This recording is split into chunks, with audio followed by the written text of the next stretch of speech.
Tam here, coming to you from Favored. May is Maternal Mental Health Month. Yes, it is a thing.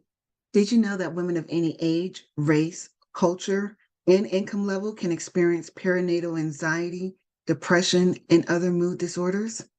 That symptoms normally start to develop when a woman is pregnant and through their first year after childbirth, and that there are well researched and well effective methods for which a person can recover. There is. And this is where Maternal Matters Favored come in. We provide counseling, support groups, and a life skills program to parents and backing them up while they're balancing out parenthood and life all at one time. Remember, there's no manual to parenting, but there is a tribe for every parent. We hope that you join us.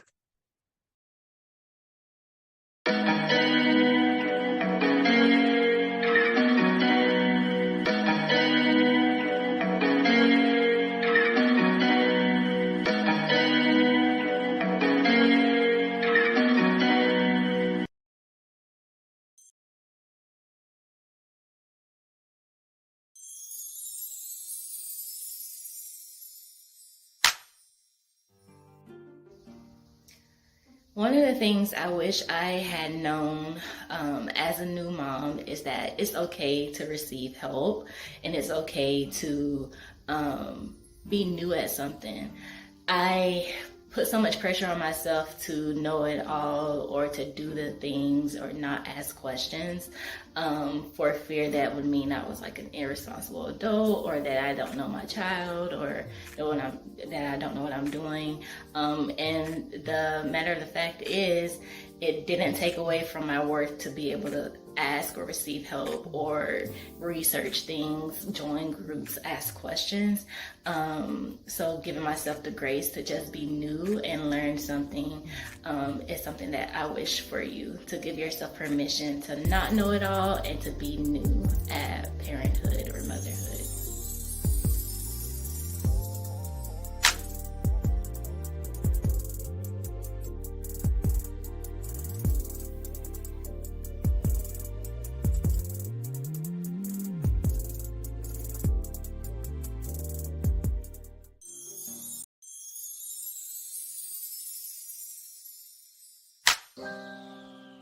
Hello, my name is Maisha Marie Langry, and I'm coming to share what I learned about parenting. As a mother of one son, I found that the main thing that I needed and I feel is necessary as a parent is to have a great support system. And I know many mothers that have to actually create support systems. They have to make strong and healthy connections with other mothers, other families, because sometimes they may be far away from their biological family, so they may be out there kind of going on the journey alone. But for me, I was blessed to be able to have my parents and his dad's mother in his life, so that I had someone that I can bounce things off of, to be there, so I didn't feel so overwhelmed. And because I know that's a part of being a mother, is sometimes you can feel overwhelmed by the responsibility, first of all, of caring for a whole other human being, right? So that was the main thing for me, is the importance of having a strong and healthy support system, whether it be your biological family or a family that you have come to grow and love. Someone that you can trust, especially if you're a working mom, if you're not afforded the opportunity to stay home for most of their school life, their life growing up. You want to make sure that you are able to have people in your life also that you can trust.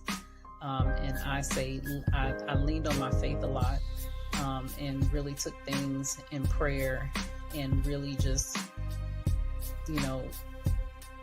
measured those things out. The people that I knew would come into his life and come into our life.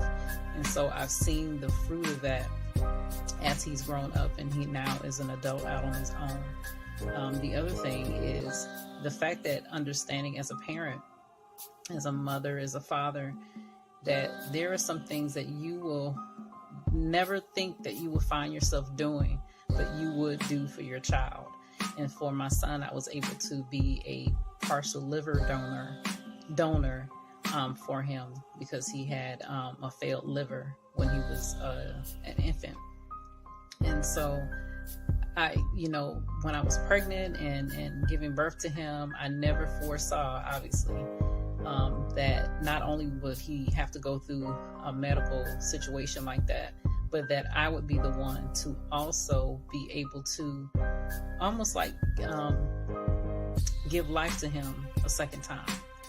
That was a blessing to me, to be able to be in position to do that, that everything that the doctors needed, I was able to give.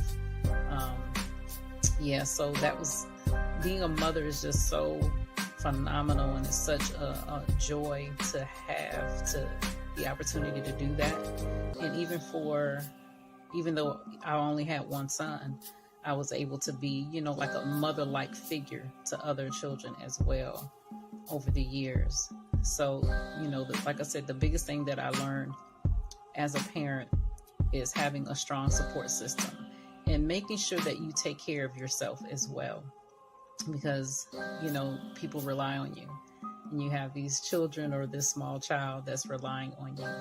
So that's the main thing, is, having a strong support system, researching the things that you need to research so that you can develop and grow better yourself as a parent, not for the child, but for yourself, and they gain the benefit of that growth.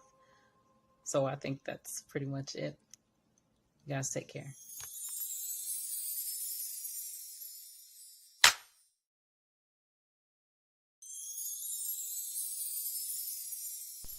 Hi, my name is Sonia Bennett. I am a 52-year-old mother of an 11-year-old daughter. And today I just want to talk a little bit about if I had known then what I know now about becoming a geriatric mom, as they call me. So at 41, I became a first-time, only-time mother.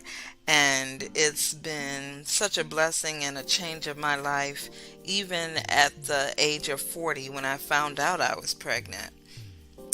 Telling my parents was definitely something that was nerve-wracking. I don't care how old you are, to express to your parents that you are making this huge change in your life can be just a little nerve-wracking in terms of making you feel like you're asking for permission.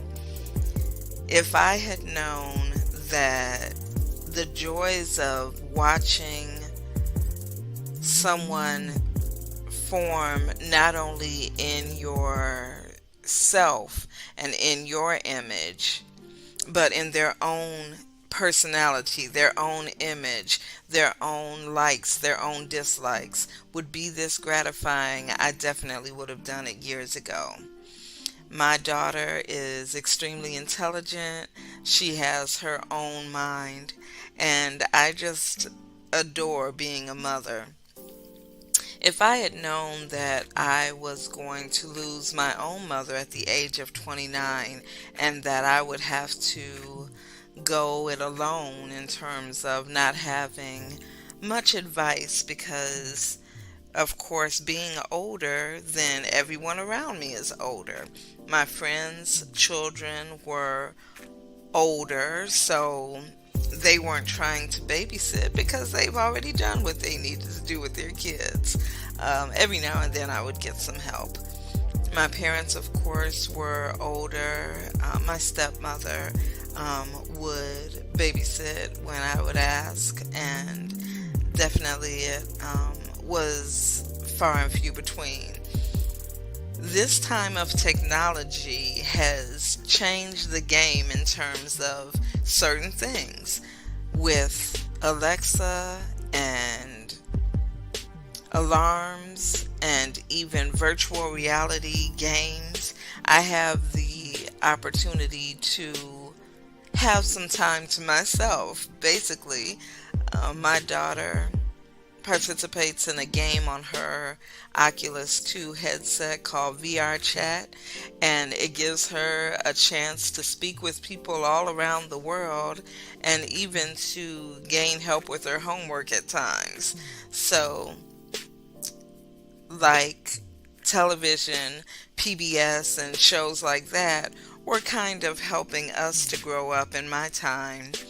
Different things of technology are helping my daughter to learn different social skills, grow up, and even to enjoy learning about other parts of the country. It's been great. I don't know that I would suggest it to everyone. However, in my 20s, I definitely had fun. I did a lot of traveling. I did a lot of things that I, at this point, feel like I'm not missing out on anything. I know that some people think, oh, well, you're older. Isn't this the time to settle down? But she definitely helps me to stay young in terms of staying up on music, staying up on technology, even staying in the know of different cartoons that I never would have thought would have been a part of my life.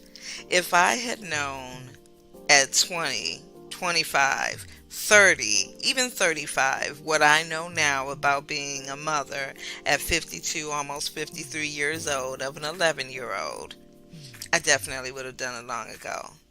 I encourage anyone that wants to become a parent, whether it is a foster parent, an adoptive parent, or a biological parent like I became, to do it whenever you feel ready. You're never going to be financially prepared. You're never going to have all the answers. However, our parents weren't either. Their parents weren't either. And definitely their parents weren't either. So don't wait for all the ducks to line up in a row, because they never will. There'll always be one out of formation. Whether it's the financial duck, whether it's the you don't have the home that you want duck. My daughter and I started our joint life together in the bedroom of one of my friends. I was sharing a home with a friend. We were roommates, and that's where we started. Then we transitioned to my dad's house, and I learned a few things, and finally we got on our own. I purchased a house because I wanted to make sure she had a backyard that she never uses. But I just encourage you, if you want to become a parent, no matter what it is, of a fur baby, a real baby, or as I said, adoption, or being a foster parent, it is the most fulfilling thing you could ever do in your life. Again, my name is Sonia, and I hope you enjoyed this video. Have a great day. Good morning, good morning, good morning, good morning, and welcome to the 24-hour broadcast for Maternal Matters Favored. I am the Queen Bee, Evangelist Angie B, and I am buzzing around in the background today as we raise awareness and funds for the life skills programs presented by Maternal Matters Favored. The founder of this nonprofit organization is Tam McRoy, and I'm going to bring her in just a moment. But first, just wanted to let you know that if you're trying to watch us on Facebook, there is a technical issue on Facebook's end, and StreamYard is working to remedy that.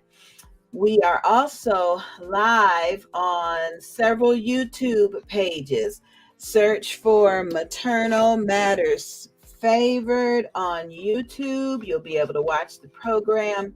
Search for Live with Evangelist Angie B on Facebook. We are live there. We are also live on Volusia Business Women on YouTube. Tam McRoy and I are members of Volusia Business Women. If you can't seem to find them on YouTube, just log on to VolusiaBusinessWomen.com and look for the YouTube link that will take you straight to us for the next 24 hours. You may also search for Evangelist Angie B on YouTube. We are broadcasting there. We are broadcasting live on the Jericho Broadcast Network, Mornings with the Queen Bee stream. Thank you for the Jericho Broadcast Network for allowing us to do that. And if you're on Twitter, you can check out Angie B Tour. That's ANGIEBEE Tour on Twitter, and you will see us there. We will check back in with Facebook to see if they're ready to receive our 24-hour stream. And in the meantime, we're bringing in the founder, Tam McRoy. Welcome, Tam. Welcome, welcome, welcome. Good morning, everyone. Thank you so much, Angie. Oh my gosh, I don't know how I'm going to make it through these 24 hours without you and your team. So I am so appreciative. We are here. What powerful stories were those that you guys just heard, right? Oh my gosh, this is what it's all about. And so once more, this is an opportunity where you're going to have to save lives of mothers, fathers, non-birthing parents. Why? Because we're going to be here. We're going to be having a slew of individuals. I mean, CEOs, individuals that are literally in another country, right? Streaming in. And politicians, we have so many individuals coming from different areas of operations throughout the world to just speak their truth, you know what I mean? Talk about what they're going to be combating to do to help right with this perinatal and postpartum crisis. It's a silent crisis that we're all going through.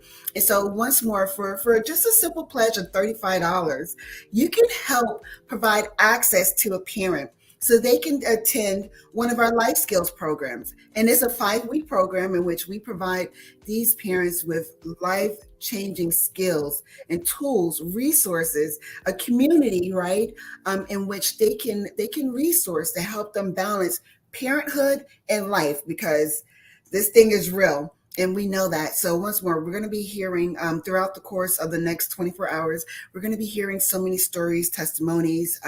We're going to be learning some statistics. This is the educational piece, right? We're raising awareness because what we found is a lot of individuals, they're going through it, but society teaches you chin up, head up, shoulders back kind of thing, right? And you are just so silently sinking, right? And so forth. So once more, keep in mind that this is a community approach that we're taking. More than 10% of fathers, they experience depression and anxiety during perinatal periods, right? I'm going to be reading some information to you. At least 60% of women with perinatal depression have experienced a mental health condition in the past, right? Individuals of the Latino community, right? They exhibit a higher level of perinatal and mental health disorders and are less likely to be identified or receive adequate and culturally competent mental health care. That word, culturally competent, right? And we're going to be getting into some personal stories. And during this broadcast, I'm actually going to be dropping a soft release of chapter 1 of my book, where I speak to my endeavor through my perinatal and postpartum mood disorders and where it took me. And I didn't have that person to connect with, right? And so forth. And so these are different things that just journey with us. We hope that you will stay tuned. I'm going to go ahead and show you a video real quickly. Why? Because this is May, and May is Maternal Mental Health Month. Bear with us as we get everything queued up for you. Wow, I am so honored, and I am grateful for this opportunity to learn and to share. I did a real quick informal study yesterday. Asked a couple of single people and people without children if they had ever experienced or if they knew anybody with these type of parenting mood disorders. And almost 99% of them said no, they had never even heard of it. So it can unfortunately be very distressing. And so I pray that everything we do today is helpful to each and every one of you. I pray. All right. We're getting ready for this video as soon as as soon as they finish cleaning the car. And if you have questions, or if you have any questions that you'd like to ask, please be sure to let us know.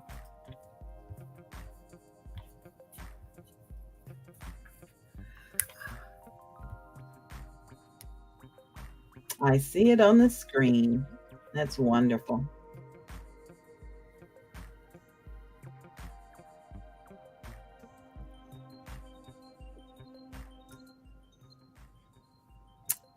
Tam, I think we just be sure the volume is on your end, because it is not on this end. You may need to rewind it just a little bit and start it again.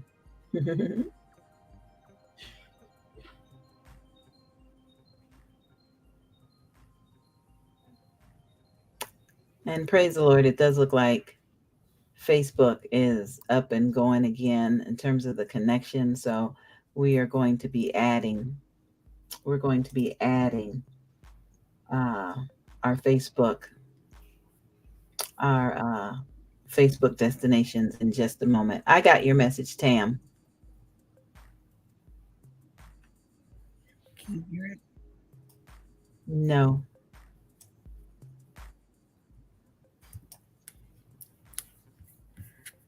No worries. Okie dokie. No worries.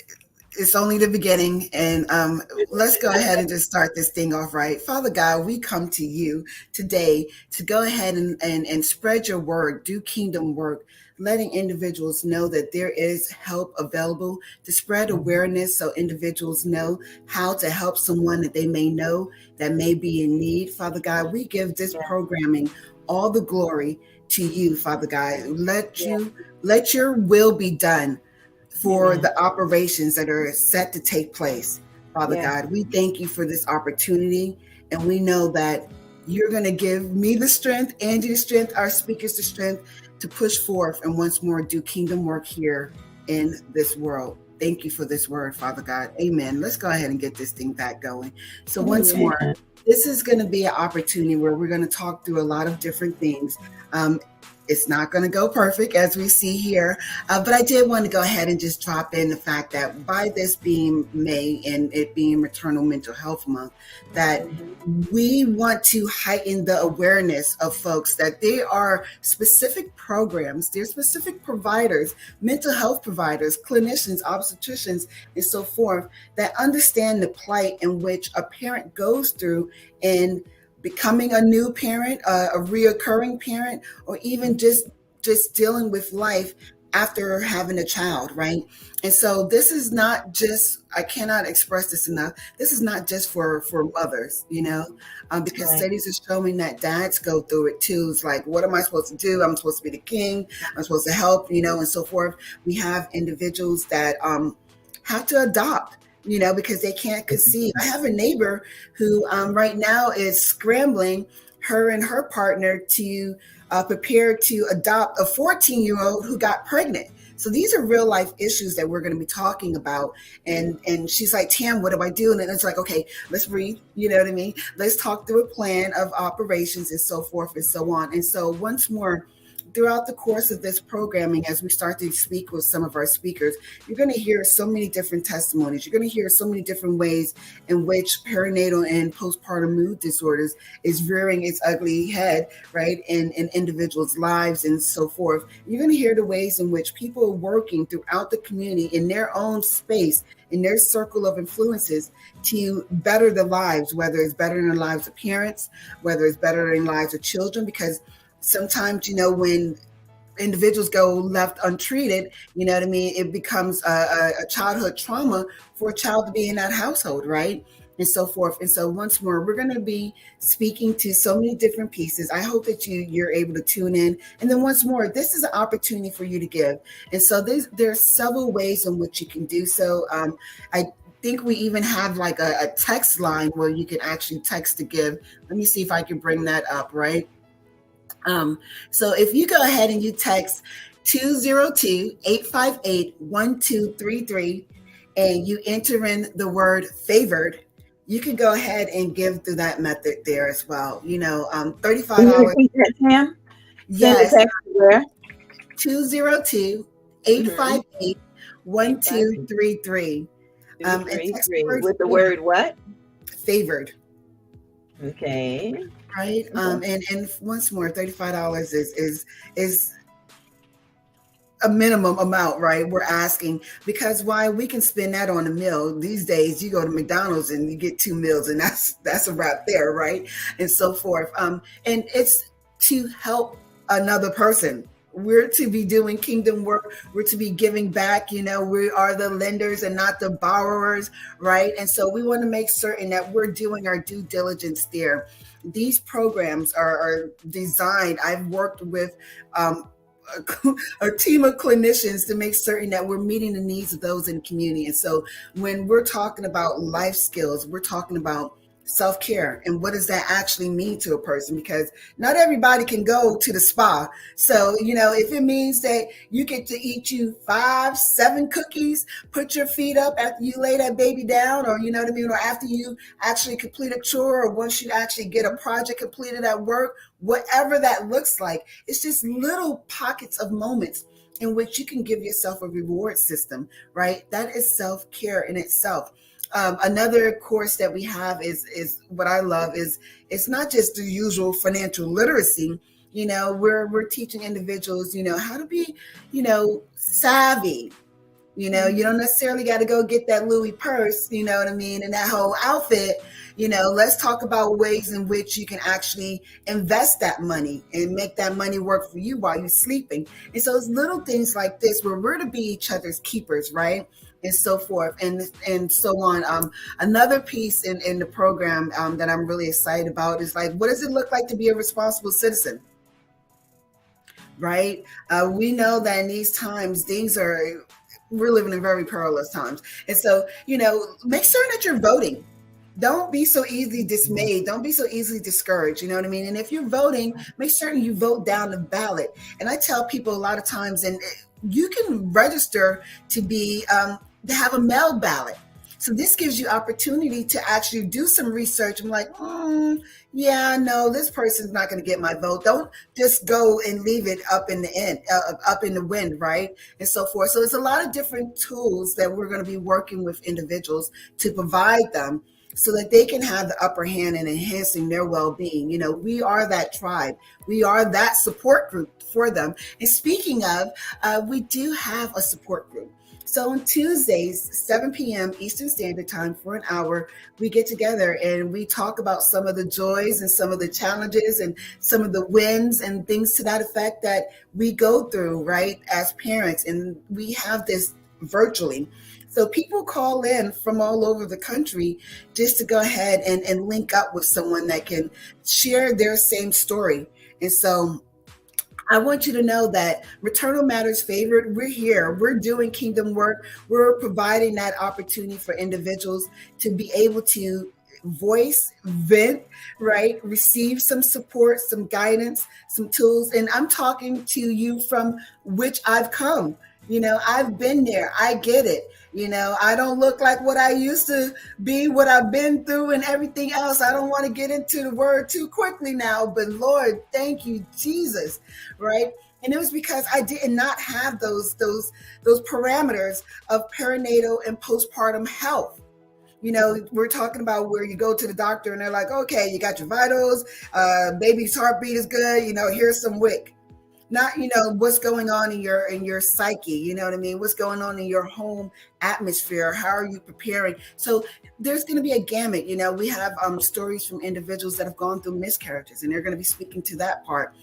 There's been individuals that have, had stillbirths. And what does that depression and anxiety look like? And how do they overcome those moments?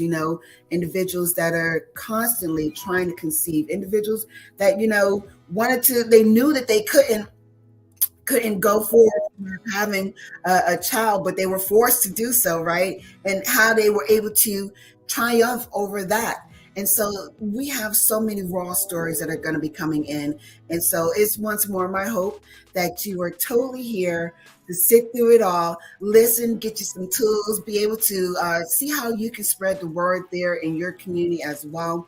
And just know that little by little, day by day. There is no perfect way. I mean, we're not in yesteryear where everything has to be clean cut and cookie cut, kind of a thing. We are allowed to live in those imperfections and just know that if you give it up to God, He'll help you work that thing on through. You know what I mean? And not to feel that you can't also talk to some other people. You know what I mean? First talk to God, then go ahead and find you a tribe that you can go ahead and talk to as well. And so I'm really hoping that throughout the course of this program that we're able to connect with some individuals. We're going to have so much information on here for individuals that need resources, not just only my organization, but other organizations that are also doing different things and so forth. And just hang in. I think that was my cue to stop talking. Go ahead, Ange, play the video. You're okay. You're absolutely okay. I'm excited because we do have a couple of comments that have come in from YouTube. Toya Blair is watching on YouTube and she says that she loves it. Thank you, Toya. We pray that there's something within the next 23 and a half hours that you can learn about and that you can share and that empowers you. Tam, I do know that you have a guest who's waiting to be interviewed. That's Charla. And Charla, if you'd like to come on a little early, that's fine. Just put that in the private chat and let us know. And we can accommodate you a little bit earlier if you'd like. Wanted to remind you that we do have some sponsors that have supported this broadcast, and I don't want to forget about them. Tell me about this product line, Tam. Oh my gosh! She's actually one of our speakers coming up shortly here. My Lake Kini is a fabulous swimwear line. So as women, sometimes we're a little conscientious of our curves, right, and our bumps and dumps, right. And so this powerhouse of a CEO, Melita, she created this swim line in which it accentuates our body, and so we still feel beautiful being out there in the beach. It's kind of like I don't want to get too much into it because I want her to speak to it. So, but it's a swimwear line in which it just makes a woman feel good. Point blank, bottom line. There's so many conscientious pieces in which we go through as human beings. And in these days and times, any little thing that we can create as a body of individuals to help, enhance the mentality of another person, their psyche, their self-esteem is a win. And you'll hear and learn more about this swim where Melita does come on. I'm not certain who you want to bring up first. Just let me know and we'll just go ahead and get into it. We're good. We're good. I think we're waiting on Charlotte to get everything squared away. Charlotte, when you are ready, just wave at me. I can see you backstage. Just wave at me when you're ready, and then we'll get going. Tam, I am very, very grateful for this opportunity to be with you and to learn, because while we were all doing research, some very disturbing information came up. I'm gonna put this on the screen so that we can just kind of go over it together to reinforce what you're saying, that maternal mental health has taken a back seat in the United States. And that's exactly what you were saying. There's a project that they're working on to develop a psychiatric care toolkit for clinicians. And I heard what you said when you talked about, get your go get your WIC and vitamins, but nobody asked, you about your mental health. And this was a press release that came out in April of 2022. So here we are a year later, psychiatric.org. This press release, unfortunately, is still so relevant. It's truly heartbreaking. It truly is. But Yeah. I know what God teaches us. The Word teaches us that you went through this for a reason, and that's to be able to help somebody else. Yeah, talk about that assignment and that cross to bear, right? Just keep on trudging along with it. And it's what he does, right? They're called testimonies for a reason. And there's so many different things that are going on in life. You think about how a veteran wants to get counseled by a person that's been in a war, or who's a vet. They want someone that they could connect to, and so forth. And then so with this situation here, it was something that God laid on my heart to start this organization back in 2018. And mind you, my son, he just turned 20 in December. And so it was something, like I say, decades ago, these conversations, especially in the community, they weren't really being had. And so in 2018, he was like, yeah, you should really start that. And I was like, okay, bet. So I wrote out this business plan, and I went down to, the Small Business Development Center. And I was like, and they were like, yeah, this is good. This is needed. Your numbers are going to kind of be in the red. It was like, I don't know, how are you going to make this happen? But let us know. And we're here, kind of a thing. And I was like, well, fine. I was there in corporate America. So I'm like, all right, I got this, whatever. And put it on the back burner. And then last year in April, I went to this event with the Eatonville Chamber of Commerce. Shout out to the Eatonville Chamber of Commerce, to Lavonda and Jordan. They're That's Eatonville, Florida. Yeah. Florida. Yes. And so they had this raffle going on, and they wanted to sponsor the incorporation of a business, and I won it. So I was like, okay. I was like, all right, I got a business, because I already had the consulting firm going on. And so I was like, all right. So, I went ahead and incorporated it, and just, didn't do too much with it still. Not having that bandwidth, and just not having the right direction. And God just will keep tapping you on your shoulder. Like, look, I said, I need for you to do this. Let me go ahead and open this way. Let me give you a green light. Let me help you over that hurdle. And he provided the right folks, the right opportunities. We actually won a scholarship with the National Nonprofit Resource Center. So shout out to Stephen Forbes. He has been instrumental in helping us build the program out, the capacity, just board development, just everything else in between, through the Heroes program. And here we are. We're doing our first fundraiser. And once more, this is to be able to provide our life skills program. And so we want to make certain that we're able to give individuals these tools that they can have in their back pockets to be able to resource as they're pressing through. This is all a press. You know what I mean? We're trudging, we're pressing. You think about the crushing sometimes, and how that oil, God is going to let you go through some things. He's going to show you the means in which you could go and get out of things, right? And it's for you. I'm really big on this. You got to tap that person, hold them on the shoulder, and be like, look, I got you. I've been there. Let me show you how to do this. And once more, this is what it's all about. And so it's my hope, once more, that you're able to hang in here, listen to some of these stories from some of the speakers that are going to be coming up, get some of these tools and resources, and pass them out to other individuals. Look, in these present days and times, information is free. It doesn't hurt to share.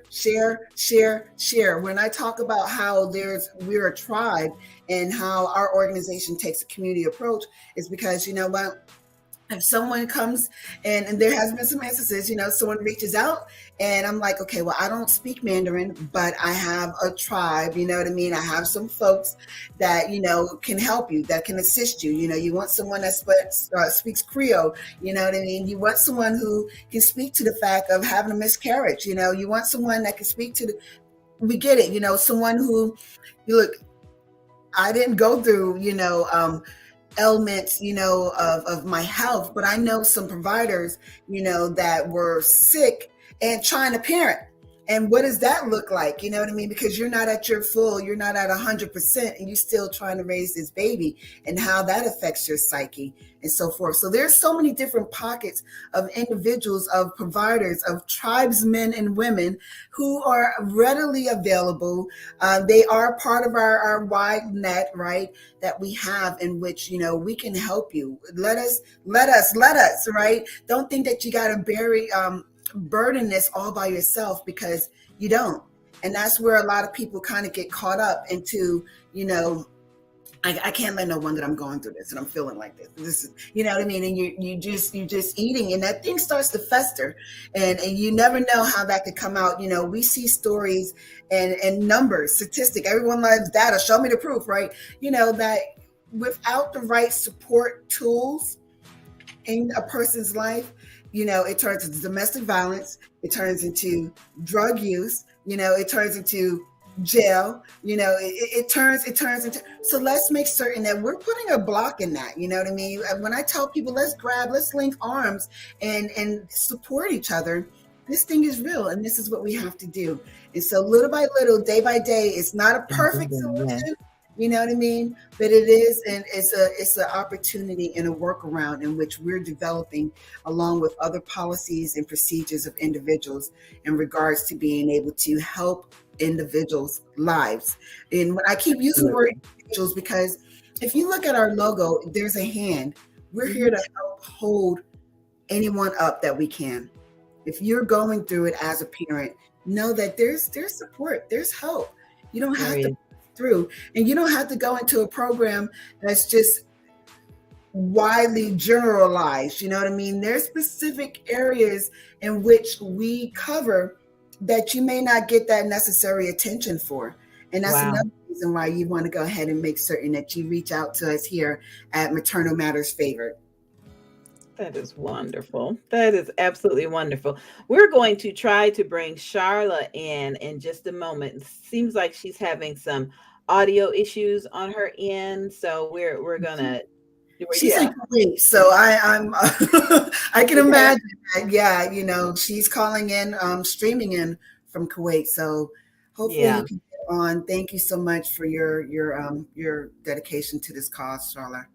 We're going to do our best. Okay, so just a couple of quick announcements. We do ask you to visit mmfavored.org to learn more about the organization, to find out how you can donate, and to find out how you can register to be a part of the upcoming Life Skills program. We appreciate that. Now, our Facebook connection that was giving us a headache when we started at 10 a.m., it seems to have been resolved. So you can search for Angie B Productions on Facebook.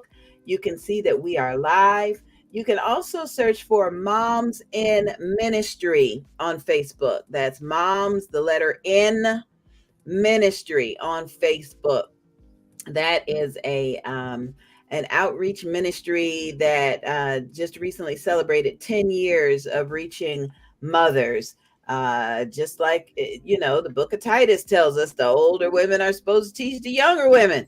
And unfortunately, we do have testimonies of older women that have dealt with exactly what you're talking about. And so I think we're going to take a minute and share from some wisdom. She may not be an older woman, but she's definitely wisdom. So Tam, I'm gonna put you backstage for a minute, and we're going to hear a little bit from this encouraging pastor.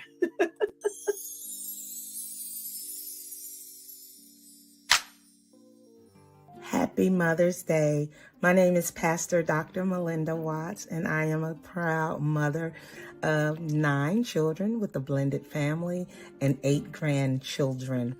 One thing that I learned from my grandmother and my mother, I learned determination.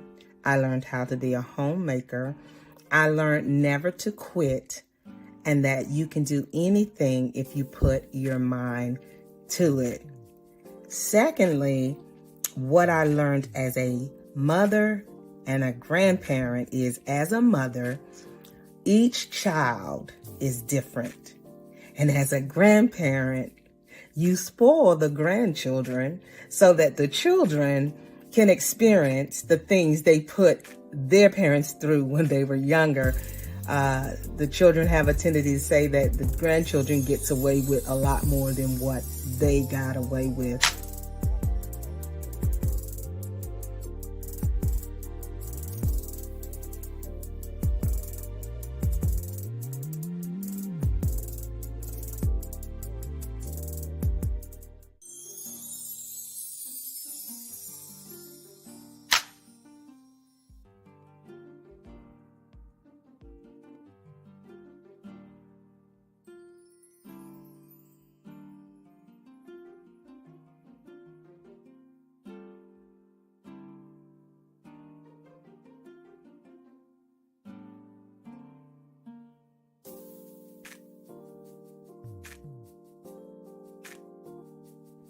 Also, the advice that I would give to every parent, grandparent that is raising a child is love your children unconditionally. For each one of them are different. They are gifts that the Lord has loaned to us, and also make sure we train them up in the way of the Lord so that when they grow old, they won't depart from it. Also, if I could do something different, oh my God, I think I would be a little bit more lenient on my children because they had a hard knock life. I was disciplined. They were disciplined just the way I was disciplined. You spare the rod, you spoil the child. But if I could do something differently, it would be a little bit more lenient on them in the rearing. You have a blessed Mother's Day. God bless.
Tam here, coming to you from Favored. Just reaching out to let you know about our upcoming inaugural fundraiser, 24 Hours of Favor.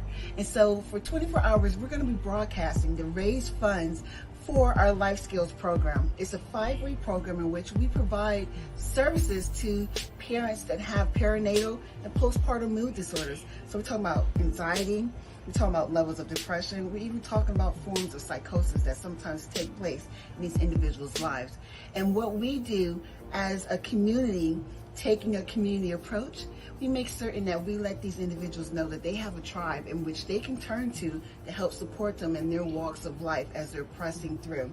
Won't you make it your business to tune in, join us in conversations, even possibly pledge, right? For $35, you can send someone through a 5-week program. We hope to see you then. That is wonderful. Thank you so much. Thank you. Thank you. We're going to be bringing in our founder, Tam McRoy, in just a bit. We are very, very grateful for those who are chiming in. And we do have a schedule that we are doing our best to stick to. And I will be making these announcements as we come along. Tam, I see your message in the private chat, and we are not ready for that yet. So I do appreciate you for looking out for us in the background. So Tam, come on in. Just wanted you to know, I let you know when folks are here. So Thank Don't. you. No, All I right. don't know All how right. I'm gonna make it through this at all It's without you, Angie. okay. So you That's why just go you ahead and like That's why you have Angie B Productions helping you out. So, that Charlotte, part. I'm not Everybody, sure. you need to get you some Angie B Productions in your life. Charlotte, I'm not sure if you can hear us, but I'm going to bring you on camera for just a bit, Charlotte. I'm not sure at Place of Peace, Orlando. I'm still not sure if you can hear us, Charlotte, but we are very grateful for you and that you are here. Charlotte, can you hear us? Um, can you hear me? I can hear you. Yes, yes. Mhm. Oh, let You me can go hear ahead me? and do this right. Yes. So Charlotte is a 20-year survivor of domestic violence. She's the founder of Place of Peace Orlando and has been a dedicated soldier, leader, and trainer of the military for 2 decades. Charlotte, thank you so much for being here. Oh my gosh. Yeah, because mind you, everyone, Charlotte's over there in Kuwait, so when we talk about having a tribe and individuals that get it and they're part of the dedication to the cause, I'm forever grateful. How are you? I'm still here. Still trying to get it together. Um, I'm doing good. Thank you for asking. All is well, and I could never complain about opportunities um, being deployed, or like being here, being able to share with family. So I'm here. Yes, yes. Okay, so I wanted to just run through some different things, right? Why did you want to attend today's charity event? Um, I got the invite, and I was super excited because to be invited is an honor, right? Because who just comes out and be like, oh, you can come and speak? And so anytime I have an opportunity to speak and share on anything that has to do with journeys, healing, and helping people to become whole is always a blessing. And I will never take that for granted. So Absolutely, absolutely. And so, with regards to creating a space and for those that are going through perinatal and postpartum mood disorders, tell us a little bit about what Place of Peace Orlando does. Place of Peace Orlando is a safe place for women or survivors of domestic violence to help them to transition from homelessness and into a life of independence, and to get them on to a healthy journey to be able to live on their own outside of the traumas that they have experienced due to domestic violence. When it comes to in regards to what your organization does and why it's important to partner with organizations like yours, is even though domestic violence is a topic all on its own, it doesn't mean that these survivors don't come with these issues. Some survivors have new babies. Some survivors have older babies, but yet to not have the opportunity to get the care, the proper care that they need when having children and postpartum. And when you think about that in the perspective of postpartum and domestic violence, when you are trying to take care of a newborn, or when you're trying to raise children and you're being abused in any kind of way, that in and of itself could cause a woman to go over the edge, or it could push her in a direction to where she could start to resent her children, because it could be a question of, why are you here? Why, I can't deal with you because they're dealing with this or not dealing with it. You know what I'm saying? So when you're speaking about women and postpartum is a mental situation that is something that me personally, I could say I may have overlooked, because when I was shot during that time, I did not have an opportunity to deal with postpartum anything. I I was shot. I found out I was pregnant and I had a baby, and boom, that was it. No room for, wow, this happened. Oh my gosh, I had no room for self in that. And so but I was blessed in a way that I did have a community of people. And even though I was dealing with postpartum and depression, it was within myself and it did not spill over into my daughter. So to her and in her life, there was never anything wrong with mama. But in that time, in those first 10 years of her life, I was either deployed or dealing. And so, even in my dealing, I was losing weight, I was underweight, I was, it was just a journey that, had I not been in the military, had it not been for my military community, um, I, I probably would have went a completely different direction. But it took me to visit a therapist one time, right? Because in the army, you don't really get to be mentally ill. Back in those days, you didn't, right? Right. If you said anything about mental, they'd be like, "Oh, you finna get put out." And I literally had just got in, and so after I had my daughter, I went from a healthy 140, 150 pounds to 120 postpartum. Post having a baby, I'm down to 120, and my dad's looking at me like, "They don't feed you in the army," and I'm like, you know, yeah, I eat all the time, but I really wasn't eating, and my hair was falling out, and I didn't know how or what to do. I just, pressed forward, and to deal with that, like I said, I went to the doctor, and I thought I had something going on with me physically, and she said, no, it's mental, and that then was like, wait, I can't accept that.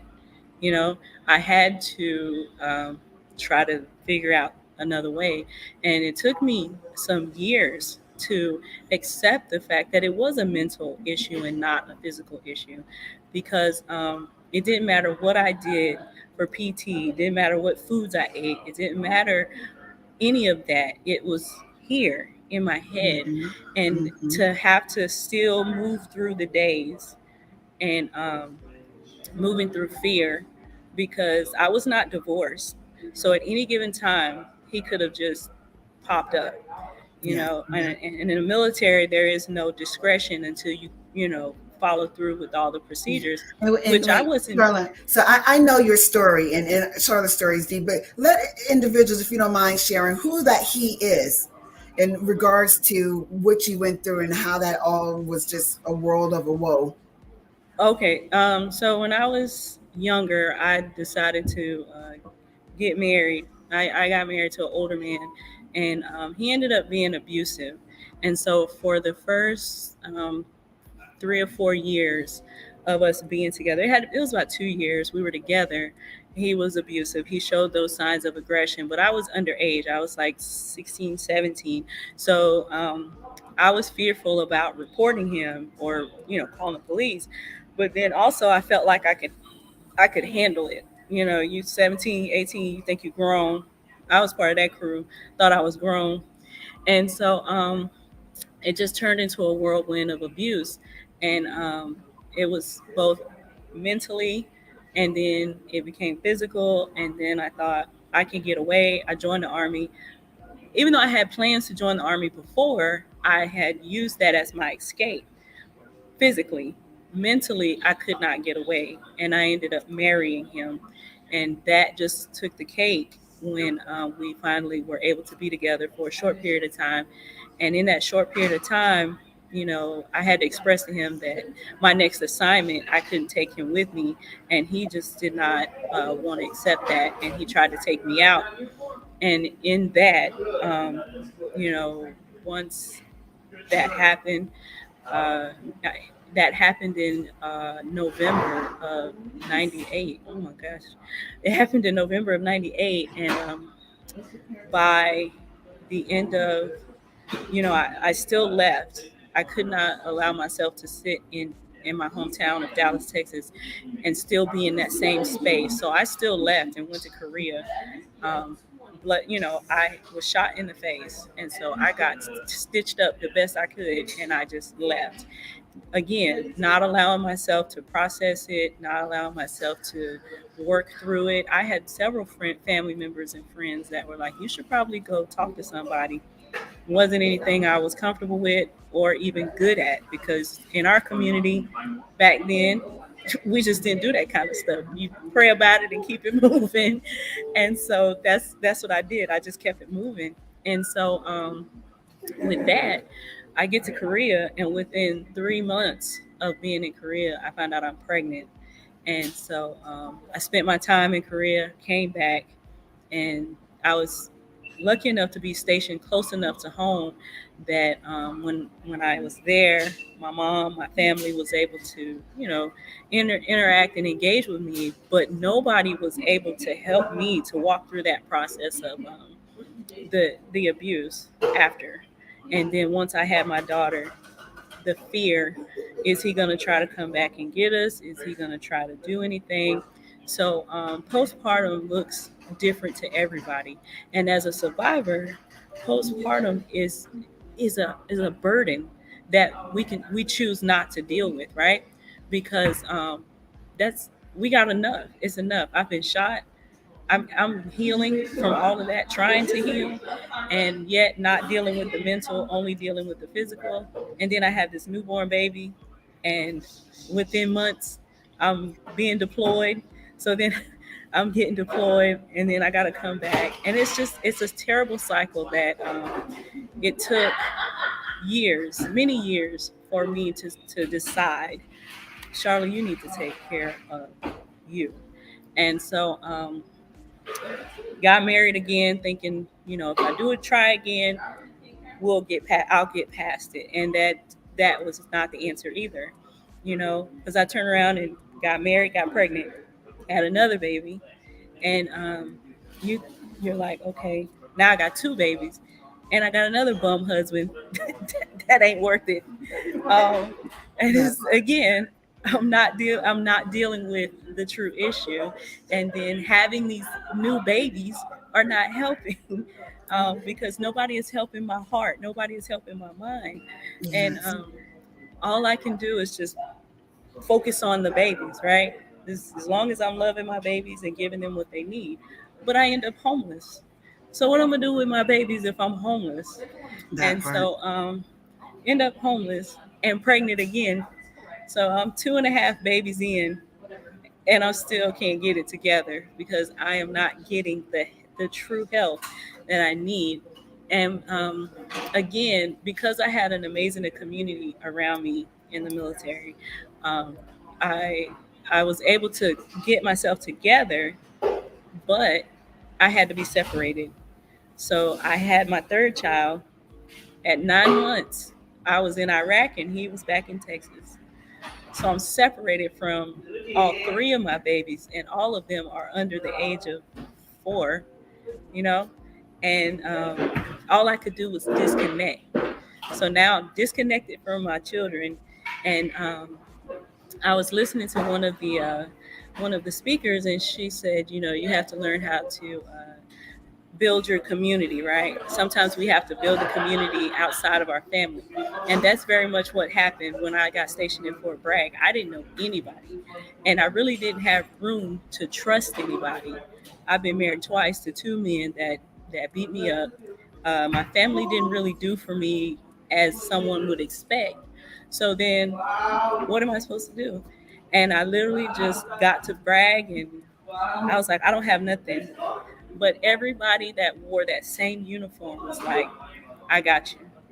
And I went from homeless to staying with someone that I absolutely did not know. Him and his wife just opened up their home to me and the kids, and I stayed there long enough until I was able to get a home on post. And my unit, my first art, everybody was collectively able to help me get to a better place. But that better place was only for a short time because then I deployed. And so I had to send my kids right back and then mentally disconnect from my children. But in that, it was the support of the strangers who were The not tribe. strangers. And yeah, the tribe of people, because in our uniform we're all the same. And so if you see someone in uniform that needs help, you help them. And so that's how I was able to maintain some type of stability. And it was a complete stranger who opened up her home and took in the kids and was like, "We'll keep the kids while you're going to the field. We'll keep the kids while you're." And I never had to pay out of pocket for anything. That my Oh, kids spent more time at her house because I was in so much training. They lived with her. They practically lived with her for almost 3 months, and I was visiting them at a stranger's house who was no longer a stranger. Now she's family. yes. Now, 20 years later, she's she's family, and so that is the process that I had to go through. Is I had to give myself grace, as one speaker said, and I had to know and trust the people that God put in my path. Come on now. That's a perspective you have to look at, is when you reach a level of discernment, you have to trust that discernment, and then you have to trust that this person or these people are brought here for a reason. And it's just a matter of asking God, like, what is their purpose? Some will tell you, "I'm here to help you." Others will just show you, and then you have to ask God, is this what it really is? That's good. Like, is this what this really is?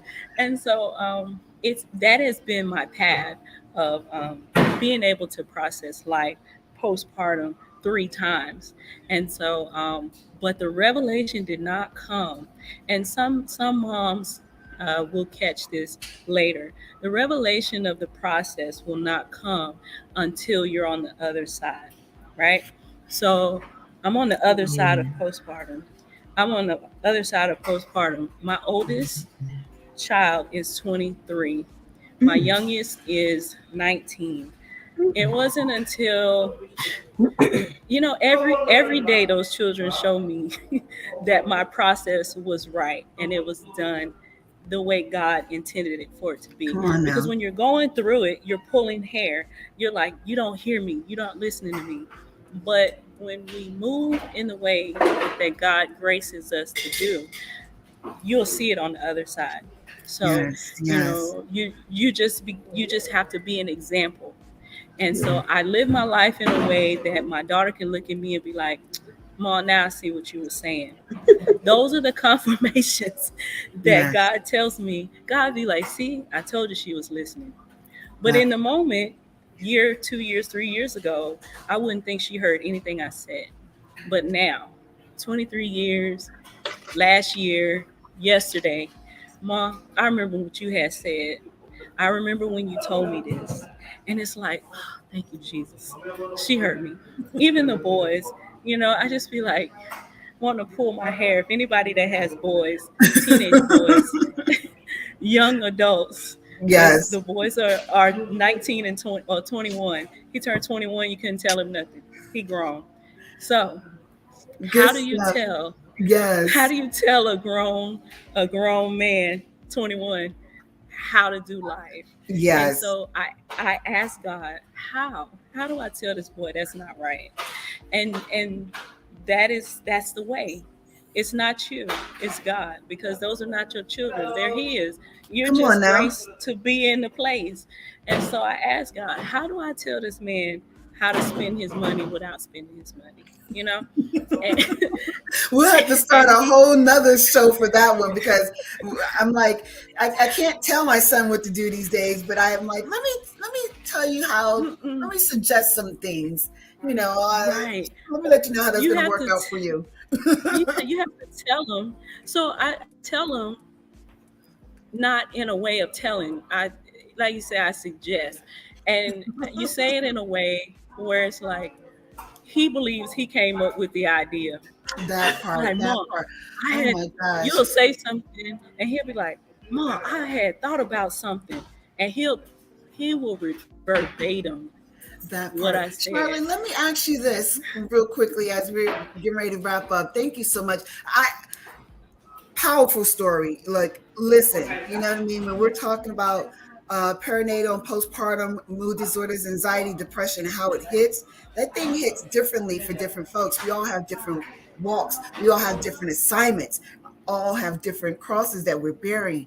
So what are some of the policy and program changes that you believe that should take place in our communities, in our states? Right. When it comes to opportunities that are presented to parents that deal with postpartum, because I truly believe it's not just about the women, right? Especially women that are in healthy relationships with the father of their children or their husbands. It's a community effort that should be presented to both parents, right? Because mental health journeys are not just individualized. When you have a partner, you should always be inclusive of any mental health journey that you have to, go through.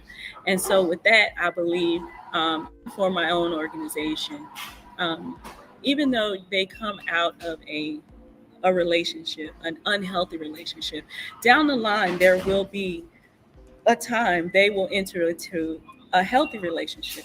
And with that, there should be resources available for them to learn and understand how to build healthy relationships, how to mitigate um, situations that could trigger them being in this new relationship. And those are resources that should be available to the people of the community. Good stuff. Good stuff. Charlotte, tell everyone real quickly how they can get in touch with your organization. And So, actually, Charlotte, let me interrupt you for a minute. If you can stick around, we have a couple of questions and comments that I'd love to share with you. So, but I understand you're out of town. So if you got to leave us, that's fine. Be But out if of, you out can of stick around, town. if you can stick around backstage for a little bit, I'd like to be able to share that information.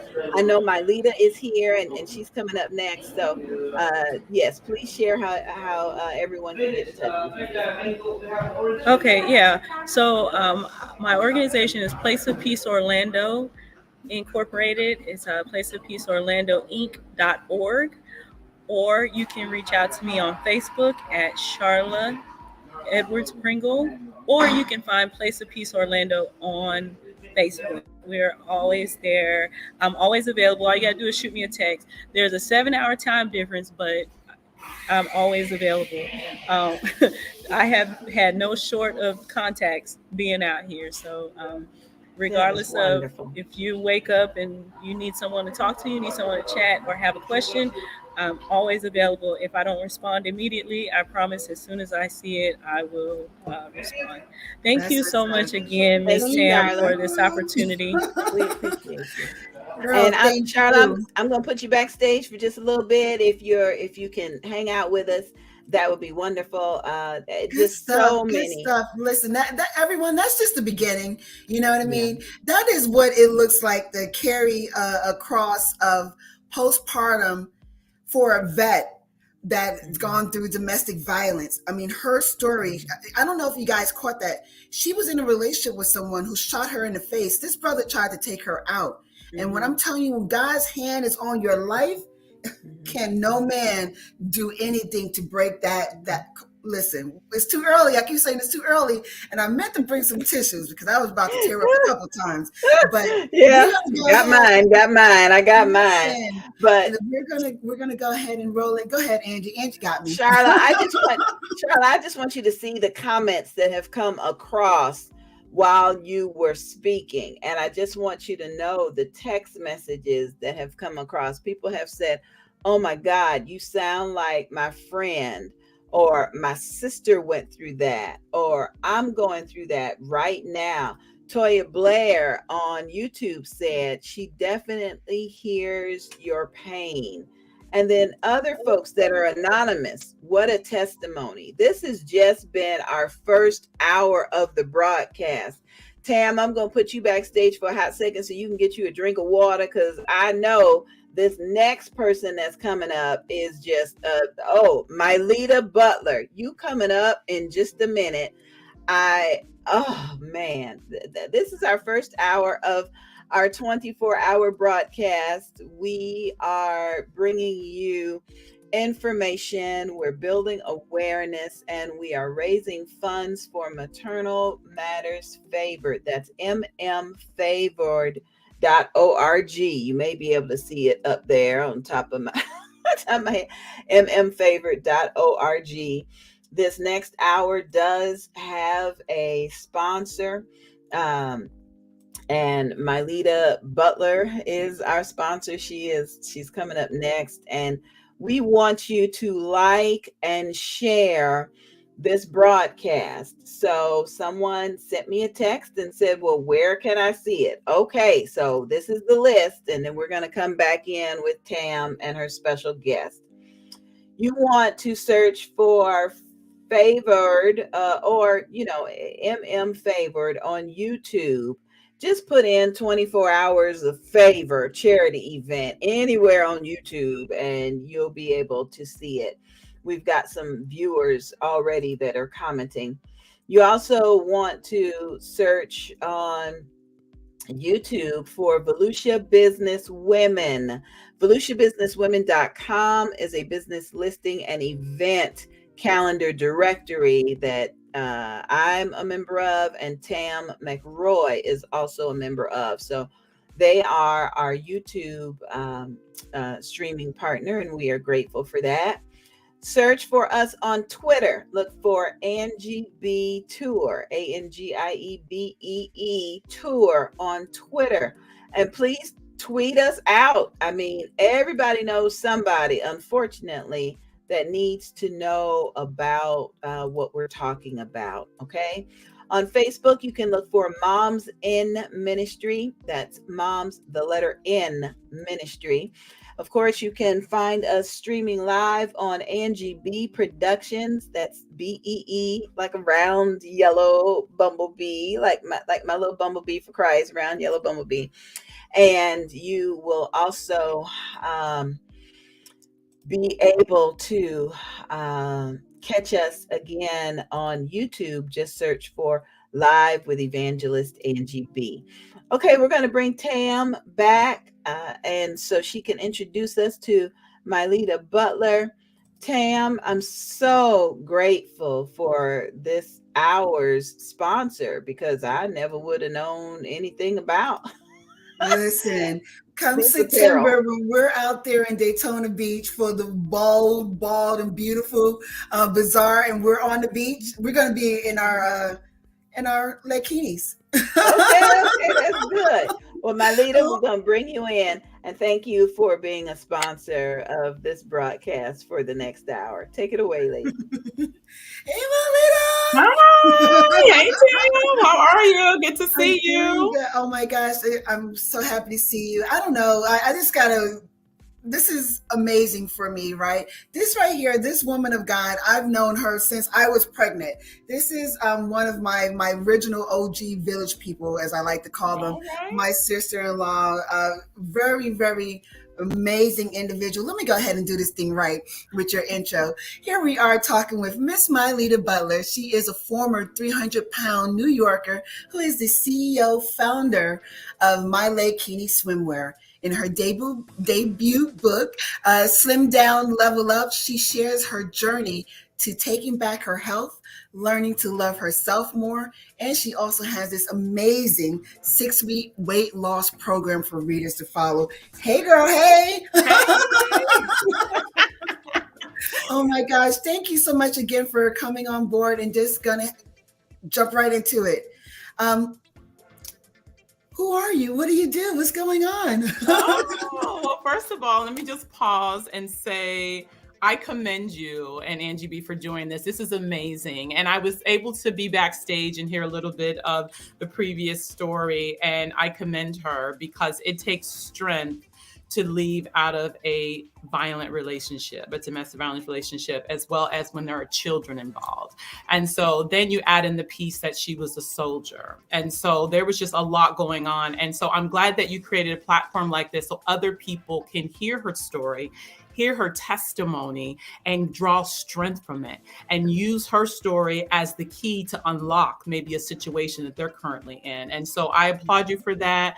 I say happy Mother's Day to all the mothers who are tuning in on this fabulous Mother's Day weekend. And I would say for me, so I'm someone, as you say, we go way back. So I was very honored when you asked me to come and be a part of your event today, because mental health is near and dear to me for several reasons. As you said in my intro, I am a former 300-pound. I say I'm an obesity survivor, as I like to call it, because I was closer to the grave than I wanted to be. I'll say that. And the unfortunate part was I was more focused on getting my hair and nails done than taking care of my health, right? Like I was window dressing myself, but I really wasn't taking care of myself on the inside. And unfortunately, what I was doing was I was eating my pain, Tam. So I was self-medicating, right? And a lot of people don't realize food can be a drug of choice. And to me, it's one of the hardest drugs to overcome, because unlike alcohol or, let's say, cocaine or something like that, I had to eat every day, right? We got to eat every day. We can't just go and hibernate like like bears and be fine. Like I had to eat every day. So I had to learn how to develop a new relationship with food on my journey to healing. And so that was how I was able to conquer the weight and take back my health. But a big part of that was I had to learn and reconnect with my self-love. And only way I was able to do that, Tam, and this is why I'm going to tie it into the mental health piece that I know we're going to get into, is I had to remember my self-worth. Come on now. And that part I had lost sight of. And by me doing my hair and makeup and my nails, the only thing I was doing on the road that I was going, at 300-pound club that I was a card carrying member of, is I was only going to look good in the coffin, because I was headed to an early grave. Come on now. And that was not the path that I knew God had for me. And so I was so happy that night that I cried in the shower. And I share this in the book when I talk about I just uncontrollably cry. You know, the kind of cry where the more you try to stop crying, you crying even more. That good, ugly cry. That good, ugly cry. When I had left the doctor's office and he had told me, if you don't do something about your health, you are going to die an early death, and you're going to have a lot of problems going forward. And I cried and cried, and I got out that shower, and I did something that a therapist had told me years ago, because I had went through some childhood trauma, which we can talk about that later. And one thing that I did was I went to see a therapist, and I'm so glad that my grandmother at the time encouraged me to, because my therapist said, anytime you're dealing with something, write it down. Right? Get your thoughts out. Like try to just put it on paper so you could see it. And so I wrote myself a note that night when I got out that shower, and I just said, God, I don't know what I need to do, but I know I need to get this weight off. I know I need to get control of my health. And I really need to start fighting for who I am and who I had lost in the weight. And I wrote myself a love note. And it was the note that I needed to write, Tam. It was the note that I needed to hear. And it basically was saying, sis, listen, you're going to get up tomorrow. You're going to fix your hair and makeup. You're going to put on that dress that you think you're too big to wear, and them cute high heels that you think you can't wear anymore. That part. And you're going to get your life together, okay? You're going to put one foot in front of the other, and we're going to figure this thing out. And I'm so grateful that I did. It brought me to who I am today. It has made me the wife, the mother, the friend, the daughter, the sister, who I am today, because of the fact that I got back to the needed self-love. Come on now. That's just the preface, right? That's just, just the beginning, because, you've gone through some personal stories with regards to being a mom and trying to be and not be. And what did that look like in your whole psyche as you were going through those moments, and then you finally made it there? Ooh, I'll say this. So I want to back up first so that those that are listening can really understand. So I wanted to I chose career early on in life. I'll say that. So I was one of those people, and my husband laughs now when we have this conversation. I was the president of the No Kids Committee, right? Like I literally was like, I'm good. I'm choosing career. I'd rather focus on that. And so I didn't initially see myself as a mom, right? Like I was auntie of the year. I had niece and nephews. That was great. But I understood the responsibility, as they say, like I understood the assignment that it takes to be a mother. Right. And I don't care if the father is great. You could have a great husband, but children want their mother. Right. There is a connection to mom. I mean, we are the givers of life. Remember, they are the first connection to them. And so I knew that responsibility. And initially I didn't want to. So then when I met my husband and you fast forward, we fell in love. And I'm like, you know what? I want a piece of him and I to walk around on this earth, for us to leave a part of us here.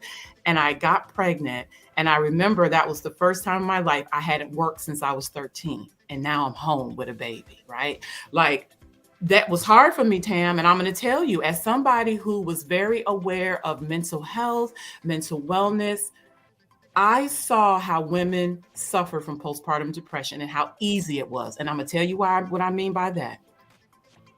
I had lost my identity like this. All of a sudden, I wasn't my leader. I was my son's mother. I was Sammy's mommy, right? Like I didn't have a name. You know what I'm talking about? You go somewhere, I see my mom. You so-and-so's mom. You don't have a name anymore. And I didn't realize how important that was for me to fight for my identity until I was they say you don't know the triggers, right? That's another thing we talk about mental health. We learning your triggers, right? I remember being at a birthday party with my son, and I think he was maybe 2 at the time, 2 years old. And this lady said, "Oh, Sammy's mommy, come here." It was a trigger. It was a trigger, Tam. Like I kind of just lost it. I said, "Excuse you, I have a name." I said, "My name is Mylita." I said, "And before there was Sammy, there was me." And she looked at me like I was crazy. And I really didn't realize in that moment that I was silently fighting that battle of self-identity, right? Like I had this new title overnight, right? Like we push this baby out. We have these 9 months of preparation. We know the baby's coming, but then it's something else about once the baby's here that all of a sudden now I'm mom, right? Like that's a new identity. What does that look like? And for me, and as I said a few minutes ago, my husband he's a great father. He's a great man. However, my son wanted mama, right? 24/7, wanted mom. And I felt suffocated. And to even have that conversation with somebody made me almost feel bad. But then I realized that I shouldn't feel bad about it because it was my feelings, right? Like that's what we have to get away from. We think that we should not talk about our feelings, but we should. We should absolutely talk about our feelings, and we shouldn't feel bad about talking about our feelings. Can you hear me okay? Yes. Okay. Hold on. I was like making sure. So I remember wanting to talk about my feelings. And then I said, okay, why am I feeling this way? Like, what is it? And I had a conversation with my husband, and I'm so grateful. And I think the young lady I spoke earlier talked about how it needs to be multi-dynamic. And that is so true because mental health is not just linear, right? It's our journey. It's those connected to us, right? Especially if you're in a relationship. And so I had a conversation with my husband and I said, I'm beginning to resent you and I don't want to. Right? Like, I feel like resentment is a terrible emotion to enter a relationship. And the reason I said that is because I felt like nothing in his life changed once I gave birth to Sammy, but everything in my life changed, right? And I see you shaking your head, so you know what I mean, right? Like he still got to go to work every day and leave the house and be challenged, and he didn't have to worry about how many diapers to change, and I can tell him how many times he was going to eat. And my life almost became like so repetition to the point where I could tell you exactly how many times, how many Mickey Mouse episodes we were going to watch, and I was just like, I was losing it. Like I literally was like this. And I had the conversation only because I wanted him to realize that I was very grateful for the time I had with my son. Because remember, we never get that time back, right? Like, they're only kid once. But I also realized that I wanted to make sure that I still fought for my identity. I was still who I was as a person, right? As my Lita, the woman, then the wife, and then the mother, right? And how to separate that and what that looks like, right? And so that was a big part for me, I would say, welcoming to the world of motherhood, right? That was a big piece for me. That's real. That's a lot, you know what I mean? Because I'm loving this, because honestly speaking, we aren't us anymore. We're them. You know what I mean? Everything is, centered around, this motherhood, and how do we balance, our equilibrium is off. And so just for you to even just divulge that, is kudos, because a lot of individuals need to hear that. It's happening. It's something that takes place. And let me tell you how you can overcome it. And being raw and having that conversation with your husband, like, hey, let me raise this thing up the flagpole, call the flag on the play, kind of a thing, is what needs to happen, and regrettably, as women, we've been told to stuff it. You know what I mean? Like, this is what you do. Get out there. There's no crying in baseball, right? I'm trying to throw humor to it. But, regrettably, it's what we've been told, is what we've done historically for generations after generation. So when we think about how we're trying to unpack the mental health of parenthood, you know what I mean?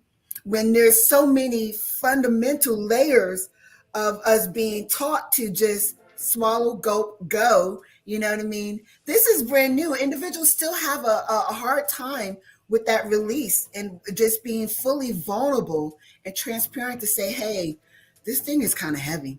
How do I do this, right?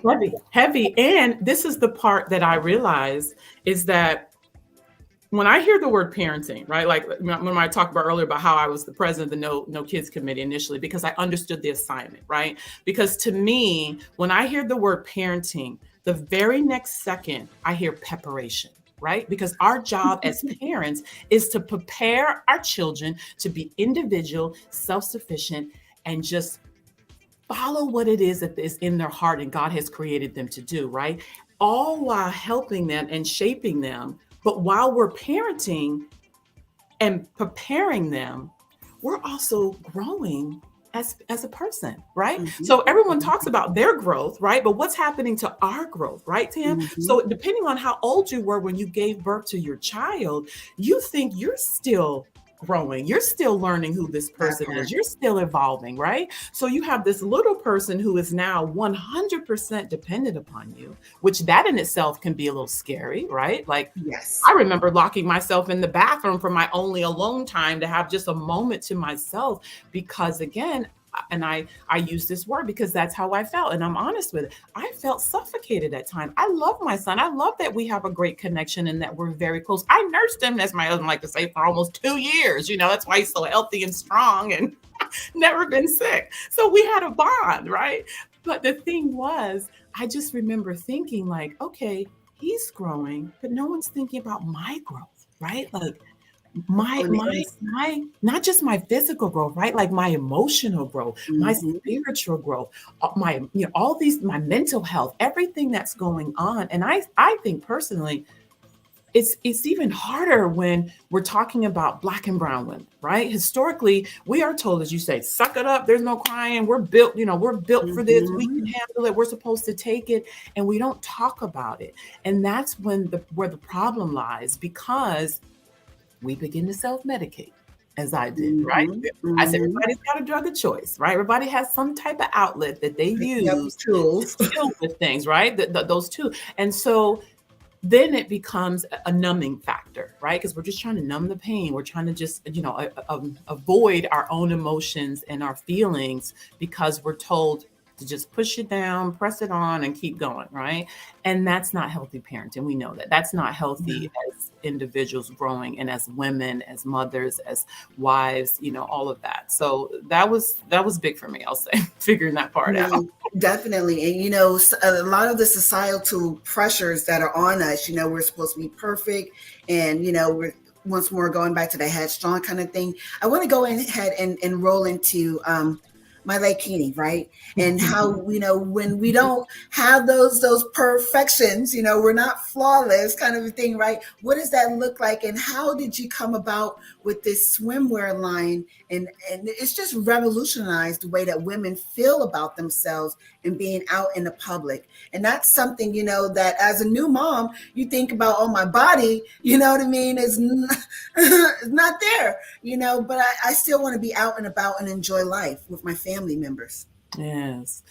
Well, let me just say this. So I would say, first of all, I applaud women because we can birth, a whole human being out of our body, right? Like we create life comes through us. And so it's just amazing what we can do.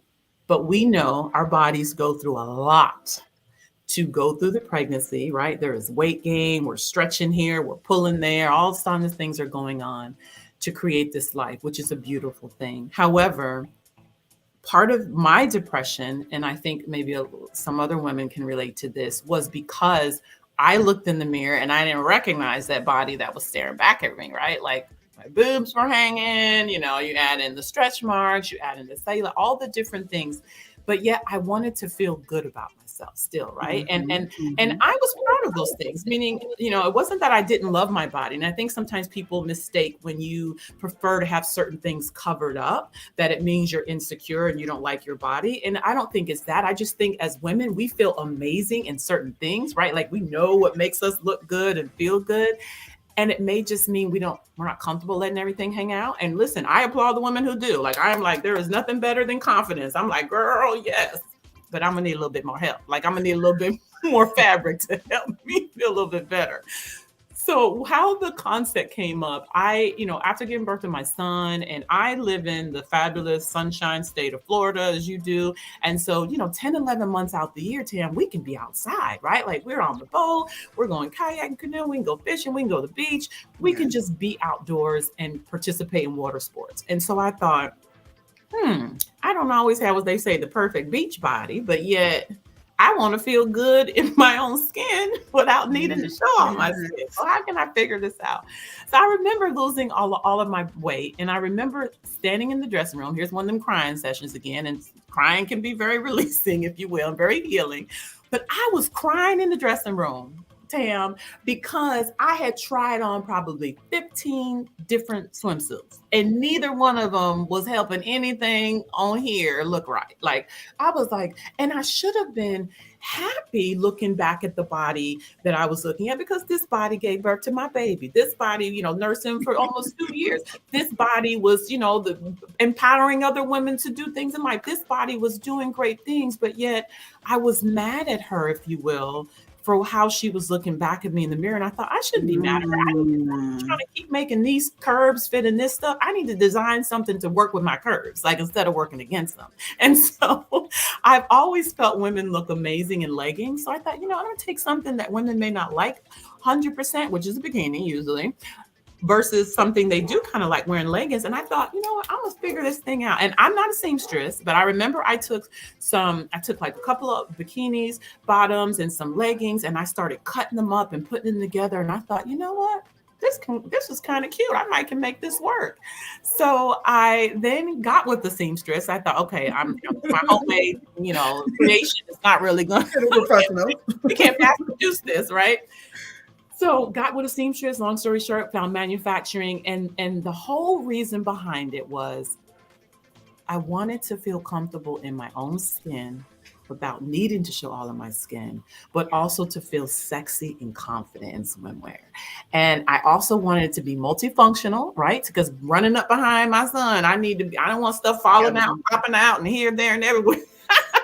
So I thought, okay, we got to come up with something that I can play with him on the beach, run up behind him, get in the water and not worry about it. And not do the uncover and take cover. Because that's another thing. I was mad. I was in that dressing room trying on 15 swimsuits. Not the uncover and take cover. You know what I'm talking about, Tam? I would pick one, and now I'm going to find a cover up. So now I'm gonna spend more money to cover it up. And when I get to the beach, I'm gonna take it off real quick, uncover and take cover in the water, or I'm gonna take cover, lay down, and drape something over top me, the areas I don't, you know what I'm talking about. Because we've done it. You know we've done it. You know, the areas we don't want anybody to see, we draping something over it real quick. And so I thought, no, I don't want to keep hiding my body. I wanted something that's just gonna accentuate my body and make me feel good. And so when I never forget, I was sitting in my room on the floor, you know, doing my little stitching. And I'll be honest, the only needle I had in the house at the time was my weaving needle, right? So I had that big old with the hook. I remember. The big old hook. I've been delivered. But I said, I'm gonna figure this thing out, you know. So I'm stitching together, and I'm sitting on the floor. And I go, oh, if this makes me feel good, it's gonna make other women feel good too. Come on now. And I thought, you know what? Because at the end of the day, but you know, that was nothing but God. This is why I tell people all the time. Sometimes we go through pain to get to our purpose, right? Like where we tie it into, where we utilize that pain and we use our power and it turns into our purpose, because it was nothing but God. I remember lying in bed after the whole crying scenario in the dressing room and at home. And of course I had the one swimsuit that, you know, halfway made me look decent with the cover up that I paid for as well. And I just remember thinking, and I could see the Lakini in my mind. Like I literally could see it. And I got up and I started to sketch. And I'm not a sketcher. I'm not an artist by any means. But I could see it, right? Which then allowed me to then start cutting and stitching. And I said, you know what? I said, only God could be, just gave me this vision. And I could see other women like me, right? Feeling good. Feeling good after having that baby, you know, after maybe just, I even had burn victims, you know, who said I had scarring from, you know, a situation. I had a skin disorder. I had a motorcycle accident. I have these huge, you know, marks on my, and I just haven't gone on vacation in years because I'm uncomfortable showing other people that. And so, or telling me that they would cancel any invitation or decline any invitation if it meant wearing a swimsuit. Any activity. Wow. Like if they got invited to a pool party, you know, a family cookout at the lake, whatever, if it involved having to put on a swimsuit, the invitation was declined. And I thought, no, we're going to return to life. We're going to return to fabulousness. We're going to return to sexiness. We're going to wear something that's going to make us look and feel good and confident. And we're going to love our skin. And the skin that we're in. And because all of those scars, I said, them scars make stars, honey. We are fabulous, honey. All of us. Come on with it. Oh my God. And you know, and this right here, everyone, is part of what we're talking about when we're saying that we're a tribe of folks. And this thing, perinatal, postpartum, you know, anxiety, depression, psychosis, there's so many different elements. You know, we come together collectively in our own spaces, in our own walks of life, and our purposes to make certain that we're doing our due diligence. Melita, tell me some of the, like, the testimonies that individuals, moms are having now because of this, because this right here blows my mind, because it changes lives. And we need certain just little reward systems for ourselves, because we are the giver of life, right? In a sense. Yes. So first, before I do that, I want to say this, because I know you have the ladies that are listening, and when it comes to parenting, especially prior to giving birth and then after, it can seem very overwhelming, right? Like it is, and I know you and I have talked before about there's not one handbook, right? There's not one good parenting handbook out there that's going to be a one size fits all. But the key for me was, and I know you mentioned earlier about having a tribe, is to stop thinking you have to go it alone, right? Like that part is so huge for me. And the thing is, and I think back to my grandmother when we talk about going it alone in life. And she said, baby, even Jesus had a team. Like, what he had the disciples. Like, why do you think you have to do it all by yourself? And so building your tribe, reaching out, not being afraid to ask questions, right? Like, and seeking those from those who've already been down that road. And then the other key thing I realized is that we think we have the disadvantage, right? We're like, oh, I'm overwhelmed. I don't know. These kids are driving me crazy. But really, we have the advantage. We have been where they are. They have never been where we are. right? So as our kids are Mm. growing and they're experiencing things and we like, oh my goodness, what's going on? If we would think back to the age that they are and think of when we were there, what could somebody have said to us or have done for us that would have been impactful to change our lives? And the only way that that's going to happen is communication, right? Like, and I'm doing this with my hands because when I think about communicating with anyone, and especially my son, I'm building a bridge, Come a on now. strong foundation, because I want him to feel comfortable to walk across that bridge at any time and be able to communicate with me. But there's a second piece to that puzzle, Tam. I have to be ready that whatever he asks me on the way over on that bridge, that I'm ready to respond, right? Like, because sometimes kids will ask and we freak out, right? We panic and we haven't already played in our minds. Like, for instance, I had one parent tell me first time she asked her son, was he having sex? She almost had a stroke. And I said, well, why? Like, that's a natural thing. You know, at some point he's going to have sex, right? Like that's it's going to happen, right? Like, so, but what happened, because of her reaction, she later on realized she thinks she had weakened that bridge, right? Like he no longer he didn't feel comfortable coming across and asking her. So I think if nothing else from the conversation I'm having with you today is that parents, number one, you're doing an amazing job, right? Give yourself credit. That's the part you need to realize. You are doing the best with what you currently have and your intentions are good, right? We all just want our kids to be happy, healthy, and self-sufficient one day. But how you empower them is by empowering yourself with seeking out other information, right? Like I call it the tool bag of parenting, right? You want to add a hammer up in there, you need a drill, you need a measurement. All those different tools that we can add to our parenting, our tool bag of parenting is going to help us and also help them so that we don't feel as though we don't have the tools to be a great parent when we do, right? We have access to them, right? Like we're living in an information era. We can, at our fingertips, can find it. So if you're not a part of a network, like let's say like a Facebook group, or you've connected with someone through one of the other social media outlets, then I joined Mommy and Me. So remember now, I was not a mom. I was in corporate. I was working prior to, then became an entrepreneur. So I didn't know other moms. So I was like, what? How am I going to do this mom thing? Right? Like I'm kid you not, Tam. I was like, I didn't even know the moms in my neighborhood, right? Because I would hit that garage button, pull in, pull out, go to work, come back. You know what I mean? So I didn't know them until I needed to know them. So then I Googled. That's a word right there. Listen, I Googled Mommy and Me and play dates. Like I'm like, is there any mom groups in my area? And I joined moms clubs. And that was so powerful to me because it allowed me to be around other moms who had already gone through what I've probably getting ready to go through, or who we also could do.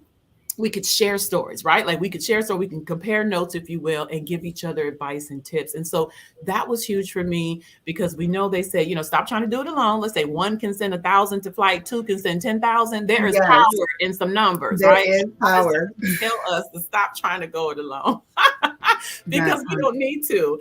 But some of the stories I heard to answer your question is, which again, it makes me realize that when God put this vision in my heart and my mind, that it was bigger than me, right? Because some of the stories I've heard is, I've given birth to 2 kids, or I've given birth to 3 kids, and I don't even feel comfortable. I wear my husband's shorts when we go on the cruise, or I wear oversized t-shirts and I just don't get it in the water because I feel insecure, or I had one lady, which her story was so touching to me. And I didn't even think about how my swimwear would help her. She was a breast cancer survivor. She had a double mastectomy. And so she had the prostheses in, and she told me she had not found a swimwear that made her feel confident wearing her prosthetics, as well as she had additional scarring and things because she was born with different skin disorders and things like that. And so she's like, I just would often just, wear regular clothes, and sit around the pool or sit at the beach and would never. And she goes, so the first time when I saw your swimwear, she's like, oh my goodness, like I could wear that. And I feel jazzy, I feel sexy. And so currently we go from size small to 2XL, which we're looking to expand that even more as we're continuing to build and grow the brand. But really it's about, and I call it swim and gym, because really you could do yoga on the beach with it. You can go water aerobics. You can do all types of different activities with it. And again, it's all about women feeling good in their skin without needing to show all of their skin. And that is the whole goal and the whole focus of what we wanted to do, because we know we're dealing with a lot as moms after giving birth. The last thing we need to worry about is not finding something to make us feel good and confident. Absolutely. Yes. Absolutely. Angie, thank you for throwing up those pictures of the swimwear. Yeah, ladies, look, being a parent, being a brand new mom, we deal with a lot. And one of those things is, there's body shaming going on, right? Or just with our own self-esteem. There's a product out here. You're looking at it right now in which you can go ahead and purchase and get back out there and live, because at the end of the day, we want to have, when we're talking about that toolkit, we want to have a basket of things that we can have in our arsenal to help us to alleviate some levels of anxiety and depression, in which we kind of sink into little lows and so forth. Melita, thank you so much. How can folks get in touch with you?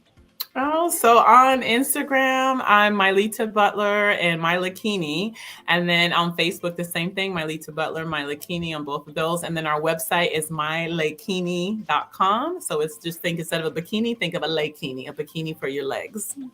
That part. Thank you so much for joining us. If you can hang out, I know that there's probably some questions going on. I saw a few pop up and so forth. Thank you again. And I will see you. And I love you. And thank you for doing this, because we know that the true wealth is mental health. So I'm so glad that you're focusing on this, because that is where we want to be. We want to get to a place where we are checking up on our health, just like we go to get that mammogram, just like we get that pap smear every year, get our teeth clean and all of that. We want to normalize that it's okay to not be okay, and then to go and seek help for that. So Thank you for this. Absolutely. Thank you. Oh my gosh, guys, we are just getting started. We're coming towards the end of hour 2. Melita is one of our sponsors. And I just want to go ahead and just give a quick shout out to some of the individuals that are just donating. Melita, we have Jean Lovejoy, we have Andre Brown, Mary Hope, Sonia Bennett, Miss Juanita Banks Whittington. We have Miss Mirilagro Vasquez, Katrina Harris, Dinah Simmons, Amy Reddix, and Sylvia Blair.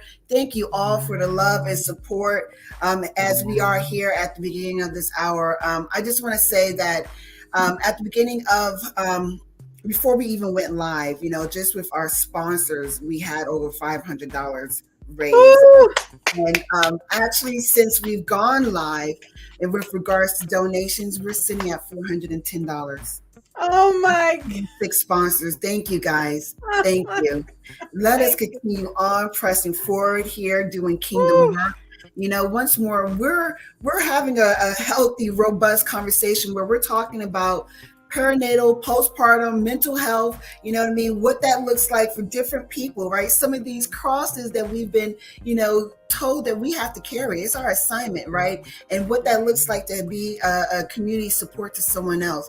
And at the end of the day, when we're tying that back, Maternal Matters Favored, our mission is to provide counseling, support groups, life skills program, one-on-one services, wraparound services, and we have so many things that we're working to provide to parents, to provide them with resources, provide them with a tribe in which they can resource.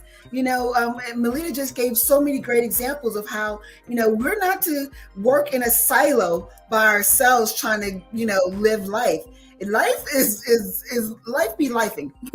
Point blank, bottom line, right? And in these present days and times, we don't have to do things like they did back in the day. You know what I mean? We take this thing to God, and then we take these things to individuals who can have a healthy impact in our lives. You know what I mean? And that's what we're all about at Maternal Matters Favored. We're here. We want individuals to know that we care, we get it. You know what I mean? Like, we have providers that have been there in your shoes. So you know what I mean? They're not talking above you. They are talking to you. They get it. They've been there. We have so many more individuals that are lined up to speak. My goodness. About what God is going to do during this broadcast. Tam, I'm sorry. I'm still drooling at them outfits. Look at this one. I could do this one. that part. Oh my good. And I didn't mean to be distracted, but look at the vibrant colors. I'm thinking about, like, for the Bold, Beautiful, and Bald Beauty Bazaar in September, we could come out in the all white pool party with some of the, oh my goodness. Yeah, and you heard it. Look, the sizes go up to 2X, and the material of it, look, we could stretch. You know what I mean? And so forth. And what did so she yeah, say? She ain't even have a needle and thread. She ain't even know. Look, when God gives you a vision, He'll show you how to put it together. She said she ain't even know how to stitch. Oh my goodness. Oh my goodness. Thank you, my leader. Be obedient. My leader, check that private chat. I need you, girl. I need you. And Charlotte Pringle says she needs this outfit for her cruise in October. So there you go, my leader. Just keep checking the private chat. Tam, I'm gonna put you backstage for a minute because we got a long time to go, and I don't want you to get worn out. I need to do some housekeeping because we're coming up to the top of the hour. Can you believe this? Can you believe this? We are broadcasting live in several different areas. On YouTube, search for 24 Hours of Favor charity event.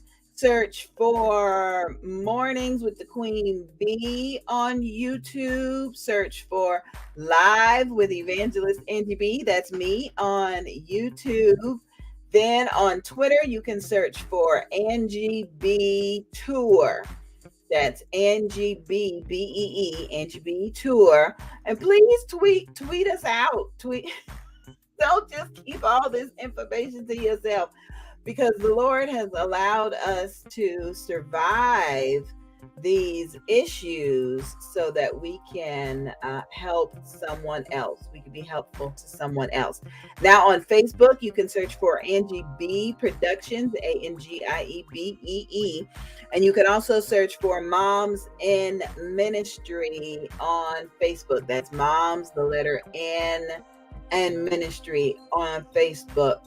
Thank you so much for the comments that we've been getting. Thank you to Pastor Mary Hope for calling in this last hour. She has us in her prayers. Her ministry is in St. Augustine, Florida. And she has been supporting us all the way. We've got a couple of videos that we want to play for you, just to give you some breathing room. We know that all these testimonies are just so powerful, but we would not be broadcasting if it were not for some of the folks that you're going to be able to see coming up in just a little bit. We do understand that the prayers of the righteous availeth much, and so we are thankful for the prayers, the support, and of course the financial support, because for your $35 donation, that will allow one parent to participate in the life skills program that will be kicking off very soon. So here's Tam, just to talk a little bit more about it. Here's a video from Tam, and then we want to hear a little bit from our sponsors. So we'll be back in just a bit. Tam here, coming to you from Favored. May is Maternal Mental Health Month. Yes, it is a thing. Did you know that women of any age, race, culture, and income level can experience perinatal anxiety, depression, and other mood disorders? That symptoms normally start to develop when a woman is pregnant and through their first year after childbirth, and that there are well-researched and well-effective methods for which a person can recover? There is. And this is where Maternal Matters Favored come in. We provide counseling, support groups, and a life skills program to parents and backing them up while they're balancing out parenthood and life all at one time. Remember, there's no manual to parenting, but there is a tribe for every parent. We hope that you join us.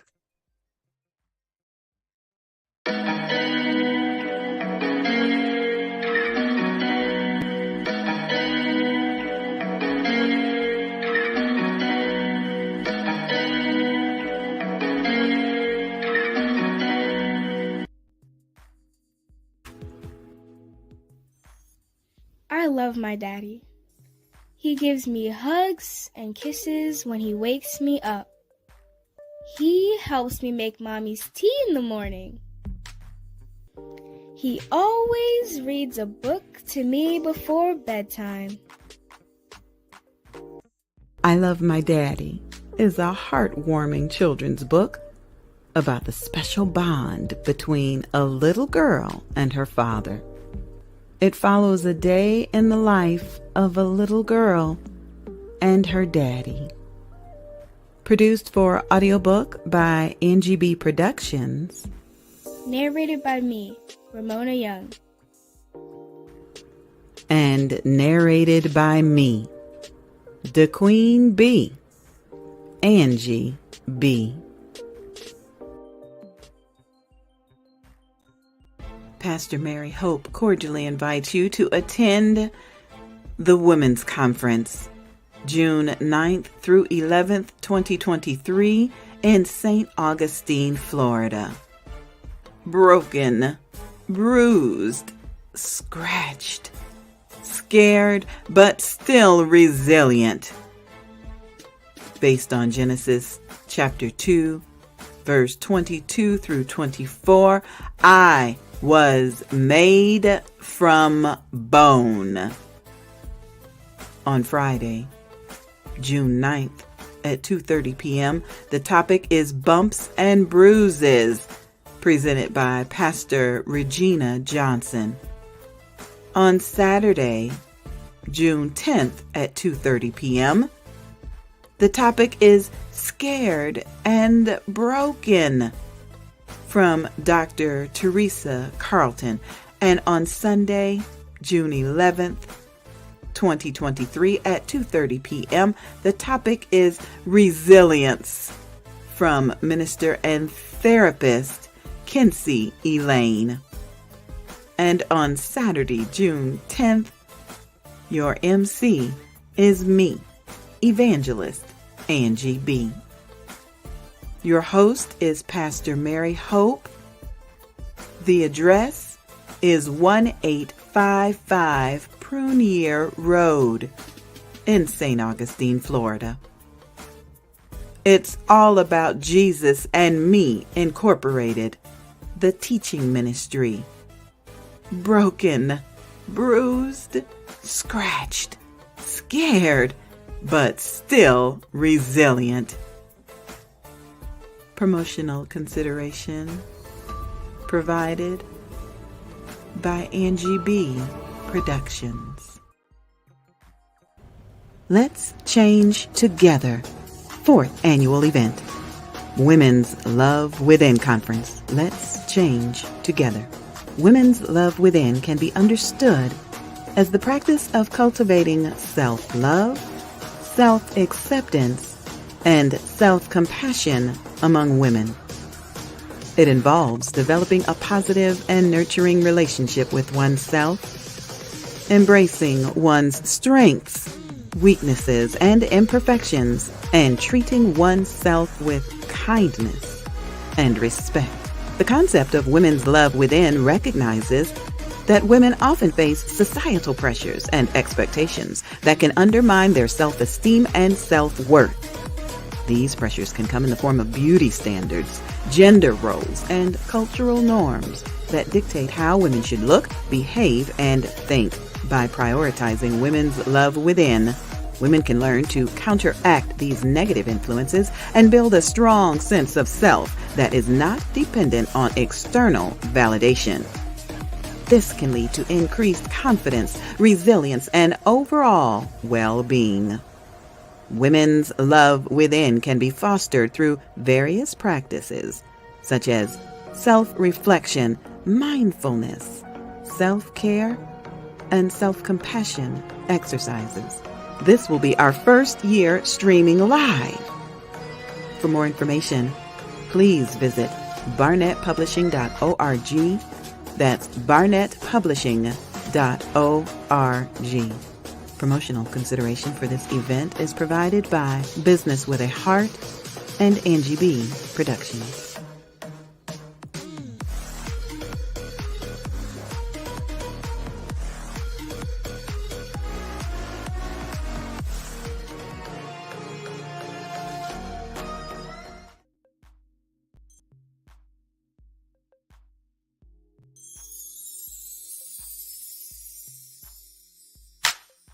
Hello, my name is Kiana Diane Long Hargret, and I am the founder and CEO of the Levi Long Sickle Cell Association. And I am here to do a specific task in reference to mental health as well as being a parent with sickle cell. The question was asked, how is my nonprofit able to help those mothers or even parents as a father as well with dealing with mental health with sickle cell? Sickle cell is an inherited disease, and it comes from the parents. It comes from the mother having a genetic gene and the father having a genetic gene coming together, creating children, which causes a genetic disorder called sickle cell anemia or sickle cell disease. A way that is very mentally disturbing and hurtful for a parent is the fact that if they come together because they love one another and then they have a child or children, in some cases, more than one child, having the crippling disease. And I say crippling because it affects not only the body, but it affects the mentality of a person dealing with this disease. It affects the core of a person dealing with this disease, because a person that has the disease has to live life dealing with being ridiculed and looked down upon by doctors and nurses. Those that have taken an oath to help, they look down upon those that have sickle cell. They are called drug seekers and drug users. So that alone is mentally disturbing and mentally challenging within the person that's living in the body of a sickle cell person. It's important for support services that I help to make sure those that have sickle cell disease get, so that they won't stay in the hospital, because that's what happens when a person has sickle cell disease. They go into something called a crisis, which is a series of pain. And when they're in a crisis, they have to immediately go to the emergency room, get an IV put in their arm so that their cells that are shaped like this can go back into shape like this. We that are living that don't have sickle cell anemia, our cells are whole and round. And the description of those cells are smooth, round, and soft. Unlike those that have sickle cell, their cells become sticky, hard, and sickle cell shaped, which when it goes through our veins, it's hard for the circular shape to go through. And when they're like this, they get clumped together. And so that is what causes the pain. A person that is suffering with sickle cell mentally, they suffer with pain, fatigue, and sleep disturbance that are linked to depression for those that have sickle cell disease. And depression can worsen sickle cell disease complications and lead to substance abuse, all kind of abuse, because they don't know how to cope. So when a person is suffering with sickle cell disease, needing mental health and mental care, me as a case manager with the Levi Long Sickle Cell Association, it is my duty and my responsibility to match them with services that will help them to cope and to maintain their life and their livelihood in the body that they are in. My name is Kiana. I am the owner and founder of the Levi Long Sickle Cell Association. I am the lead case manager, and I just want you all to know that a person that has sickle cell is really battling in their body, mentally and physically. So if you know anyone that has this disease, please speak to them and let them know that they're strong warriors and they can make it. Give them the encouragement, uplift them. And I thank you so much for this time. You'll see me again because I have much more videos to show. But thank you for this time in reference to mental health. Have a good night. Bye-bye.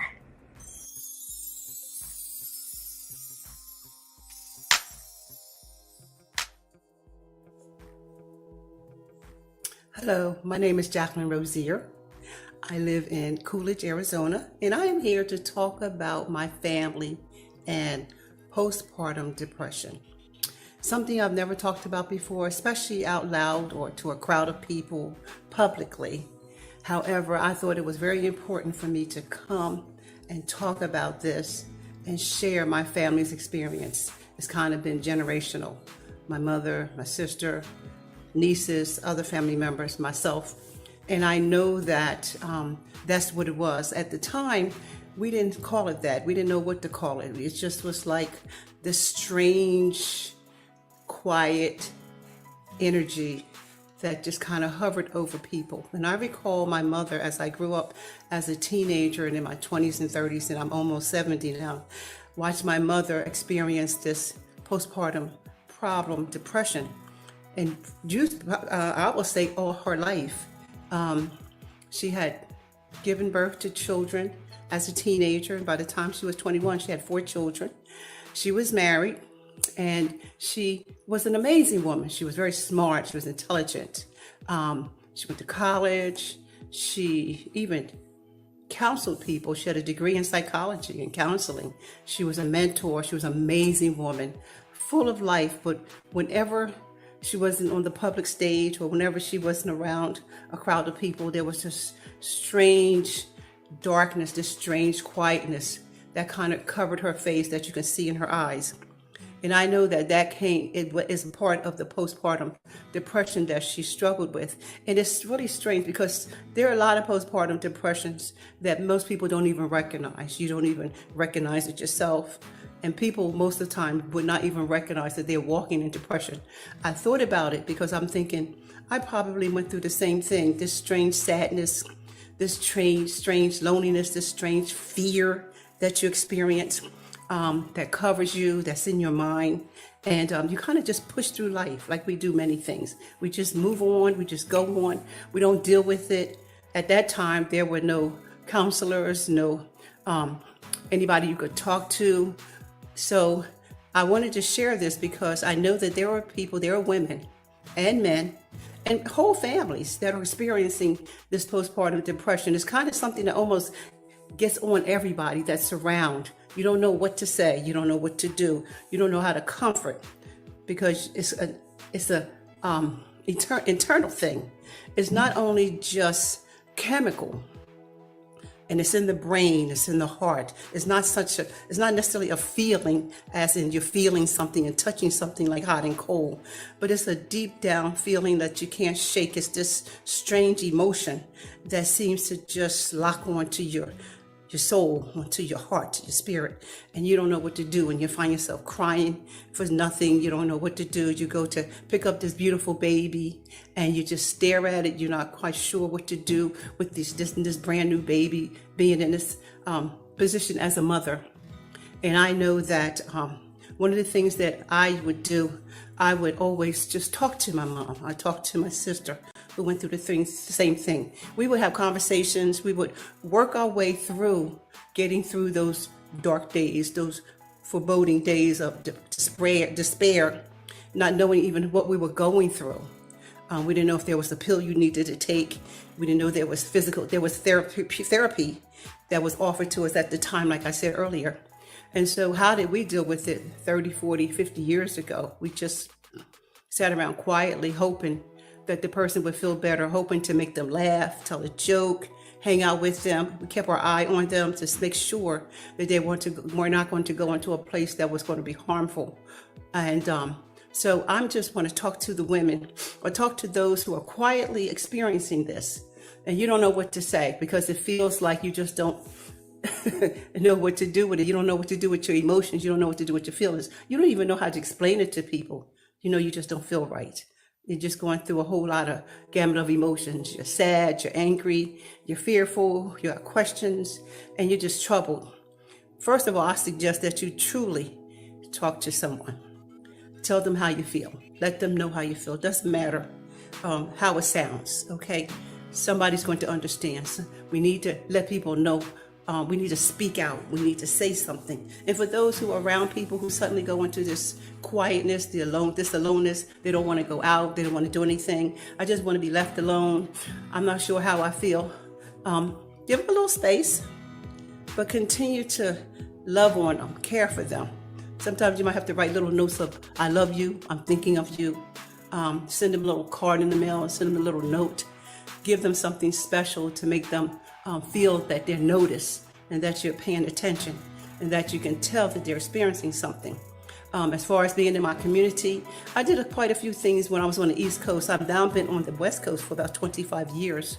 But when I was on the East Coast, I would start women's programs, gather women together, talk about parenting, talk to young women who were becoming parents and let them express their emotions and express how they were feeling and their frustration, especially single women. And so I started a program called Woman the Nurturing Spirit and helped them realize that they were these special souls and that they had been given these special souls in their lives and how to walk through life knowing themselves and loving themselves. Also, what I used to do was have them, and one of the things we talk about all the time is journaling and writing things down. Sometimes all you have is a word. You might not want to write a whole sentence. You might not want to write a whole page. Sometimes every day you might just have to sit and think of a word that you're feeling. How do I feel right now? And sometimes you might have to Google it and see, emotion, words that make you express emotions, and pick a word to express how you feel. Be with that, and share it. And as a woman of faith, I like to talk to God about the things that I go through. And I know that God is listening. I believe in a higher power, a creator, and I know that God is there listening to me, and that I can gain direction and instruction and support as I experience those moments where I'm not feeling quite right, where I'm feeling not so good as a young parent, as a young mother, what to do. And they say there's no real books that you can buy to really teach you or show you how to be a mother. So what did I do? I went to God. I really did. I would lay these babies down at night in the bed, in the cribs, and I would say, okay, God, you sent these little babies to me. You sent this soul to me. What do I need to do with this baby? How do I care for this baby? And I'm telling you, when I tell you what I tell you, God will speak to your heart, speak to your soul, give you instructions, give you directions, or he'll lead you to someone who can support you and show you and talk to you about. It takes a whole village, yes, to raise a child. It takes a whole village to help you be a mother too. And so I'm saying that you may need to just reach out, call on God, call on somebody, call on a family, just share how you feel. It's very important not to bottle yourself up, not to be quiet, not to think that your voice will not be heard and that you don't matter. So I appreciate being able to share this information with whoever is listening. I'm not sure if what I'm saying is making a difference. I know it made a difference for me. I know that it is important for us to start to talk about this out loud, for us to take notice and to pay attention to our young women, our young mothers. They seem to be younger and younger all the time. I was just talking to my daughter-in-law, and I said, all these grandmothers that are in their 30s, oh my gosh, and they're getting through their own postpartum depression probably here and there, now and again, sometimes. And so it's very important for us to begin to, as women, to continue to get back to talking with each other, sharing with each other. So many women are working today, not back in the day when moms were home, mothers were around. And that's what they did. They talked to one another. They shared with one another. And so I hope and pray that you'll be able to gain something from this entire experience in the next 24 hours or whenever this video is shared with, and that you will reach out to people, that you will contact those who are professionals, who you can talk to a friend, talk to a relative, talk to someone about how you're feeling, so you don't feel alone, so you don't feel like this weight, this cloud is yours to carry by yourself. So there you have it. My name is Jacqueline Rosier. Should you want to contact me or ask me questions or even experience going through the love journey, that's fun. That'll help you with something like this as well. Contact me on Facebook at this time. I'm prepared to put up my website and introduce everything. Introduce the love journey to you. At this time, you can contact me at Jacqueline E. Rosier. Jacqueline E., middle initial, Rosier, Jacqueline, middle initial E, last name Roz, as in zebra, IER. Talk to you later. Be blessed. Oh my God. Oh, girl.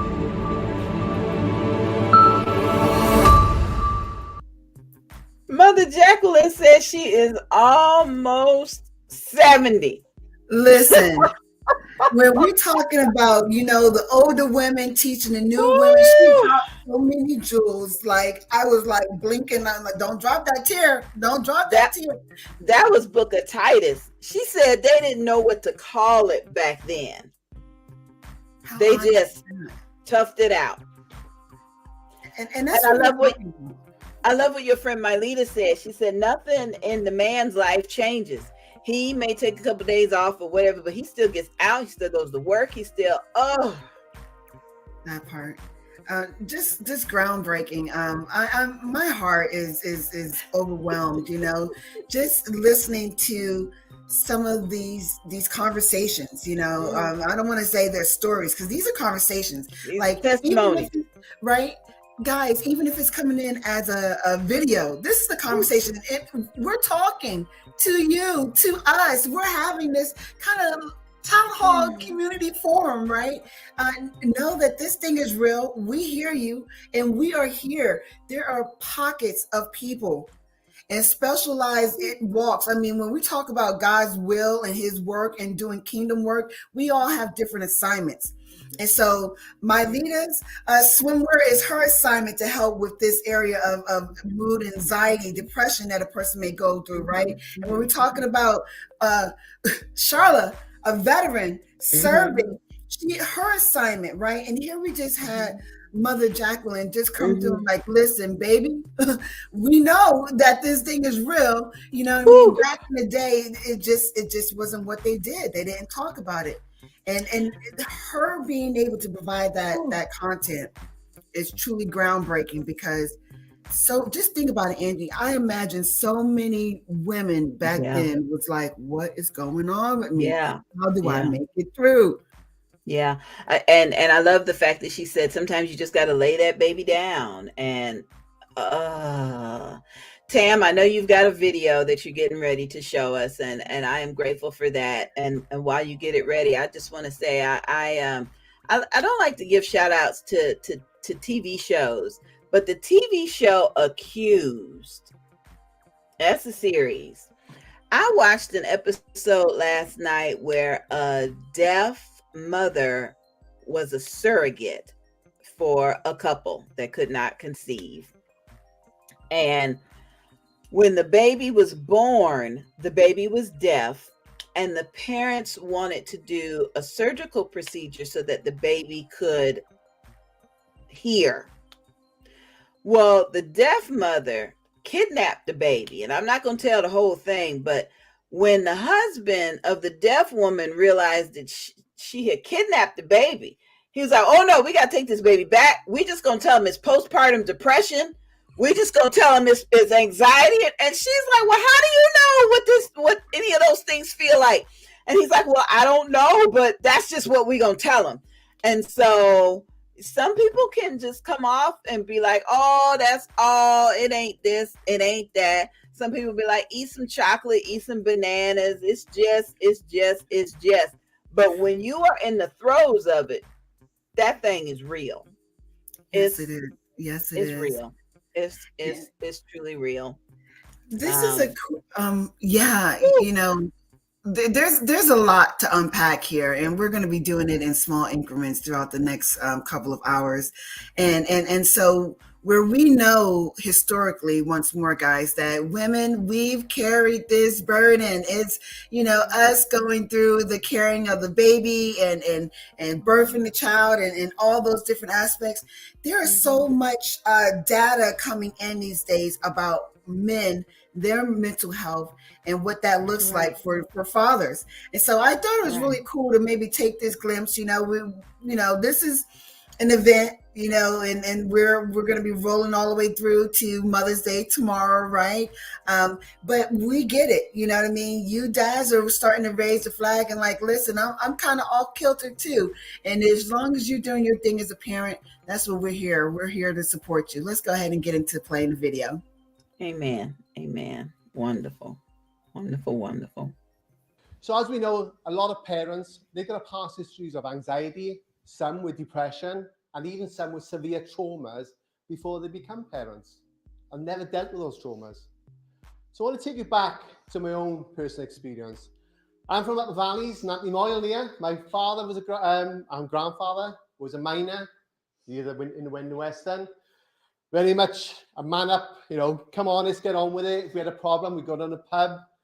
I never talked about mental health to my parents. We never talked about anything like that. Unfortunately for me in school, I couldn't keep still. I was very agitated in school. I find it hard to keep on the spot now. And what I didn't know at the time, I was diagnosed at 40 years of age with ADHD and dyslexia. So like I said, I had a lot of low self-esteem, unfortunately, before I became a parent. But luckily for me, I entered the youth club in the valleys, and there was a gentleman said, you can do anything with your life. Don't let anyone tell you can't do anything with your life. And I went on to be a British champion. I was a national champion in 3 different sports. But unfortunately, I left school at 15, and the rave scene started kicking in the 90s. You probably see me on Uncovered, Grease Uncovered somewhere with my glow stick. And I'm not proud to say, but unfortunately, I got into a lot of drugs, alcohol. That was my coping skill at the time.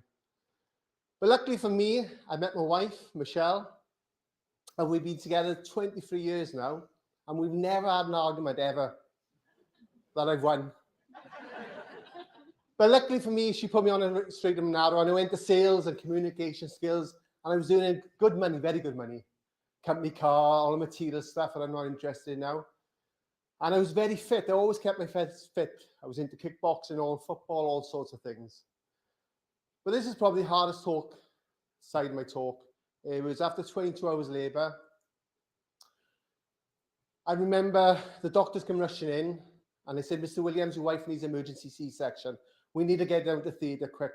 The words emergency, I honestly thought my wife and baby was going to die. And when I see Michelle in the theatre, I honestly thought, oh my gosh, I've never been in a situation before. I felt helplessness. And what I know now is PTSD. So what is PTSD, guys? PTSD is an anxiety disorder, either witnessing or experiencing a life-threatening event. And that's from mild, moderate to severe end. Nothing worse thinking your wife and baby's going to die in that situation, yeah? And I've worked in secure units, I've worked in horrific things in my life. Nothing worse for me personally thinking they were both going to die. Michelle went on to have severe postnatal depression. We believe it was a lot of birth trauma, PTSD. And I was expected to be back in work in 2 weeks. All of a sudden, I was home with my wife. I was actually in a place where I couldn't tell my friends, couldn't tell my family. It was crisis team. My wife didn't want to be here anymore. My personality was starting to change. It got to the point where my mother-in-law came to live with us, and I'm still getting counselling for that now, for honestly. But on a serious note, I had a lot of family support. A lot of families, as you know, haven't got that support. During that postnatal period, like I said, my personality changed. I remember punching the sofa, bust my hand. I was avoiding situations. I was using alcohol. I didn't initially get a bond attachment with my son, but I think that grew because I was skin to skin. That oxytocin, I think, helped me with that bonded attachment. I remember starting fights with bouncers, not because I had a chance of beating them. It was when somebody's hitting you, it's another form of self-harm. I couldn't tell my wife how I was feeling because I didn't want to impact on her mental health. And I was actually having suicidal thoughts in the postnatal period as well. But as a man, I was told just to man up and get on with it. What have you got to be depressed about? You didn't give birth to the baby. I didn't. I was more concerned about my wife I was. So basically, after 5 years, I had a breakdown. I was in community mental health services, diagnosed with ADHD. But what happened was, when I set up a group with fathers only supporting their partners with postnatal depression, this is what I found. I found they were suffering from PTSD themselves, antenatal anxiety and depression. So if we've got a dad who witnessed trauma the first time round, the next baby comes along, obviously the anxieties will be higher now, because now he's got to go into a labour ward where he witnessed that trauma the first time. And a smell can trigger off PTSD, as we know, yeah? Fathers with postnatal depression. Gosh, no way, that's got to be hormonal. But there is a shift in fathers where testosterone levels goes less as well. And 1 in 10, as I'll explain, suffer from postnatal depression, 1 in 10. And the importance of this talk today is, what's the biggest killer in men under 50 in the UK, guys? Suicide. And we're not screening fathers for their mental health at the moment. So this is why it's important. Paternal OCD, dads get the intrusive thoughts they can do something to the baby. Dads get these thoughts that social services are going to take the babies off them. Dads worry about some thoughts that mums get as well.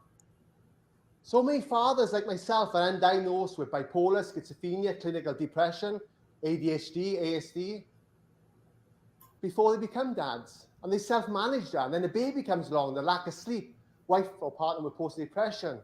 There is loads of reasons why fathers suffer in the postnatal period, the first 12 months. And like mums, they struggle to bond with their children too. It does look different with fathers.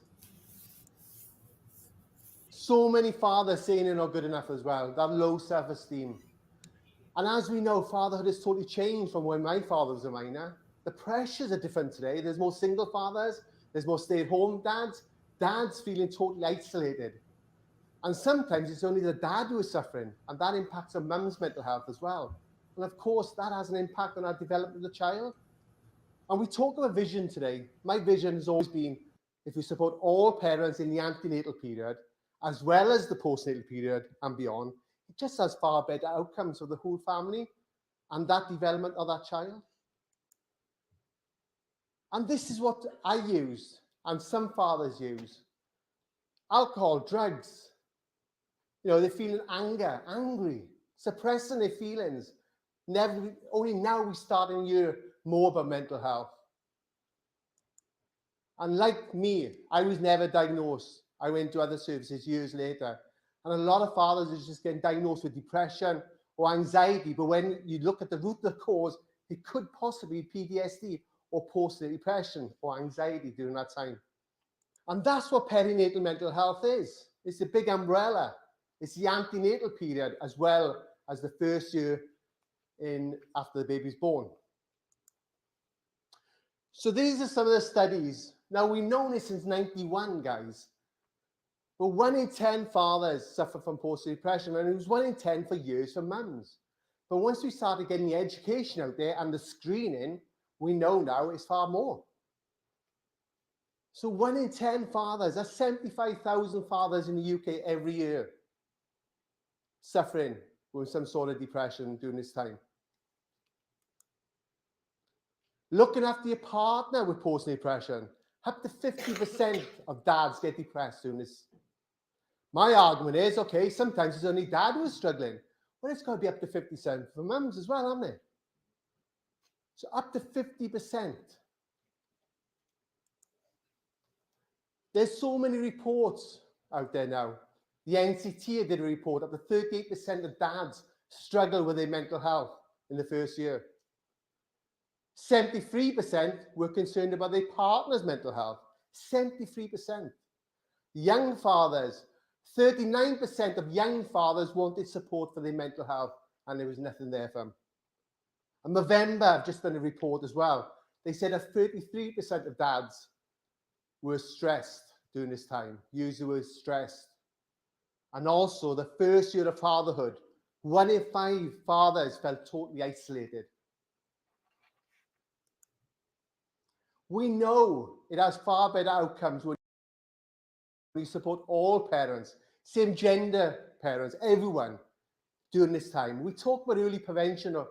We need to start looking at pregnancy when we talk about mental health. Let's start from pregnancy and move on. Because it does have far better outcomes, guys.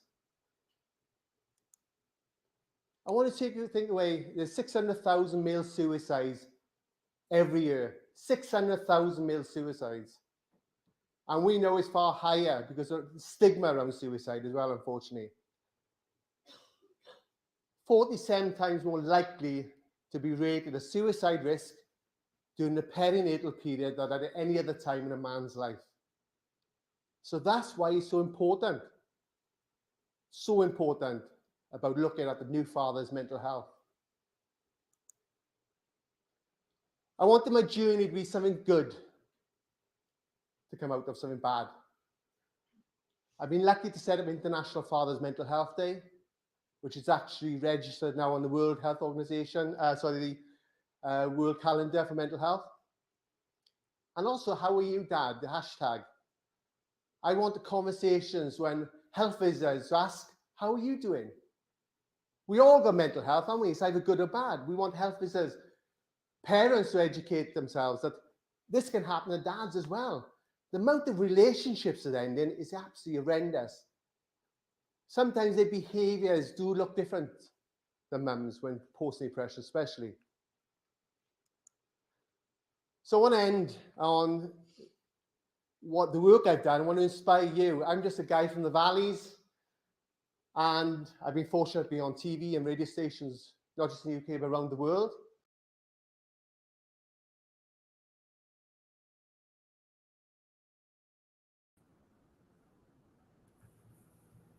Good stuff.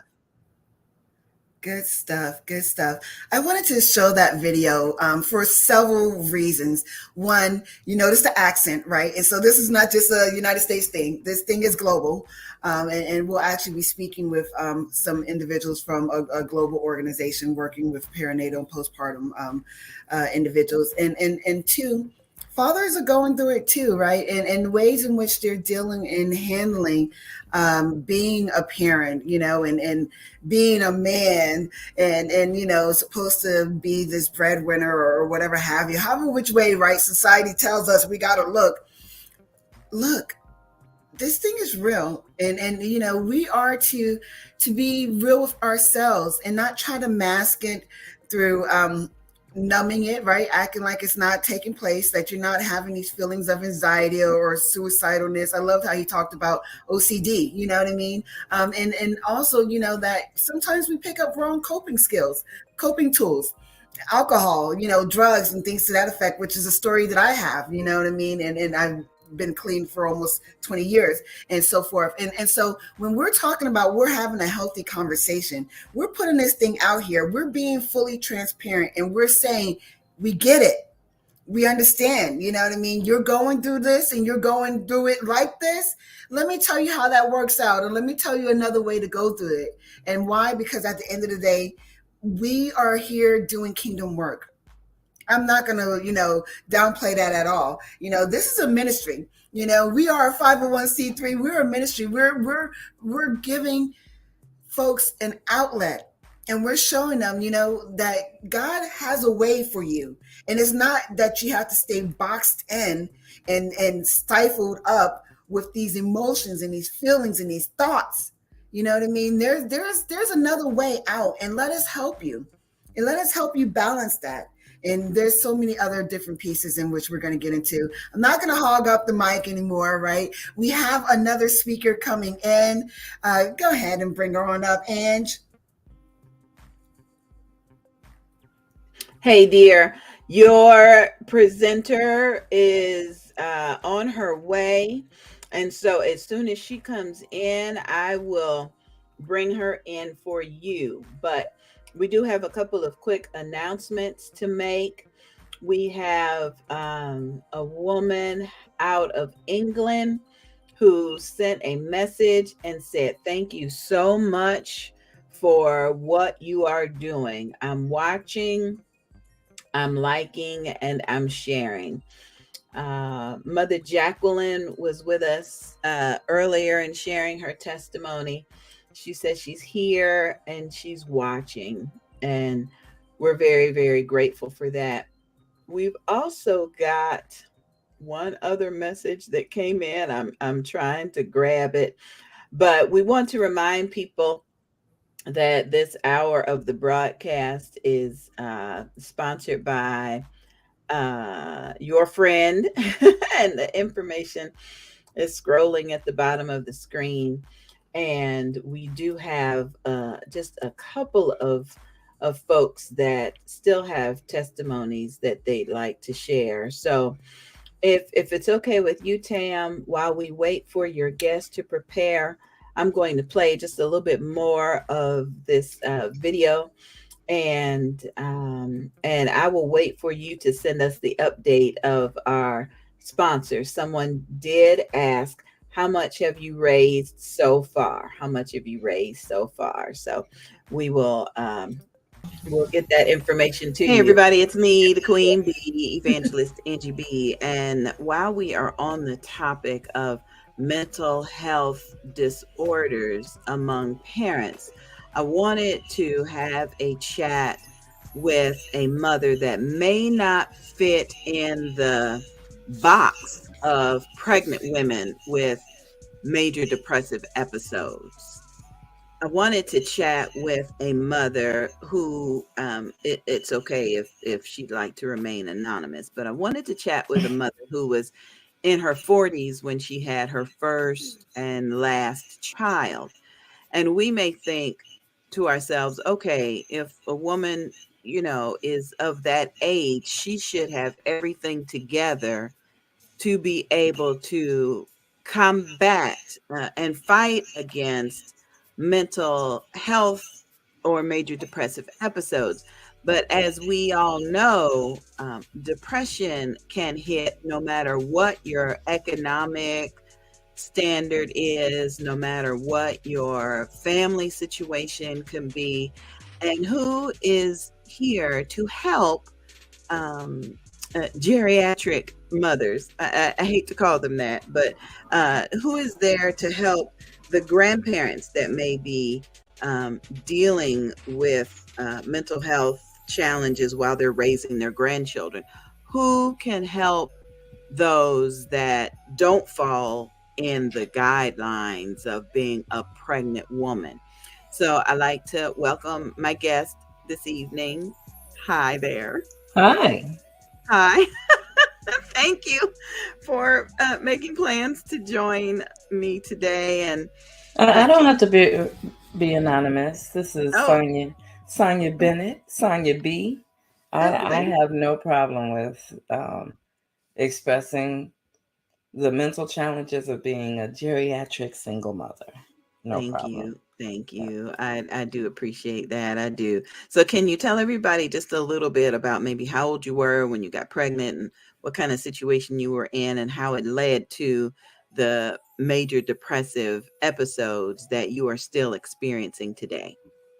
So I got pregnant when I was 40 years old. It was a very interesting situation. I came to visit family members, my eldest sister and my niece, out of state, and decided since here in Michigan I wasn't doing anything, I wasn't working at the time, I was living with a roommate, so I didn't own any property, and my life was really on pause. And I decided that I was going to make a change, move to another state, live with my sister and my niece. And lo and behold, I came back home and was actually packing and getting ready to make this move. And I received a letter in the mail from a religious group, and it basically was asking for a donation. But in the letter, there was a kneeler that you were to get down and pray on. I can't remember if it was Jesus's face or Mary's face, but it was something that you were supposed to pray on and send back to them with the donation, of course. And they were going to basically believe God with you for whatever you prayed for. She talking about prayer, Tam. And I know that the prayers of the righteous availeth much. Listen, and she's talking right too, because that's what we're supposed to do. I was this morning, preparing for today, and I everybody knows E.T. Eric Thomas, you know what I mean? I'm a big fan of Pastor, Doctor, the hip hop preacher. And he was talking about, look, take that thing to God first. You know what I mean? Then, if he leads you to talk to someone, go ahead, and a counselor, a friend, whoever. But you got to call on God. Help me. Yeah. And now we're going to call on your guest, because I just love being able to jump in and out of a conversation. So we're going to get back to that video in just a minute. Your guest is coming on camera right now, and I can't wait to hear what she got to say. Oh, hi. Oh my gosh, everybody, this is a dear friend. She's a mentor on so many different levels. You got to have the right tribes of people in your life. And I am so ecstatic that you're here. I am going to go ahead and read your intro. Here we are. We have Miss Dehelia, right? I'm just excited that you're here. Dehelia Smith, she is the president of a new nonprofit called DAR Ministries, Inc. And the ministry, the mission is that it empowers women to live a life of purity and their God-given destiny. She's also a Legal Shield independent associate, helping families and businesses to have equal access to liberty, equality, opportunity, and justice, which is something that every human deserves. Thank you so much for being here. How are you this afternoon? I am good. It's so good to see you, my dear. You look lovely, by the way. Thank you. L'Oreal, a little something, something. So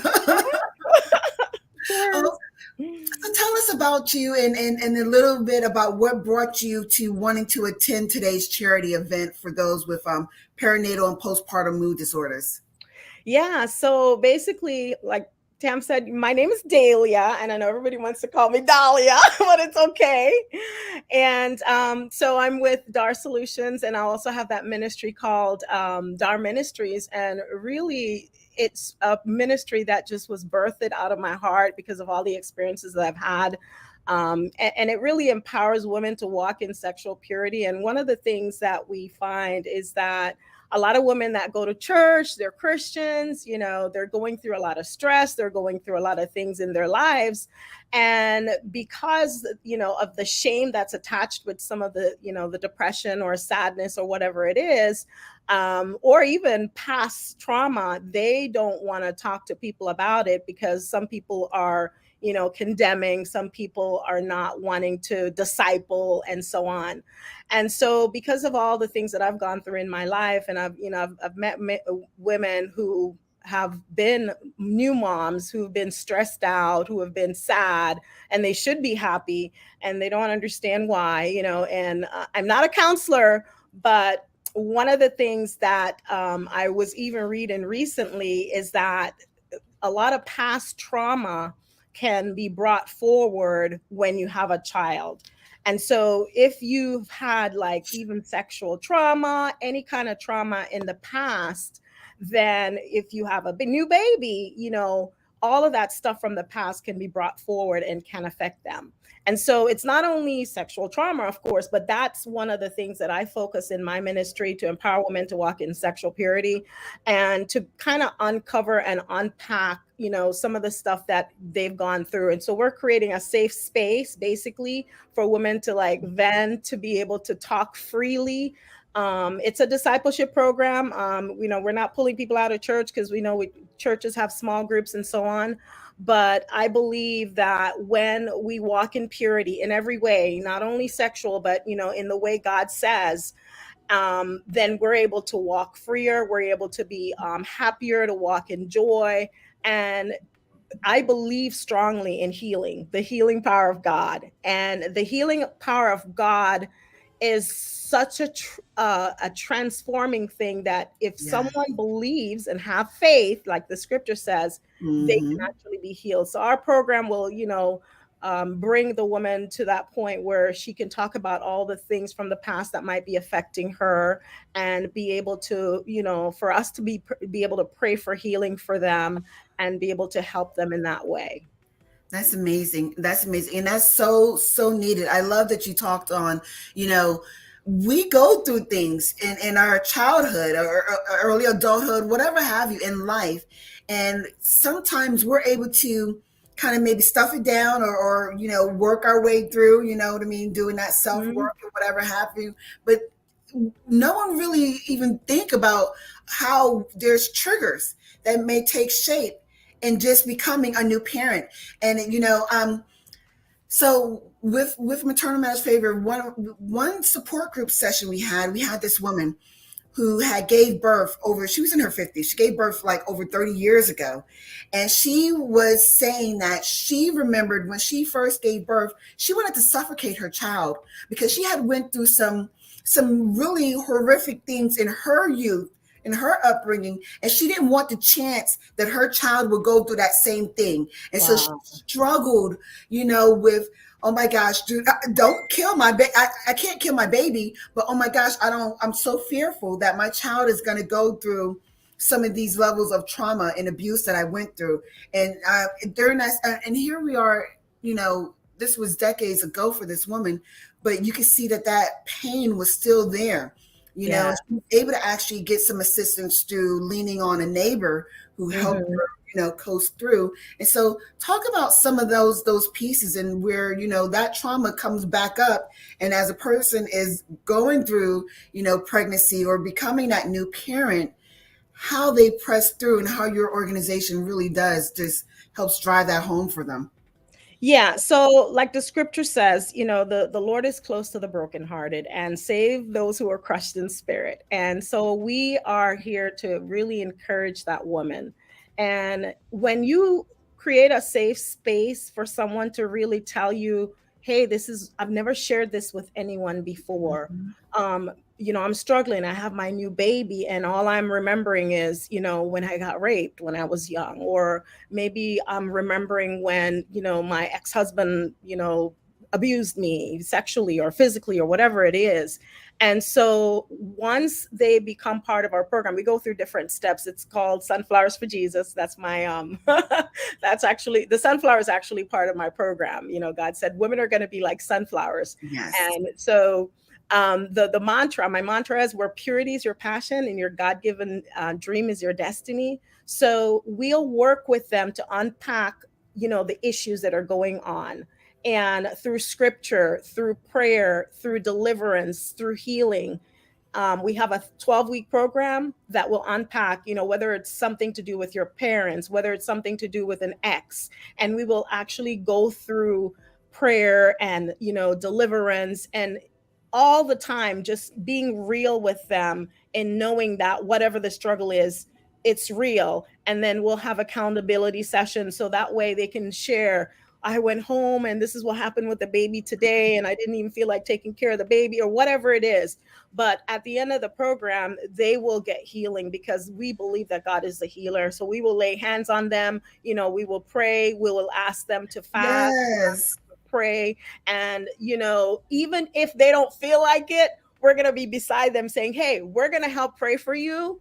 And then we're going to teach you how to fast and pray. So that way you can understand that the power of God can change the situation that you're in, so you can fulfill your God-given destiny. And, as a Absolutely. mom, we have to be examples for our children. And if we're not whole and if we're not well, then we have to get ourselves well first. And so that's what we're going to help. And, we're not only focusing on moms. Sometimes it could be just, people that are going through other things too. But I certainly see, your program, Tam, being so powerful in bringing together a space where these women can be helped.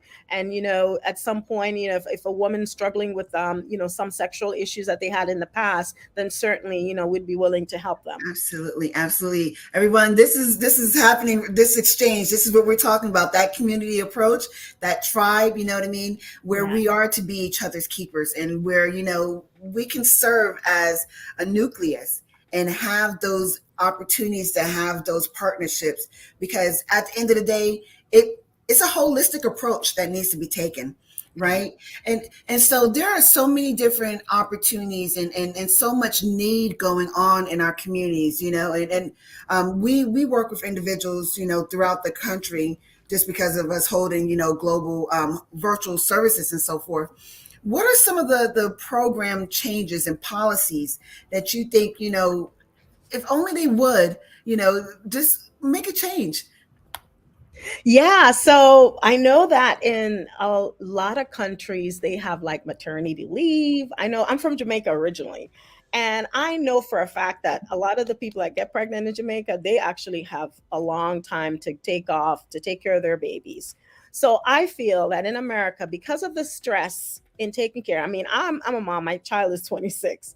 Because of the stress involved, whether you're having depression or not, let me tell you, it's stressful. So on top of all the trauma that you faced, and now you have a baby to take care of, I feel that they need to have something in place for moms to have at least a month off to prepare to have the child. So meaning you shouldn't be Mm. working like, oh, my baby is due in 3 weeks. Listen, I feel that mom should get at least a month off before they actually give birth, and also at least 3 months. And this is paid. There's money going all over the place in America. So I feel like 3 months at least after they have the baby, that they should have the ability to stay home, take care of themselves, and take care of their babies. And if they need, help with any kind of issues, have that access, free access, where they can actually say, hey, I'm having issues, I need help, and have that help available for them. So there needs to be more of an awareness,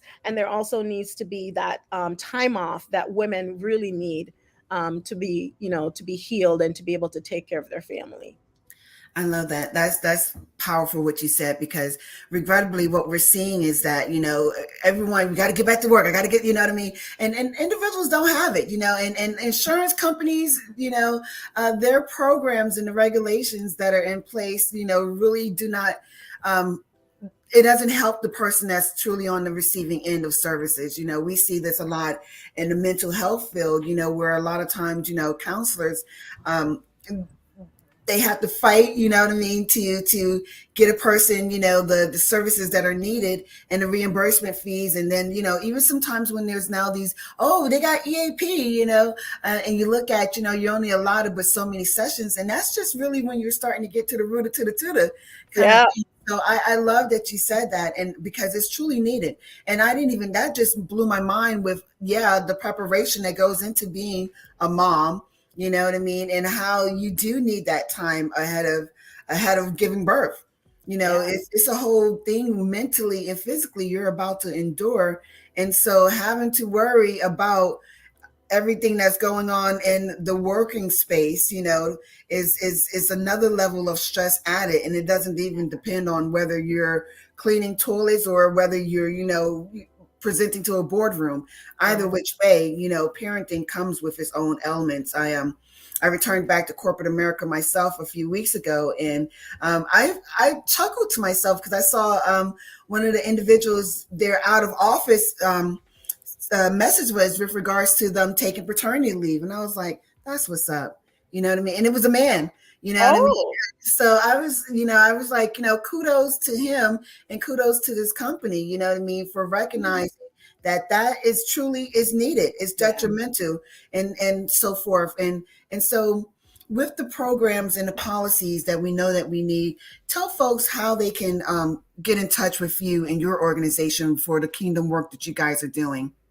Yes. So if you want to get in touch with me, you can reach out to my first name, Dahlia, at darministries.org. And also my phone number is 407-325-0894. I'd be happy to chat with you. And also we have a website, and I just had the website go up, darministries.org. So feel free to reach out. I love helping women. My passion is to really help women and to encourage them. And because of all the things I have went through in my life, I'm here for you guys. So if there's any need, then I'm here. And thank you so much, Tamara, for allowing me to share. And I am so excited for what you're doing. So many women, hundreds and thousands of women are going to be changed. Their lives are going to be changed because of what you're doing with this nonprofit. So thank you again, and God bless you. Thank you. Don't leave yet. Don't leave yet. Somebody wants to know how to spell the name of the ministry. So the website is www.what now? How you spell it? So D is in David, A is in Apple, R is in Robert, Ministries. And basically it means Dahlia anointed, because I'm being anointed, refined, redeemed ministries. Hey, let's go. Come on now. Don't let me get up and get the praise. .org. Yes. Got it? Got it. Okay. She said she got it. Thank you, ladies. Nice. Thank you so much. Thanks, Tam. God bless you. Love you. God bless you too. Love you too, girl. Bye-bye.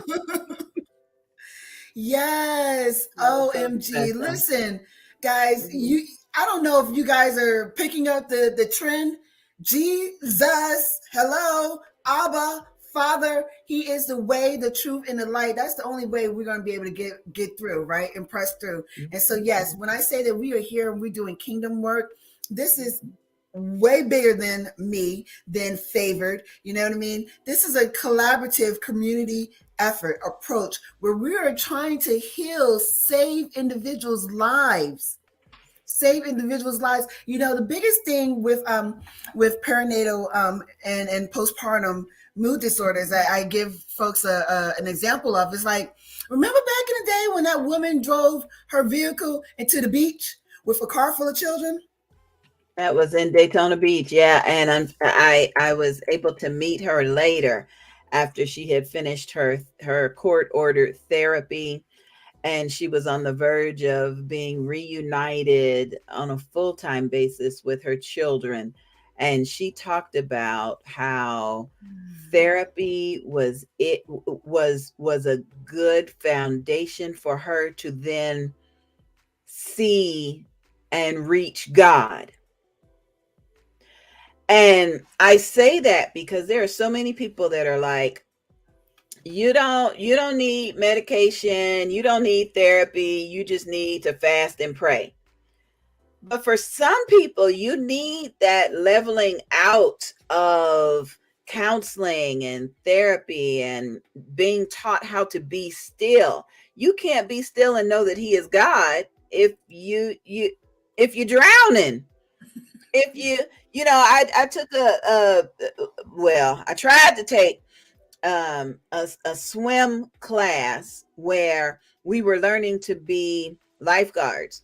And one of the things they teach you as a lifeguard is that drowning person will take you down with them because they're so busy trying to live that they don't recognize that you're trying to save them.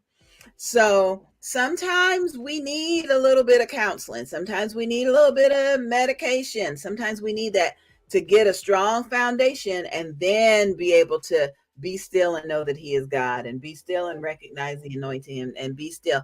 And you really can't do that when it's a crying baby that need their diaper changed.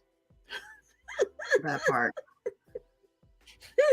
Yeah, it's a lot. It's a lot. When you think about, parenthood and all that we have as parents have done to kind of put bubble wrap around our children, it's a lot. It's a lot. And it could drain you. They talk about putting an oxygen mask on you first, right? Kind of a thing. And that's where you have to reach out for help.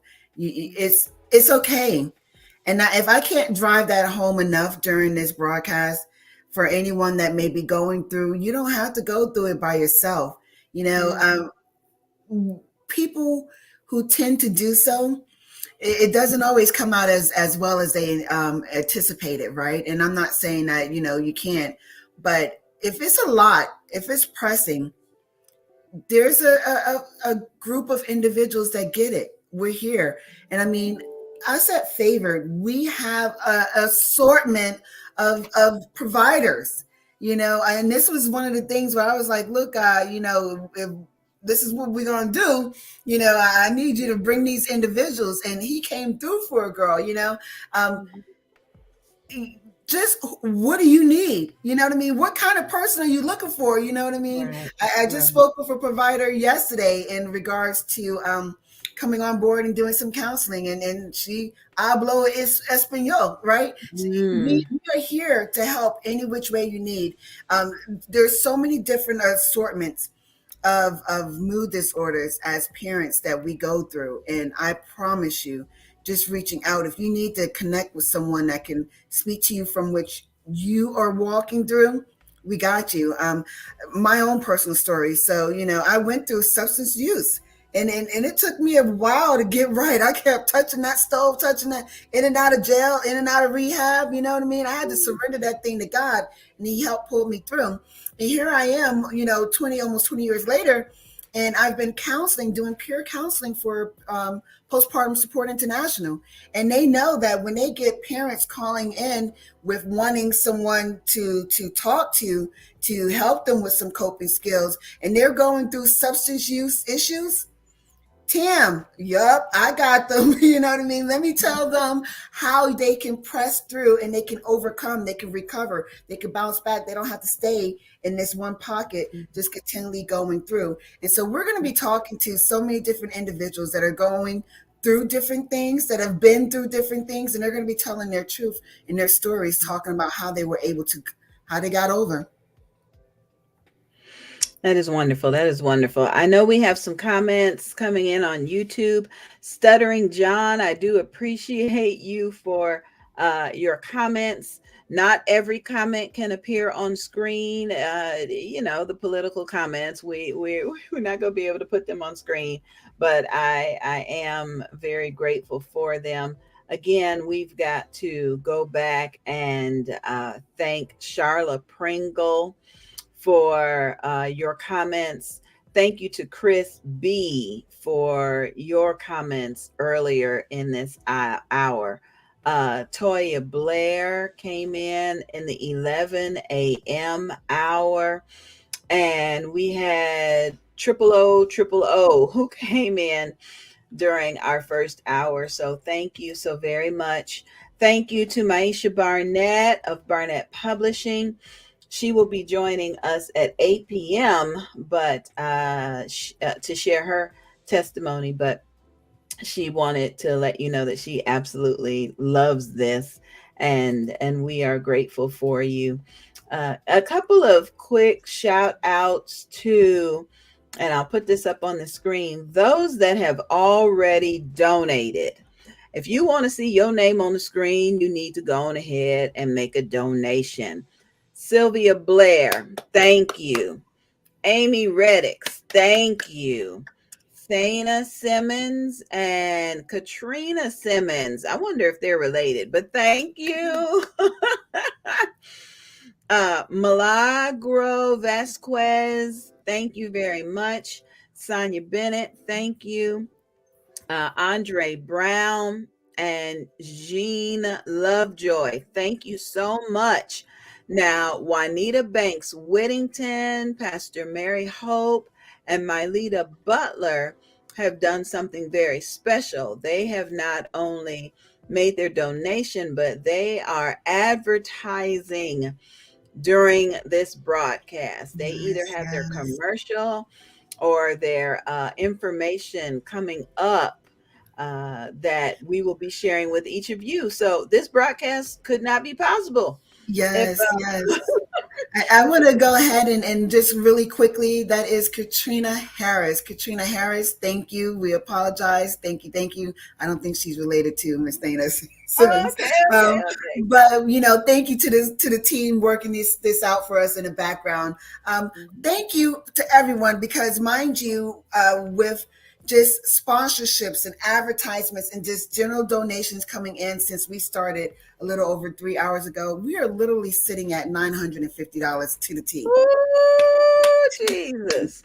So, I mean, that is only by the grace of God. We are 3 hours in.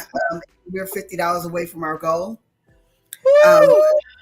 This once more is going towards our life skills program. And the ultimate goal is to provide parents with an opportunity to get some one-on-one type of tools to be able to walk their walk in life.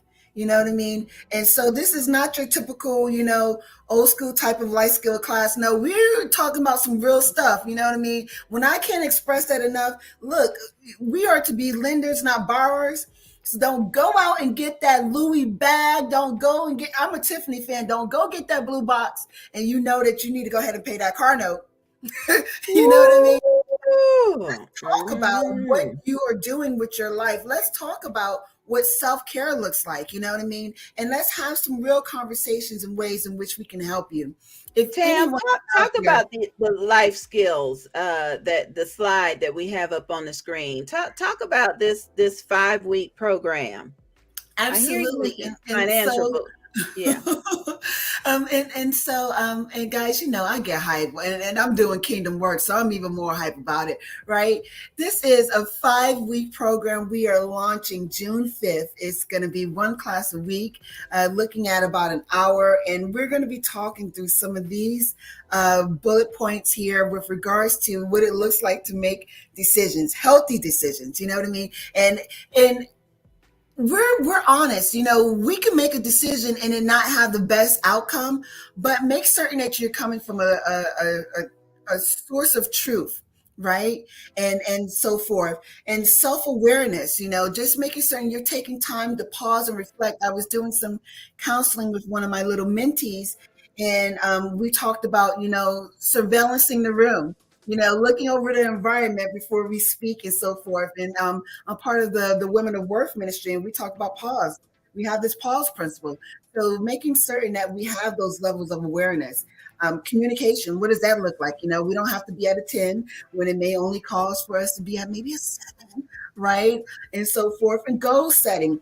And this is something big, we have certain dreams, goals, and aspirations, but it's not just enough to have those. What are those action steps? What does that look like? Let's bring it down from a macro down to a micro, and let's talk about what are you putting into place to actually achieve them, right? What are those outcomes that are going to be had from you actually achieve? So you want to go ahead and you want to go on a cruise. You know what I mean? You want to go ahead, you want to go get your degree. You want to go ahead, you want to do this, you want to do that, whatever. Okay, let's talk about it. Let's put some steps into place and make certain that we're doing it. And then once more, we're talking about financial literacy. Let's make certain that we're making smart decisions. I was talking with someone in the grocery line and talking investments.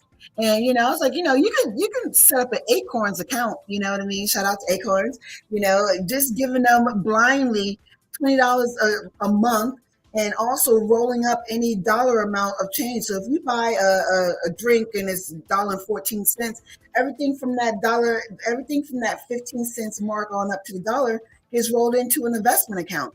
It's little things like that you can do to enhance who you are and what you're doing in this world. And it can make a world of a difference. You don't even miss that semi-dollar that you have going over into this account. And next thing you know, you got a couple bands stacked up. Now we could go get that Tiffany purse and those earrings, right? So it's just little things that we want to make certain that we're letting folks know, because I know for me, just talking about that financial literacy part, my parents didn't talk to me about money. Right. And I've talked with other people's, it's like some parents didn't talk money. They were still trying to figure out and manage it the right way. Right? And so I've had some non-parents that want to be parents say, well, how do you save when everything you got coming in is going right back out? And then I've heard a grandfather to say, well, if you go on ahead and have some children, so I have great grandchildren, I'll take care of the diapers.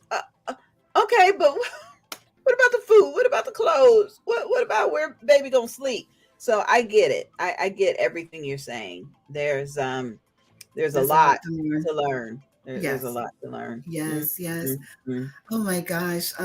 Guys, we're just getting started. We still have like at least another 21 and a half hours.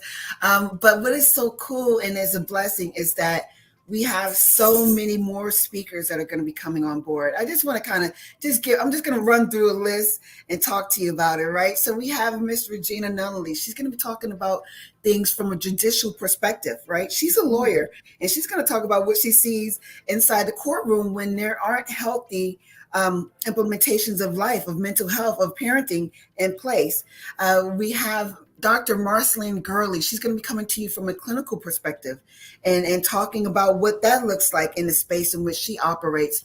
We have Miss Andrea Clark Horton. She is director there at Postpartum Support International for the Alliance division. And so this division specifically works to bring awareness for those in the BIPOC community. We're talking about Black, Indigenous, people of color, right? What does that look like in those conversations and things, and what they're actually doing on an international level?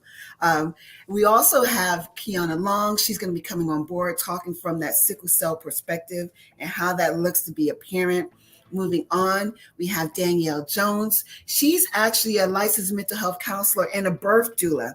And I don't know if anyone knows a little bit about doulas, but there's a great need for them to be involved in the whole perinatal part as well as postpartum part, because moms need assistance. They need help. And regrettably in the United States, we don't get the help like in other countries. You know what I mean? In some African nations, they have like designated herds of women that will be there loving on that mom, helping to watch that baby so that mom could get some sleep, helping the mom bathe, cooking milk, like different things, right? No, wait a minute. Sister Smith is still backstage. I know she mentioned something. Sister Smith, can you come back in and talk about what they do in your home country again? Because I missed some of that. You were saying that where you grew up, they do what now? You mean as far as time off? Yeah, and caring for each other. They get a longer time off in Jamaica, and then because Jamaica is more family oriented too, so you get everybody pitching in, and we kind of grew up with like helpers, which people call maids, but it's so much more affordable then. And so, so a lot of times, even as a average mom, you can actually get someone to come help you in the household, when you have the baby. And so that relieves some of the stress. But yes, in Jamaica, people get more time off for, having babies. Wow. And, generally, they get more time off than here. Yeah. And I remember in my lifetime, I just turned 58 last week. So I remember in my lifetime, there was a law that just passed that said fathers can have the Family Leave Act, So before then, no. I remember my dad telling stories. Now, he was born in 45. I remember him telling stories about how he worked overtime at Chrysler just so that he could take some paid time off when my sisters were born. Yeah. And that was unheard of, but he thought it was important. Now, the way my mother used to tell it, she was upset because he was working all this overtime to be, she was waddling with twins. But I love to hear what you just said, Sister Smith. That is beautiful. Thank you. It's so needed. It's so needed. Yeah. And I wish that more pockets of people, of community, know that. Wow. Good stuff. Yeah. Let me finish running through. Because mind you, we roll in 24 hours, right? And we have so many other individuals. Where was I? So yeah, Danielle Jones being a doula, right? And a mental health counselor. We also have Dr. Malaska. She's actually a favored board member. She is a part of the board. And she's going to be talking from the clinical perspective as well, what she's seen in folks, coming out of surgery and their psyche and so forth. I can't wait to get to hers. We're going to have Nakia, she's actually one of my my mentees, someone that I've peer counseled, and I am so proud of her and the strides that she's taking. We're also going to be speaking with Latasha and Rachel. Latasha is actually the PSI Alliance Regional Chair for Florida, and I work underneath her leadership. We do a lot of great things with this space. But these ladies are going to be bringing some information from an epidemiology perspective, right? And what those numbers look like, what that data is, and what they're actually doing in their walks. Moving further down, we have no one other than the great Miss Gertie Remy, right? She's going to be coming to you from another clinical perspective. She's an RN, and she was actually out there during the COVID pandemic era, right? That, praise the Lord, we made it through. But as a traveling nurse, and some of the war stories that she has encountered with individuals and so forth. We also have Miss Felicia Benzo. She's going to be talking to you from what she sees working with students that come from traumatized homes. Like, guys, I'm telling you, I put the call out, and when I say individuals from all kind of pockets was like, yup, I got you, right? We're going to be also speaking with Pastor Perdita. She's going to be zooming in from New York, and she's going to be talking from the perspective of being a pastor and what she's seen throughout her years, right? And as well as being an owner of one of her businesses, being a daycare. And what's more, what that looks like when we're talking about how perinatal, postpartum, how these mood disorders, it starts to build upon generational cycles and levels of traumatization. If it's not properly addressed, this thing is real. You know what I mean? You got a child that's in a house filled with so much discord, and then they go into the public and you wonder why they are acting the way they're acting. We have to get a grasp on it, you know what I mean? Cut this thing off at the thread. Moving further down, we'll be having Miss Teresa Jordan. She's going to be talking to us from a perspective of raising children that she didn't birth and what that looks like for her as our own personal story, right? Later on, we'll be getting into it with Veronica Neely, who is another person that's doing great work working with levels of traumatized children. Like, we have to, as adults, make certain that we're doing what we're supposed to, because we pass this on, right? Yeah. And then lastly, bringing in the new day, we're going to have Dr. Katrina Ferguson, in which she'll be helping us bring in this Mother's Day. And we'll be talking with regards to the Woman of Worth ministry and everything that it's doing to actually reach the lives of those that need strength. They need to be able to have someone that they can walk with, right, and pray to and with, right, in regards to what they're going through and so forth. And so I'm just really excited.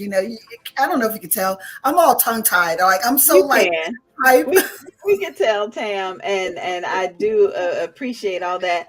We've got just a couple of other announcements to come up, but right now I want to finish playing this chat with a mother. Because we do have some phone calls that are coming in, and we want to be able to reply to them. So, Tam, we will be back in just a little bit. Mm-hmm.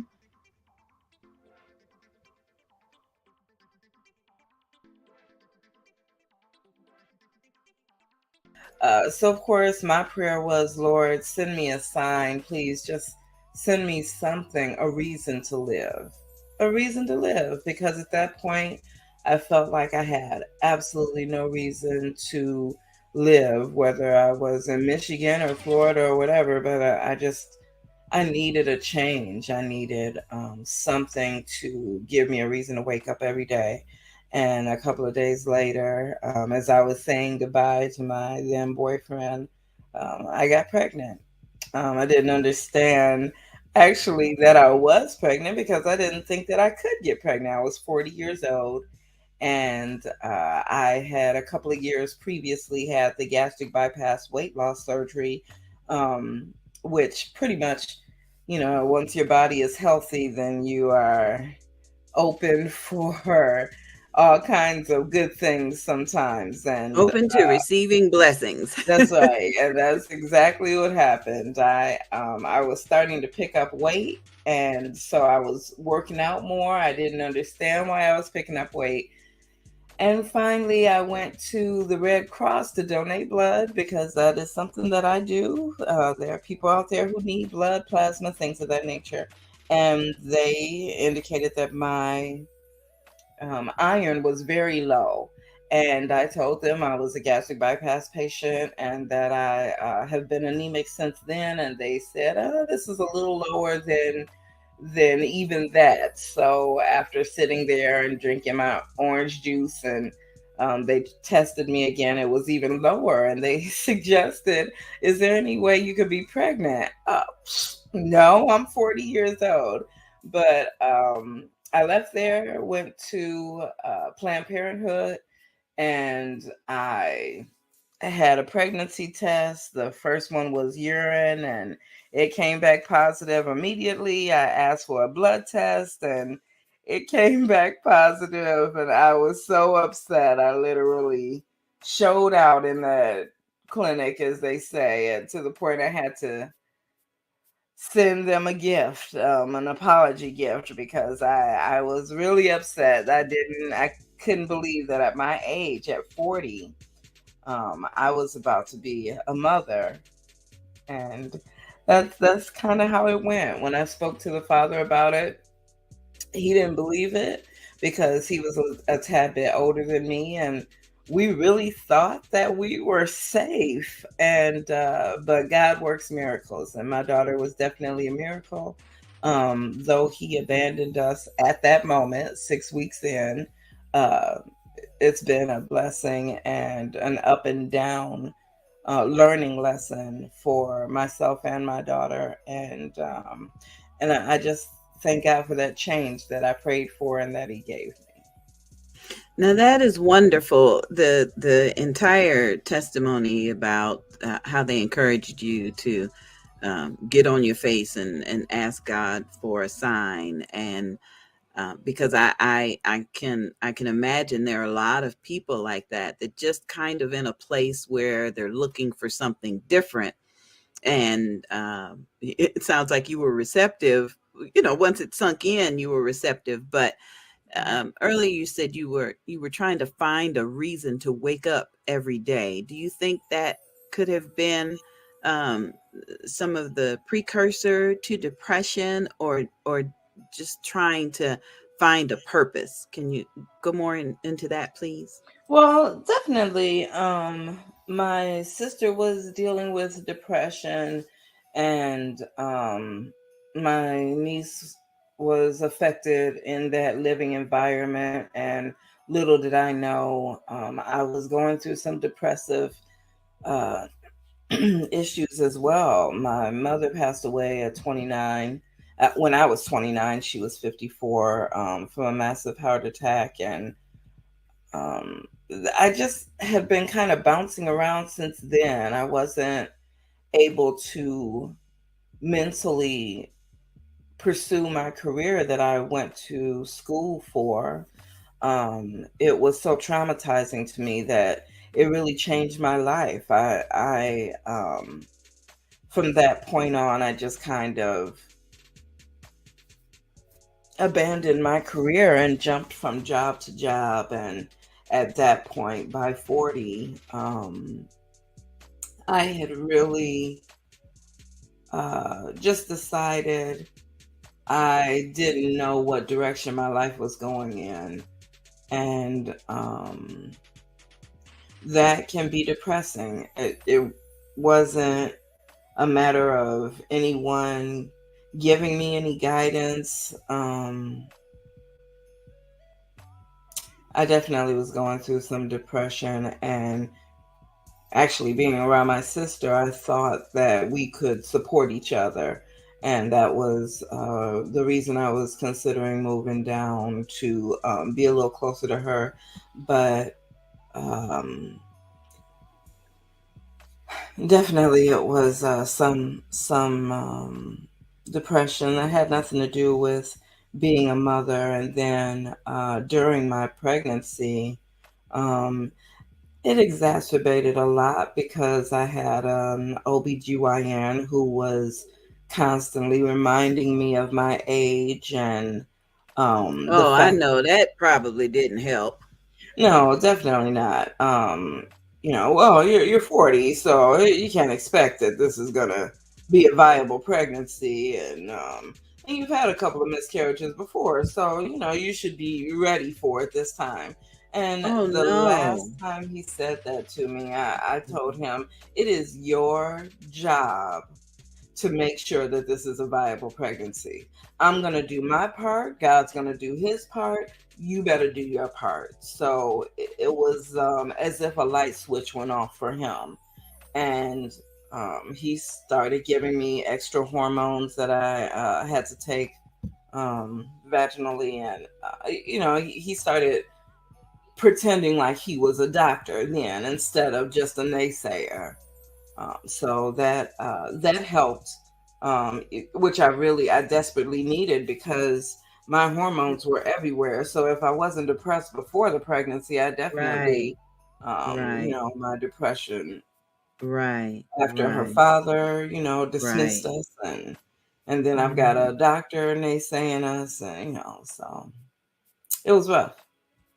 I tell you what, I've heard people say that going through change of life and hormones can make you depressed, and a major move or a major family change can make you depressed. And it sounds like you were going through all of that. There was the possible, it just sounds like that there was so much.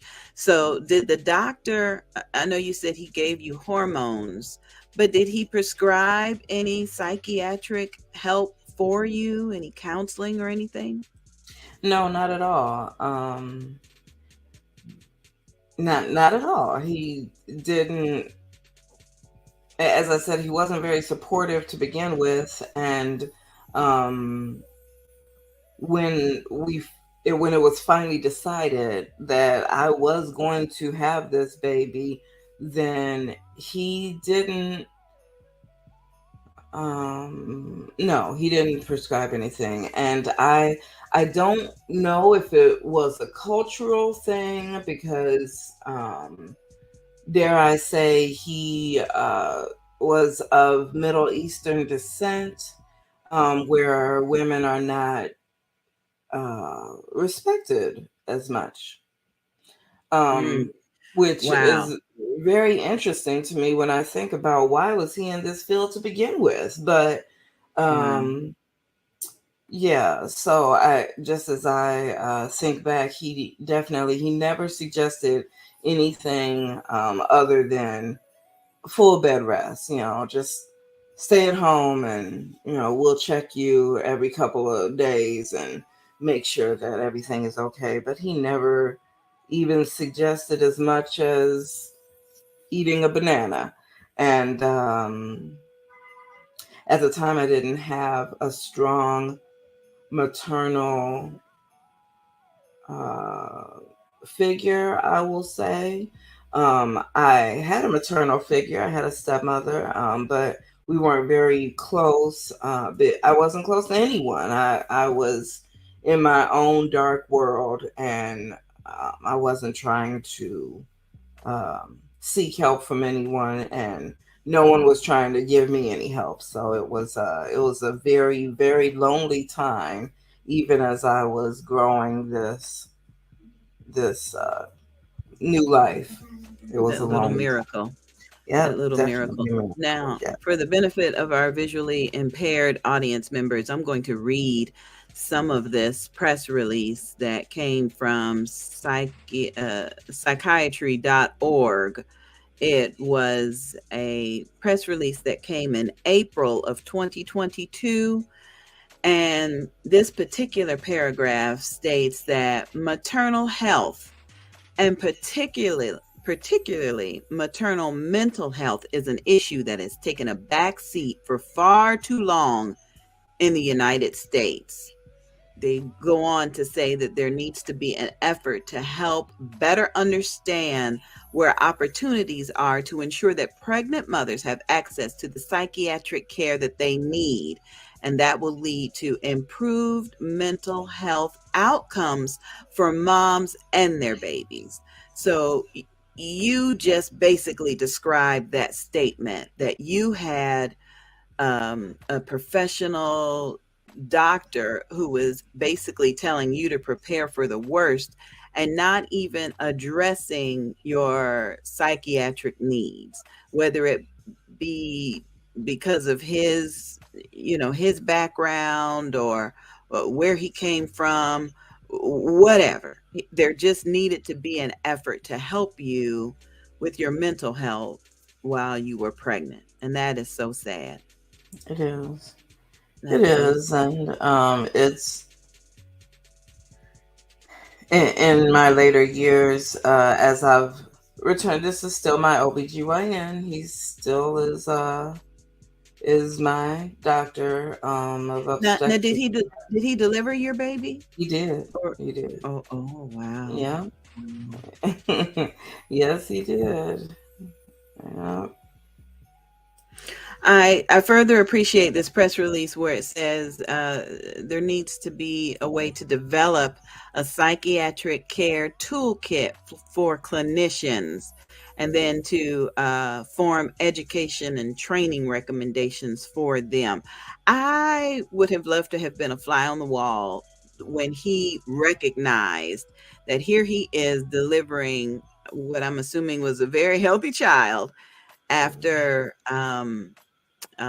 some of the things that he said to you about being older and previous losses, it seems to me that he should have set you up for psychiatric help based on the previous miscarriages that you had. I just don't understand Yeah. why that wasn't taken into consideration. Well, of course, and I'm sure, Angie B, I don't have to tell you, but just in case some viewers don't realize, the difference between psychology and psychiatry is medicine. So, as much as psychology is kind of counseling, psychiatrists are the medical doctors that can prescribe medicine. So, I I do wonder why he didn't even prescribe a psychologist, even if he could not send me to a psychiatrist who probably would have tried to prescribe Mm, some type of medication. But what could I mm. take? I was already, beyond the normal age as people think of having babies. It's so interesting to me when I see like Kenya Moore and Janet Jackson having babies at 50. And I when I first saw that these celebrities are having children, at a later age, at first I was thinking, oh, this is becoming a trend. But I'm sure that they had all types of professionals around them, mentally and physically, excuse me, who could support them in every way possible. And it really, Absolutely. Absolutely. and that should be the norm for every uh, couple that is bringing a new life into this world, no matter what the situation is. There should be some type of support. I heard, and I'm probably going to mess it up. I heard somebody say you need a license to drive, but you don't need a license to start a family. Well, I get that. You need a license to drive because you went through a training, see a book training, road training, and not to say that everyone needs that, but the Lamaze classes do help you later with your breathing and with managing the pain. And there needs to be some sort of training to say, hey, when I'm feeling blue, or when I don't know, I'm trying not to rhyme, but when I don't know what to do, I mean, Right, there needs to right. be something. And that's really the only reason why I'm here supporting Maternal Matters Favored, because they're providing support groups, they're providing counseling services, community assistance referrals. I appreciate what Tam McRoy, the founder, said. That everybody needs to know that they've got a tribe to be able to help them. You talk about not having a mother figure in your life during that time. How many other mothers are in that same situation? How many fathers are in that situation? Or even, I truly think about this all the time. There's so many aunts and grandparents that are now caring for school aged children when some of them may not have even finished their higher education, much less being able to sit down and help with algebra. It is horrible. It is horrible. And your testimony truly puts emphasis on that. Yeah. I mean, I definitely respect the fact that in this time after COVID, there are so many virtual options.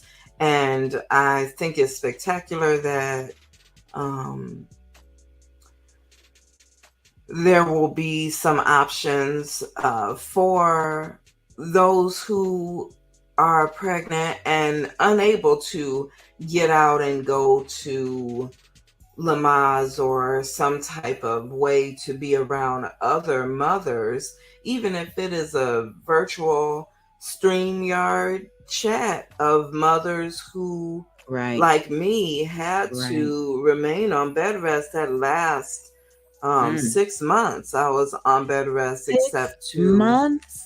my last 2 trimesters to ensure the safety of the baby. I had to go to the hospital I think it was 2 times a week. I had to go to the hospital and lay there strapped to a machine so that they could listen to ensure that her heartbeat was developing, and they would come in and give me some orange juice, wake her up, make sure that she was doing good in there. But other than that, I couldn't do anything for that last 6 months. That was depressing because, yes, I understood the medical ramifications of having to get off my feet and having to take it easy for this major change and major decision in my life. I have so much respect for women who continued their careers, continued going to work every day, continued being already mothers, and they're about to become another mother. However, with no one to talk to except a doctor who would check me and basically be like, "Wow, it's working. This going to actually happen," type thing. Then I do How do hope you that continue taking care of yourself? I know you said you had a roommate, but roommates aren't caregivers. Just like Right. relatives aren't caregivers. You Right, probably he had to go to definitely was work. not. Oh my Yeah, God. he wasn't a caregiver. I was at home by myself. So I just basically stayed in bed all day and um watched television and tried to drink as much water as I could and things like that. And boy, it was of course, 11 years later, I've got a little baby fog. I can't remember everything, but I do remember my sister constantly encouraged me to stay hydrated because that was so important, which was so frustrating as well because I was, constantly going to the bathroom. So, extra water meant extra runs to the bathroom. But I do wish it would have been spectacular to have just even a a partum buddy, someone who was in the struggle with me, that had been through it at a later age. Um, and it is something, yeah, at the beginning of this, you were saying how some people think that when you are older, then you should just know everything to do. But becoming a mother doesn't come with a blueprint.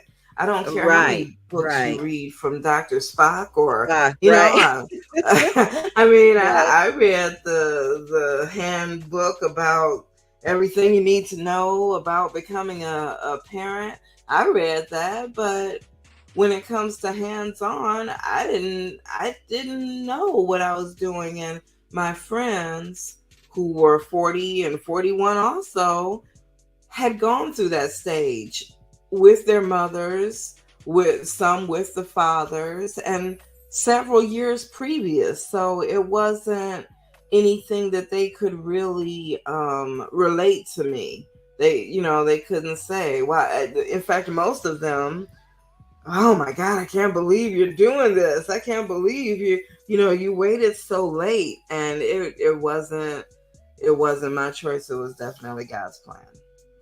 Well, when you talk about a buddy, that is something that we need to check with Maternal Matters Favored about.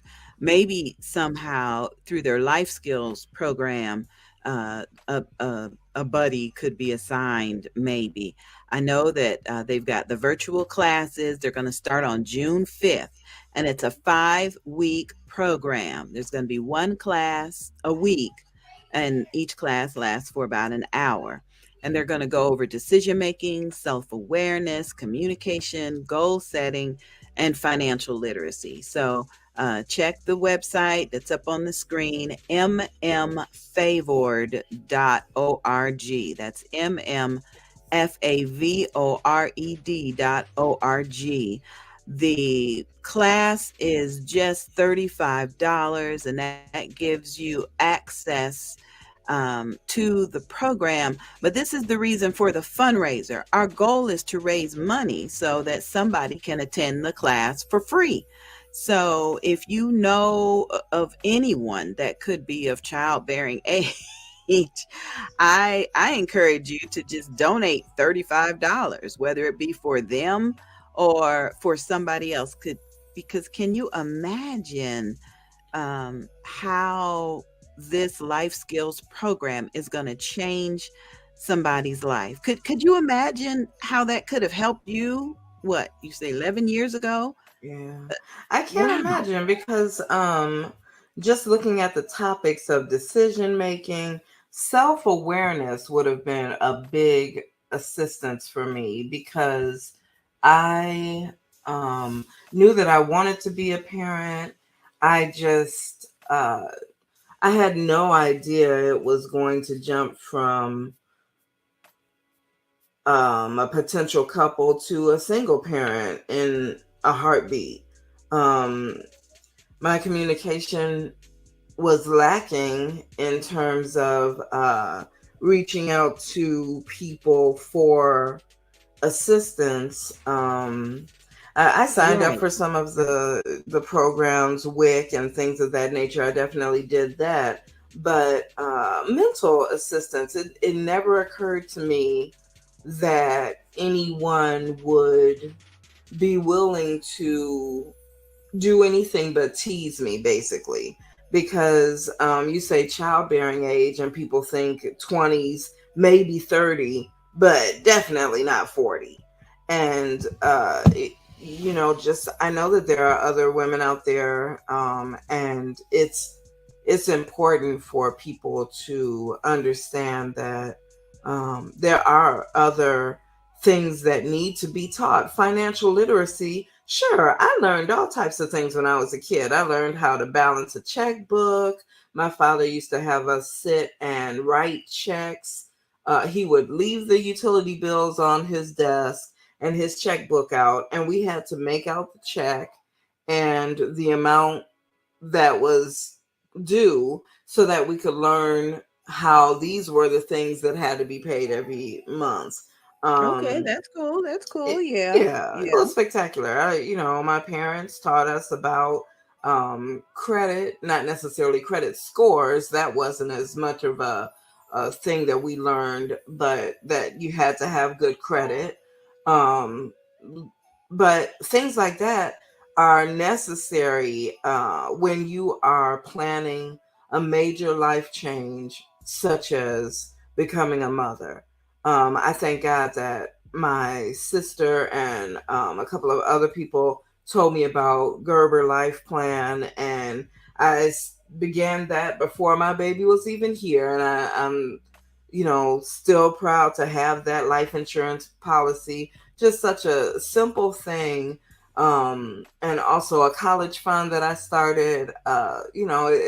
It's things like that that just because you're a geriatric mom doesn't mean that you know about it. You see those commercials, but they don't apply to you. You're 40. Right. You're not Right. thinking about it. So Right. it Right. definitely that would be something maybe even that they could provide literature for the classes, because it Yeah. is such a necessary thing, especially in this day and age, whether you are going to start that fund for them to go to college or to begin their own business, however you are supporting your child financially, then it's something to think about early on. Now, as I was doing some research in preparation for my conversation with you today, I got some feedback from someone who said, in my 40s, I'm trying to put together a retirement plan, not a college fund. And Mhm. so the financial literacy part, definitely. I'm not even talking about the whole stigma of being a single parent, because I don't Right. care if there is another income provider in the home. I do believe that parents with mental challenges, mental health challenges, are still a single parent. I don't care who else is around, what else is going on, that is all it's all encompassing. And so financial literacy, I hope that is something that they can address, because you're right, somebody had to tell you about the Gerber life insurance fund, but here you are 6 months without being able to work. You've still got to recover from that. You still have to be able to live after that 11-year-old is turned 18, 21, 25. And that can probably be extra difficult when you're dealing with mental health challenges. So my next question to you is, since you did not receive any counseling or any assistance for your mental health while you were pregnant, have you been able to incorporate any kind of counseling or any kind of care since your child has been born?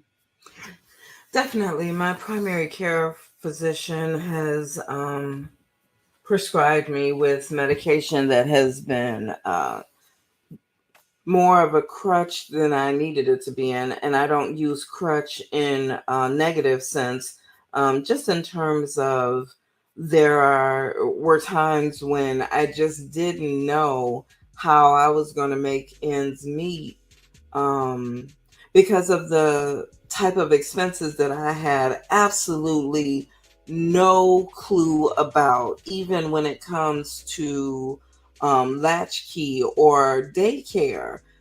Again, my friends or anyone that I could speak with about being a parent either had family that was taking care of their children, so they didn't have to utilize these very expensive services, but they That makes so they sense. couldn't Most relate. 40-year-olds have 40-year-old friends. So Exactly. 40-year-olds ain't into babysitting or Right. even have teenage children that could babysit. That's a whole different, oh, I get it. Yeah. Right. That would Yeah. fall under the decision making. Oh, goodness. Right. Right. Mm. Mm. Definitely. And so, yes, my doctor has prescribed a very wonderful counselor, some medication. I have recently delved into some hypnotherapy, and just some different ways to cope in terms of um, there's such an age gap between my daughter and myself, to the point that her friends or classmates at times have asked her if I am her grandmother, because I am, much older than their mother. Oh my goodness. My goodness. That can be Mm. depressing as well, but I Mm. through counseling and some good medication, there are times that I just ignore that snickering or that underscore, and my daughter just rolls off her back as well. So yes, it counseling is necessary. I don't care if it is a professional counselor or an actual Spiritual counselor. psychiatrist, a Yeah. spiritual counselor. Yeah. Yes, yes, Yeah. Yeah. And we don't want to overlook people that may have some situational depression. You still need help. It doesn't, I always say it doesn't matter how you broke your bone, it still needs to be fixed. So it doesn't matter how you became depressed or why you're depressed. There still needs to be some kind of treatment, and especially when you're raising a little one, especially. I believe so. I believe so. Well, listen, I know you've got to run. I appreciate you for spending this time with us. I have you in my prayers. And are there any other final words of encouragement that you may have for any parent that's dealing with some mental health issues. Any final thing you'd like to say? Yes, I just want to say that prepartum, postpartum, whatever you consider baby age, that we are definitely seeing that mothers are having children later in age, whether it is their only child or a miracle child that will be raised a little bit by their siblings and things like that. I just encourage everyone to seek as much help as you can from whomever you respect. It doesn't have to be someone with a long beard and you're laying on their couch. It doesn't have to be that whole Freudian thing that some people equate with therapy. It can definitely be a respected mother, a respected grandmother, aunt, friend, just someone who can listen respectfully, not necessarily offer advice. Sometimes you just want to vent. And that is just a major thing, whether you are a mother, whether you're an aunt, whether you're a father, whether however you are trying to cope. I just hope that you have someone that is there to listen and to respect what you're talking about. There's a song that one of my favorite artists, Her, sings, and in the song there's a line where she says, basically, you are telling me to calm down when I'm trying to relate.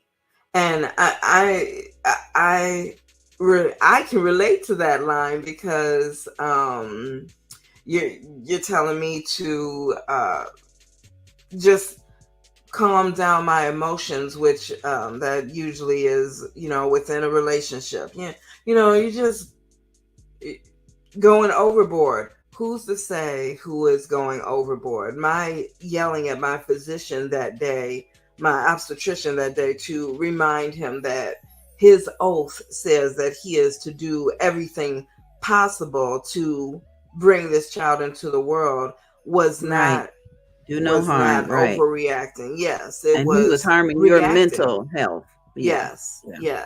And I just want to also say about him that in the end, he has now met Sandra, and he has given so much praise to the fact that she is an intelligent, creative, outgoing young lady, and he remembers, that he wasn't very positive. He's apologized, and he said that it has changed the way that he relates to some people who have come in, partners, older mothers, things of that nature that he had a prejudice against.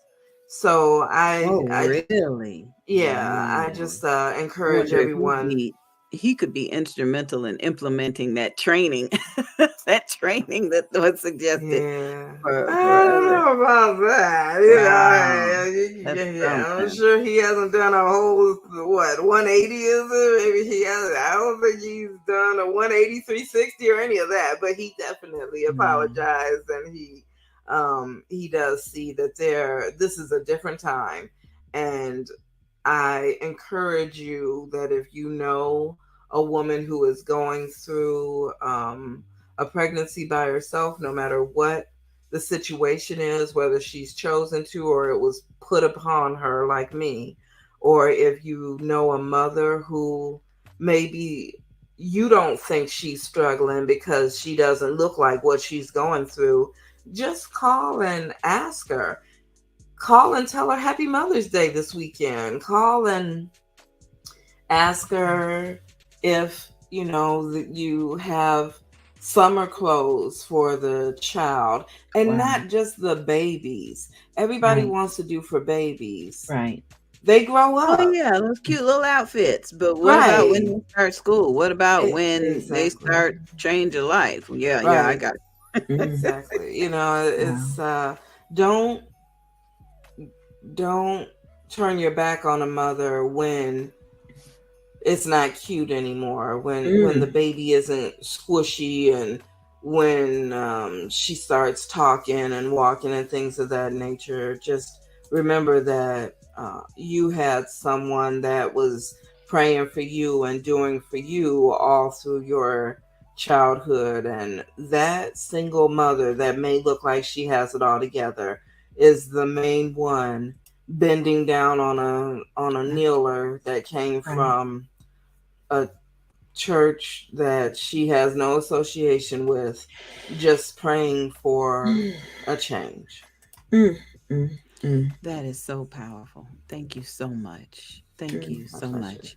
It is my prayer that this conversation helps to educate someone, helps to inspire someone, and helps to let someone know that there is a light in the very dark place of perinatal, postpartum mood disorders.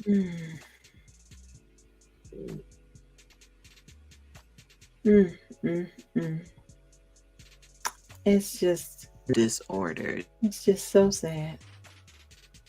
It is so we sad. lost you for a minute there, Angie B. To learn more about the Life Skills Program, givebutter.com/commitment, #MMFavored.org is the way you can give, or just keep us in your prayers, as our goal is to raise $1,000, because a donation of just $35 will help someone, a parent, access the 5-week program. Thank you so much, dear. I have you in my prayers. I appreciate you. Have a good evening. Thanks, you too. Bye-bye. Bye. Ooh, goodness.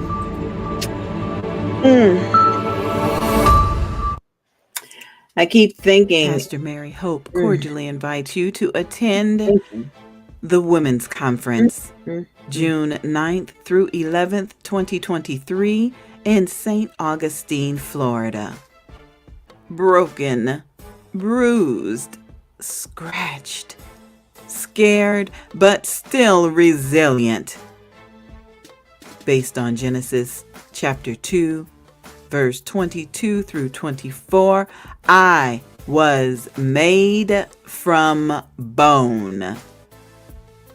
On Friday, June 9th at 2:30 p.m., the topic is Bumps and Bruises, presented by Pastor Regina Johnson. On Saturday, June 10th at 2:30 p.m., the topic is Scared and Broken, from Dr. Teresa Carlton. And on Sunday, June 11th, 2023 at 2:30 p.m., the topic is Resilience, from minister and therapist Kinsey Elaine. And on Saturday, June 10th, your MC is me, Evangelist Angie B. Your host is Pastor Mary Hope. The address is 1855 Prunier Road in St. Augustine, Florida. It's all about Jesus and Me Incorporated, the teaching ministry. Broken, bruised, scratched, scared, but still resilient. Promotional consideration provided by Angie B. Productions. I love my daddy. He gives me hugs and kisses when he wakes me up. He helps me make mommy's tea in the morning. He always reads a book to me before bedtime. I Love My Daddy is a heartwarming children's book about the special bond between a little girl and her father. It follows a day in the life of a little girl and Her Daddy. Produced for audiobook by NGB Productions. Narrated by me, Ramona Young. And narrated by me, the Queen Bee, Angie B.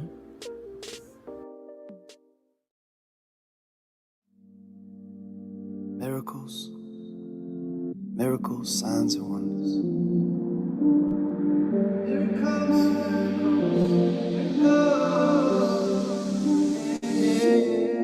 Yo, they gon' follow me. I've been on my P's and Q's, I paid my dues. Even when I had no following, these demons bothered me. Had me all in my feelings, thinking I won't achieve my dreams, but they all lied to me. Now they all bow to me. Call out the name of Jesus and they run trembling. They know I mean business and it's my Father's cheap. Yes, I speak honestly. They want no part of me. They got no heart, they weak. I walk in my authority. Miracles, miracles, signs and wonders. Miracles, miracles, miracles, miracles. Be free and be healed. Be still and know I'm God, yeah, He's real. Can you feel Him? Can you hear Him? He's speaking loud and clear, just come near. Draw close to God and He'll draw close to you. His word is true. Take my hand cause I am living proof. He loves you through it all, He's here to comfort you. He knows the truth and truth is He made you beautiful. Devil, you loose these people now cause I am through with you. The blood of Jesus, I'm pleading, now you gon' follow suit. And you gon' leave here right now, Satan the Lord rebuke you. Lift up your hands here right now, receive the truth, His love abide in you too. You'll be free and be healed. Be still and know I'm God, yeah, He's real. Can you feel Him? Can you hear Him? He's speaking loud and clear, just come near. So be free and be healed. Be still and know I'm God, yeah, He's real. Can you feel Him? Can you hear Him? He's speaking loud and clear, just come near. Miracles, miracles, miracles, signs and wonders. Miracles, miracles, miracles, miracles, miracles, miracles, miracles. Yo, they gon' follow me.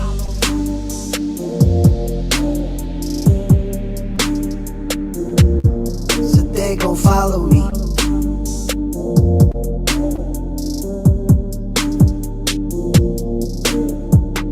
Miracles, signs and wonders. Yeah, yeah, yeah. Miracles, miracles, miracles.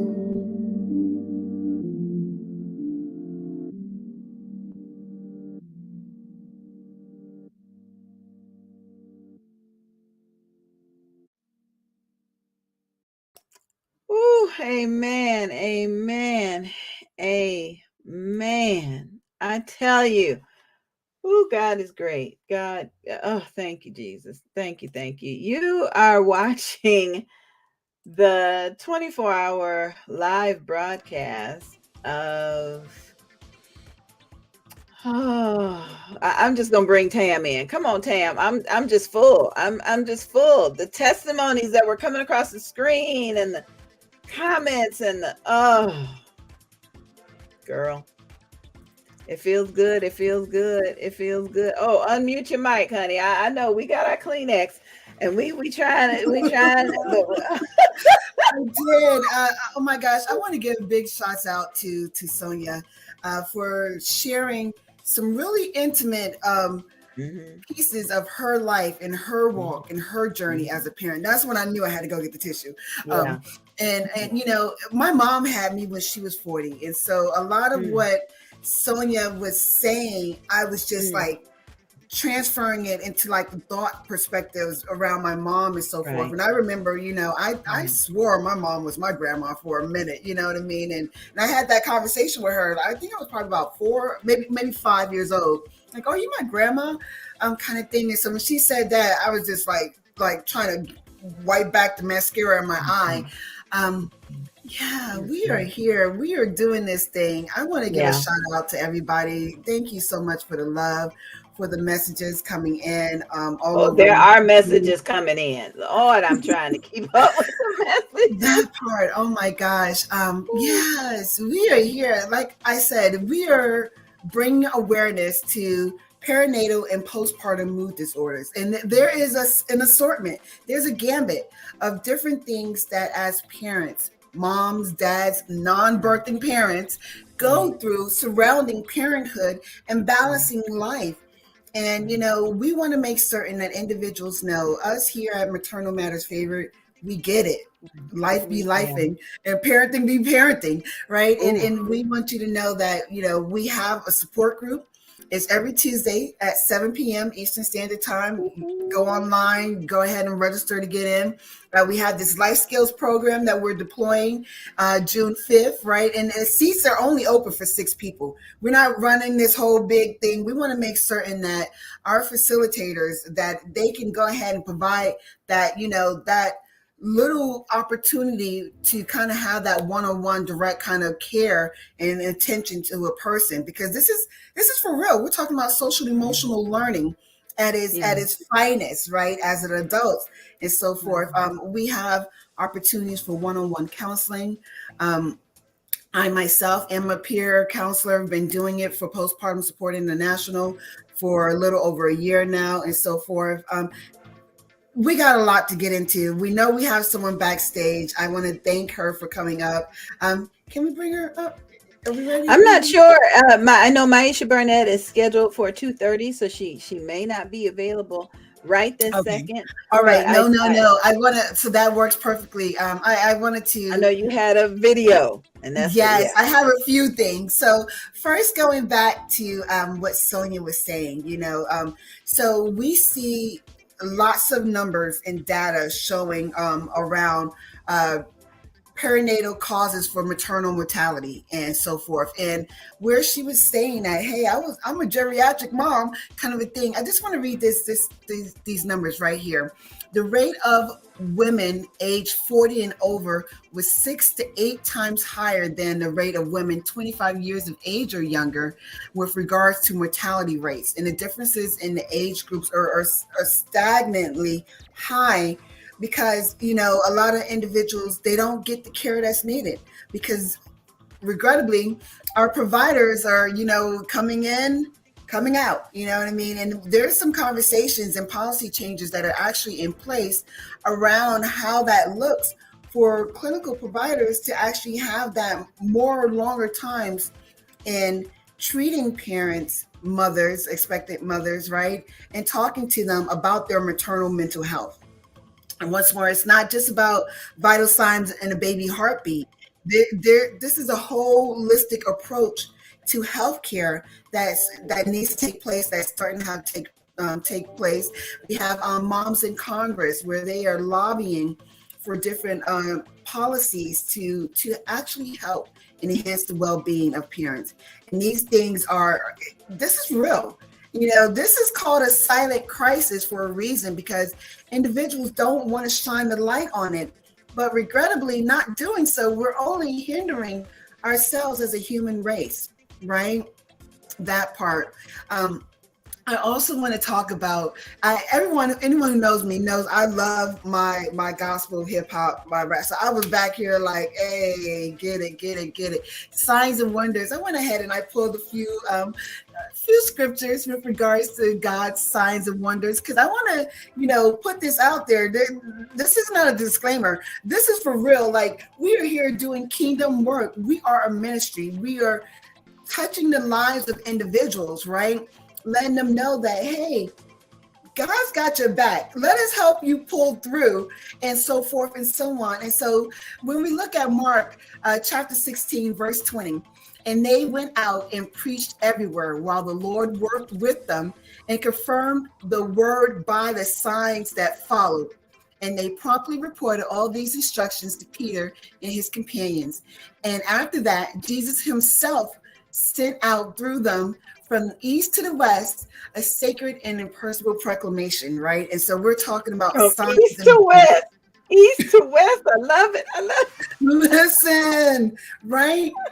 God will make that thing come through for you. You know, sometimes we sit and we're like, I don't know if I'm going to make it. You know what I mean? Call out to your father, Abba, you know, and he's going to provide that person, those individuals, that opportunity for assistance, for help, for support. Hello, that's us, Maternal Matters Favored. We got your back. We're your tribesmen. We get it. And that's what I'm just saying. We're here to help you push and press through.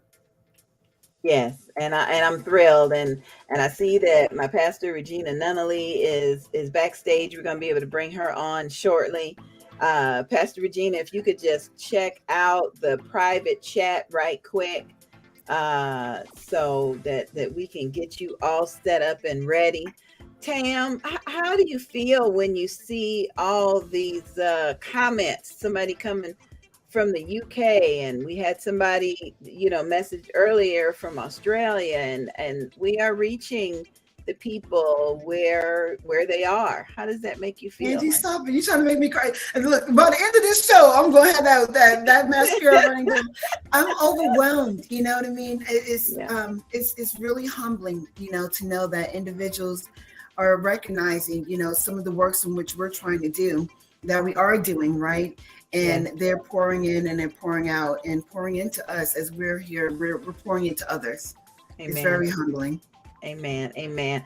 Pastor Regina, I can't wait to hear from you and to see you. So I'm bringing you in now so I can blow you some kisses, girl. Oh, it's so good to see you. Oh, great afternoon. How y'all doing? Hey. OMG. How are you? I know that you were out of town in Jamaica on vacation, and you're like, Tam, I got you. Thank you. Oh, you're welcome. I appreciate your patience and everything. So, but I'm just blessed to be in the number. Yes. Let me go ahead and give you your proper intro. So here we have no other than Pastor Regina Nunnally. She is a lawyer. She is the founder and creator of See the World Through My Eyes, LLC. And she's here to talk with us with regards to the space that she's in and what she actually sees in the judicial system, what she sees in her walk in pastoring, and how this all rolls into perinatal and postpartum mental health. Oh, well, great. Greetings. Thank you for having me on. Yes.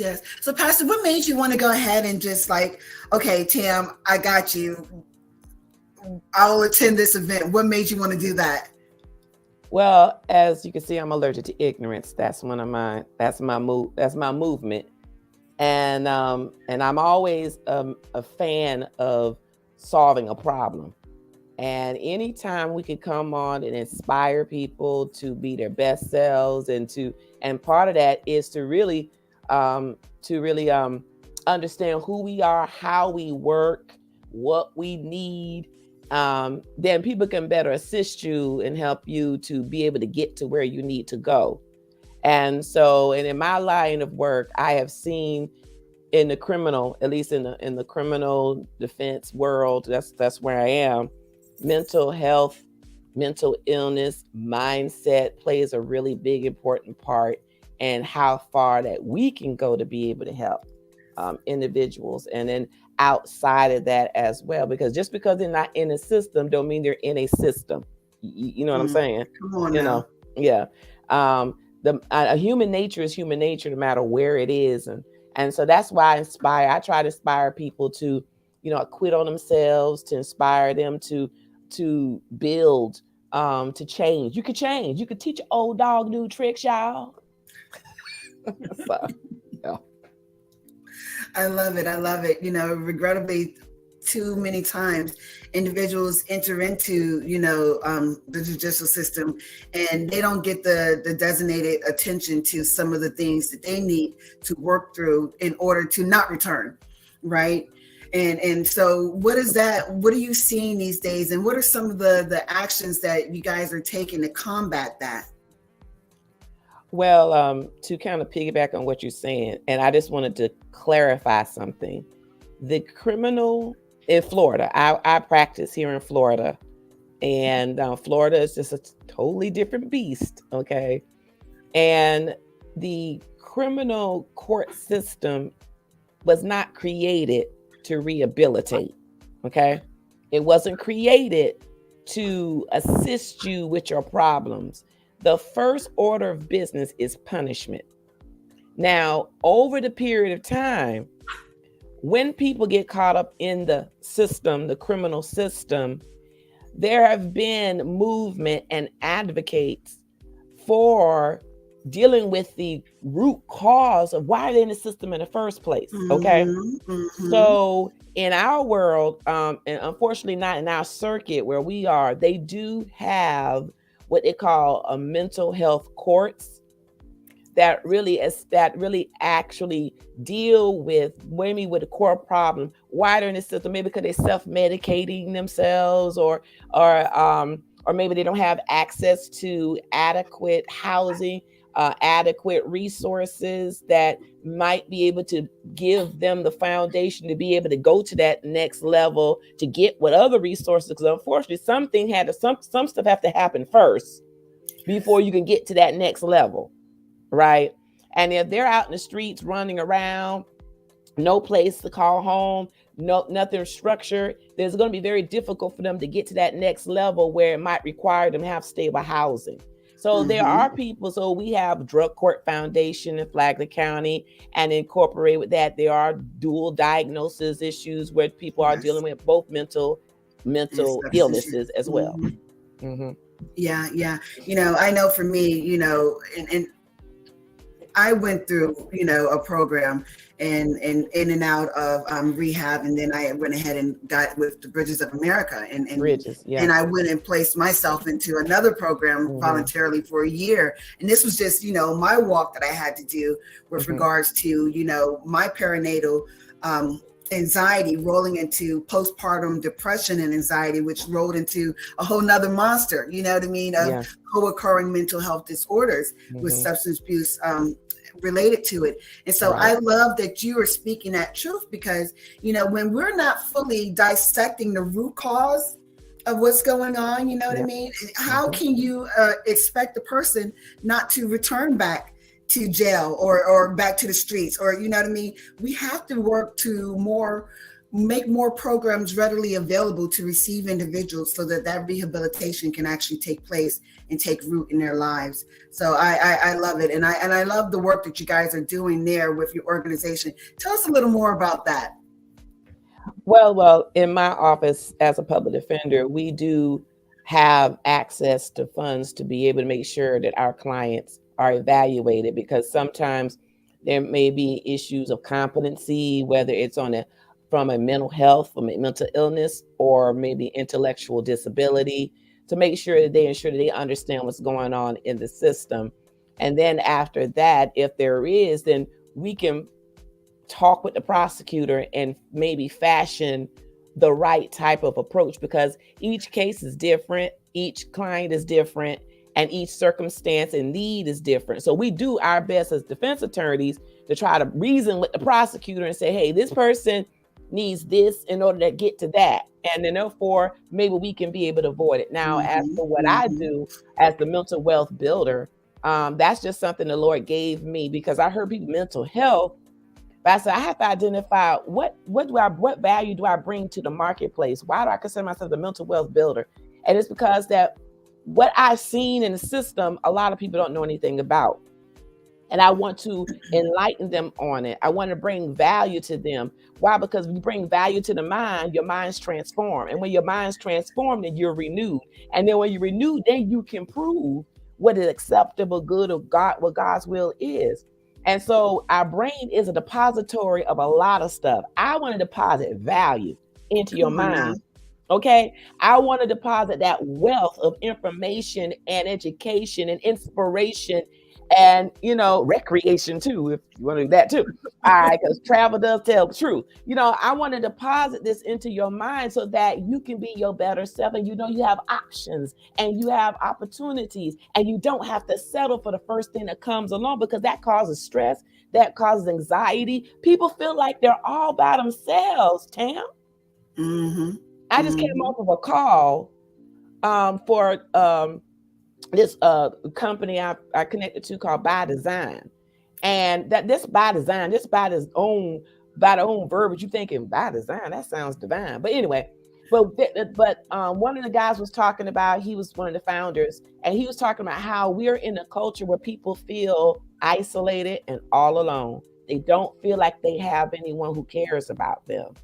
And then so we're dealing with that phenomenon, especially after the pandemic, because people were isolated. And that put a lot of stress. That right there put people over the edge. They said the United States is the highest when it comes to suicides, depression, and we're supposed to be a superpower. Come on now. That part. Make it make sense. Come on now. Make it make sense, Tam. Make it make sense. All of this. But the problem we have here in Florida is that there's budget cuts. People are cutting budgets to the very things, of course, that's going to make us better people. Come on now. And so it takes people like you or me and anyone else that has the wherewithal to be able to get the word out and to be understanding to the folks who do come into the system, so you don't pour water on a drowning man. That part. And that is so needed in our communities, in our judicial system, in our churches as well, because we know yesteryear, the person going through something and they get shunned, what I mean? And then next, they don't want to go back to church. They're walking around with church hurt and things to that effect. And it's just like they're totally bleeding out. Well, emotionally and spiritually. Well, Tam, it's like this. We've, especially in this community, we have never been, we don't trust doctors. We don't trust doctors. We trust our own people. But one thing we never really focused on is professional help, therapy, that kind of stuff, because that indicates one or two things: you crazy, or two, you don't trust God enough for him to work it out. Come on, say that. And let me tell you, I'm being transparent. I used to feel the same way until I had to do it. And not so much do postpartum and things, because I don't have any children as far as I know. But I dealt with a brokenness, a broken heart. And it really, it cut deep. And it was deeper than I ever expected. I didn't know. And I did everything I was supposed to do. And I left my church. I had to leave everything behind that I knew that I was involved in. And that hurt. That hurt. I was devastated. But where I landed, my pastor said, "Regina, I think you need to talk to somebody." And I said, "Oh my God, I'm crazy. Oh God, I'm crazy. I got to talk to somebody." But at that point, I said, what do I have to lose? That was the best thing I ever did. Come on. The best thing I ever did. And I'm so glad that I was able to reach out to someone and they were able to get me over the hump. And I know I wouldn't be here today if it wasn't for that. Yeah. Yeah. The healing and the self work that starts to take place when you actually are able to express some of your vulnerabilities to an individual is phenomenal. I was in a part of this women's ministry, and we were praying the other night, and God gave me the word serenity. And then at the same time, another sister talked about the release. You know what I mean? And when you're able to get that, then you can get to doing God's work. You can't, you know what I mean? If your heart is filled and contaminated in a sense, you know what I mean? You're just. I had to sit out. I knew I was no good in ministry because I was bleeding on everybody. I was cut, and ignoring it wasn't going to work. It was ignoring it, trying to put on that face like nothing's wrong. And then when I get home, I would collapse because that took too much emotional dollars from me. My mental wealth was depleting. And it took me to get out of an environment, to be uprooted, to be in a place I didn't want to be, to go through something I didn't want to be in, I didn't ask to be going through, but it put me into a whole different perspective that allowed me to appreciate stuff that I used to take for granted or scoffed at.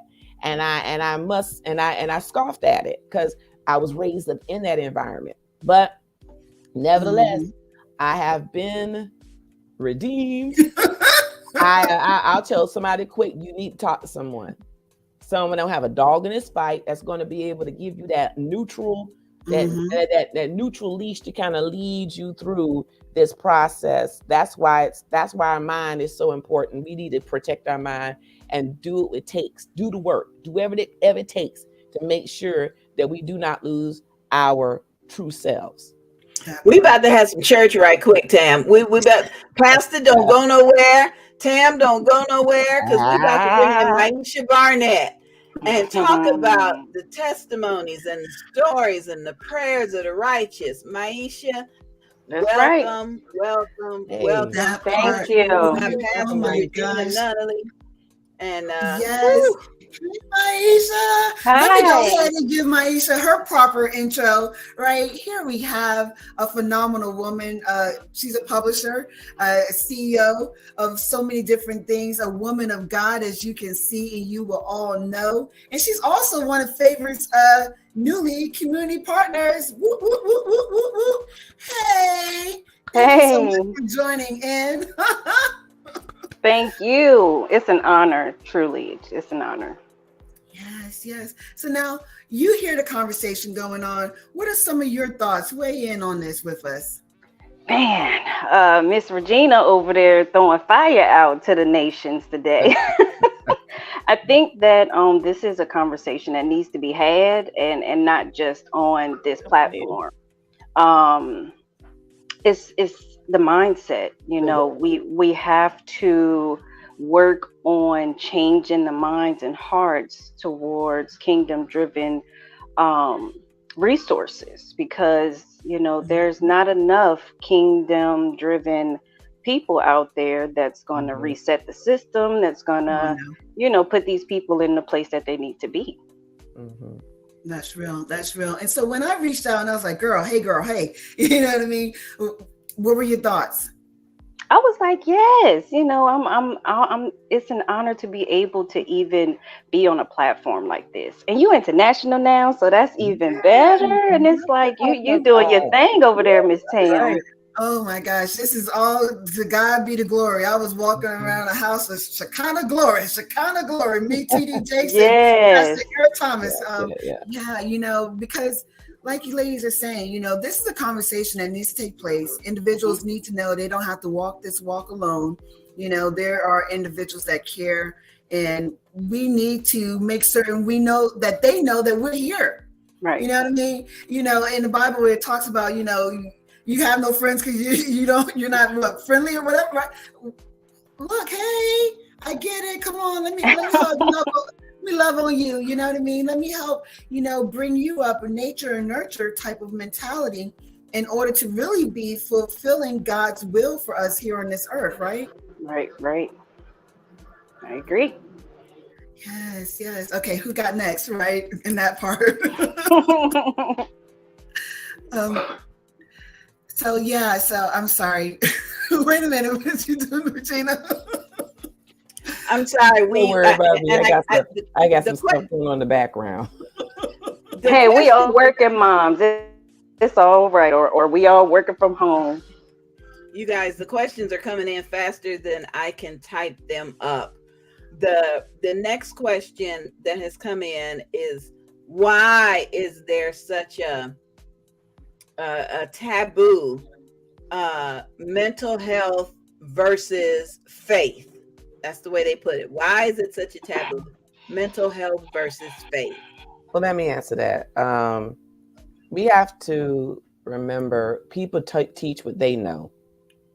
Okay, we know what we know because what we were taught. It's passed down from one generation to another, and truth be told, some of our generations didn't have access to stuff like this. Come on. You know, it wasn't even they had access to what they could get to, and this was not one of them. By all means, by everything that was going on through Jim Crow and everything that people were going through, they didn't have access to professionals. So the church was the only outlet. The church was the outlet for anything and everything. And when it comes to civil rights movement, it was the church that was involved. And also, it only makes sense that people would not look to mental health because we didn't know what it was. We just said they were crazy or they were special. Oh, that's so and so, and oh, that's the devil. You know, so put them in the back of the house. Yeah, we only knew what we knew, and as we got more sophisticated and more educated, then our eyes came open. See, ignorance, ignorance, limits you to what you know is out there. So it's going to open up your horizons, and now people are a little bit more accepting. Not everybody, all right, but some. And it is up to the others to make me realize that, look, we're not saying I don't have faith in God. God gave people gifts and talents. You could look in the Bible and see see that there are people suffering with certain things and they went to experts to deal with it. Come on now. All right, and so we're just doing the same thing. The guy I went to was a Christian therapist. We included the Lord, but we also dealt with everything else because God is the God of all parts of us. He deals with every part of us. And our mental state has always been an issue on his mind because he said, let this mind be in you and everything, and our emotional state and who we are. So I think that's part of it. People just afraid. They don't know. They don't understand. And they just go with what they know. That's just my yeah. I want to go ahead, Maisha. What did you I was just gonna. I agree, and also one of the things that I think is another part of this is that Lord Jesus, people forget that we're human too. True. And when you said that he deals with all parts of us, he knows we're human too. So we deal with our humanity and our spirituality and everything else that's a part of that. The mindset, the mental stuff, the emotional stuff, that's all parts of us. So we have to always remember that we're also human too. Well, you just said it. The scripture came to my mind, says a double-minded man is unstable in all his ways. Mm-hmm. Double-minded, your mind confused. If your mind is all over, you're unstable. Because God knows that. So He gonna put people in places going to help you navigate in that area. I'm not an expert, but someone is, and that's why we have doctors, psychiatrists, psychologists, therapists, all those individuals working to make sure that we can be our best selves. You got, yeah. Absolutely, absolutely. And what we're actually starting to see more so these days is more peer counselors and support specialists. Once more, it goes back to someone wants someone they can relate to, you know what I mean? Because what we saw of yesteryear is that these individuals have this wealth of book knowledge, you know what I mean? They got that degree and hanging up in the back, right? But they don't have that lived experience. And so they can't kind of be that source of truth to help that person over.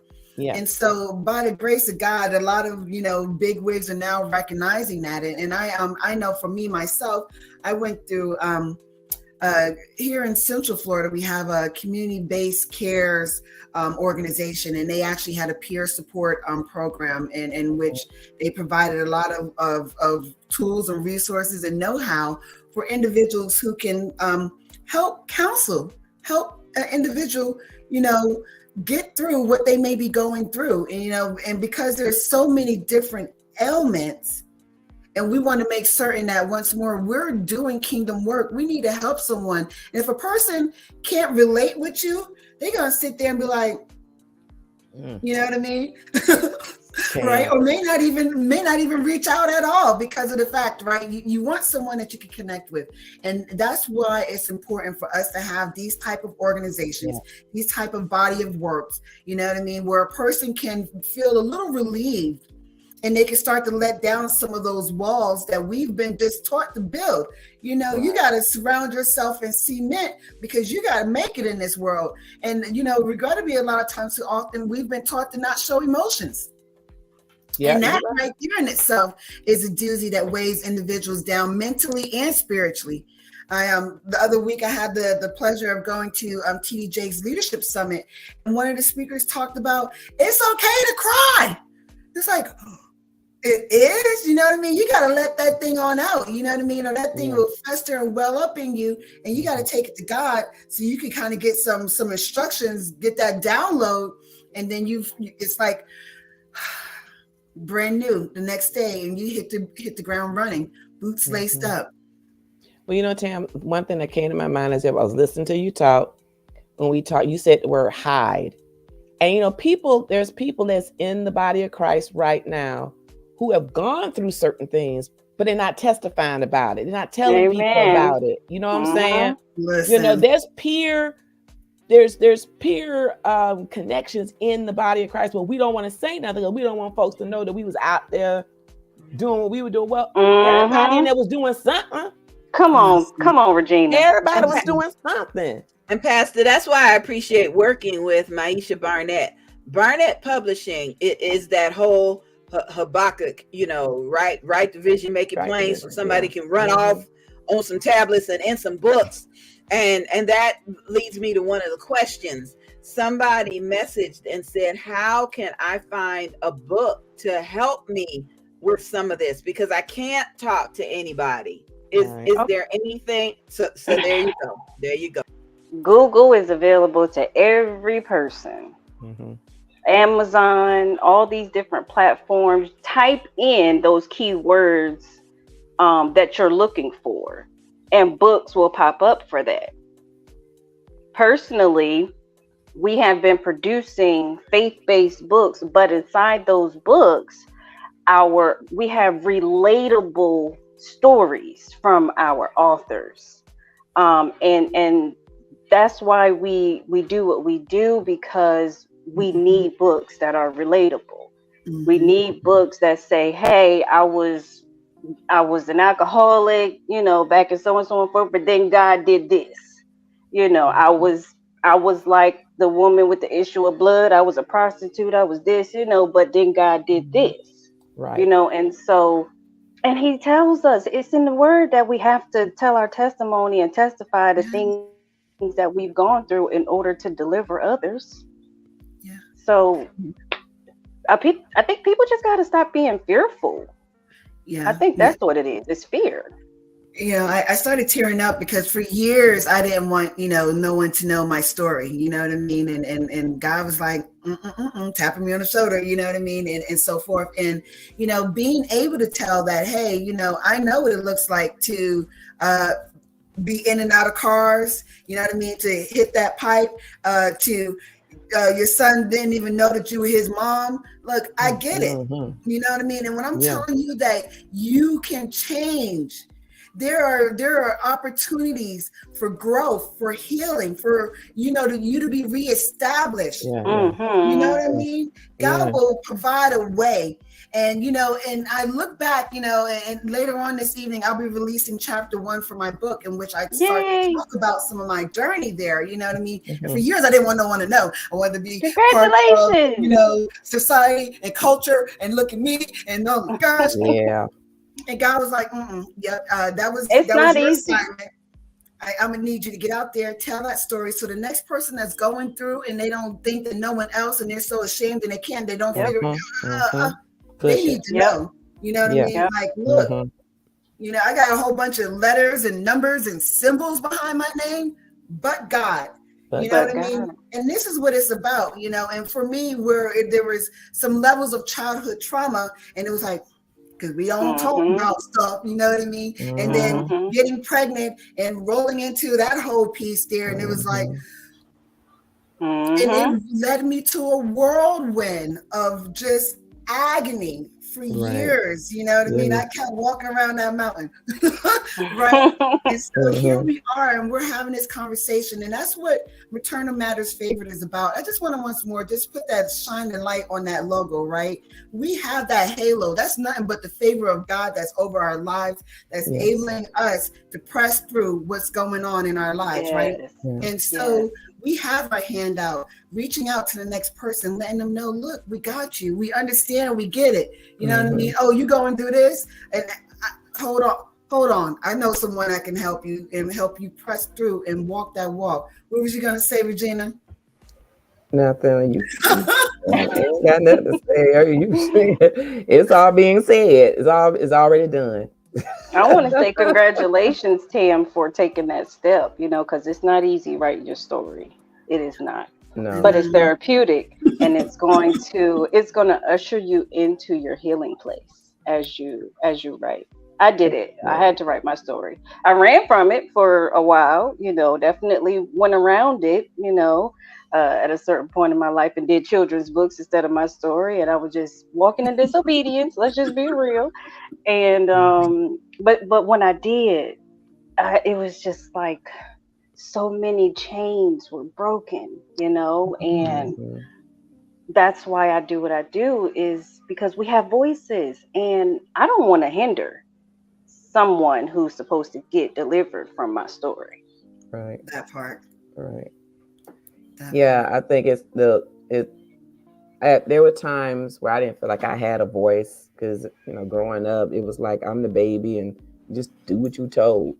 Just come up there. I come from a very perfectionist background, but one of the things I had to do was, I said, I can't be faking the funk around people. I don't want people to think that everything was perfect and great and everything was. No, it wasn't. And that's another thing that the church has been lacking, is that people try to show this perfection, and when I used to be a youth pastor at my old church down at Oak Hill, I showed a chink in the armor. I told the kids about the stuff I did, and even though they're grown, some of them married, got kids and grown up, they still remember what Miss Regina taught them.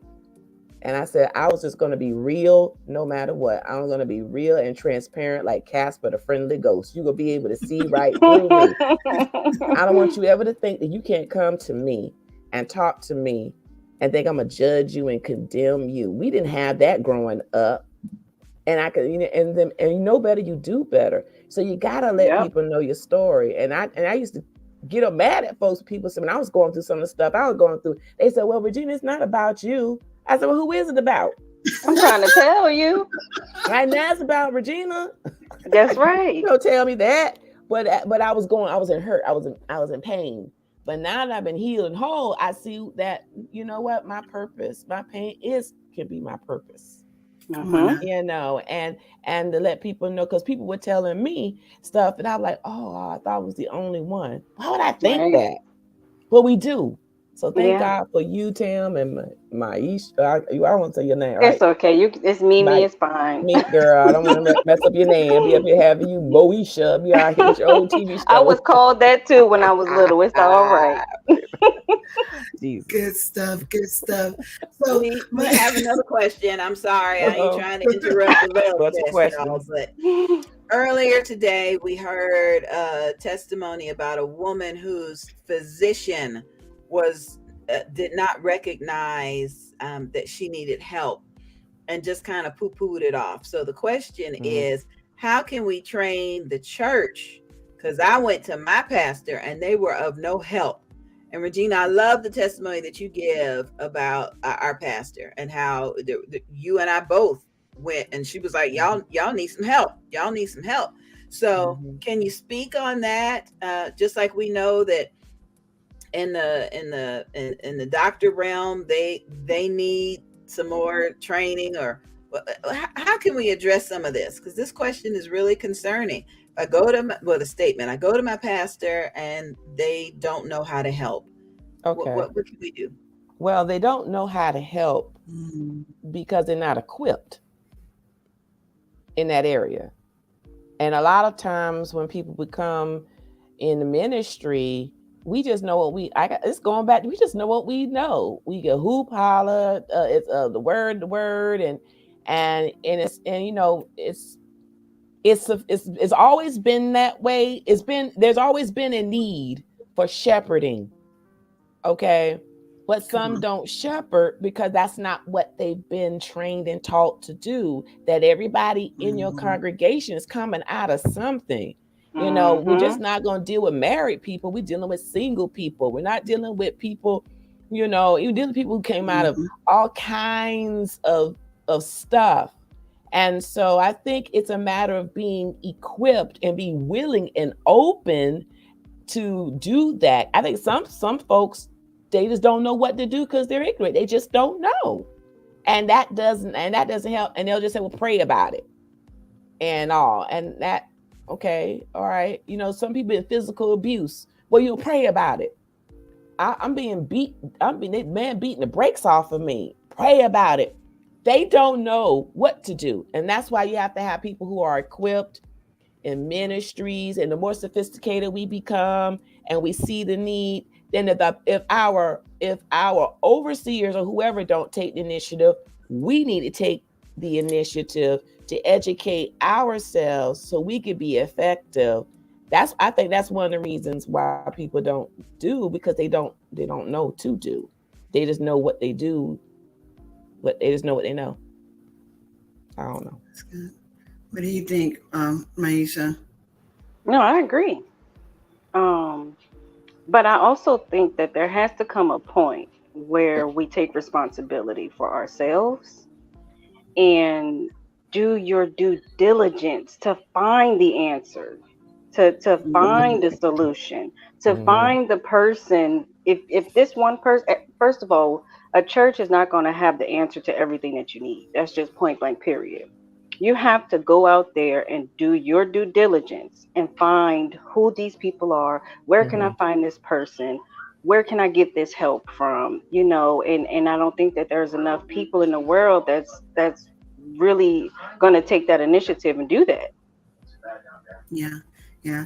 God helps those that help themselves. Right. And if your mind is right and you're serious about making a change, getting some help and so forth, then you do, like you said, you have to stick your hand out there and say, hey, you going my way? I need to hop on. Help me, please. And that's that vulnerability, that transparency, you know what I mean? That openness to be intimate and divulge some of these things in which we stuff and we cram, and we're walking around talking about generational cycles. We're re-traumatizing the next. And so we can't get healthy as a people because we're not getting to that ingrown hair. You know what I mean? We have to be honest. We have to have these kind of conversations. We have to have these type of programs in which we can help individuals to build upon some of the fundamentals that they may not or may already have. We got to be helping each other. We're to be community keepers. I have the saying, be the change you want to see in your community. You know what I mean? There's so much going on.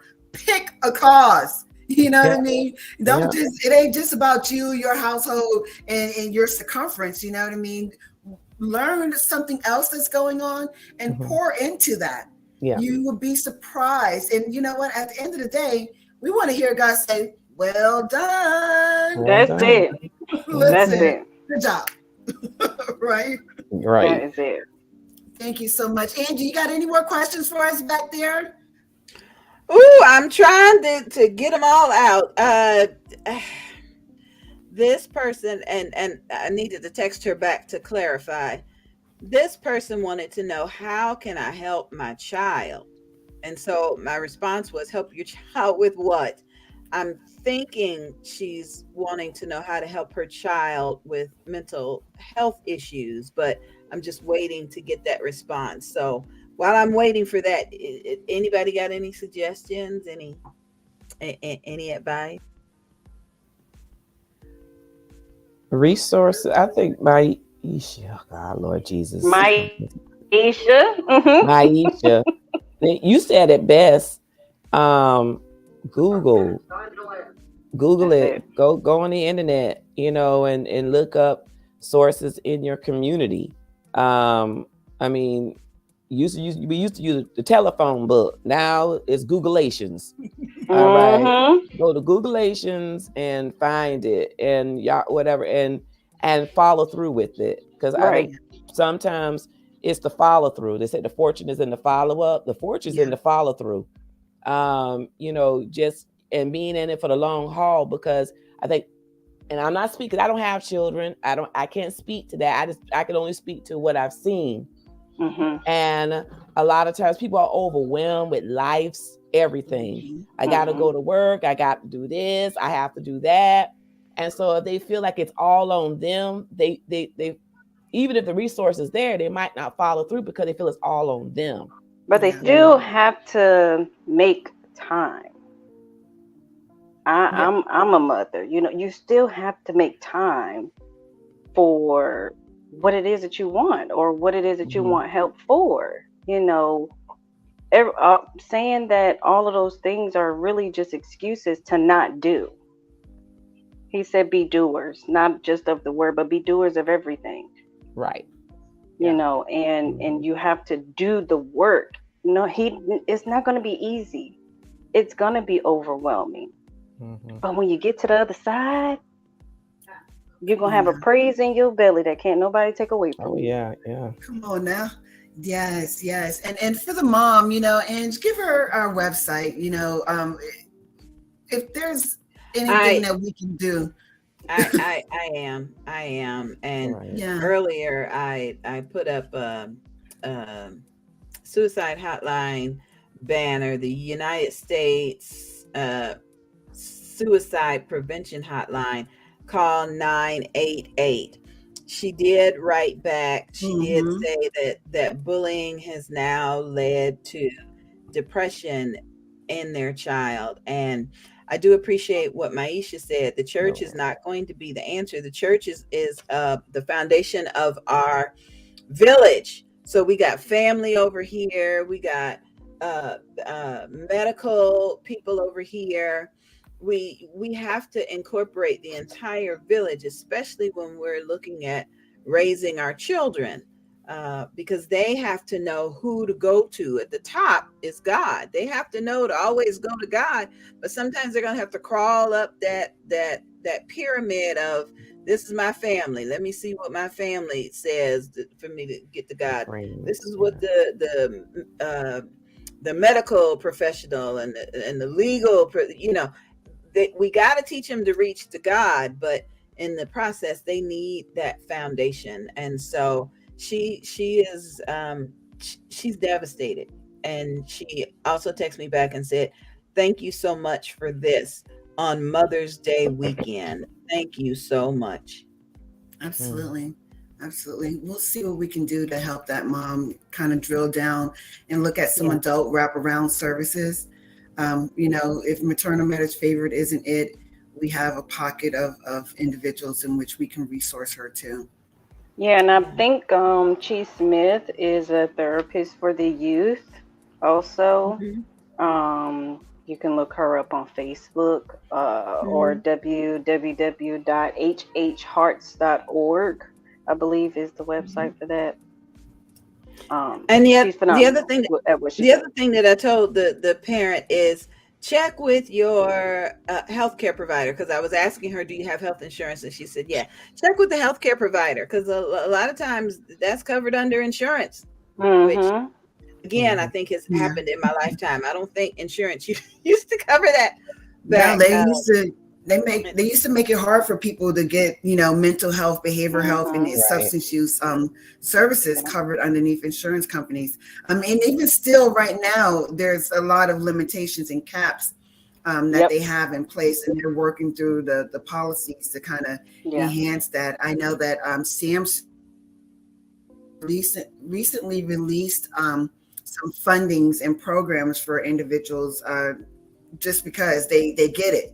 You know what I mean? Mental health, different aspects of a person's being with regards to co-occurring disorders, with regards to the recidivism that's going on, with regards to help, right? And especially for those of us that were blessed and fortunate enough to make it out of this pandemic. We went through a pandemic, You know what I mean? And God is good. We're still here among the land of the living. And with that being said, I just want to let individuals know, if you're able to wake up from one day to the next, remember, hey, you on that list. And so you have a purpose.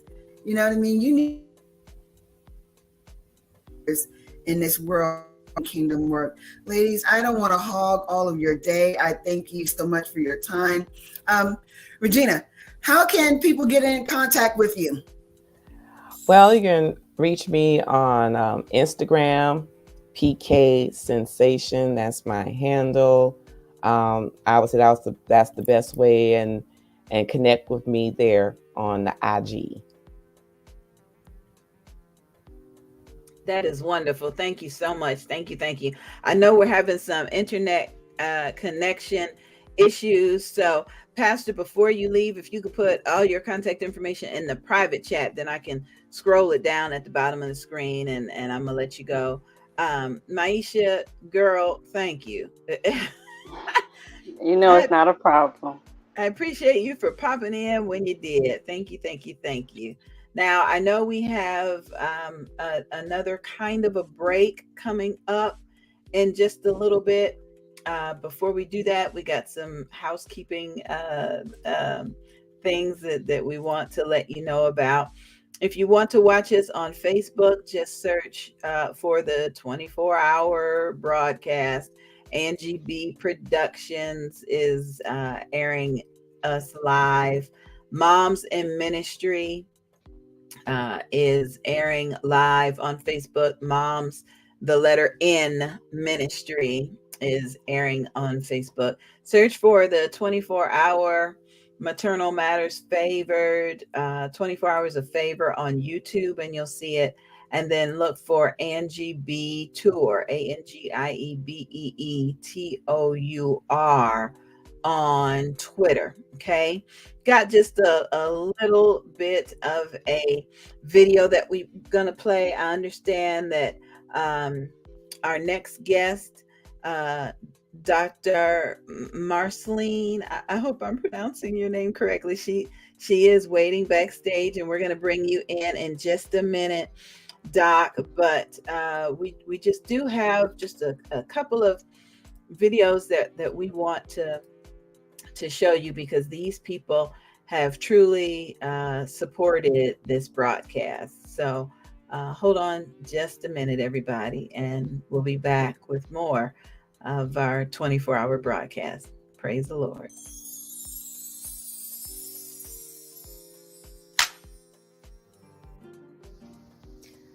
One of the things I wish I had known as a new mom is that it's okay to receive help, and it's okay to be new at something.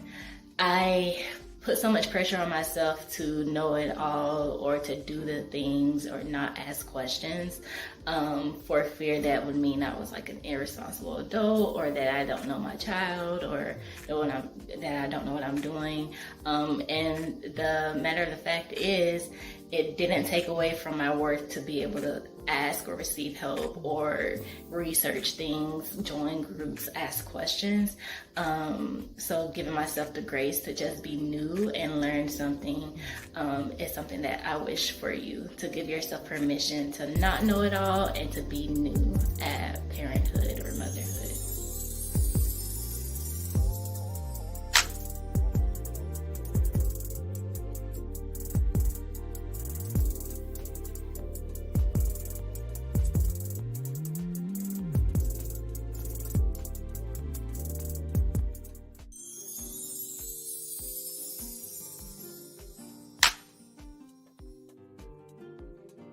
Tam here, coming to you from Favored. Just reaching out to let you know about our upcoming inaugural fundraiser, 24 Hours of Favor. And so for 24 hours, we're going to be broadcasting to raise funds for our Life Skills program. It's a 5-week program in which we provide services to parents that have perinatal and postpartum mood disorders. So we're talking about anxiety, we're talking about levels of depression, we're even talking about forms of psychosis that sometimes take place in these individuals' lives. And what we do as a community Taking a community approach, we make certain that we let these individuals know that they have a tribe in which they can turn to help support them in their walks of life as they're pressing through. Won't you make it your business to tune in, join us in conversations, even possibly pledge, right? For $35, you can send someone through a 5-week program. We hope to see you then.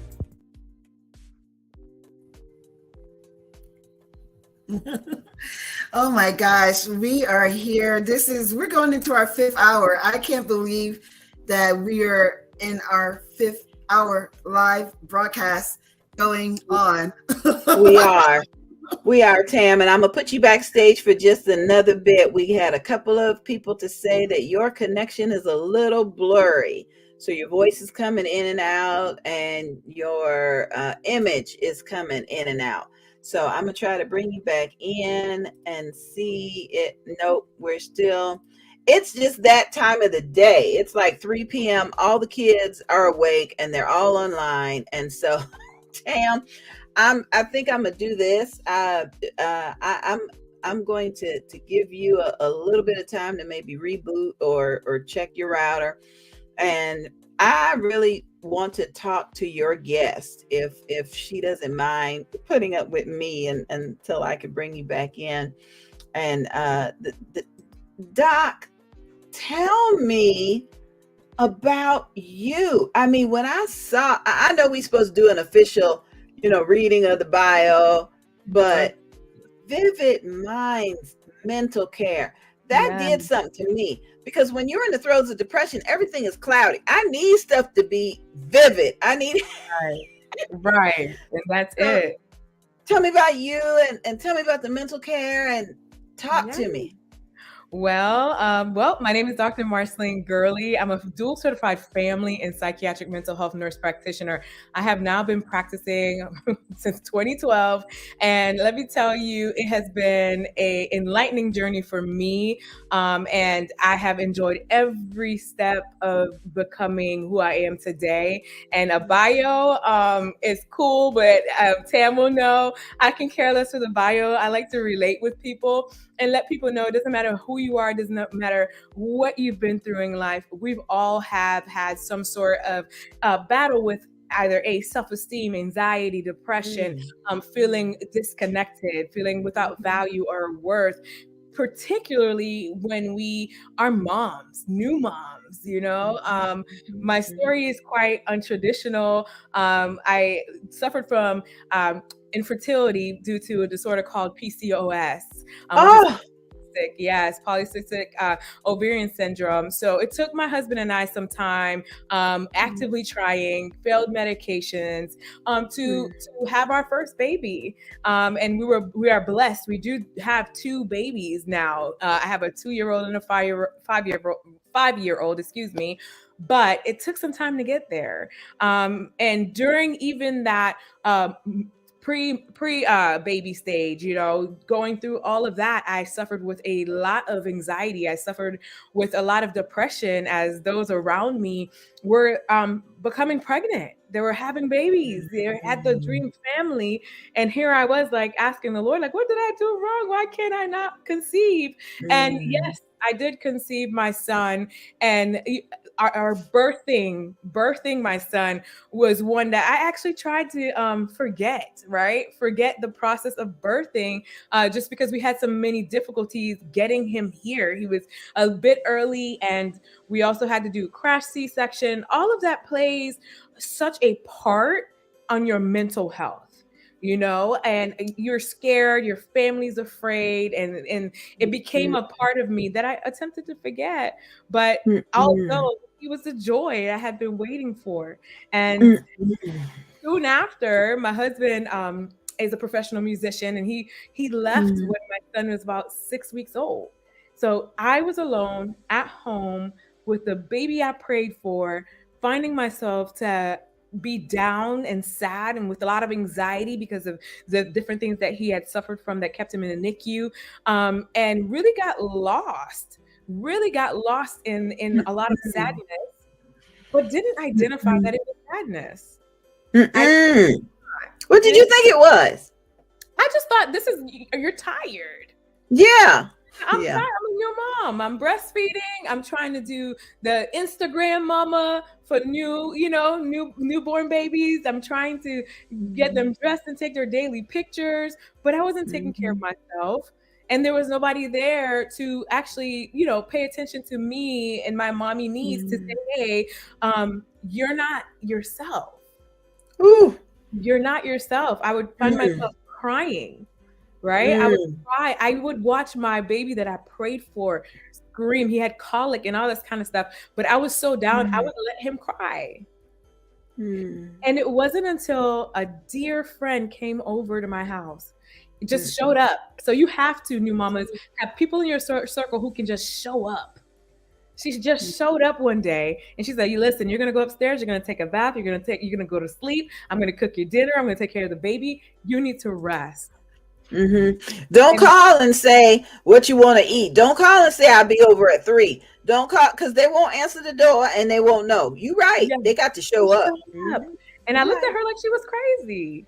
I was like, what are you doing here? She's like, I came to check on you, mama. I came to check on you. And I felt so seen at that moment. And when she sat with me, she's like, you're not yourself. And I had to just, agree with that. I'm like, no, I'm not. I'm really sad.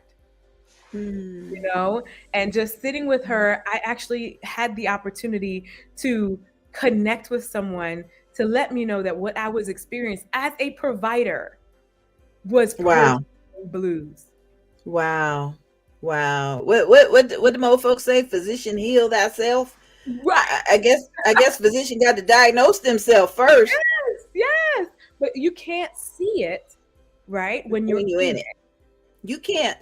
We talked about that earlier. When you're drowning, you can't see that somebody's coming out to save you. All you can see is, let me climb on top of this person so I can get out of it. I get that. I get that. Yeah. And it's like the most joyous time. It should have been joyous, but I was overwhelmed, and that for moms, I want moms to understand prenatal and postnatal. The comparison game, the Instagram and the Facebook mama games and whatever it is that you're seeing that is influencing you to make you think that that's the way you should mother. That's the way you should give birth. That's the way it should be postpartum. Those are not real. Those are just snapshots. And I think that got to me because my story was unconventional. Everything about it was not easy. So depression set in, but I'm so grateful that I had people come check on me. Good. Listen, I'm going to put you backstage for just a minute. I want you to put your contact information in the private chat because somebody is texting, where is she located and all that other stuff. So whatever information I can scroll at the bottom of the screen. And then we're going to see how Tam's connection is. Because I need you to be looking your best, Tam. I think it's just that time of day, Tam. Maisha, how's her picture looking? Looking good? Looking blurry? Looking blurry. Yeah. Blurry. Tam, go take a break, honey. Go. Tam, I'm gonna let you take a break. Like back in the day, Jerry Lewis used to come out. When the Jerry Lewis telethon was out, he was looking sharp, had his tuxedo, hair was in place, shoes was all shiny. I think we talked about this. And then as the hours progressed, his bow tie came loose. Somebody had scuffed up his shoes. It was a hair out of place. My sister said one time he came out with a cigarette. And I was like, what? So we just sometimes just need a little bit of break. But thank you, Maisha. I appreciate you for remaining and chiming in. But Doc, tell me some more about how you think as a medical professional you could have missed your symptom. I know you said you just thought you were tired, but again, because when you're watching TV and you're watching others, you're like, I'm going to be tired as a mom. I'm going to, forget to eat. I'm going to not sleep well. I'm going to not get to take a shower on time or take care of my hygiene. You just naturally start going to this flow of all of this happening, right? This newness. And you're thinking that this is the normal, this is how it's supposed to be. But missing the fact that I'm actually not taking a shower, not only because I'm tired, but because I don't have the energy mentally. Right. Right? I don't have the mental energy to take care of my hygiene. I am withdrawing. So when people would text, "Oh, how you doing? How's the baby?" I would just shoot them a picture of the baby, and that would be enough for me. Or ignore. I would ignore the fact that they were communicating with me. Hence why my friend showed up. She's like, "Oh, wait a minute. Right. That's not her. Right. I'm gonna show up." And she showed up, and right on time. Thank God for that. Right on time. And another thing was, my baby. I remember I actually grabbed my phone and I videoed him crying. To this day, I still have the video. I didn't have the energy to pick up my preemie newborn baby that I prayed so hard for. And that's when I knew something was wrong. I'm like, I'm not myself. And within that, my girlfriend comes, and thankfully she's a licensed mental health, a therapist. And she said, "You're suffering from postpartum blues." This is common. And I looked at her like, I should know that. I should have known that. But again, it's so great to have a village and who has that outside perspective. Yes. Who knows you. They know you pre-baby, and all of a sudden they're like, "Wait a minute, that's not her." She picks up the phone, she communicates, she texts, she lets you know what's going on. And her smile, again, knowing your village that knows you, her smile doesn't seem genuine. Oh, honey. So I'm grateful for that. And within that moment of her speaking to me, I was like, wait, I am feeling this way. And I remember calling my husband and I said, "You know what? I think I need some help at home." And yeah, you need to come home. I need you. I ain't gonna curse or nothing. You need to bring your behind home. Come on home. And he did. And that really helped me and helped me grasp that being a new mom and the fashion and the style of it and all of it, the originality and uniqueness of our situation is still beautiful. I just needed support. Right. I needed support. Right. Oh my God. What city and state are you in? I am located in Orlando, Florida. All right. Do you offer any virtual services? All of our services currently are virtual. It's all telehealth. Yes, thankfully it's all telehealth, and this is a psychiatric telehealth platform that we use. It's HIPAA compliant, and our patients just go online, schedule their appointments. We provide psychiatric mental health evaluations for our patients, diagnosing and testing, and medication management. Most individuals will automatically assume that I do full-time therapy, but it's more of the diagnosis management as far as medication, if that individual needs that assistance of medication to be their best selves. So in crisis, we do provide some sort of therapy if their individual comes in crisis. But mostly I refer to my very expert, amazing colleagues who are mental health therapists and psychotherapists within the area. So I have a nice network to refer to. Thank God. Somebody just wants to know, what insurance do you do you accept? So I don't know if you can list it all, but well, I just know that I accept all of your major commercial insurances, no Medicaid and Medicare federal plans at the time, but all your Aetna, Humana, Cigna, ComPsych, Blue Cross Blue Shield. What else I could say? You're commercial, just no federal plans at the moment. Thank God. Thank God. I tell you, it makes such a big difference. Now, it looks like Tam may be back. I know that we've got some storms rolling through here, and that's been messing with everybody. So let me see if I can bring Tam back, because I know she got some. Oh, there you go, baby. Oh. Hey, Dr. Gurley. Hey. Oh my gosh, yeah, it's pouring over here, but you know what? We live in the real world, so we just roll with it. We make it do what it needs to do. Always. I was able to hear some of your story. Thank you so much for the transparency, which we were talking a little earlier. It's so needed in our communities. Individuals need to know that you're not the only one. You know what I mean? There's someone who has that same story that was able to overcome triumphant, right? Whatever that looks like in a perfect, non-perfect world. And so reach out, you know what I mean? And let someone help you. Right. It's so important to pull on your resources.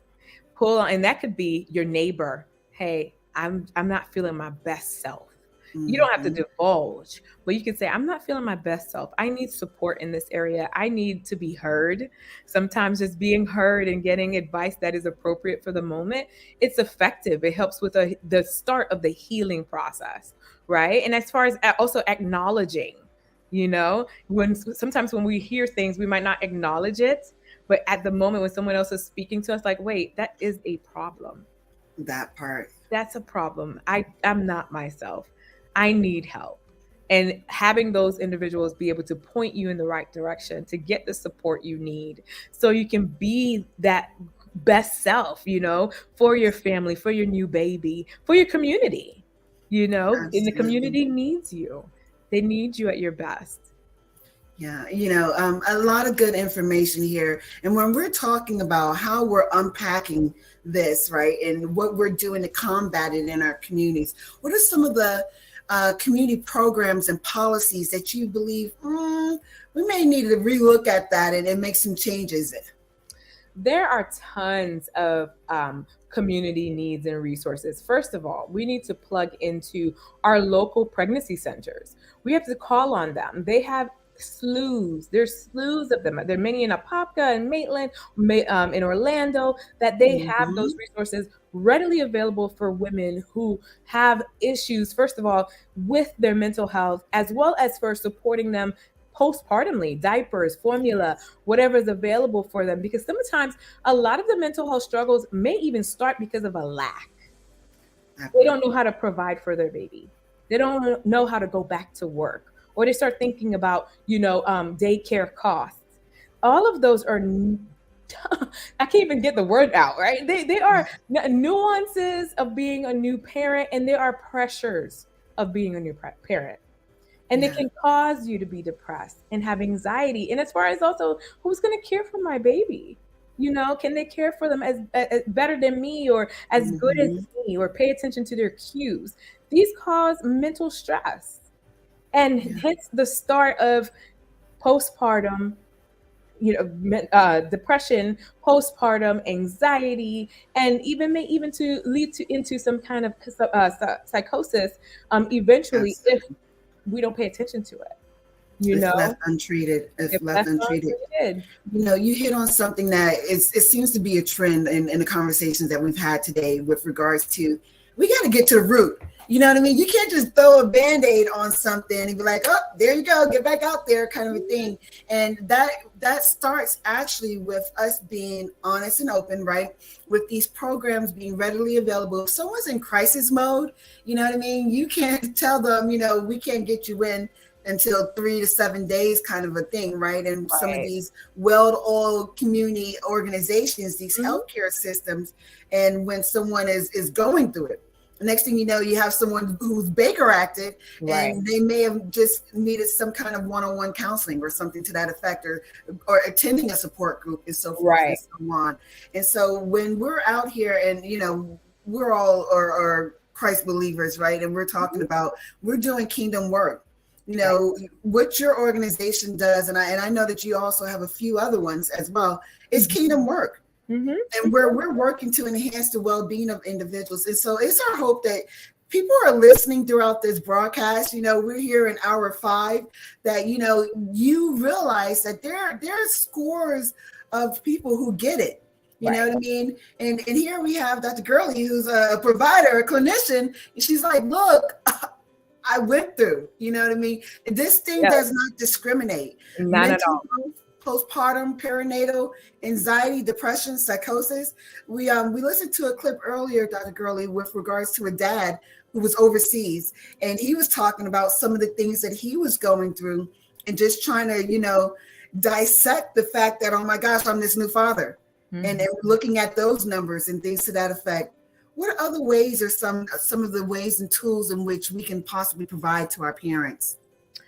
Our parents, again, the resources, the pregnancy centers, seeing your therapist. There are therapists who focus on postpartum, focus on parental care. Okay. We always focus on the mom, right? Because we're like, that mom went through this entire transition. But how about the dad? And I'm so happy that you brought up that clip information, because the dad is a support system. He needs that training on how to support the wife as she goes, or that mom as she goes through, this new journey. But he also has to adapt and saying, I'm a father, I'm responsible for somebody. How can I be responsible for them? What should I be looking for, as far as any health issues with the baby or health issues with the mom? So going to your therapist and having those in place, like there's a nurture center in Winter Garden. There's the Moms in Mind mental counseling. I love referring to them because that's what they're called, Moms in Mind. This is in Maitland, Florida. And of course, many of these providers can do virtual care. They can do virtual care, so it's very, very important. Also plugging into some of your national councils for mental health, like NAMI. Greater Orlando has a chapter. This is what we focus on, is the mental health of the individual throughout the lifespan. And if it gets to a point where you feel as if I cannot get through this rut, understand that medication management is an option for you, and not being ashamed of it. Because before we get to psychosis, we start with anxiety and depression. Okay. And two, I like individuals to know anxiety and depression are symptoms. I don't so much enjoy that they are diagnoses. They are symptoms to a root problem. Serotonin levels are out of whack. We also have a lot of hormones flowing through our bodies. We're trying to regulate, mind's trying to regulate, a lot's trying to happen. So it's very, you said, very important. I don't want to interrupt, but we had a question that came in earlier and you just mentioned it. Somebody said, what is psychosis? Is that a mental illness? And then you just said something. So can you elaborate on that, please? It is. It is a symptom, right, of something else happening deeper within. When an individual has psychosis, they're not in their normal state of mind. They may be living in an illusion or having hallucinations, hearing things or seeing things that no one else can hear or see. There may be even living in this reality that is not reality. Okay. And sometimes with psychosis, they may have directive. So the level of chemical imbalance is happening in the brain, giving us this out of body experience, or other realities, maybe telling us to do things that are not within our norm, causing us to have risky behaviors, causing us to have behaviors that can cause harm to others. So maybe hearing things to say, hurt my baby, hurt my husband, things that they would normally never, ever think or process in their minds. Okay. So that person is in an outer body experience type of thing going on, where they're hearing and seeing things, having hallucinations, and maybe even illusions, right? They may be seeing things climbing on the wall, or it's seeing the baby being angry, or seeing the husband as someone who can harm. And this is not their normal state of thinking. So they are having psychotic episodes. Absolutely. Absolutely. And I'm going to put something else out there, which is like a compound, right? Is drug-induced psychosis, And so when individuals start taking upon themselves to kind of, troubleshoot how they can cope with life, and we're talking about co-occurring disorders and using drugs to kind of numb the reality of life, it can take you over the moon and back, right? And so there is some truth there with regards to psychosis and it being drug induced, because the hallucinogens, right, and the toxins that are within the drugs that you're ingesting into your body, how it takes everything off kilter, is totally real. And that's why a lot of times, too often, regrettably, we say that individuals, you need to seek help. You don't have to deal with this by yourself. No. You need to know that what you're going through, it's okay. Don't condemn yourself, you know what I mean? And then just bottle yourself up and you become a person on a hamster wheel. When we look at individuals that have been on it for eons, you know what I mean, just continually going through. And I say this because I have a family member, you know, that went through some trauma, childhood trauma, you know what I mean, started having children back to back to back to back, and, you know, found an outlet of drugs as their means for, you know, coping with life. And here we are like 40 plus years later, you know what I mean, and this person is still, and it's because, you know, certain levels within themselves, they didn't take the opportunity, they weren't provided sometimes different levels of being able to seek counseling, to get assistance, to get, and then they weren't willing to accept it as well too. And so we talk about some of the cultural competences in which we, as a community, we kind of shun individuals for seeking that, you know what I mean? Because we're talking about 40 plus years. And so these kind of conversations weren't as prevalent as they are now. You know what I mean? The veil of mental health stigma is still pretty thick, but it's not as thick as it was yesteryear. And that's why we are here. You know, my organization, Dr. Gurley's organization, Pastor Regina, there's so many individuals and still to come who are talking to you out here, letting you know there's help. You can raise that thing up the flagpole. You don't have to carry this by yourself. Never alone. You're never alone. And you mentioned our organization. We have a nonprofit organization called Imperial Legacy Inc. And it's a family literacy program with so many different pillars of operation. And we help individuals learn how to read and write your basic stuff. But we also help with health literacy. It's understanding the meaning and the definitions of these things that we're hearing every day and making it a common thing, and normalizing the language so we can understand how it applies within our lives. It's okay to teach someone how to read and write. It makes their life great. It's okay to teach them how to balance the checkbook. We do that. It's okay to help them get jobs and job training. But how about health when we go to the doctor's office and they're throwing all these words at us and we have no idea what it means? How about reading our medication bottles so we don't take too much or too little, or give too much to our children or give too little to help with their healing and their health? We are adamant about mental health because of what I do, about making sure that our community knows what help is out there, what's accessible to them, and that care is not a bad word. And mental health care is not a bad word. And taking that stigma off, ripping that Band-Aid off, particularly in our African American, Black, Caribbean populations, where mental health is barely spoken about in the home.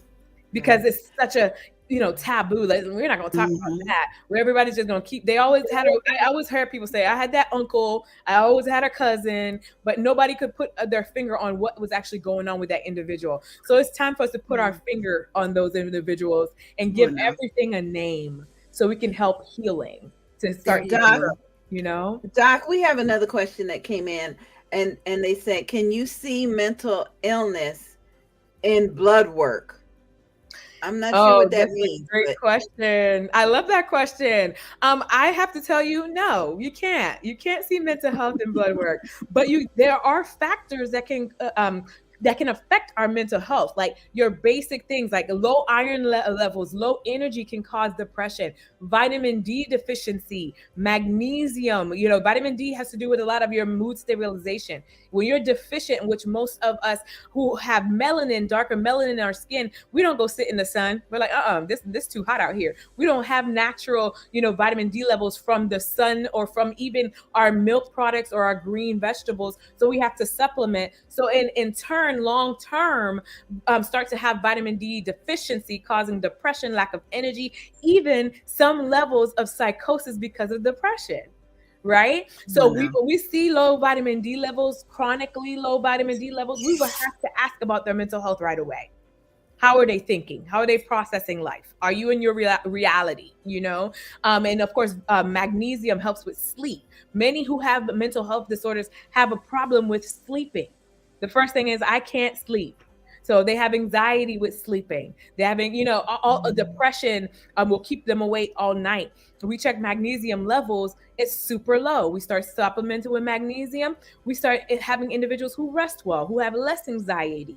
So those are some just common blood works that we find. Of course, there's other inflammatory factors. I do believe and in more research is now showing how psychologically we have inflammation that shows up in our blood work. The inflammation also shows up in our brain, and then next thing you know, we're being diagnosed with all these various disorders. So inflammation is a source of stress, right?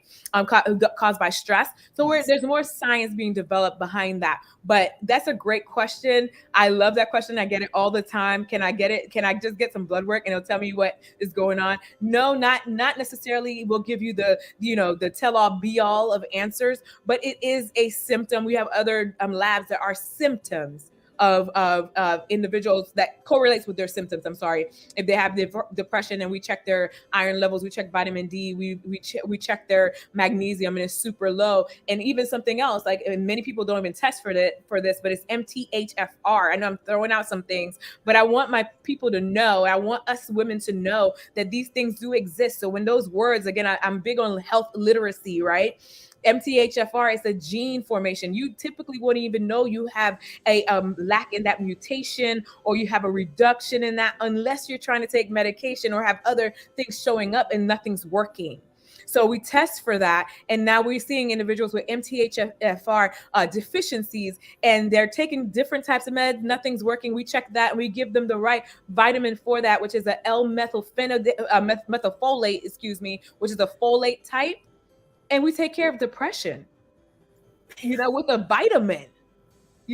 So again, knowing those little things to even ask your doctor to get blood work for, or get a swab for, is so important, because we can only superficially talk about the depression and the anxiety and try to treat that, but there may be other physiological, even genetic things going on that are causing some of these issues. Good Hey, stuff. Doc, I'm so sorry to interrupt. Because we've got 4 more questions coming in. I need to put you backstage for just a minute, please, Doc. Okay. If you can stick around with us, thank you so much for the questions that are coming in. I thank you. I thank you. I know that there's someone that has made a comment, and I'm trying to clarify it because the spelling is just a little bit off. So, Doc, if you could stick around for a little bit. I know Sister Andrea is here, and Tam is really excited about talking to her, so I'm going to bring her in just a second and try to respond to some of these questions. Hey, Andrea. Hey. Oh, good stuff. Oh my gosh. We're just getting started, everyone. We are here in our 5th hour going, and that was just Dr. Gurley, just giving some of the clinical aspects and breakdown behind perinatal anxiety, postpartum mood disorders, stress, and so forth. We're just getting going. Let me go ahead and give Andrea her proper intro. Andrea Clark Horton is an attorney, ordained minister, formal hospital chaplain, and counselor. Andrea is the director for the Perinatal Mental Health Alliance for People of Color with Postpartum Support International, and is currently pursuing her PhD in psychology and religion. I love it. I love it. Thank you so much for being here with us this afternoon. We've been having some great conversations surrounding not just perinatal, postpartum mental health, spirituality, and how everything plays a part in it. And I know that you can speak your truth on it. Talk to us. Yes, I'm so happy to be here. I came in on the tail end of your conversation with Dr. Gurley. I was over here taking notes. I had to pull out my paper and my pencil. I'm over here taking notes on what she's talking about. So I'm excited to be here. Thank you, Tam, for asking me to be here. So I am the director of, as Tam said, of the Alliance for People of Color with Postpartum Support International. And Postpartum Support International is an international nonprofit organization focused specifically on caring for the mental health of women, birthing people, and families during the perinatal period. So that's anywhere from pregnancy up to a year following pregnancy. And we do that through a number of means. One of those means is through the Alliance for People of Color, we focus a lot on doing public education and training for providers of color who are particularly interested in or who work directly with communities of color around mental health and particularly maternal mental health. So we do a lot of training for them, professional development for them, networking for them, but also produce programs kind of like this, where we're doing live streams because I think it's so important for us to have these conversations out loud in spaces that are accessible to people, can just click on and see. I think it helps to normalize seeking help and helps people not to feel as alone or as isolated when they can turn on and see people who look sort of like them. Yes. Yeah, talking about healing your mind. That part. And that's just, that's a mouthful, but it's so needed because what we see a lot of times too often is individuals can't connect with someone. And, so I tell my story, how my perinatal anxiety rolled into postpartum anxiety and depression. And, my mom and dad sensed something was off of my psyche, and they had me to go to this parenting class, but it was this white-haired woman, you know what I mean, with an English accent. Like there was no connection going on. She wasn't talking about mental health and what was going on in some of our spaces in our minds and some of our things that we were going through at our homes. She was talking about, how to help your baby, how to breastfeed. And it was, for me, that was traumatic because my son wouldn't latch. So I was really like disengaged, you know what I mean? And so when we're talking about making certain that we have programs and services that are specific for individuals, and how the PSI, they recognize, hey, we need to make certain that we have something for the BIPOC community. And that's where your work is coming in. What are some of the healing stories that you see just from your work in combat in this crisis? Yeah, that's a really good question. So we have a number of support groups that are facilitated mostly by volunteers, some of whom are professional, like therapists. Others are folks who have been through a journey of their own with perinatal mental health disorders, or there's some combination of the two. And so I think of last month on our live streaming service, Lord, you could tell I'm a preacher too. Last month on our live streaming broadcast, right, for the Alliance for People of Color, we call that Coloring the Conversation on Perinatal Mental Health. We actually had a couple, and the husband was Black and the wife is Latina, and the wife actually dealt with postpartum OCD. And the husband ended up dealing with postpartum depression. A lot of people don't realize that men can deal with postpartum depression as well. About 10% of male partners deal with postpartum depression. And so they came and talked about how they navigated that as a couple. And it was through her kind of, the unfortunate thing is that a lot of people, their providers, especially people of color who have given birth, I find a lot of times that their providers are either not educated or don't really listen to them, right? When they say, I'm not feeling like myself, because people assume you just had a baby, either it's the baby blues or it's you're tired, or something that will pass, right? So she ended up digging and finding PSI and coming to PSI services, the support groups. We have virtual support groups, and started figuring out, oh, like this is really a legitimate thing.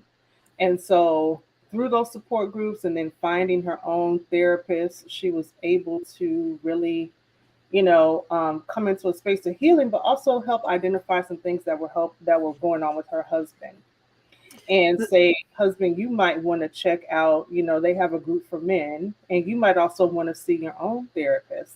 Now she works for PSI. She leads the support group for Latinx moms, and he volunteers as a support group leader for dads. Okay, let me interrupt for just a moment because we've got a question that came in, and I'm going to bring Doc back in here before she has to leave. Doc, thank you so much for remaining. The question is, do only white people get depressed? And Oh no.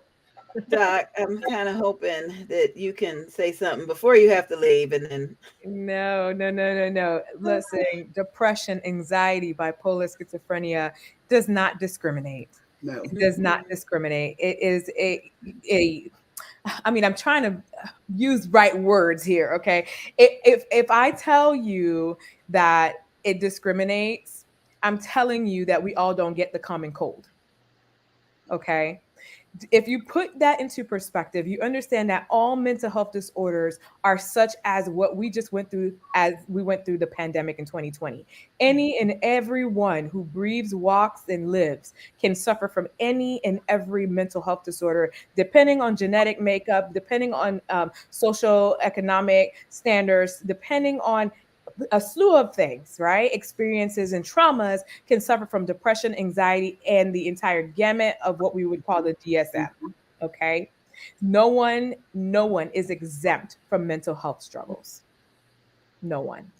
Now, in the African American, Black, Caribbean, Hispanic communities, what we have done is just omitted the talk. We have omitted the talk and pushed past it. And rather than normalizing that this is something people can eventually suffer from or that they have suffered from, we just kept the secret. Whatever happened in this house, it happens in this house, and nobody outside this house knows what's happening in this house. That's what Better we not say nothing. never. We've done that for generations. Well, it's time for that to stop because what we're doing is causing a demise. We are causing our family and our children to pick up on our behaviors and continue with top secret information, which is not top secret, okay, that there are answers and help for, right? So we are actually breaking the stigma altogether and letting everybody know that it doesn't discriminate, just like the common cold does not. And that's that. I love that. That's good. That's good. I know that. Thank you so much for that, because I mean, this is a real life conversation, everyone, that we're having, and we want to unpack some of the, some of the stereotypes behind, mental health, specifically with regards to perinatal and postpartum mood disorders.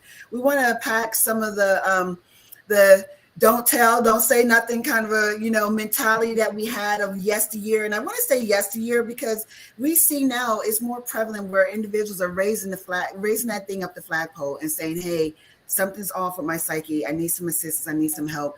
And so Andrea, with the coloring the conversation podcast that you have, and some of the topics that take place, how does that correlate with what we just heard from Dr. Gurley with that question? Oh, Dr. Gurley, I was jumping out of my seat. I was like, I'm so glad. First of all, whoever asked that question, thank you. Yes, thank you. Right. Thank you for the bravery of asking that question, because no, it doesn't just. So we've talked about how to talk to your doctors. We've had a team of like psychiatrists, a nurse, and even your physical therapist or occupational therapist. These are a lot of people work with you, especially if you've had some trauma around your birth, right? Or something has gone wrong and you need continuing. The doctor's not the only person that's available, right? And so we train all kinds of providers to be able to recognize symptoms. And so we train people. We've talked about being your own advocate, recognizing the symptoms, the questions to ask. We had one of our most watched episodes was an episode because I'm a former hospital chaplain and I worked in the maternal, the maternity wards, mother baby wards, and the NICU. And so I had two of my colleagues who also did that work in other hospitals, and we talked about faith and maternal mental health. And so how, and one of the chaplains that was on with me, like, was sure to emphasize that, it is not it's not a diminishing of your faith. It's not a negating of your faith to go and also seek help when you feel like you're not feeling like yourself. because what God wants for us is to be holistically well people. That's abundant life, right? Is have being holistically well. And so, if you would not wait, if you had cardiac disease or diabetes, if you would not wait to treat those things, if they were affecting the quality of your life, she emphasized that you need to be seeking some help from somebody, because what we have to recognize is that God has appointed, created, and allowed for people to be trained. Just like your doctor, your physician went through to learn how to be trained to treat your physical body, there are people he's called and have trained up to be able to treat your mind as well, right? And so we always want God to fix it, but God sends you helpers, right, to fix it. And so we talked about that, and especially we talked about I think it's more prevalent than we think in other races, but I can only speak as a Black woman, this myth and stigma of being a strong Black woman, and it meaning that not only does what happens in this house stay in this house, it is what happens to me is we negate the symptoms. We talk ourselves out of it, because to say that I'm struggling, that I don't feel like getting out of bed, that I just had this baby and I don't even know if I like this baby. I thought I was going to be happy to be a mama. I'm not happy to be a mama right now. To say any of those things makes us feel like, instead of it just being the truth of what's happening in the moment, it's a definition of weakness and who we are and against the strength. So there's some positive things about being a strong woman, but we take it on as and walk with it as a burden in ways that are detrimental to our well-being. I've got one final comment, and then we're going to let Doc leave, because I know you're with us from an event. But the comment is, how effective is telehealth? And I'm assuming it's in terms of mental health. Do you think somebody really needs to sit down in front of you, or that was all the question said? How effective do you believe is telehealth? That's a great question, because I get it all the time, right? We're made to be in connection with others. God created us to always be in connection with one another. We need people. We sometimes feel like we need physical touch, right? And that we feel like in telehealth that is being omitted or it's missed. Well, it depends on who you're seeing. Because when I'm speaking to on the phone with a great friend, I can connect through that phone depending on how I relay my message and how I ask my questions. We'll have the greatest of conversations for hours. When you're with your telehealth provider, depending on who they are and their personality, that's why I'll say this: you can fire a therapist in a heartbeat. You can date them and leave them, and you can date a provider who is a prescriber, date them and leave them, because you're not connecting with them. And I openly say this to my patients, because I never want you to feel that you cannot get better help that connects with who you are and what you need. Okay. But because it's, telehealth doesn't mean that it's unrelatable. It depends on who you're speaking to and how much you are willing to invest in this relationship. Okay. There's a provider patient relationship. How open are you going to be with your provider? How relatable are you going to be with your provider? Are you going to, put on a mask to let them know that you're doing well, or are you going to really open up and let them know that you are struggling? It is very effective. And actually, it saves you time. You don't have to off from your job, from your family to go see your provider. You can be anywhere seeing a mental health provider. It is accessibility without barriers. You don't have to be in an office. First and foremost, we're talking about your mind. We're not talking about looking at your ears and your throat, listening to your lungs, or anything like that needs to be measured. So what we really need to be focused on is how vulnerable you are willing to be with that person that you're speaking to, and connecting and being intentional about that connection. Yeah. Okay. It is very effective. There's lots of research backing telehealth. Oh my gosh, you're super amazing. Oh my, look, we're just getting started, everyone. We got a couple more hours out of this. Thank you so much, Dr. Shirley. I totally appreciate your time. Oh my gosh. Ange, I don't know if you see the slide that I have up. Yep. Showing. There you go. Yes. And so if anyone has not tuned in to check out this podcast, you are missing out. Whether you are a parent, and when I say parent, we're talking about moms, dads, we're talking about aunties and mama and them's, we're talking about individuals that have partners and you're adopting and so forth. We're talking about perinatal mental health. And this is for the Alliance for People of Color. And the conversations are riveting. They are breathtaking. They are eye-opening, and they need to be spoken. And individuals, you guys, you need to tune in and listen to some of the words that are being said, some of the stories, some of the wealth of knowledge, and so forth and so on. I'm going to give the floor back over to you. So, Andrea, we're combating this silent crisis. Mm-hmm. What do you think that's going to look like in maybe the next year or so, with hopefully some programs and policy changes that can take place? Oh my goodness! Wow, that's a big question.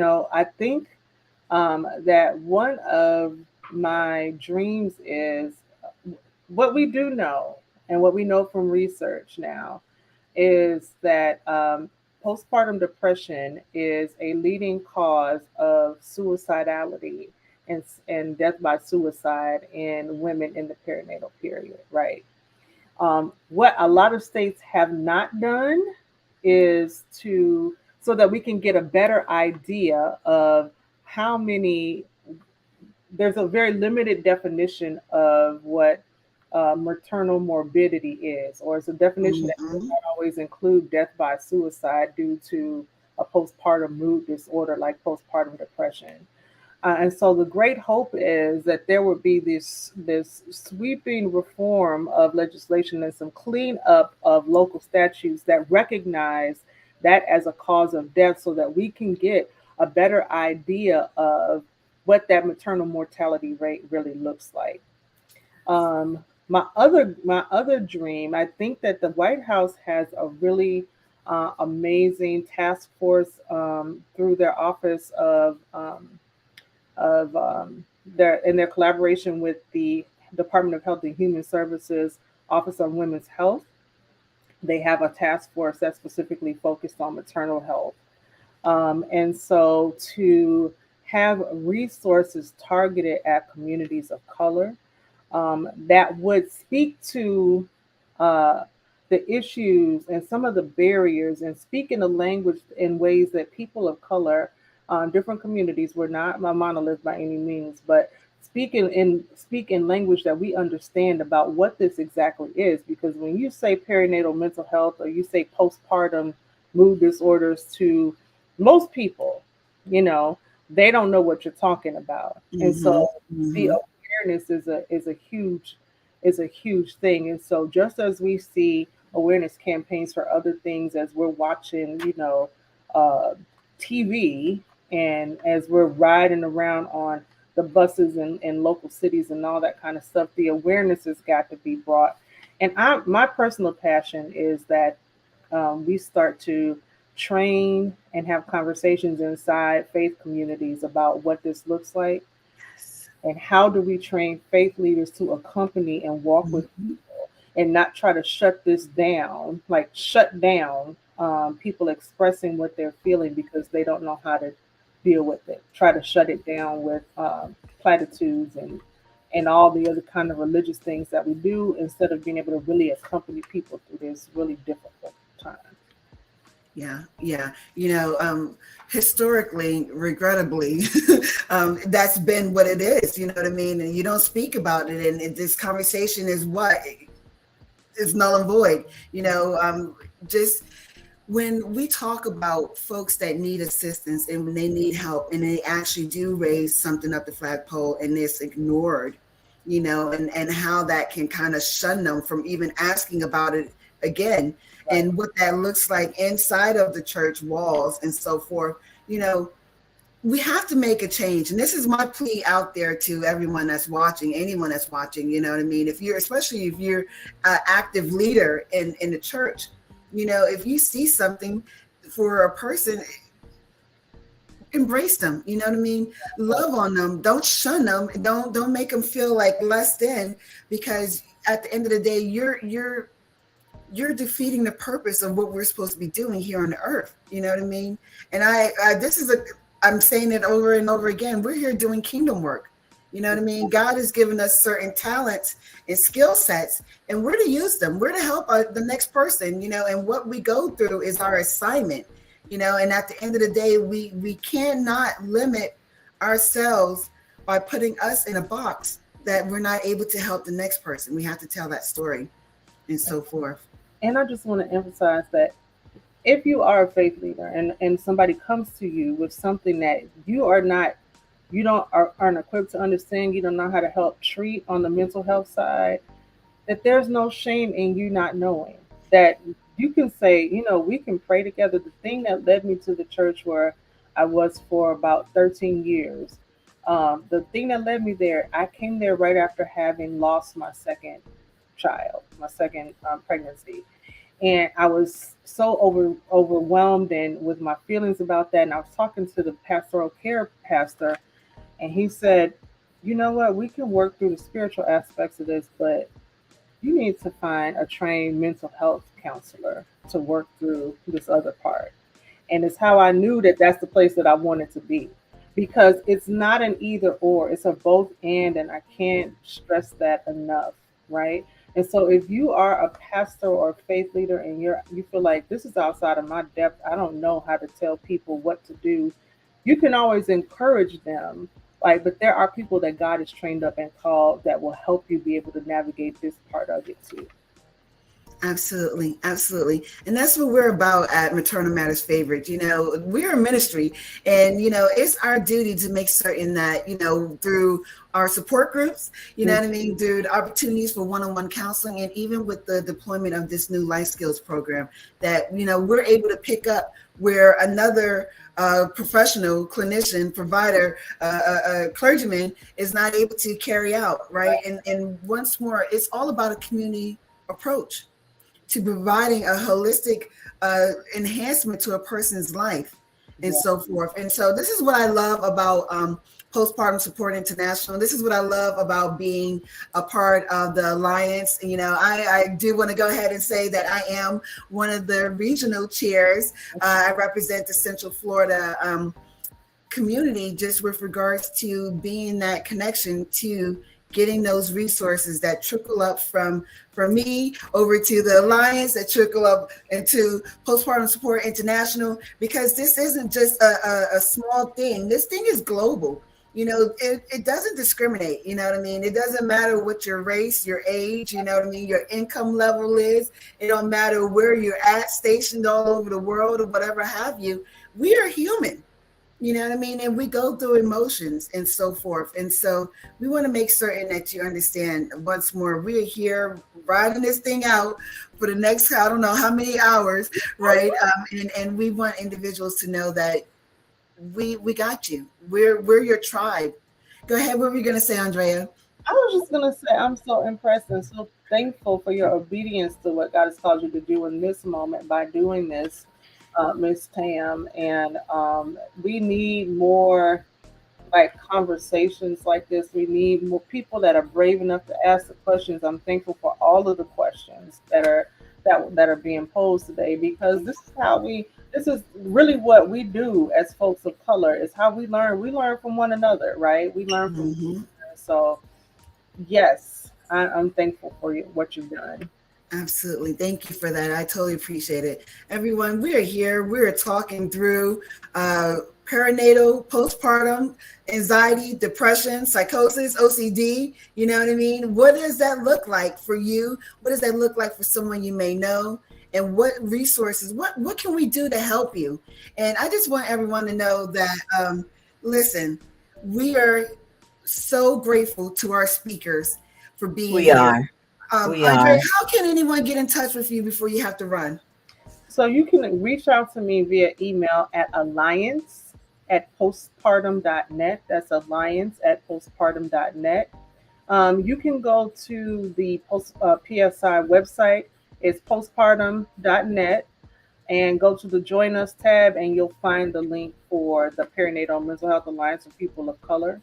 But also on that main page, if you are in need of somebody to talk to right now, If you're in need of some counseling, we have a helpline that's staffed by both clinicians and volunteers that you can access in Spanish and English. We have a hotline. The maternal mental health hotline number is there, and those are trained clinicians that are there 24/7.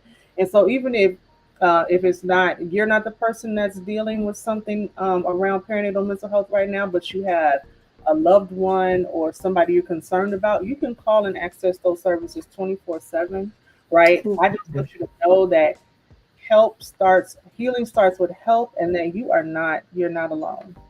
Wonderful, wonderful. Thank you so much, dear. Enjoy the game. And thank you for your time. Thank you, thank you, thank you. We've got so many comments that are coming in, Tam. So I think what I'm going to do is, how about we take a few minutes with another music video and put some of these comments up on the screen, because I don't want people to think that we're ignoring them. And everybody will be back in just a little bit. Ooh, I thank God for professional people who can come in and say something about something. Something about something. This is the artist formerly known as Raw Servant, Eddie Puyo, and it's over. I'm looking forward to seeing this one. So when I say that it's over, it's over, it's over, yeah. Man, I mean that it's over, it's over, it's over, yeah. The game's over. Lights out, game tight, game ready. You stack the chips against me, my deepest sympathy. Lights out, game tight, game ready. Don't ever bet against me, cause when I say that it's over, it's over, it's over, yeah. Man, I mean that it's over, it's over, it's over, yeah. The game's over. Our Father who art in heaven, it's time for me to share my confession. Been burnt by the flames and I learned my lesson. Took all the pain and death without question. Cause no matter what I did or I didn't do, I can never throw shade or put it on you. My choices were my choices, but I made it out, so I gotta say thank you. You think that you could ever stop me now? Gotta keep it moving, I ain't losing, I'm standing on higher ground. So when I say that it is over now, I ain't playing around, cause when I say that it's over, it's over, it's over, yeah. Man, I mean that it's over, it's over, it's over, yeah. The game's over. Lights out, game tight, game ready. You stack the chips against me, my deepest sympathy. Lights out, game tight, game ready. Don't ever bet against me, cause when I say that it's over, it's over, it's over, yeah. Man, I mean that it's over, it's over, it's over, yeah. The game's over. Think you're tough, but I had enough, yeah. Shots fired, man, I call you bluff. I'm in it to win it, what a start, I'm gonna finish, no question. When I say it's over, meant that, and I don't talk my game, I live that. I'm on another level, never settle, never has that. Better call the reverend, cause the sermon gonna need that. You think that you could ever stop me now? Gotta keep it moving, I ain't losing, I'm standing on higher ground. So when I say that it is over now, I ain't playing around, cause when I say that it's over, it's over, it's over, yeah. Man, I mean that it's over, it's over, it's over, yeah. The game's over. Lights out, game tight, game ready. You stack the chips against me, my deepest sympathy. Lights out, game tight, game ready. Don't ever bet against me, cause when I say that it's over, it's over, it's over, yeah. Man, I mean that it's over, it's over, it's over, yeah. The game's over, the game's over, the game's over. So when I say that it's over, the game's over, the game's over, the game's over. So when I say that it's over, the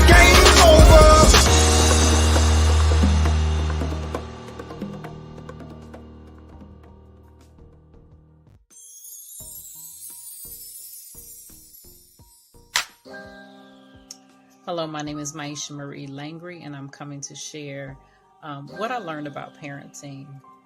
As a mother of one son, I found that the main thing that I needed and I feel is necessary as a parent is to have a great support system.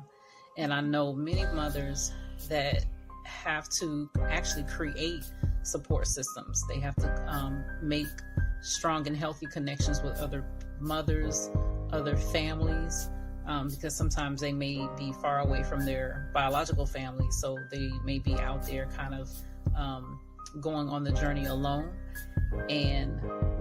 But for me, I was blessed to be able to have my parents and his dad's mother in his life, so that I had someone that I can bounce things off of, to be there, so I didn't feel so overwhelmed. And because I know that's a part of being a mother, is sometimes you can feel overwhelmed by the responsibility, first of all, of caring for a whole other human being, right? So that was the main thing for me, is the importance of having a strong and healthy support system, whether it be your biological family or a family that you have come to grow and love. Someone that you can trust, especially if you're a working mom, if you're not afforded the opportunity to stay home for most of their school life, their life growing up. You want to make sure that you are able to have people in your life also that you can trust. And I leaned on my faith a lot, and really took things in prayer and really just, measured those things out. The people that I knew would come into his life and come into our life. And so I've seen the fruit of that as he's grown up and he now is an adult out on his own. The other thing is the fact that understanding as a parent, as a mother, as a father, that there are some things that you will never think that you will find yourself doing, but you would do for your child. And for my son, I was able to be a partial liver donor for him, because he had a failed liver when he was an infant. And so when I was pregnant and giving birth to him, I never foresaw, obviously, that not only would he have to go through a medical situation like that, but that I would be the one to also be able to almost like give life to him a second time. That was a blessing to me, to be able to be in position to do that everything that the doctors needed, I was able to give. So that was, being a mother is just so phenomenal, and it's such a joy to have the opportunity to do that. And even though I only had one son, I was able to be, like a mother-like figure to other children as well over the years. So, like I said, the biggest thing that I learned as a parent is having a strong support system and making sure that you take care of yourself as well, because, people rely on you, and you have these children or this small child that's relying on you. So that's the main thing, is, having a strong support system, researching the things that you need to research so that you can develop and grow better yourself as a parent, not for the child, but for yourself, and they gain the benefit of that growth. So I think that's pretty much it. You guys take care.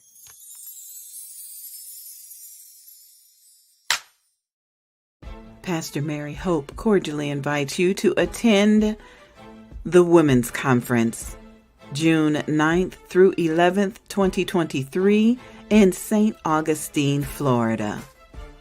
Broken, bruised, scratched, scared, but still resilient.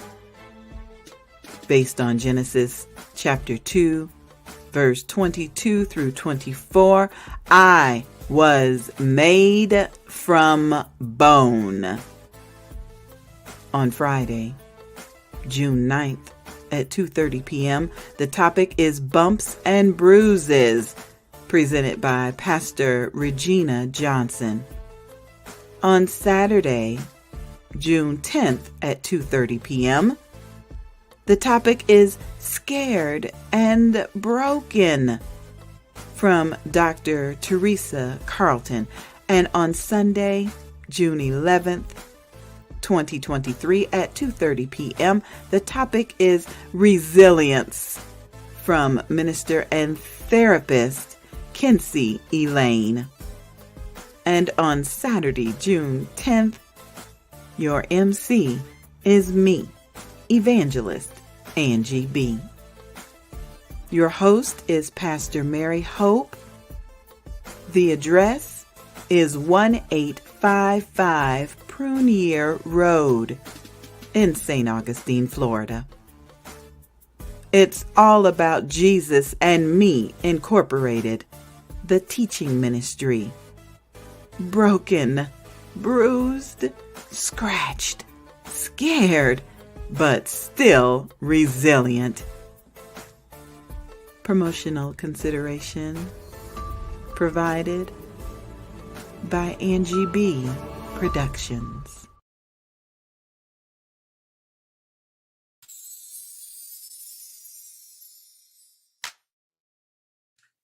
Hey, family.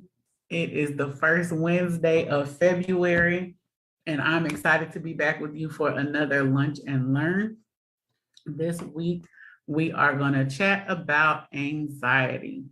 That's something that is very common, very prevalent, even to the point that 5 to 10% of children suffer with anxiety disorders. So, I hope I didn't just shut down my Facebook Live because I closed the tab. So if that is the case, my apologies. No, okay, we're still rolling. But I wanted to give you some information about anxiety, tell you some of the common medications, the symptoms, the signs, all that good stuff, so that you are well informed. And I also want to talk to you about high functioning anxiety and what that looks like. Okay, so let's get into it.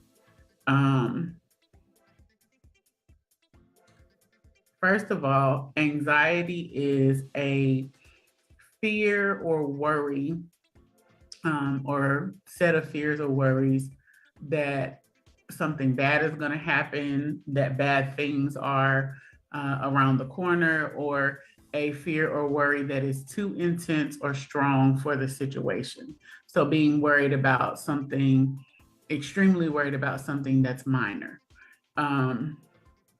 Anxiety has lots and lots of symptoms and looks a little bit different for everybody. It is,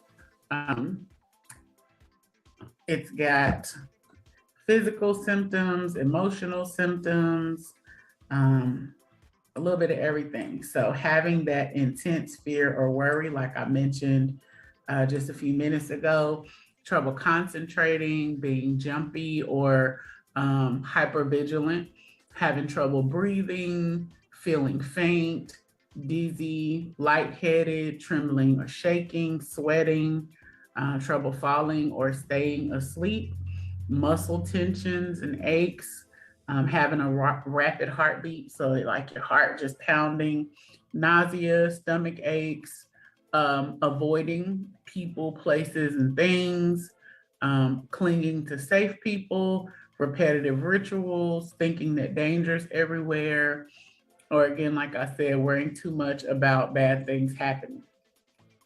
Anxiety is often a co-occurring disorder, which means that it comes along with something else. It's one of the major symptoms of PTSD. It also goes hand in hand with depression a lot of times. Generalized anxiety disorder, panic disorder, obsessive compulsive disorder. There are lots of other disorders that can be co-occurring. Sometimes substance use disorders go along with anxiety because people try to self-medicate. So, sorry, let me go over to Facebook Live so I can check for comments or questions if there are any. Okay, so if you see me looking down at my phone, I'm checking for that because it's easier for me to see it there than try to do it on the screen. All right, medications. There's lots and lots of different medications for anxiety because there are so many different things that can contribute to it. There's different types of medications. Like I said, I'm not going to go into the breakdown of what type it is. I'll do that on another Lunch and Learn, but let me give you some of the common ones. Of course, Valium, which is an old school original medication for anxiety, Ativan, Xanax, Inaugural, Sectorol, Zebeda, Prestique, Cymbalta, Effexor, Lexapro, Prozac, Celexa, Tofranil, Elavil, Buspar, Vanspar, Seroquel, Risperdal, Abilify, Atarax, Vistarol, Somnax, Marplan, and there's several others, but those are some of the more common ones. Now that may be a combination of things, especially if you have a co-occurring disorder. You may have a combination of medications that's used to help treat your anxiety. If you have anxiety and depression, they're probably going to give you a mood stabilizer to go with your anti-anxiety medications.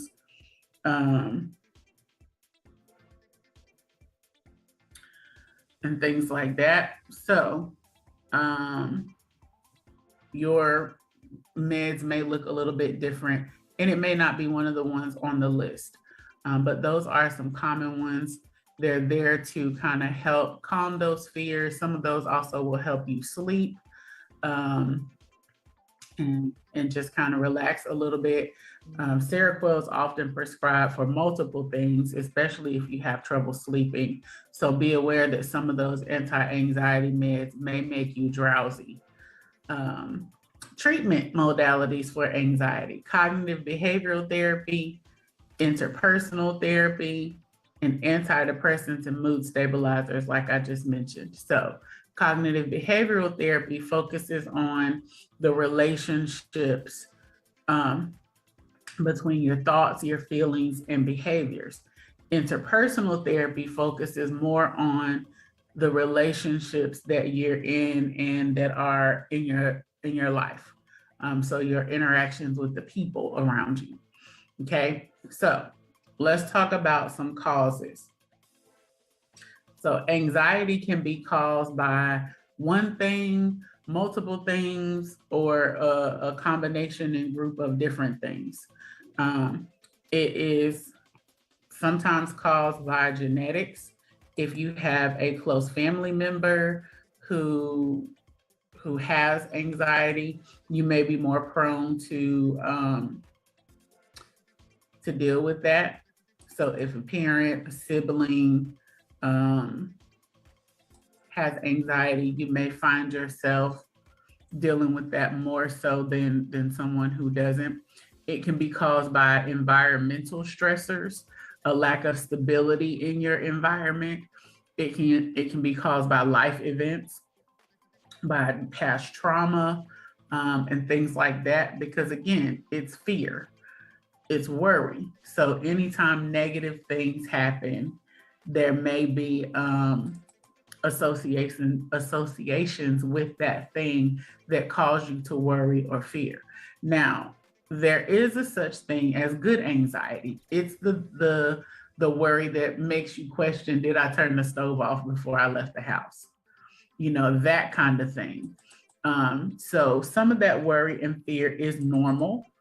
But when it interferes with your overall ability to function, when it's debilitating and you can't go outside your house because you're too afraid that something bad is going to happen, when you can't introduce yourself to other people because you're worried about being embarrassed or that they're not going to like you or something bad is going to happen. Again, you think about all the things that could go wrong, all the what ifs, and those thoughts start racing, and now you're not even able to complete the task that you were trying to complete. So again, it can be caused by lots of different things.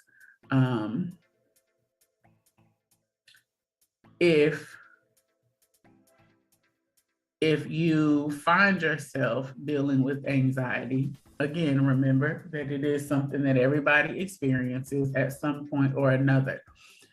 There's different types, so let's talk about some of those. Separation anxiety is extreme worry that something bad will happen if a child is separated from their parent. This can also apply to other relationships, but it's typically with children and parents. Think about when you are taking your child to school for the first time, or they're starting daycare, or going to a sleepover for the first time. That's where they're going to experience that kind of anxiety. And some of that, again, is normal because it's a new situation. There's a little bit of worry, like, I don't know what to do in this situation. It's a new experience. I don't know what the outcome is going to be. But if it's to the point where they literally cannot leave your side, or you can't leave them, or there's that interruption of functioning, that's when it's more than just healthy anxiety, okay? Generalized anxiety, which is probably the most common type, is having extreme and constant worries about a lot of different things or about everything. Where, people you say, oh, you're just a worry wart. You worry about everything. It's people that are constantly on edge about bad things happening. They catastrophize and everything is the worst and gloom and doom, that kind of thing. Before I go there, let's rewind. Social anxiety, extreme fear of being humiliated or embarrassed in social situations. That one is common as well, to varying degrees. Sometimes it can be very mild and sometimes very severe. Phobias, which is where I was headed, are all also under the umbrella of anxiety. Any of those things that you have unrealistic and extreme fears of situations or things, snakes, flying, heights. I remember seeing that show that used to come on, I think TLC, where a lady was afraid of cotton balls and would generally collapse within herself if she was around cotton. Panic is also under the umbrella of anxiety. Having a panic attack and panic disorder are a little bit different because you can have a panic attack without having the disorder. So if you have panic disorder, you definitely have anxiety, but this is the debilitating kind, where you literally have breakdowns and meltdowns where you can't function, where you feel like you're having a heart attack because of the physical feelings of anxiety, where your heart is racing, beating out of your chest, your palms are sweaty, you're nauseous, you're about to throw up, or you may even pass out. It's literally where you shut down.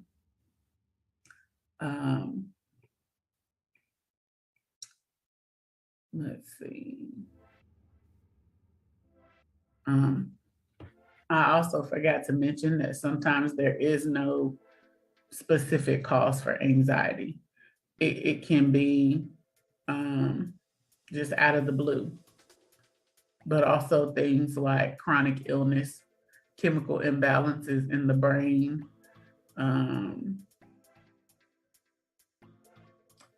bad experiences, stress, pressure to perform, all those kinds of things can cause anxiety. So definitely be mindful of those things if you have anxiety or if you're dealing with it. Again, some anxiety is healthy, is good for you, is good to experience because it helps keep you safe. So checking to see if you lock the door or you turn the stove off or you unplug the iron. Those are great things.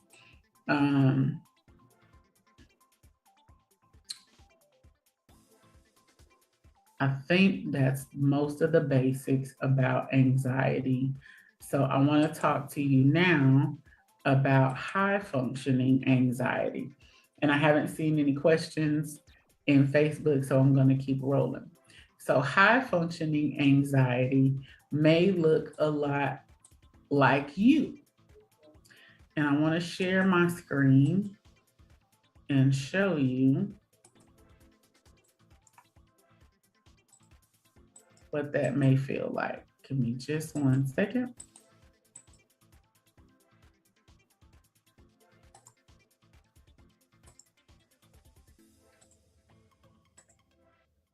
All right, so if you have high functioning anxiety, on the outside, you appear to be high achieving or an overachiever, proactive, organized, very social, appear to be calm all the time.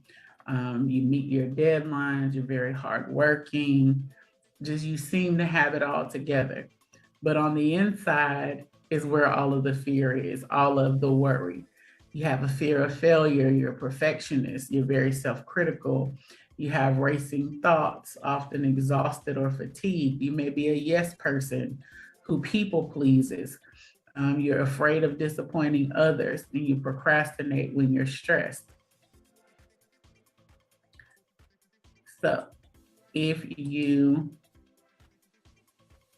have any of these signs, you avoid situations because of anxiety, you like routine, you have very repetitive habits, you seem ambitious to others, you get upset easily, you're very emotional, you overthink everything.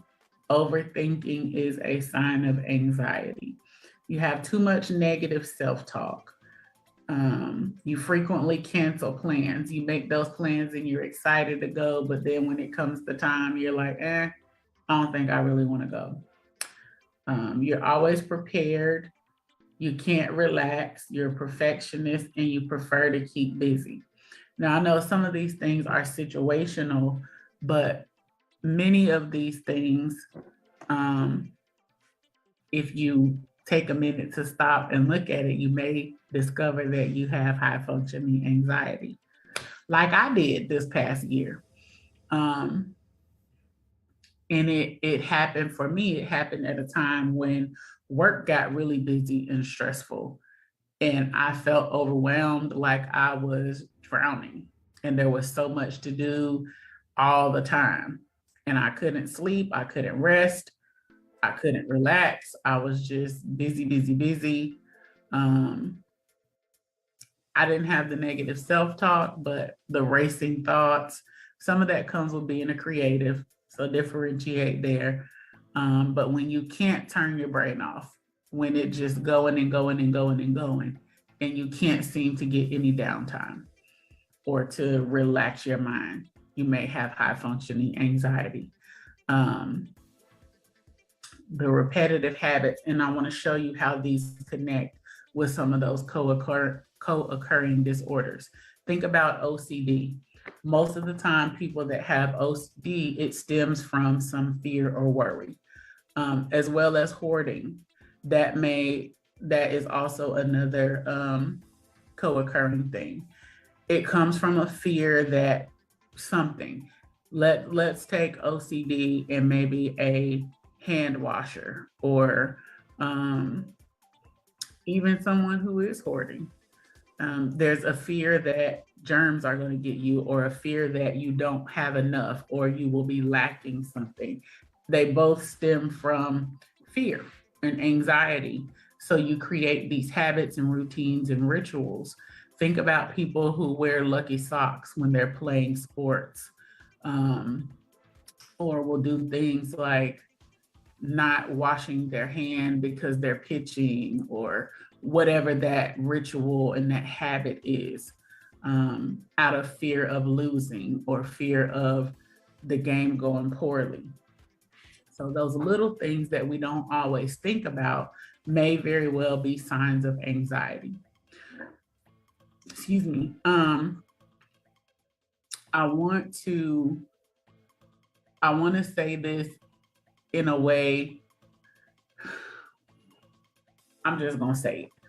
Sometimes when people have anxiety, because it's not visible, or because it's not something that is physically able to be seen, say like a broken arm or a wound, people don't take it as seriously as they should or as they would something else or another diagnosis.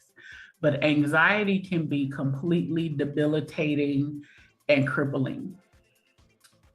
For example, if you are fearful of leaving your home because you think you're going to die or something bad is going to happen to you and your children, how difficult would it be to do simple everyday task of living, getting groceries, putting gas in your car, driving? I've had clients who have extreme anxiety about driving on the highway, will have a perfectly working car sitting in their parking lot, but won't drive it because fear overtakes them and they literally shut down when they get behind the wheel. Social anxiety. Think about being trapped within your own head and body and wanting to make friends and meet people, but you're so afraid of what others are going to say or think about you that you freeze and you literally can't. So there's so many different ways that anxiety can affect your quality of life, and things that you're able to do, but it gets downplayed because it's not a visible illness. You know, I remember my little cousin coming to stay with me for a while, and she had severe anxiety at the time. She wouldn't even order her own food when we went to Wendy's. She literally stood behind me and hid and whispered to me what she wanted to eat and couldn't say it to the cashier. We worked on a lot of things while she was here, and by the time she got ready to leave, she was able to do those things, but it took some time, a lot of patience, and practice. So if you or someone that you love has anxiety, patience is key. You're going to need it because you may not always understand why they can't do something, why they can't just get up and do whatever it is that you do or that you think they should be able to do. And for the people that have high functioning anxiety, mindfulness is your best friend. One of the things that I've been doing to work on my anxiety is being intentional about taking time to slow down, taking time to unplug, to disconnect from people, and to just sit sometimes in silence. The demands of my job and all the other things that I do are sometimes mentally and emotionally taxing. And when I'm trying to juggle therapy and ministry and keep up with all the diagnoses and treatment plans and all of the things in my head that I have to handle for the week, sometimes it can get very overwhelming. So then I have to stop and I have to pace myself and focus on one thing at a time. Right now, my main concern is being present in this session with this client. Everything else can wait. It'll get done. You know, that self-talk is hugely important. Mine wasn't ever negative, but sometimes I would just forget to do it. And if you don't know what self-talk is, let me tell you, self-talk is the internal dialogue that you have about yourself how you speak to yourself and the way you speak of yourself to others. So saying things like, I'm so stupid, I never get anything right, I can't remember anything, is negative self-talk. Whether you say it out loud or just in your head, it's still self-talk. So you've got to be careful about how you speak to and about yourself, because sometimes that will deter you from being productive. It can not lead to, but it can make your anxiety worse. Because if you're always speaking negatively of yourself and about the things that you do and how you do it, it can lead to you feeling even more overwhelmed. It can create that fear that you're not good enough, that you're not going to get things done, that you're not going to be able to perform. And it ties into that desire to be a perfectionist. Sometimes anxiety and fear of failure can really keep you from living life. It can keep you from trying things and stepping out into things that you are supposed to do. I had a friend that was a brilliant writer, and he had some amazing opportunities to write films and things for MTV Studios. But because he was afraid of what would happen, he self-sabotaged. He quit going to the meetings, he quit showing up, and the studio wanted to buy one of his screenplays. He packed up and moved to a whole nother state because he was so afraid, not even of failure this time, but he was afraid of succeeding, because he was like, what if I do it, it goes great, and then I try it again and it fails? And I said, you'll never know unless you try. You're afraid to succeed. You're afraid that if you do great, people are going to have a higher expectation of you. I said, but failure is a part of succeeding. It's how you learn. If that second one doesn't do so great, you try again. You learn the lessons, make the improvements, and go back after it. But that fear or worry, like I said, can be completely paralyzing and debilitating. And sometimes just the high functioning anxiety, that desire to be perfect and to perform and have to be busy all the time, will wear you out. You'll be exhausted and not even realize that it's anxiety, not even realize what's going on with you. You'll just know that you're busy, busy, busy, and busy for no reason. You're not even accomplishing anything, you're just busy. So if that's you, sit down and take an inventory. What am I getting accomplished in being busy? What am I really getting done? Because sometimes we're just busy to avoid dealing with the thoughts that are in our head and the emotions that we have. Sometimes we're just busy because we don't know how to sit still and rest. So we just go, go, go. But there is a blessing in knowing how and when to sit down and rest. There is a blessing in knowing when to be quiet and to still yourself. You know, and I tell my mom all the time, because she's like, oh, you need to get out and do stuff. You need to go places during the week. I don't want to. When I finish working, I just need quiet time. Because all day long, for 7-8 hours a day, I'm in therapy, I'm present, I'm engaged with other people, listening to their trauma, listening to their hurt, their anxiety, dealing with bipolar disorder, dealing with grief, dealing with all of these hard emotional things. And if I don't take the time to be still and quiet and replenish myself, then I'm at a deficit mentally and emotionally. So I have to take that quiet time. I have to unplug. And sometimes that means I got to cancel some plans. Sometimes that means I have to tell somebody, I really don't have the capacity to talk to you about this right now. Give me some time and I'll call you back. sometimes I have to give myself those pep talks and remember to declare and decree some things, to use my affirmations, to reframe my thoughts and stop myself from overthinking. An older lady told me one time, she was like, you think long, you think wrong. And I thought about that, because at first when she said it, I was just kind of like, huh? But then I thought about it, and she was like, what came to my mind was the times when I had thought about things for a long time and got into a pattern of overthinking.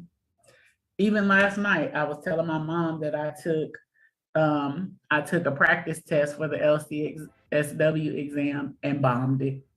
And I was mad at myself because several of the questions that I missed were questions that I second guessed myself on and changed the answers. Had I just gone with my first thought, I probably would have passed the test. But I was overthinking. I thought too long. I kept going back and changing the decision and the answer, and they were wrong.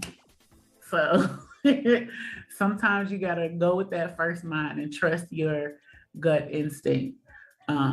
But some things you can do to help with anxiety.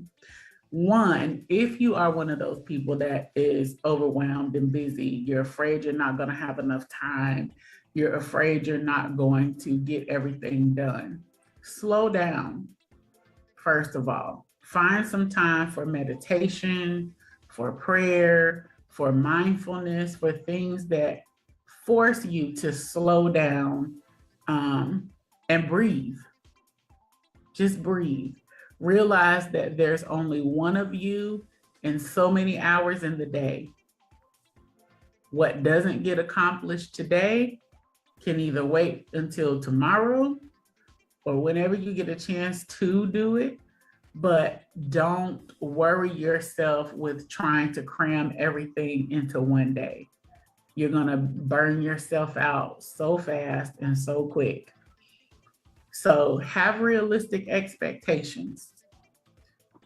If they're not, then you need to reframe those. You need to create some new expectations. One of the biggest cognitive distortions that I see is people setting the bar too high.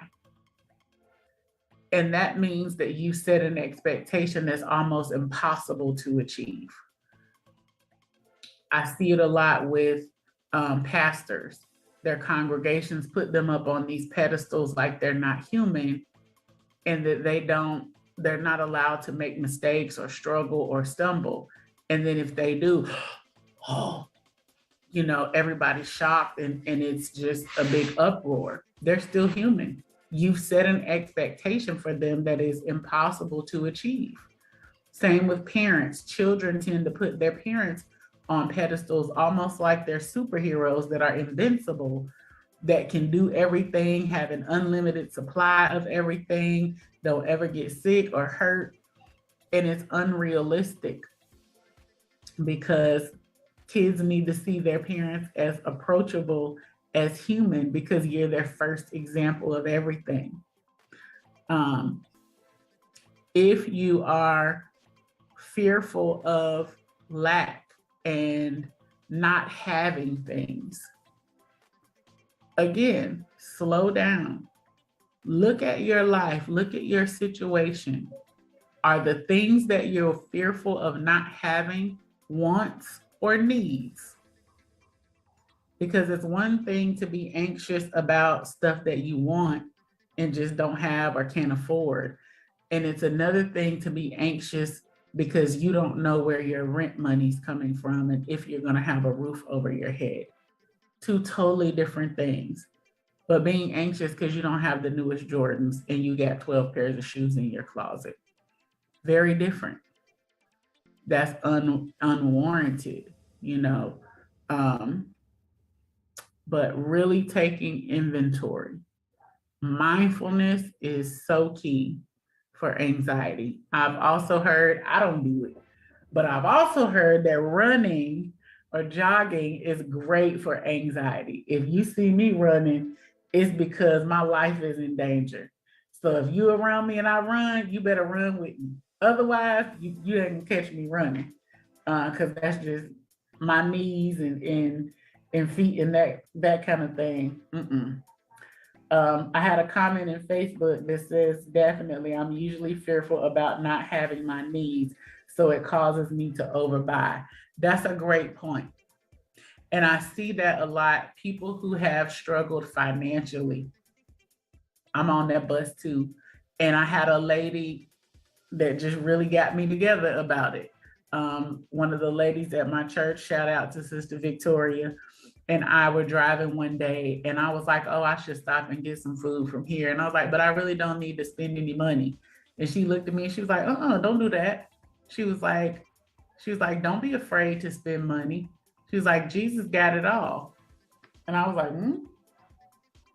And it really made me stop and question if I was operating out of fear in my finances. And I was. I didn't go get my chicken wings that day. I went home and cooked the food I had in the refrigerator, but it really made me think about what she said and question if I was living in fear about my money and having enough. And I was, because money had been tight, because my hours at work had changed, and I've been in my house for a little over a year. So I was still adjusting budget-wise and finding out how much things cost and having an emergency fund and being able to make repairs, and all of that were worries. I wasn't like stressed out about it and about to pass out or nothing, but it was floating in the back of my mind. So it caused me to tighten the reins on my finances. Now, my mama taught me, when you have extra, go ahead and buy a little extra. So if you hit a time when you don't have it, you already got some. I do that. I always have more than just what I need, because I don't want to be in the restroom and run out of toilet paper and there's no more in the house. So in those instances, yes, I do buy a little extra. I have a couple of everything on hand, which has proven to be great because I don't have to worry about not having the things I need. Now, I don't have a doomsday prep shed. I don't have a couponer's overhaul stack, nothing like that. But I have, say, an extra package of everything so that I keep that one extra package stocked. So when everybody was out looking for toilet paper during the pandemic, I already had some. I was good because I had bought a couple extra packs. I don't have to go out and buy detergent because I buy a large one. It's just me, but I buy a large one. It lasts me for a long time. I buy the big box of garbage bags. Only have to buy them maybe twice a year. So some things like that, absolutely. But I had to look at, am I being fearful when I make my choices? Am I worrying, or am I trusting God to take care of my needs? So I had to correct that. But sometimes those little things are anxiety and we don't realize it. It's fear and we don't realize it. And he didn't give us a spirit of fear. So that's not from him. He gave us a sound mind, not to be fearful, not to be afraid, power and love, not to worry about anything. The Bible tells us to be anxious for nothing, and that tomorrow will take care of itself. But our minds don't typically work that way, because we're always trying to figure it out ahead of time and work through it in our head. And sometimes that overthinking is what causes us to be anxious, because we want to hurry up and do everything. We're in a rush to get things done when we can only live in this present moment, which is why mindfulness is so effective and so helpful for anxiety. Another thing that you can do is deep breathing. That helps immediately. If you are breathing correctly and you have proper technique, you will instantly feel your body relax. And I know sometimes if you're in the middle of a panic, that deep breathing is a little bit harder to do. But if you feel yourself becoming elevated, stop, breathe in through your nose, fill up your lungs and your diaphragm, and then blow that out slowly through your mouth. Think about blowing a giant bubble. And even if you have to go buy some bubbles and practice, they're a great coping skill for anxiety as well, because they pull you out of those racing thoughts and it's a distraction. But think about blowing a giant bubble. To blow a big bubble, you have to have very slow, controlled breathing out.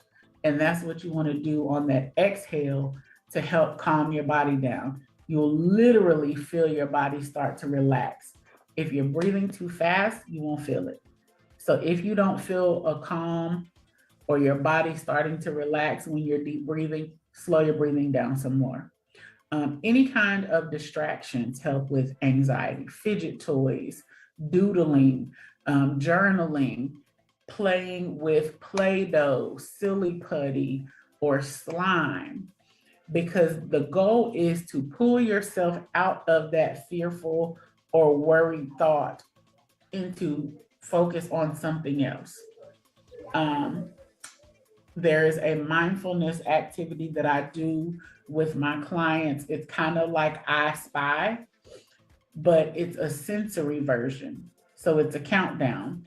5 things you can see, 4 things you can touch. And in that one, you want to describe the textures. 3 things you can hear, 2 things you can smell, and 1 thing you can taste. And anybody can do that.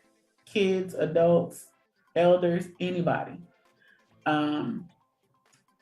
To switch it up a little bit, you can also modify that and choose to focus on 1 thing. So you could say, find 4 blue things in the room. Because in order to focus on those blue things and find them, you can't be thinking about whatever you were anxious about. You have to focus on what you're looking for. So it works as a distraction to pull you out of the anxious thoughts and bring you back into the present. So little things like that, even the I Spy worksheets and workbooks. Where's Waldo is another great one for anxiety and pictures and things like that. There's companies that make these amazing posters that have tons of stuff in them, and they'll tell you to find whatever's in there. And if you old school like me, you go back to the little children's magazine highlights. They used to have the pictures in there with hidden images and animals and stuff like that. Those are great for anxiety. Any kind of puzzles, word searches, Sudoku, any of those kinds of things are really good for anxiety. Knitting, crocheting, things that keep your hands busy, and pull your focus out of those anxious thoughts. But the biggest key is slowing down, mastering those thoughts, and facing the fears. And that doesn't always happen overnight, especially if it's because of PTSD or something negative that's happened to you. It may be a process, it may take time and therapy to help you face those fears, but you don't want to avoid, because it makes the cycle of anxiety worse. What happens is you get triggered, you try to avoid it, you get temporary relief. It teaches your brain to avoid the next time, and then it goes right back to the cycle of you getting triggered again. But what happens is every time you go through that worse, the symptoms get worse. The anxiety increases. The fearful thoughts or worry increases, because you've taught your brain to not face the fear. You've taught your brain to not deal with what's causing the issue. So make sure that as much as possible, you're facing those fears and the things that are causing you to worry. Reframing is choosing a different way to think about your thoughts. So one of the ways to do that is to present evidence for or against that thought. So if your thought is, oh my gosh, somebody's going to break in my house, what evidence do you have for that? What evidence do you have against it? Oh, well, I have an alarm. I have locks on all my doors and windows. I make sure that I lock everything up when I'm in the house. Nobody's ever broken in before. You really have to present the evidence for and against those thoughts. So hopefully that'll help you reframe some of those anxious thoughts into more helpful and realistic thoughts. Okay, so we got a little bit of time left. I want to open it up for questions and comments. So those of you who are on Facebook Live, if you have any questions, or even if you want to share something that has helped you with your anxiety, please do so, because somebody else may need that tip or that thing. Also, tea is really great for helping with anxiety. Calming teas, chamomile, lemongrass, hibiscus, those kinds of things. Chai teas that have the more soothing effects. And you want to make sure that those are decaf or non-caffeinated blends. Aromatherapy is great as well. Using those essential oils, diffusing them into your room or on jewelry or products can be helpful. Relaxation, good self-care is key for all and any mental health disorders. So making sure that you're taking that time to refresh and replenish yourself, to refill your cup, and that you're getting proper rest so that your body and your brain can detox from the chemicals that you don't need. Okay. All right. Last call for questions.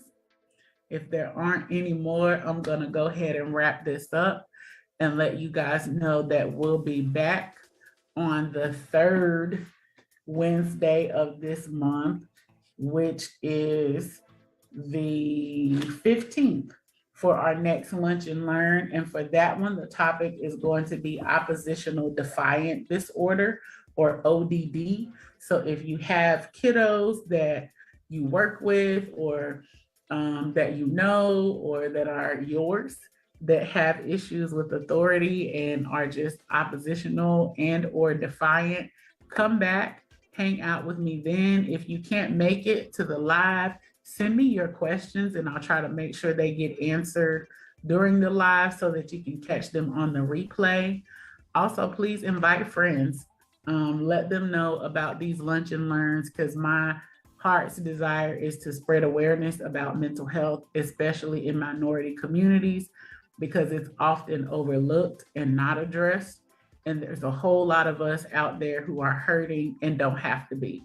So I want to spread awareness. I want to advocate for mental health, to let you know that it's okay to seek help. It's okay to talk to someone about what's going on in your head and in your mind and your thoughts, that there is no shame in that. And that even if you are a believer, you can still have Jesus and therapy too. It doesn't have to be one or the other. They both work, they both serve purposes, because some of the things that you've been wrestling with, you may have been trying to attack on a spiritual plane, and it's really a medical thing. Some of the things that you've been trying to attack medical may be spiritual. So you got to have balance in both. All right. So otherwise, come back and lunch and learn with me on the 15th. If you're around and you're free on Sunday nights, I'm here live every Sunday at 8 p.m. for Self-Care Sundays. And I try to give out good information and tips for taking care of your whole self. And that aligns with all the pillars of wellness.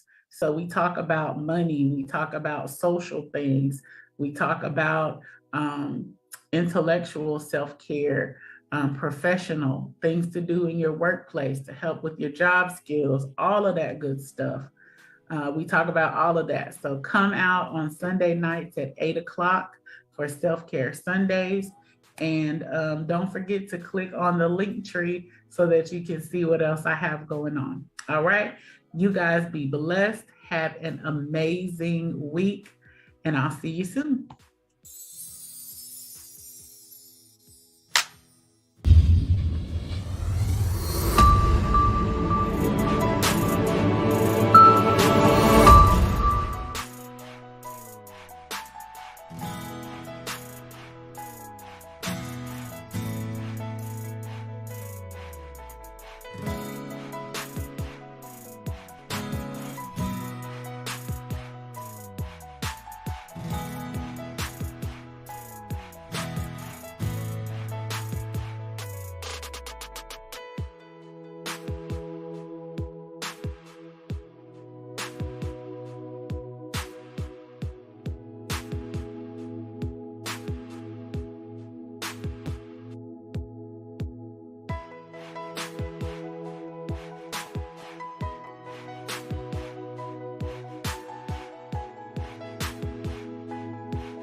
Hey everybody, Tam is coming up next. We got Tam coming up right next. I'm still trying to digest all of what Shakana just shared. That was something. That was more than something. You are watching the 24-hour broadcast, 24 hours of favor. And we want to thank each and every one of you that have made donations thus far. Our goal this weekend is to raise $1,000. Why? Because we're sending people to life skill classes. And so we're grateful to each and every one of you for helping us to do that. Come on in here, Tam. I know you got a video and stuff to show, so we're going to get you started. Hey, good stuff. Thank you. Shout out to Shakana for bringing that wealth of knowledge, just helping us kind of decompress some of the thoughts and things that surround anxiety and what that looks like, and some of the coping skills that we need to put in our toolkit, our daily toolkit. And so I want to thank everyone. Just take this time. Thank you to all the individuals who have donated. Mind you, when we started this broadcast, we had $540 just in sponsorships and donations. And here we are, just between 7 supporters since we started broadcasting at 10 a.m. today. We're at $510, and that's combined to $1,050. we wanted to get to 1,000, right? And by the grace of God, we've been able to accomplish that just within a short period of time. I want to give a big thank you to Dr. Tom Wymore, who's silently one of Favored's guardian angels. He helped put us over that threshold. Thank you so much. Thank you to everyone once more. Just want to read out the names because we're so supportive of, we're so appreciative of the support that you're providing. So Dr. Tom Wymore, thank you so much. Sylvia Blair, my sister-in-law, Amy Reddix, Dana Simmons, Katrina Harris, thank you so much. Miss Milagro Vasquez, thank you. Juanita Banks Whittington, I am so appreciative of your donation. Sonia Bennett, Pastor Mary Hope, Andre Brown, part of my village people, right?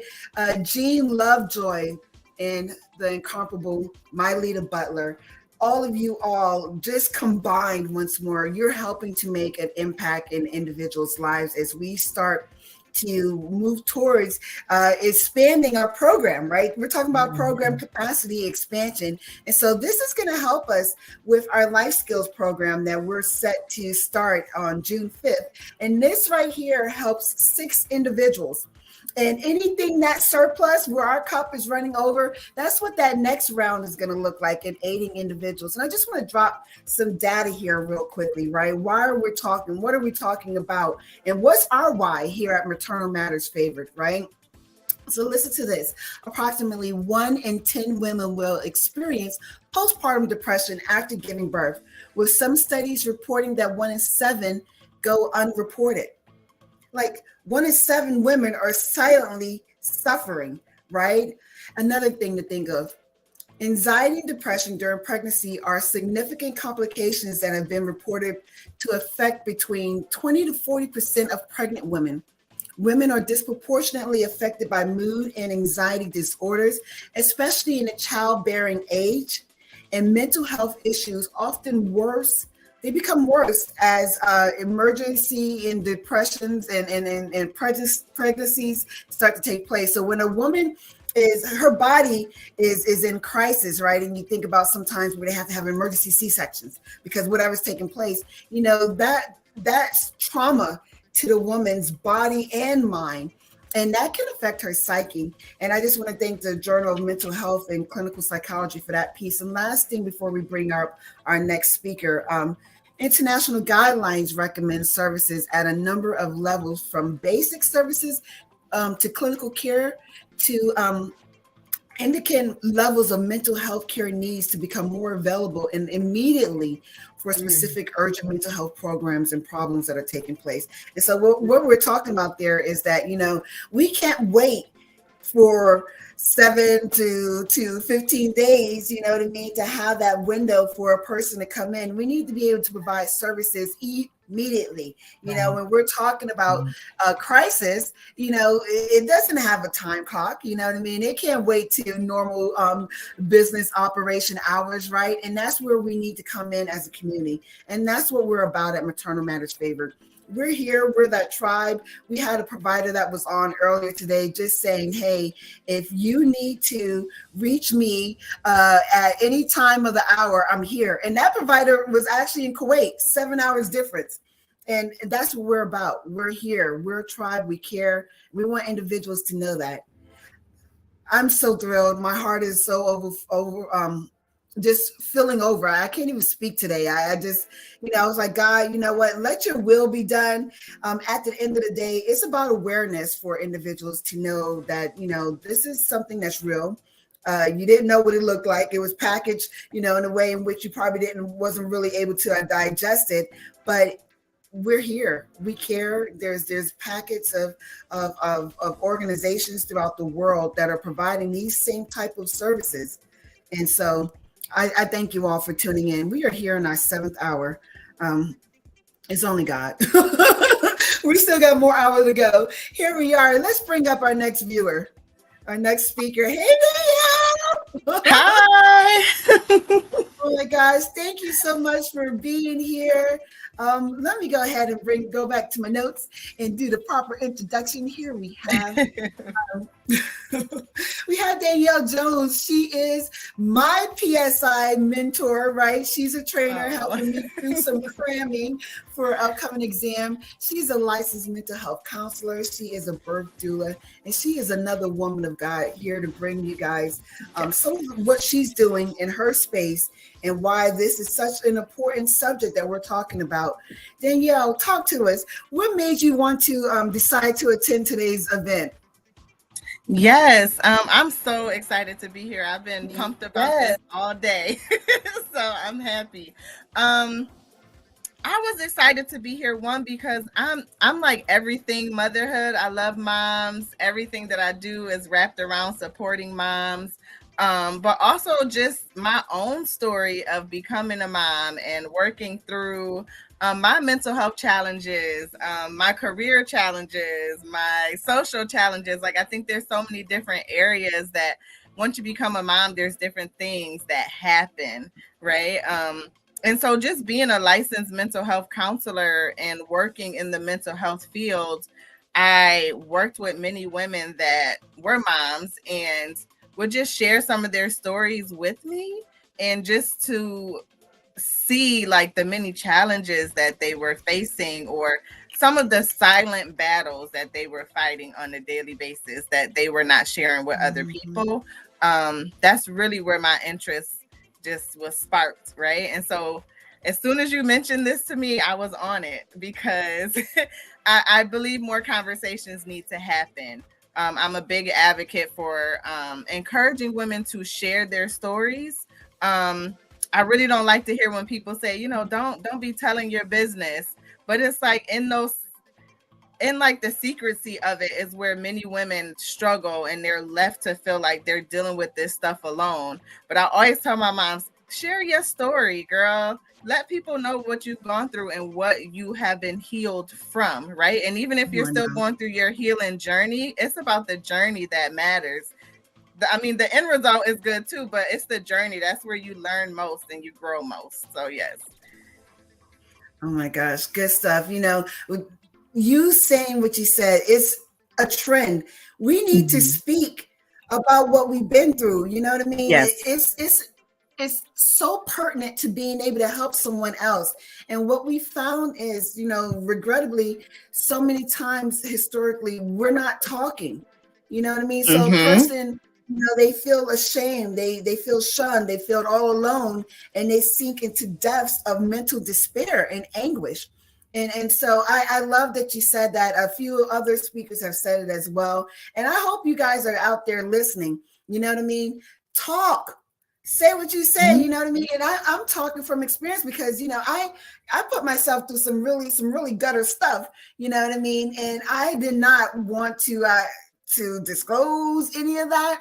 You know what I mean? You think of the Emperor's New Clothes, you know what I mean? You're like, look, you know, you know how folks do, right? And God was like, oh, yeah, go ahead and talk about how you walk those streets, you know what I mean? You live that life, you know, you've been there, you need to tell someone. And that's what we need to do as a community.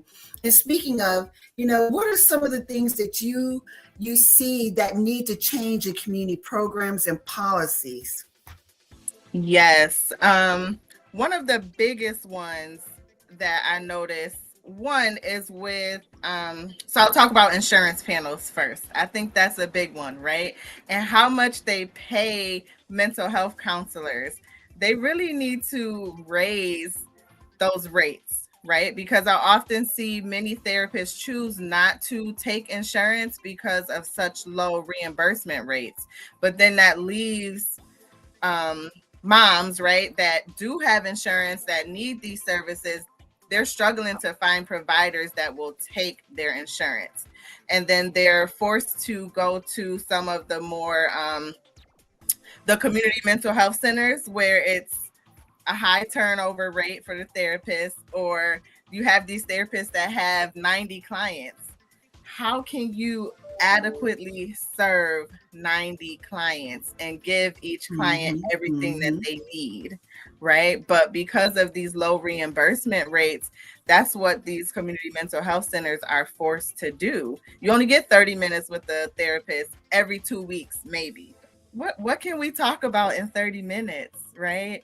It's like a band-aid. So definitely raising in the reimbursement rates, that's something that I advocate for often. Another challenge that I see is when it comes to assessments, right? When we have our moms that go in for their perinatal visits or their postpartum visits, and my youngest is 18 months, so I'm not far removed from all these visits, right? But just those blanket assessments that we're given, or those blanket statements where it's just like, well, how are you doing? I'm struggling, right? And I'm just barely making it. I don't even have the energy to fully tell you how I'm doing. So what I'm going to say is I'm going to be like, I'm good. But really I'm not, right? And they're moving through these appointments so quickly, and they just have you quickly fill out this assessment where it's like, have you noticed any changes in your mood? Have you, like, let's start having more conversations, right? Get a little bit more specific about what it is that you're looking for. So for myself with my moms, I get more specific than that. Have you slept today? Right? How many hours of sleep did you get? Did you eat breakfast yet? Did you have lunch? Right? Yeah. Have you noticed that you're yelling at people more, or you're snapping at people more? Those are things that is not on the paper, right? For you to respond to. Right. Did you shower? Have you been able to just take a shower? And that will get them to start to open up and talk more and really be like, you know what? I haven't done any of those things. And maybe that's why I am feeling this way. Right. So definitely assessments is something that I talk about often. I think there needs to be a change with how doctors' offices and just community organizations might assess what's going on for the moms that come through their organization or program. That's real.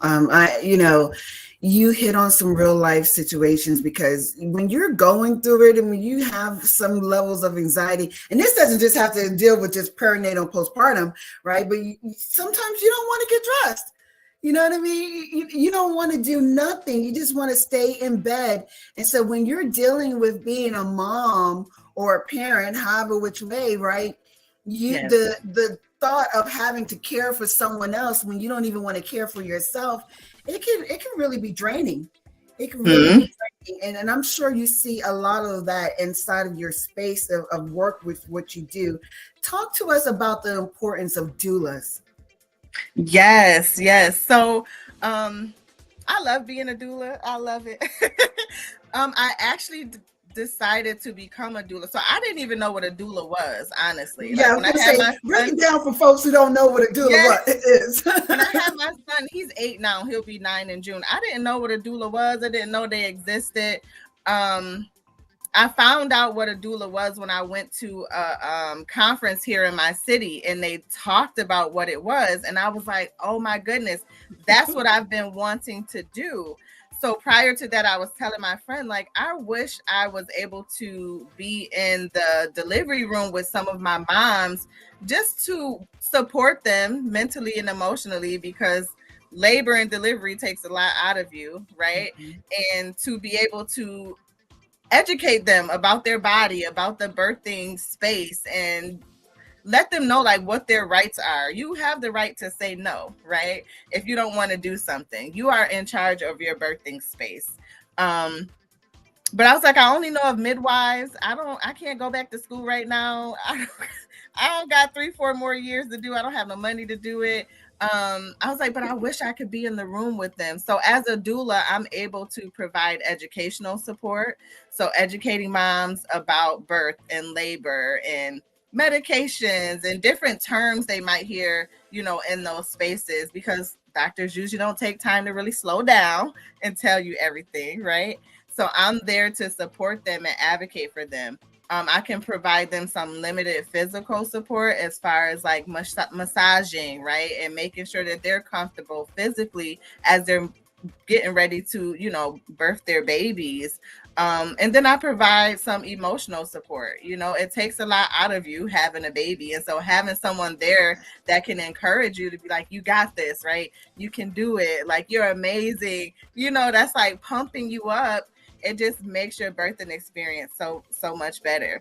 And so at the time I was a therapist and I was working with moms, and I would hear their birthing stories of just how they felt unheard, how they didn't really know what was going on. They felt like they were forced to make quick decisions, or the doctors talked really bad to them. And I would be like, I wish I was there because I would have told that doctor, I would have advocated for you, girl.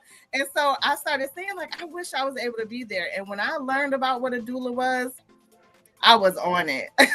Like a month later, I was ready. Like, let's get this going, because we need more people to be in the room to help hopefully lower the rates of like birth trauma, right? Because that's a real thing. And so you're going from experiencing a traumatic birth right into caring for this baby 24 hours, 7 days a week, without even having the moment to like breathe and take in everything that just happened. So I just love being a doula. Yeah. This good stuff. Hello, my name is Jacqueline Rosier. I live in Coolidge, Arizona, and I am here to talk about my family and postpartum depression. Something I've never talked about before, especially out loud or to a crowd of people publicly. However, I thought it was very important for me to come and talk about this and share my family's experience. It's kind of been generational. My mother, my sister, nieces, other family members, myself.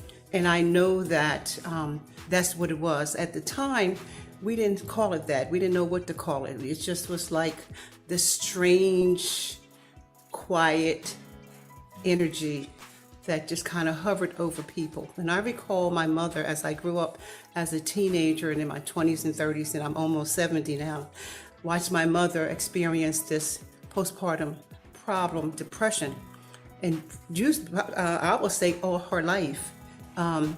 She had given birth to children as a teenager, and by the time she was 21, she had 4 children. She was married, and she was an amazing woman. She was very smart. She was intelligent. She went to college. She even counseled people. She had a degree in psychology and counseling. She was a mentor. She was an amazing woman, full of life. But whenever she wasn't on the public stage, or whenever she wasn't around a crowd of people, there was this strange darkness, this strange quietness that kind of covered her face, that you can see in her eyes. And I know that it is part of the postpartum depression that she struggled with. And it's really strange because there are a lot of postpartum depressions that most people don't even recognize. You don't even recognize it yourself. And people most of the time would not even recognize that they're walking in depression. I thought about it because I'm thinking, I probably went through the same thing, this strange sadness, this strange loneliness, this strange fear that you experience. That covers you, that's in your mind. And you kind of just push through life like we do many things. We just move on, we just go on, we don't deal with it. Nice. Thank you for that. We were having some lagging in internet. It's storming where I'm at. Danielle, so that's Apostle Jacqueline, and she was speaking some truth about, her being 70 years old and what they didn't say back then, and how it needs to be said now. Yes. Thoughts around that. Yes, absolutely. Postpartum depression is real, right? I say that to people all the time. Postpartum depression is real, and I share my own story about it. I didn't experience it so much with my son, but with my daughter, she's 18 months now, I struggled bad. So I would say with both of my kids, I struggled during the perinatal period, but after I had my son, I just had so much support around me that it wasn't as bad. But with my daughter, I didn't have as much support because I was living on my own, and so it was just me and my kids, and so no one was coming over as much. With my son, I lived with my mom, right? My sisters were always around. My nieces were there like all the time. But now living in my own home, it was just me. And so I struggled really bad during that postpartum period. And a part of my story that I share, which I don't think is talked about enough, is that I was suffering from like passive suicidal thoughts. So I didn't necessarily want to take my life, but I would lay up at night crying. Like, if I was to die, I would be okay. Like, I wouldn't even be angry that I have to leave this earth, because I was struggling so bad. But it was in that, when I had those thoughts, that I knew, like, I need to get some help. Like, even though I'm a therapist, like, sometimes we don't take our own advice. And for the first time ever, I was like, I'm calling this national hotline, right? And I remember feeling like, and it was nobody but the devil trying to tell me that I was weak because I decided to call this hotline. And I remember I was like, devil, absolutely not. You ugly, big, fat liar. You will not have me thinking that I'm weak. This is strength for me to reach out and say, hey, I'm struggling. I need some help, right? And so I don't think we talk about that part enough. And that is something that I share my story all the time. Like, yeah, I've had passive thoughts of just wanting to die, just wanting to not be here. But I know there's so many other moms that experience that postpartum depression to the point where it's so severe that they also have some of those passive thoughts. Because just a few weeks ago, I shared my story, and a few women came up to me after and was like, I had that same experience and I never told anybody. And I was like, this is why I talk about it. This is why I say it, right? Postpartum depression is a real thing. And I always encourage people, check on your friends that have just had kids, right? Your family members, even if it's just a, hey girl, what you doing today? How are things going? Can I bring you something? Right? I've had friends that have had kids, and I'm like, hey, can I come over and wash your dishes? Can I come over and fold some laundry? Like, because it's those things that just make a mom feel good. But yeah, postpartum depression is a real thing, and I love that we're having more conversations about it. Yes, yes. And I foresee that this, is just a small fragment of a beginning of what, in community partnerships that we'll have additional conversations around it. Because once more, we want individuals to know, parents to know that we hear you. You know what I mean? We understand. And that's what this broadcast is all about. It's about bringing awareness, so that individuals don't have to feel like they're this isolated case and they can't tell nobody. You know what I mean? Feel so ashamed and forget feeling convicted. I'm condemned. You know what I mean? And it's like, you're not. You know what I mean? Let me tell you how I went through and got through and pressed over and so forth. And so I totally appreciate, you just, answering my bat signal and coming on board and just speaking your truth and some of the intimate moments in which you went through and endured through your own personal experience. Yes, absolutely. Absolutely. I'm happy to be here. I know that we had some questions and stuff, but tell folks, aside from, a place of wisdom and everything, how can folks get in touch with you? Yes. So definitely you can email me at info@daniellelareese.com. So that's info@daniellelareese.com. On the website as well. So placeofwisdom.com. You can go right on there, press connect. The message will come directly to me. I'm the one who answers all of them. I respond back. And I always tell people, like, I'm here to listen. I'm here to talk. You don't necessarily have to be a client of mine. I will support you and help you any way that I can. And I'm a big advocate for helping people get connected. So even if we can't work together long term, I'm going to help you find somebody that can, be a support for you. So please reach out. You do not have to go through this alone. And I'm here to help however I can. Good stuff. Good stuff. Thank you so much, Danielle, for being here with us today. I will talk to you next week as we continually press through and cramming, doing this 2-day components of care. Trying to, I'm a geek, so I'm always trying to learn something new. But just because of me being a peer counselor for Postpartum Support International, which I always got to plug their name, and also because of what I do here at Maternal Matters Favored, I'm actually studying and cramming for an exam just to kind of get more certification and licensure to make certain that I'm able to help more individuals in an astute way. And so we're here, everyone. We are in our 7th hour of broadcasting and so forth. And I want to take the time. I know we've had some clips come in, and I want to make certain that I'm able to share them. So let me dig them out and go ahead and get ready to share and present this video that came in. Hold on for me, everyone.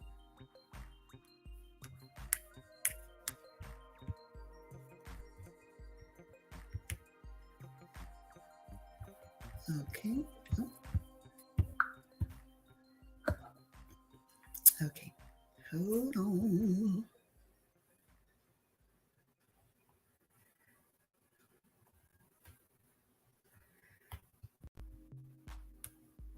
Sharing screen.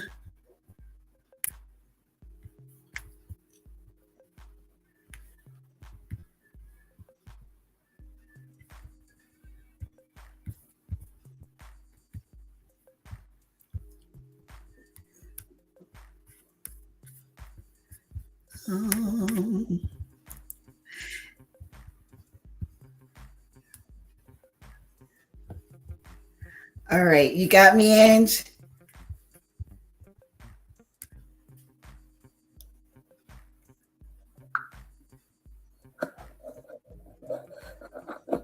Good morning, my name is Sylvia, and I wanted to talk briefly about a parenting skill that affected me and my kids. And when my kids were younger, when my kids were growing up, I was a single parent. I went to take care of it all. The income, parent the kids, be there for them, provide, everything for them. So upon my daughter's death at 21, I dealt a lot with the guilt of that. What if I was there more? What if I did this differently? Would the outcome would have been different? So it was a real thing to deal with, the guilt. And I say this to say, let's think about our work balance a little more thoughtfully. Let's ask the important questions. What is more important at this point? And sometimes it is providing that income. It is providing that food. It is providing the roof over your head. But we just have to learn to balance, the work-life balance for our kids, for ourselves, for just the home environment, period. Good stuff. Good stuff. We as parents, we have to, I gotta have this baby. I gotta get back to work. I gotta go, you know what I mean? Cause who's going to pay our bills, right? And here you have a mother, and that's one of my wise owls, right? My sister-in-law who's telling, her truth, her story, and some of the grief and guilt that she kind of is a burden, that she's carrying with regards to, we have to make certain that we are taking care of self, you know what I mean? Mentally, emotionally, and in so many different ways. We know we got bills to pay, you know what I mean? But look what may or may not have happened because of the tactics in which, she had to carry out in life. And so once more, we're here, we're sharing real life stories, gritty stories, you know what I mean, about parenthood and what that looks like, because at the end of the day, there is no manual for parenting, you know what I mean? But us here at Maternal Matters Favored, we will love to be your tribe to help you press through. We want to make certain that you understand that, mood disorders, anxiety, depression, psychosis, you know what I mean? All these different things, they're real. You know what I mean? It's happening. You feel it. Something is a little off with your kilter, with your psyche. It's okay. You know what I mean? You don't have to stay in a rut. You know what I mean? We got to keep pressing through. And there's individuals that can help you, that can assist you with helping with that mental balance, that parenthood balance, that life skill balance, right? And so forth and so on. We thank you for tuning in with us as we're pressing through and showing what this is all about. It's a community approach. We'll be back. Time there were no counselors, no anybody you could talk to. So I wanted to share this because I know that there are people, there are women and men and whole families that are experiencing this postpartum depression. It's kind of something that almost gets on everybody that's around. You don't know what to say. You don't know what to do. You don't know how to comfort, because it's a internal thing. It's not only just chemical, and it's in the brain, it's in the heart. It's not necessarily a feeling as in you're feeling something and touching something like hot and cold, but it's a deep down feeling that you can't shake. It's this strange emotion that seems to just lock onto your soul, onto your heart, your spirit, and you don't know what to do, and you find yourself crying for nothing. You don't know what to do. You go to pick up this beautiful baby and you just stare at it. You're not quite sure what to do with this brand new baby being in this position as a mother. And I know that one of the things that I would do, I would always just talk to my mom. I talked to my sister who went through the same thing. We would have conversations. We would work our way through getting through those dark days, those foreboding days of despair, not knowing even what we were going through. We didn't know if there was a pill you needed to take. We didn't know there was therapy that was offered to us at the time, like I said earlier. And so how did we deal with it 30, 40, 50 years ago? We just sat around quietly hoping that the person would feel better, hoping to make them laugh, tell a joke, hang out with them. We kept our eye on them to make sure that they were not going to go into a place that was going to be harmful. And so I'm just want to talk to the women, or talk to those who are quietly experiencing this. And you don't know what to say because it feels like you just don't know what to do with it. You don't know what to do with your emotions. You don't know what to do with your feelings. You don't even know how to explain it to people. You just don't feel right. You're just going through a whole lot of gamut of emotions. You're sad, you're angry, you're fearful, you have questions, and you're just troubled. First of all, I suggest that you truly talk to someone. Tell them how you feel. Let them know how you feel. It doesn't matter how it sounds, okay? Somebody's going to understand. So we need to let people know. We need to speak out. We need to say something. And for those who are around people who suddenly go into this quietness, this aloneness, they don't want to go out, they don't want to do anything. I just want to be left alone. I'm not sure how I feel. Give them a little space, but continue to love on them, care for them. Sometimes you might have to write little notes of, I love you, I'm thinking of you. Send them a little card in the mail, send them a little note. Give them something special to make them feel that they're noticed and that you're paying attention and that you can tell that they're experiencing something. As far as being in my community, I did quite a few things when I was on the East Coast. I've now been on the West Coast for about 25 years. But when I was on the East Coast, I would start women's programs, gather women together, talk about parenting, talk to young women who are becoming parents and let them express their emotions and express how they were feeling and their frustration, especially single women. And so I started a program called Woman the Nurturing Spirit and helped them realize that they were these special souls and that they had been given these special souls in their lives and how to walk through life knowing themselves and loving themselves. Also, what I used to do was have them, one of the things we talk about all the time is journaling and writing things down. Sometimes all you have is a word. You might not want to write a whole sentence. You might not want to write a whole page. Sometimes every day you might just have to sit and think of a word that you're feeling. How do I feel right now? And sometimes you might have to Google it and see, emotion, words that make you express emotions, and pick a word to express how you feel. Be with that, and share it. And as a woman of faith, I like to talk to God about the things that I go through. And I know that God is listening. I believe in a higher power, a creator, and I know that God is there listening to me, and that I can gain direction and instruction and support as I experience those moments where I'm not feeling quite right where I'm feeling not so good as a young parent, as a young mother, what to do. And they say there's no real books that you can buy to really teach you or show you how to be a mother. So what did I do? I went to God. I really did. I would lay these babies down at night in the bed, in the cribs, and I would say, okay, God, you sent these little babies to me. You sent this soul to me. What do I need to do with this baby? How do I care for this baby?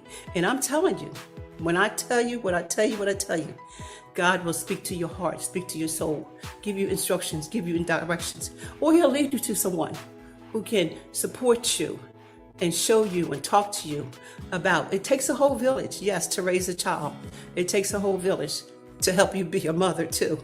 And so I'm saying that you may need to just reach out, call on God, call on somebody, call on a family, just share how you feel. It's very important not to bottle yourself up, not to be quiet, not to think that your voice will not be heard and that you don't matter.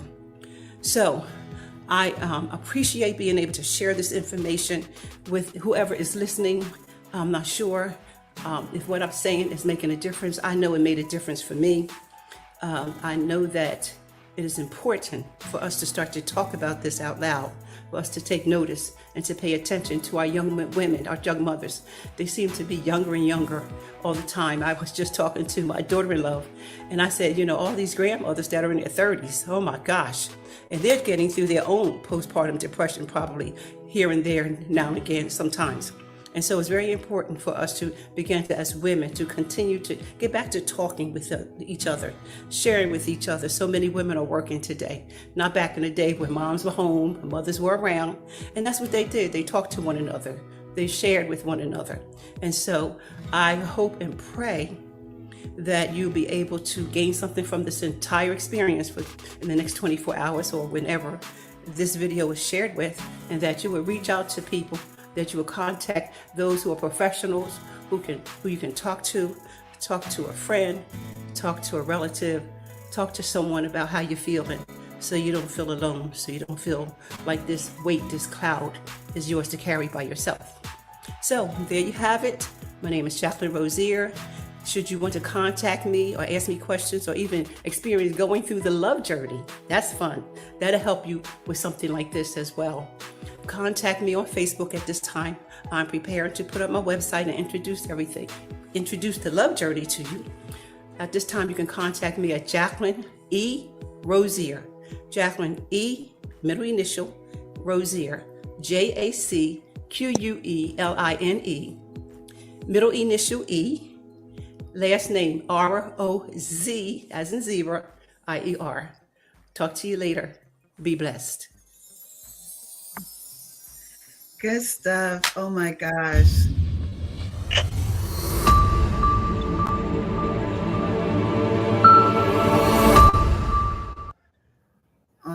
Awesome. Good stuff. Oh my gosh. We are here and coming to our 8th hour of being live, right? And we're bringing awareness to perinatal and postpartum mood disorders. We want folks to know that, there's organizations out here that get it.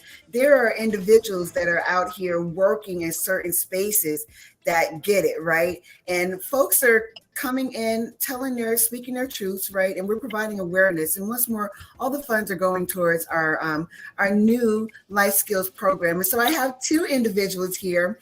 I have Miss Kiana Long. She is the CEO of a great organization, the Living Long organization, whose purpose is to provide education, encourage, and uplift and advocate for individuals with sickle cell. And then we also have Dr. Malaska, who is one of Favored's board members, right? And she is a trauma critical care nurse, a nurse professor, a critical care educator, a peer-reviewed published author. She is a traveling nurse. She's actually out of state right now, in between. And I'm just so happy to have you both here. Ladies, thank you. Thank you. Hello. Awesome. And so, thank you.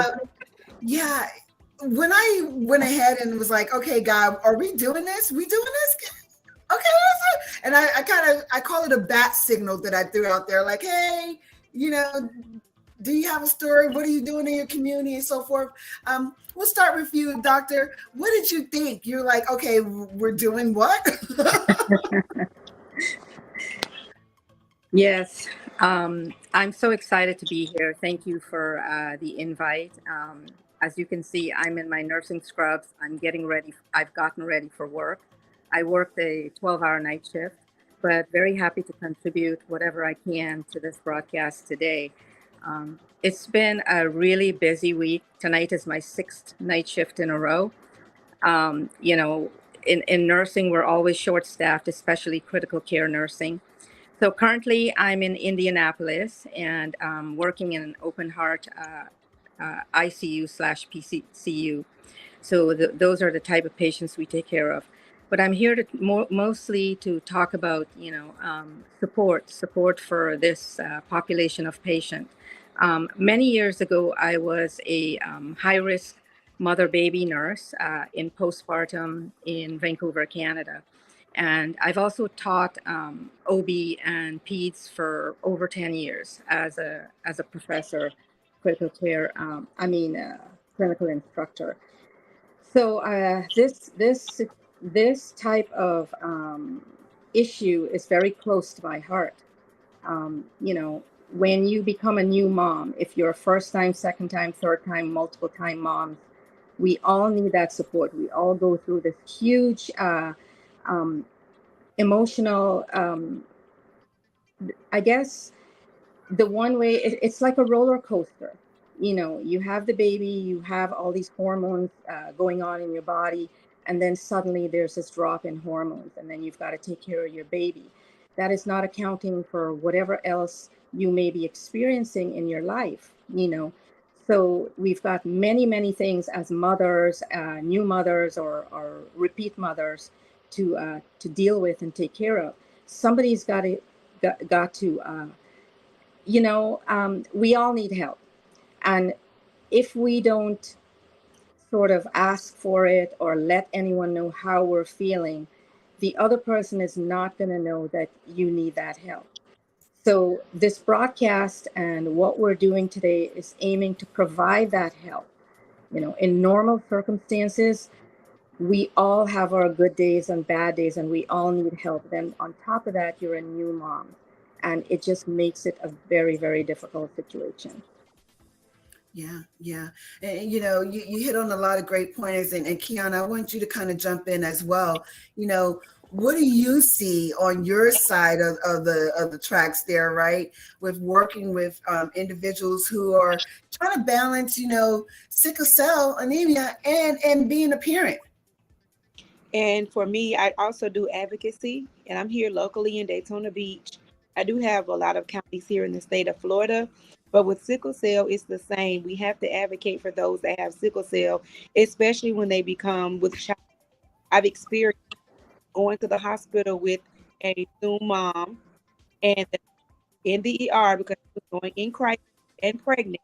And the nurse said, this is why we don't want sickle cell moms to have babies. So with them hearing that, it's on top of the stress that they're already feeling internally and physically to deal with that stress upon that becoming a mom. Yeah. That's a mind blower there, just to hear those kind of words being uttered by a medical professional, because, as we know, just being a parent comes with so many stressors, you know what I mean? And so forth. And just, wow, I'm trying to digest that, how did the mom make it through? You know what I mean? So I'm her advocate, and I was there, and I tell that nurse, I'm sorry, that's not what we're here for. We don't tell our sickle cell clients that. And I had to immediately advocate for her. So then when she went upstairs, she went in because she was having a crisis, and they had to get her situated. That she had the baby was healthy. And so I still advocate for her. And I just spoke to her today. She's in the hospital now, but she's feeling okay. And this is an ongoing fight for those that live with sickle cell in their body. That part. Doctor, what do you think about when a person has, some kind of illness and, they're still living life, right? So they become impregnated, and how is that balance to take flight in a person's life, and what can medical providers, practitioners do to kind of help enhance that? So we're not there to judge the person and tell them what to do or what not to do. The most we can do is support them at the time that they need us, okay? And adjust ourselves. Preaching that you're not supposed to do this or you shouldn't get pregnant or whatever, that is not our role. Our role is to be the nurse advocate and take care of our patients as best as we can in the environment. I remember when I first became a mom baby nurse over 20 something years ago. Well, actually, it's longer than that. My oldest child is 31, and she just became a mom 3 weeks ago, as a matter of fact. Uh, Wow. I became a mom baby nurse after I had her when I was living in Vancouver, Canada. And I remember working, there were three hospitals on campus. There was the mom baby hospital, there was the pediatric hospital, and then there was University Hospital Shaughnessy site. So they were all on campus, and you could get to each one along hallways, they're connected. So I used to go from my postpartum job to my med surg job because I was a med surg nurse at the time, acute care, or vice versa. And I remember taking care of a mom antepartum who had cystic fibrosis all those years ago. And she was also my patient on the acute med surg unit. So here I am. And she knew that it was a risky pregnancy. But believe it or not, she made it through and the baby was healthy. So that taught me a lot of lessons. You just do not know. And she was young, she was very young. So I had the advantage of taking care of her in the med surg world, and then also the advantage of taking care of her postpartum, and that was a huge lesson. If you don't know the condition and what is going on with the patient, then it is your job to look it up or to do your own knowledge based research to get to know how to take care of these patients, right? We are not God, so we're not there to tell them, no, you can't, or yes, you can. All you can do is support them as best as you can and be positive. When you have a baby normally without any sort of, medical issues, it is hard enough, let alone these individuals, these new moms who are coping with their medical conditions. Mm-hmm. Mm-hmm. What are you chiming in with on that, Kiana? Because you guys do a great work in the community that is really needed, especially for the Black, Indigenous people of color, right, and so forth. And I'm sure you see so much, and it's like, whoa, we need a change in some of these community programs, some of these policies that are handed down from the state. Go ahead and speak on that. And it's a lot. It's a lot. And each state is different. In each area is, but Dr. Malaska is correct. And so with me, my children's grandmother has the trait and their uncle has the disease. And I interviewed her before. And doctors told her after she had a baby, which has the disease, she got pregnant with their aunt, and they told her to abort the baby. They literally told her to abort the baby. She and she had the baby, and that doesn't have anything, the trait or the disease. So that's why it's important that what Dr. Malaska said is correct. It's not the judge of the doctor or the nurse to tell them, educate them and encourage them, and that's what I do. I focus on the AIM concept. I advocate, aware, inspire, motivate individuals and families that have this disease. And I agree with you. Whether we believe or not, that is not our role. Our role is to be supportive and to be non-judgmental. I've taken care of women with AIDS, HIV, who've had babies.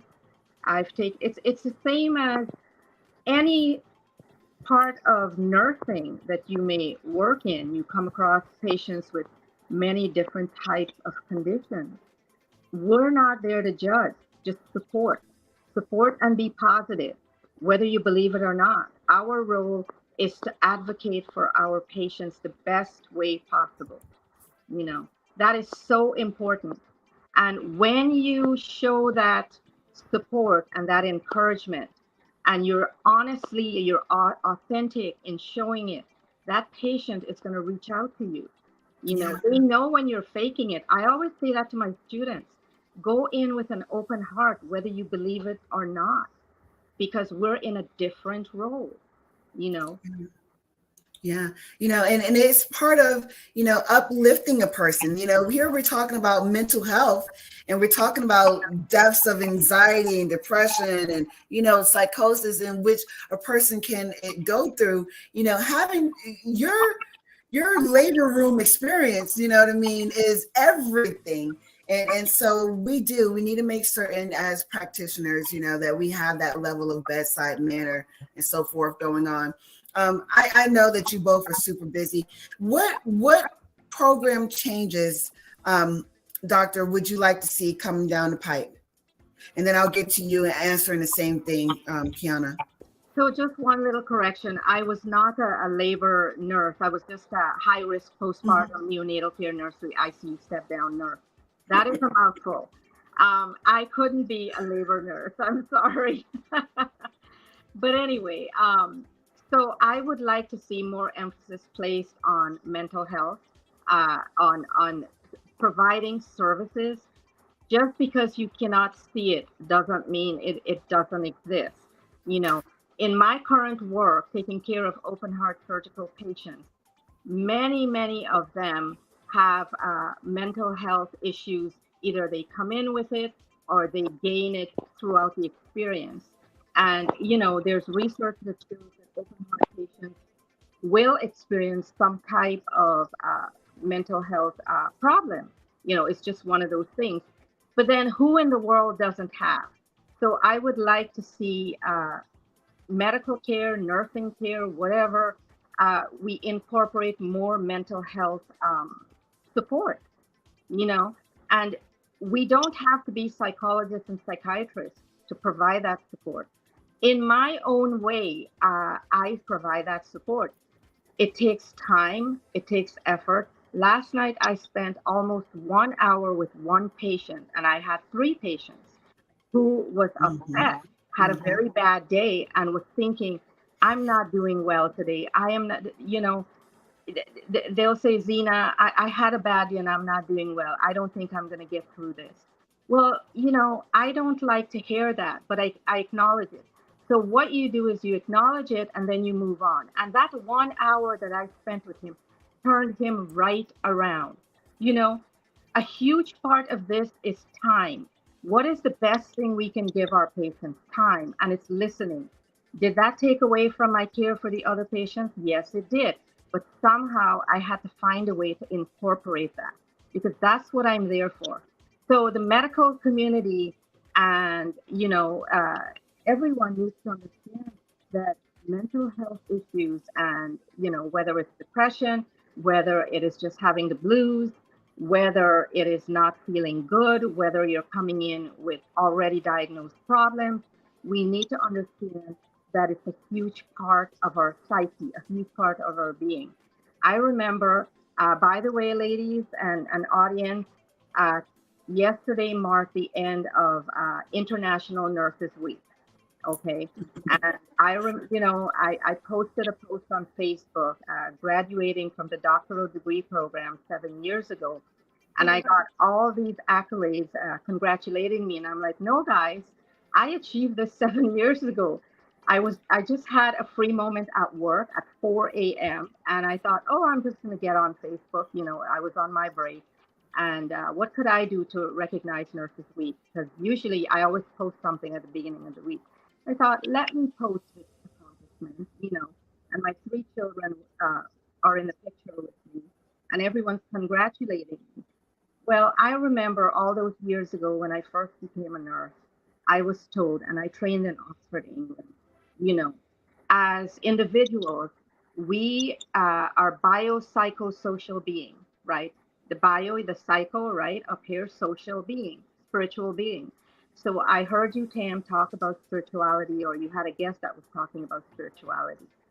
So whether we believe in it or not, that forms a huge component in taking care of our patients, right? Mhm. And that has stuck with me from nursing student days over, well, I'm going to date myself, close to 40 years ago to where I am now, you know.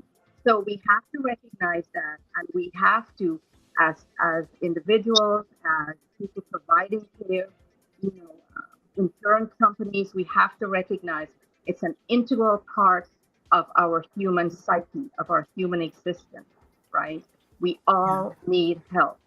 I am so happy to be here today. I'm glad to be able to give my 2 cents worth, and I'm available on Facebook, on LinkedIn. I have videos out on YouTube where I talk about many different subjects. And if it's okay with you ladies, happy to be a part here, but I need to finish up my getting ready for work. So my blessings to you all. I feel very blessed to be a part of this organization. I will be back in Florida soon. I've been traveling close to 4 years now, and it's time to get off the travel grid. Um, so hopefully by the end of July, I'll be back in Florida as my home base. Have a blessed evening. Thank you so much, Doctor. Nice to meet you. Awesome. That good stuff. That's one of my board members. That's one of the board members of Favored. Good peoples. Kiana, girl, talk to us. You know what I mean? So you know the struggles and once more with what people go through, and your program is changing lives. Just tell me, what do your numbers look like where you see people who are coming through your doors? And I'm not just saying mommies, I'm saying dads, or you know what I mean, like parents that are struggling because they have sickle cell, and they're going through it mentally. Life is lifing. Yes, and so with sickle cell, it varies for age groups. It's teenagers, it's children, it's babies, it's all different sizes, shapes, and ages. And so for me, being a case manager as well as an advocate, it's a lot. And I've just gained a lot of more clients. When I say clients, I mean of individuals that are living with this inherited disease. And so I'm grateful to have partnered with a doctor as of last week who has an advocacy program, and she has 195 clients that need case management. And so that's not just Florida, but that's worldwide, which is gratefully appreciated. So I'm going to be very, very busy because this is a work that is just never ending. I don't have a clock out time. Come on now. It's Saturday, and I'm advocating for my clients. I was talking to my client earlier, and I need to go to the hospital to see her because she's in there with pneumonia. And they sent her home last week, and now she's back. So it's like things like that. And so you asked the question, what do I want to see come down the pipeline? I would like to see more advocacy from our legislature. I would like to see more training for the doctors that overlook sickle cell clients, and let them go and let them go home early when they need to be in the hospital because they need care. Yes. You said a mouthful. You got that cause that you are pressing on. That is your assignment the Father God gave you, and you're doing such a great work. Tell everyone before you leave how they can get in touch with you. I am also on YouTube. You can see videos of me with some of my clients interviewing them. Just Google Leave Out Long Sickle Cell Association. You can Google me. You can see me on Facebook, Snapchat, Instagram. You can even see me on you can just Google me, you'll find me. My phone number is open. I'm open book. There's no hidden secrets here. If you need me, please let me know. I do travel. I will get on the plane. I'm not afraid of flying. I have clients New York, Connecticut.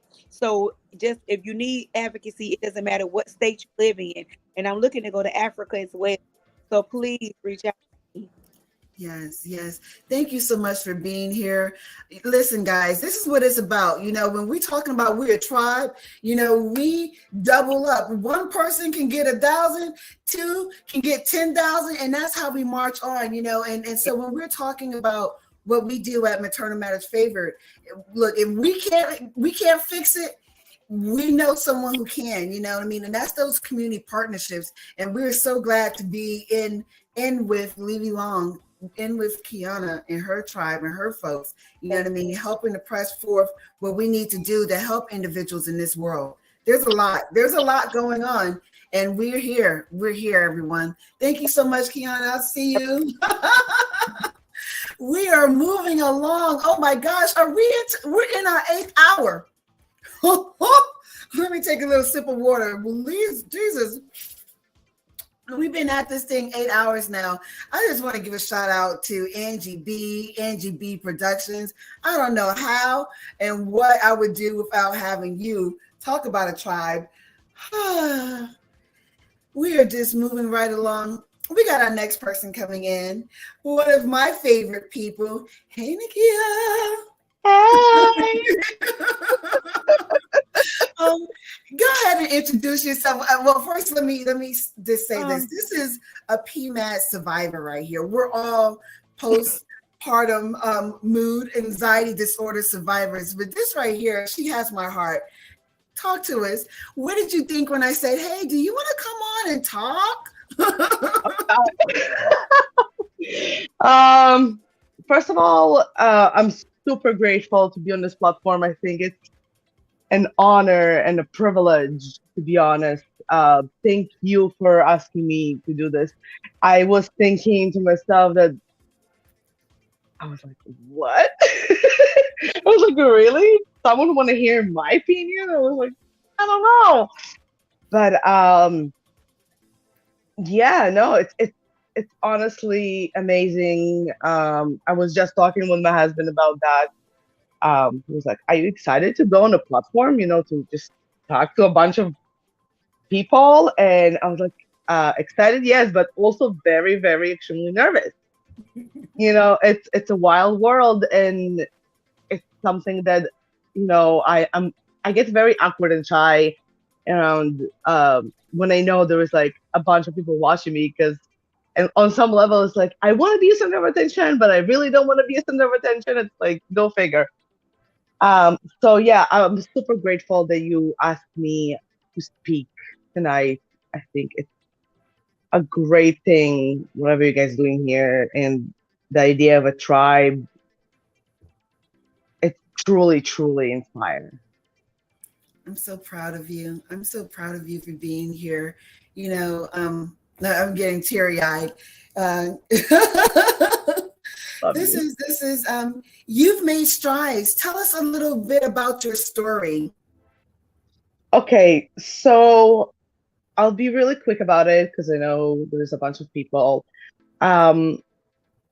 So with me, it kind of started way, way before the pregnancy. I still deal with addiction, and I'm in a different program for that. So my idea of the pregnancy was just like, I think everyone have their own vision of how they want their pregnancy to go. Mm-hmm. And I was thinking it's all going to be butterflies and unicorns and rainbows and shiny, and I had no idea how sick I got. Regardless, with the fact that I dealt with my addiction, I was sick. I had HELLP syndrome, and I had preeclampsia, and I had no idea about those things until it really got bad. And you guys talked about before then about, what needs to be changed, and that's part of, the doctors and stuff like that. I wish I could use sooner, but everything happened for a reason, really, I'm glad my baby's healthy. My baby, also, you guys talked about, the heart condition and stuff like that. My baby had a heart surgery and 2 weeks old, and basically he was a preemie, and I had to go to labor 7.5 months, and they told me basically it's kind of like now or never. It's either you going now or you're losing. and it was insane. It was a lot. And it also was a shock because I obviously in my head I was just justifying everything. I was like, oh, everything is okay, everything is good, and I know as it is, I have mental health. Uh, the difference is now I'm digging deeper into it, and I'm actually recognizing what is the issue and what is the problem, right? Because it's not just like, oh, I'm sick. It's what I can do about it, how I can flip it around, how I can change it, right? Okay, so we're getting somewhere.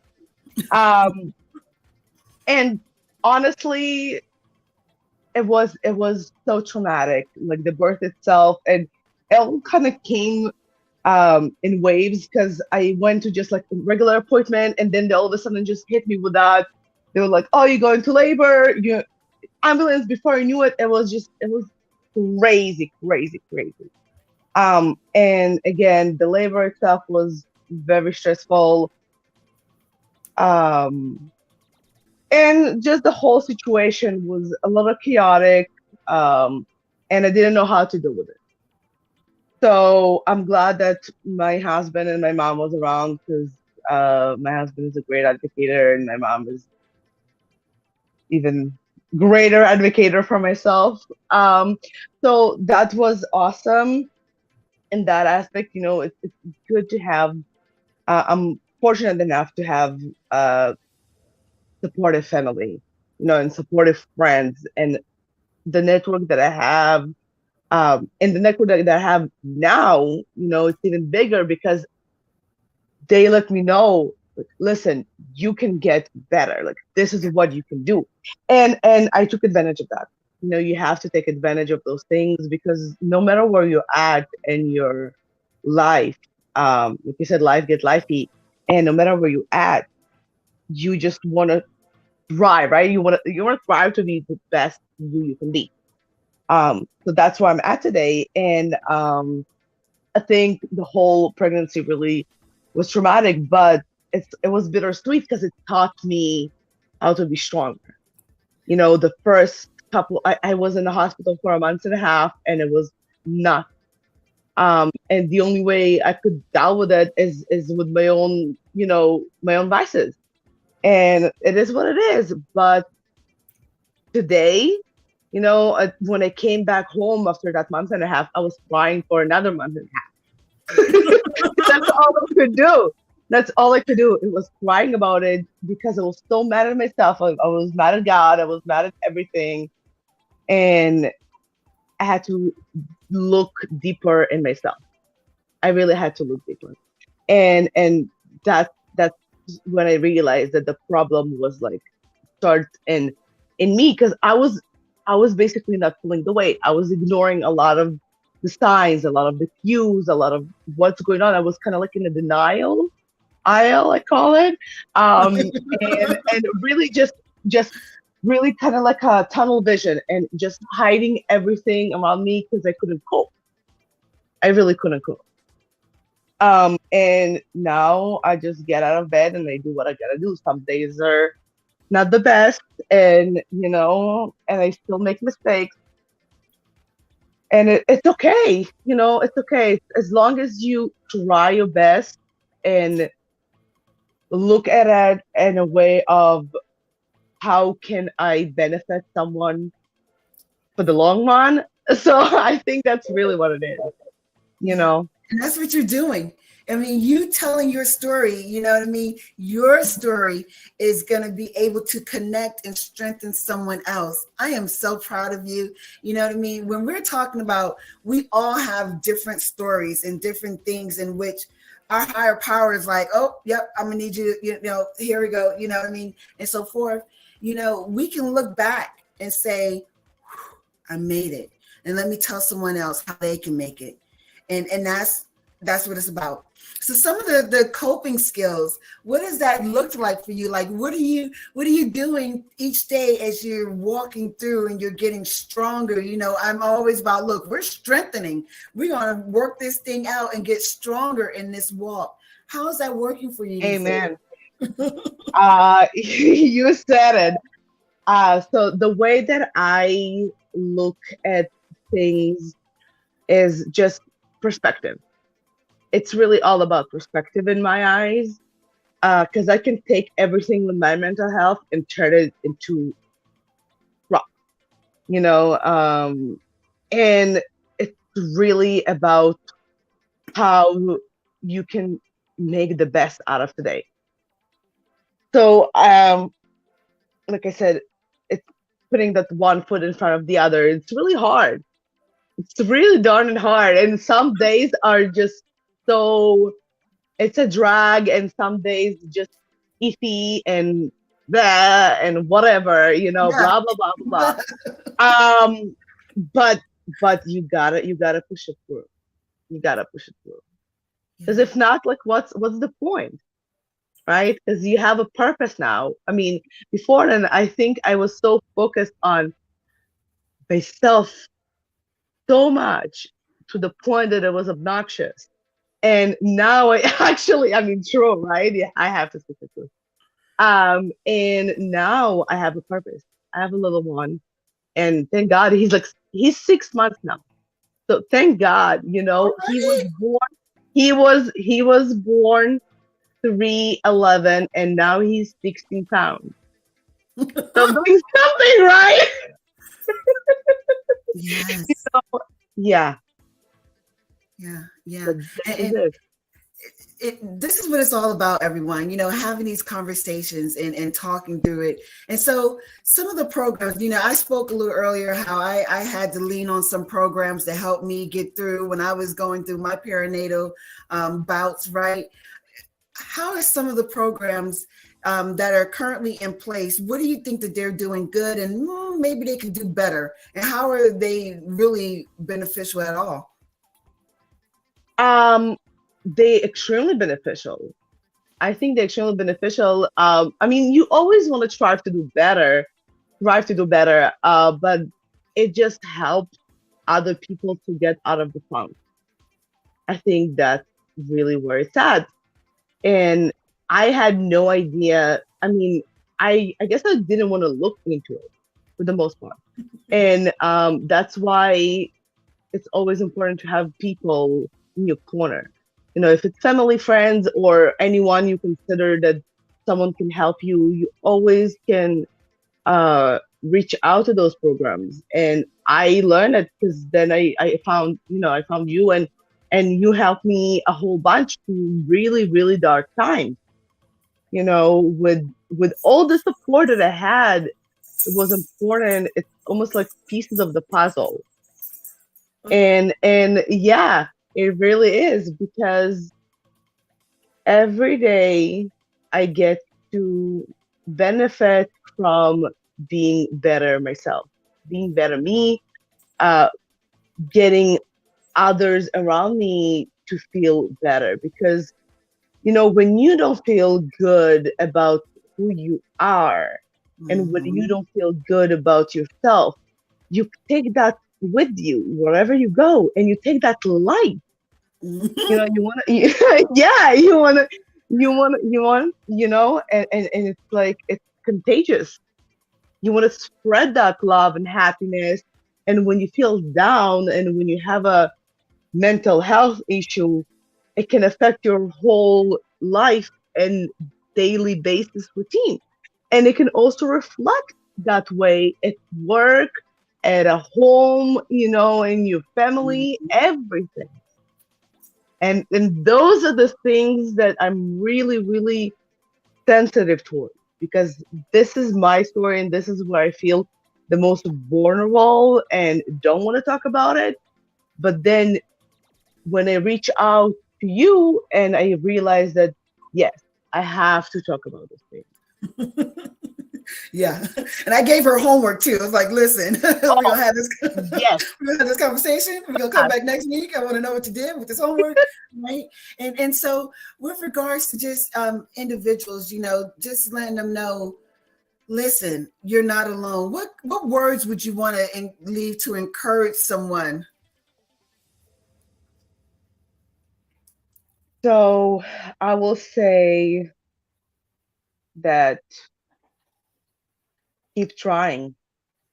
You know, that's really all you can do. Even if you think you're not worth it, because I know that I have moments that I think I'm not worth it and I'm not enough. You can do it. You can do it because I thought at the very, very beginning that I'm not a good mom, that I'm not a good person. I was beating myself up. And that's just not helpful, not to you, not to anyone around you. You want to be that one in your eyes, at least. You know, when you look in the mirror, you want to be that one that's lifting people up. You know, and with that being said, I think now I got the confidence and the experience to just do those things, you know, and it's very, very important for me. So all I can say is you can do it and keep trying. That's right. You heard it live. You heard it here from Miss Nakia Gersh. Thank you so much for being here. I will talk to you in the airways. Guys, you don't know. I'm like trying to hold back this one tear. I am so proud of you. I am so proud of you. Onward and upward. We got this. Yes. We'll be back in a moment, guys.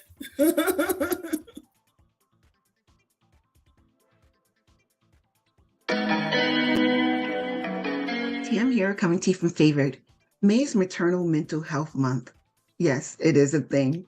Did you know that women of any age, race, culture, and income level can experience perinatal anxiety, depression, and other mood disorders? That symptoms normally start to develop when a woman is pregnant and through their first year after childbirth? And that there are well-researched and well-effective methods for which a person can recover? There is. And this is where Maternal Matters Favored come in. We provide counseling, support groups, and a life skills program to parents and backing them up while they're balancing out parenthood and life all at one time. Remember, there's no manual to parenting, but there is a tribe for every parent. We hope that you join us.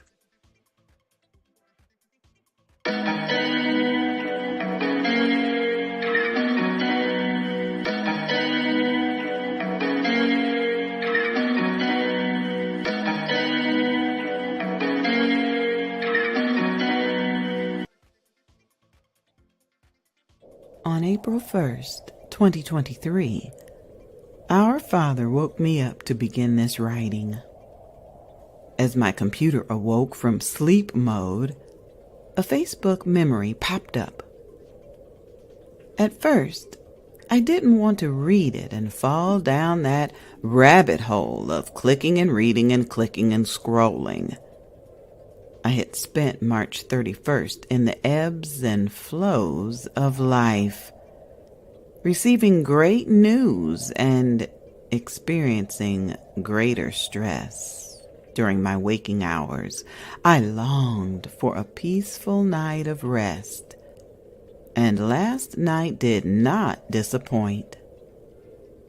Now I see how God has allowed me to begin my healing from the grief.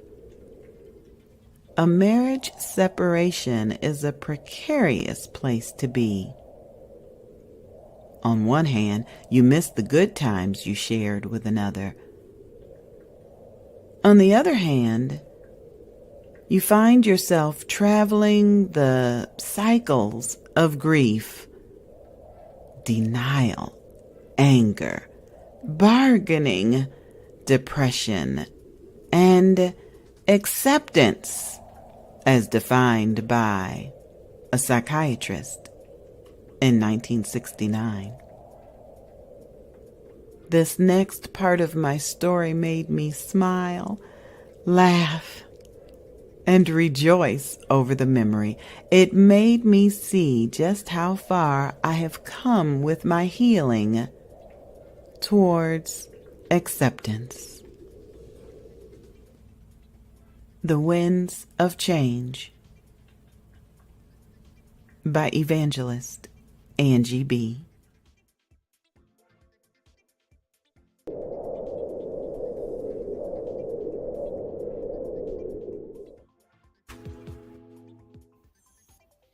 I love my daddy.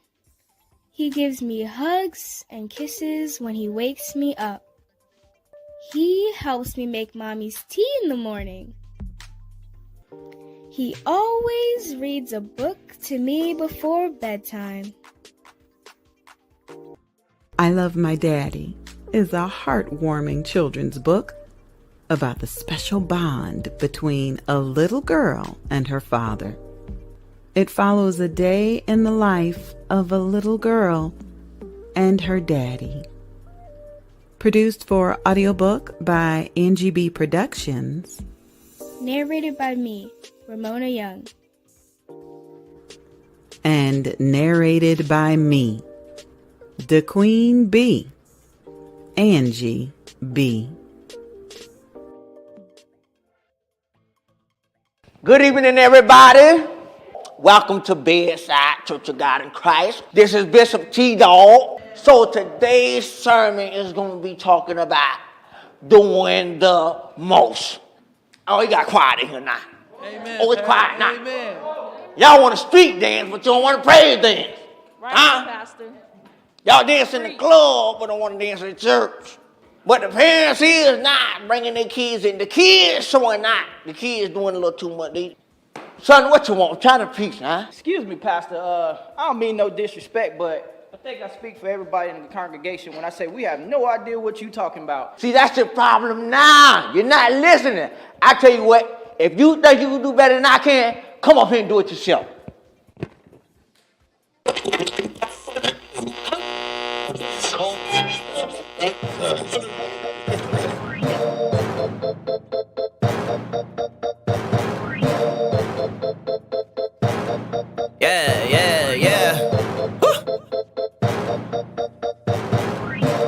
Mr. No compromise in the building. Swag on fire, set fire to the ceiling. Put your hands in the air if you feeling this, cause I'm about to set it out to the picket.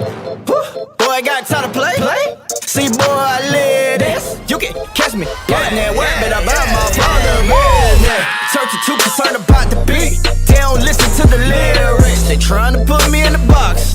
Tell me they don't wanna hear it. I'm just trying to reach the youth. Give us something that they can listen to. Try to give us something good for their soul. Call it chicken noodle soup. See, I've been there and I done that. Trying to save it for them landmines. Yeah, the devil's on the move. Yeah, homie, it's game time. I refuse to turn down. I'm on board like Monopoly. Two turned up, one turned down. You can't stop me. Turn down. Turn down. Turn down. I don't really wanna turn down. Turn down. Turn down. Turn down. I don't really wanna turn down. Can't stop and I won't turn down. Can't stop and I won't turn down. Can't stop and I won't turn down. Can't stop and I won't turn down. Can't stop and I won't turn down. Can't stop and I won't turn down. Can't stop and I won't turn down. Can't stop and I won't turn down. Turn down. Turn down. Turn down. I don't really wanna turn down. Turn down. Turn down. Turn down. I don't really wanna turn down. Turning up is my specialty. It's in my veins, it's what I bleed. In my mouth, yeah, continually. It's my lifestyle, it's daily. Let me give you some clarity. Why the stinking devil, he tired of me. Won't catch me with my head low. Depressed and stressed, that's no go. Not bothered by the status quo. I won't be part of that puppet show. Got victory and Jesus. So turn up when we see ya. I know you got some reason. Praising him in season. See, I can't turn down. So watch me, hey, get down. Praising the roof off this place. Don't mind me, just give me some space. Go in, don't you hesitate.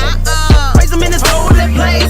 See, I can't turn down. So watch me, get down. See, I can't turn down. So watch me, hey, get down. Turn down. Turn down. Turn down. I don't really wanna turn down. Turn down.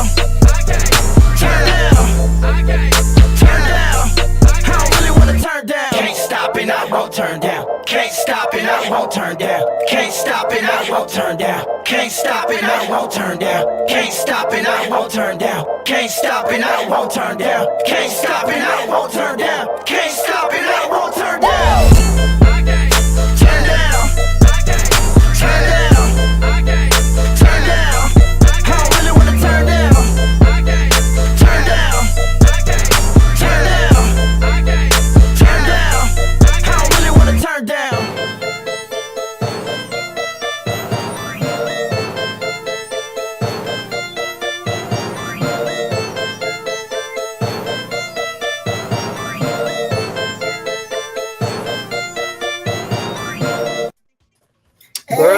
turned down.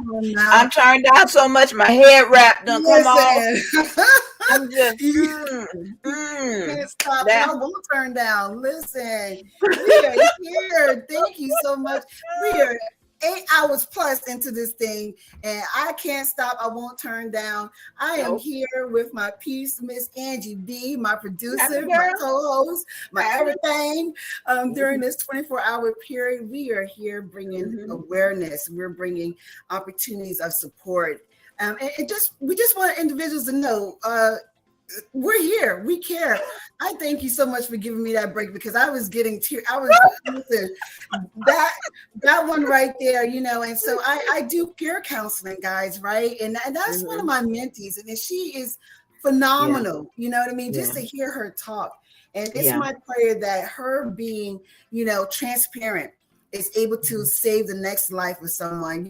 Yep. I give homework to those that I counsel. We're gonna do some self-work, and she's done the work. She's put in the work. She's doing great things. I'm so proud of her.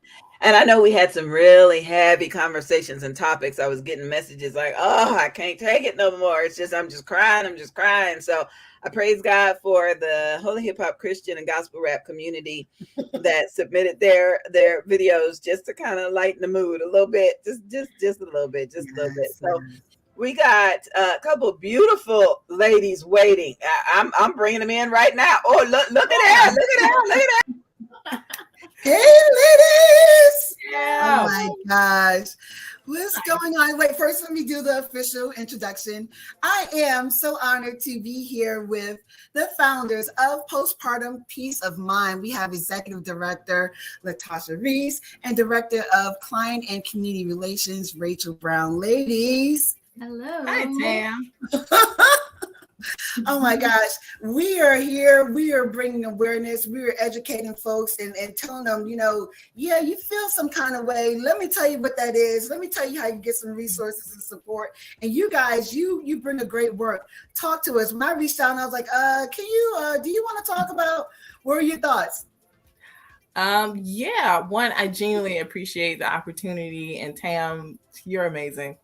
It's just, your level of commitment to this work is uplifting, and it's amazing.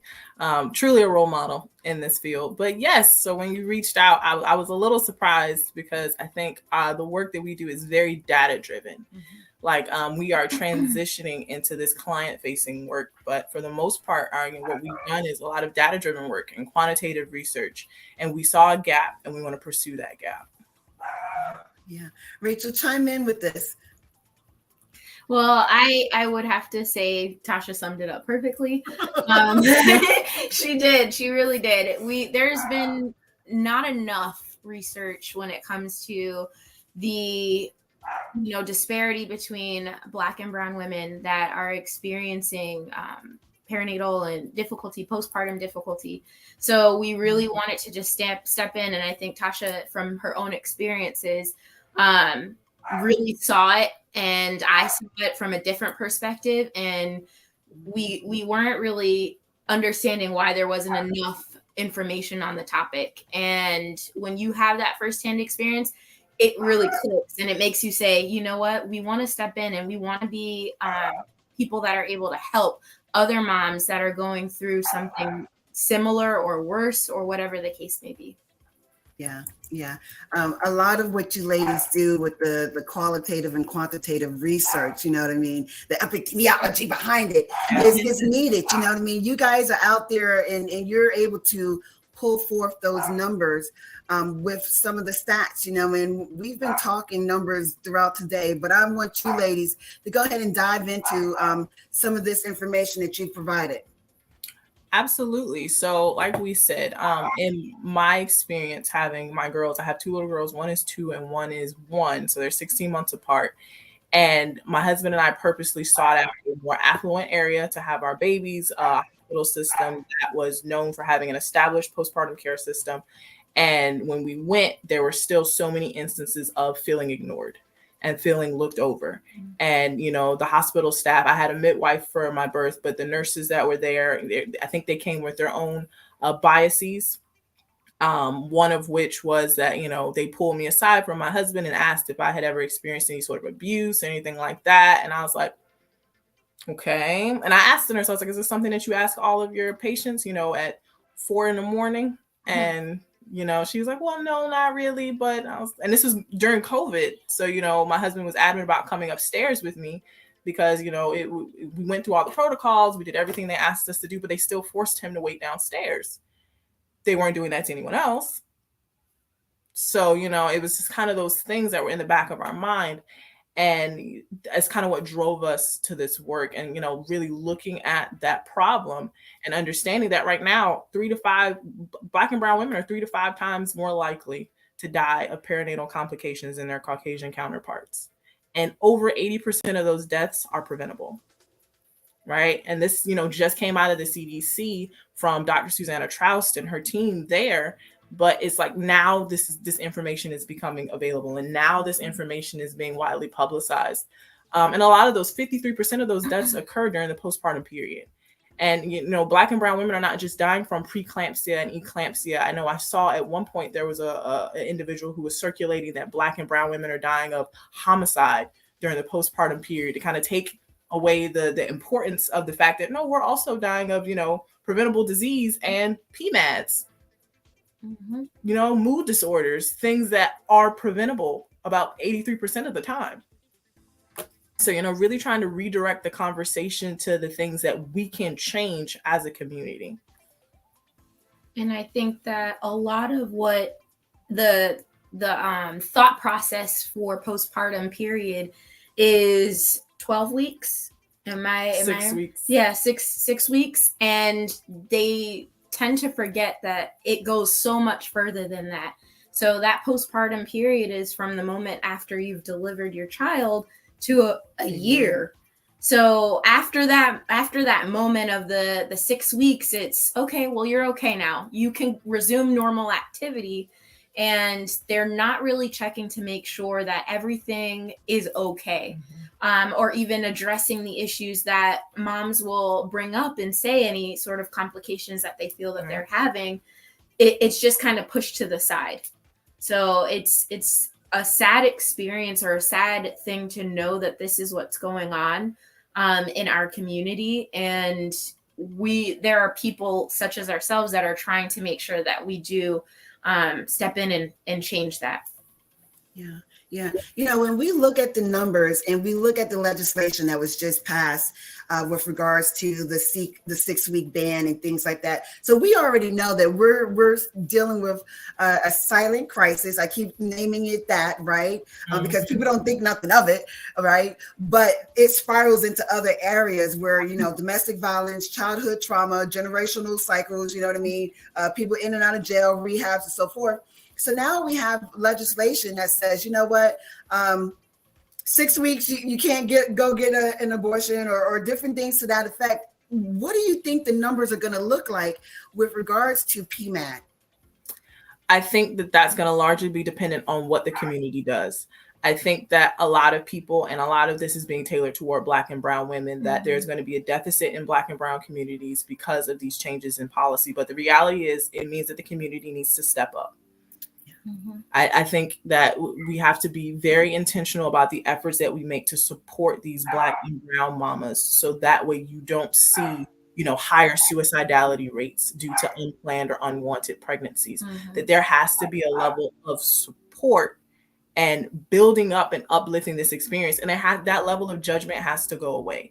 That, you know, oh, you did this, you're on your own, or that has to stop. That stigmatization that comes with this, it has to stop, because otherwise we're going to see the expected increases in suicidality rates and things like that. Women going out of their ways, making dangerous choices in order to abort because they don't feel supported. Absolutely. Go ahead, Rachel. What were you going to say? No, I was just agreeing with everything that Tasha said. That was exactly why we want to do what we want to do, with being able to be support and advocates for these moms. So when it comes to the legislation that you mentioned, that's the way we can combat that. Where they feel like there's no way out, and that was their only route was abortion. the community can step up and be helping hands to in that postpartum period, and with support for family, support for friends, to be able to help the mama and baby to thrive in the society that we're in today. Yeah, good stuff. Thank you, Ange. Come on up with the next slide.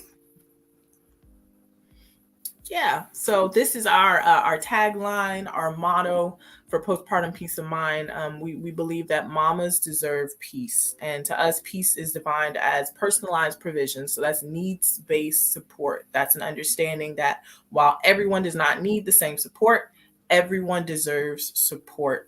Evidence-based care, so making sure that the data that are available drives the care. The data that we collect as an organization drives how we provide care.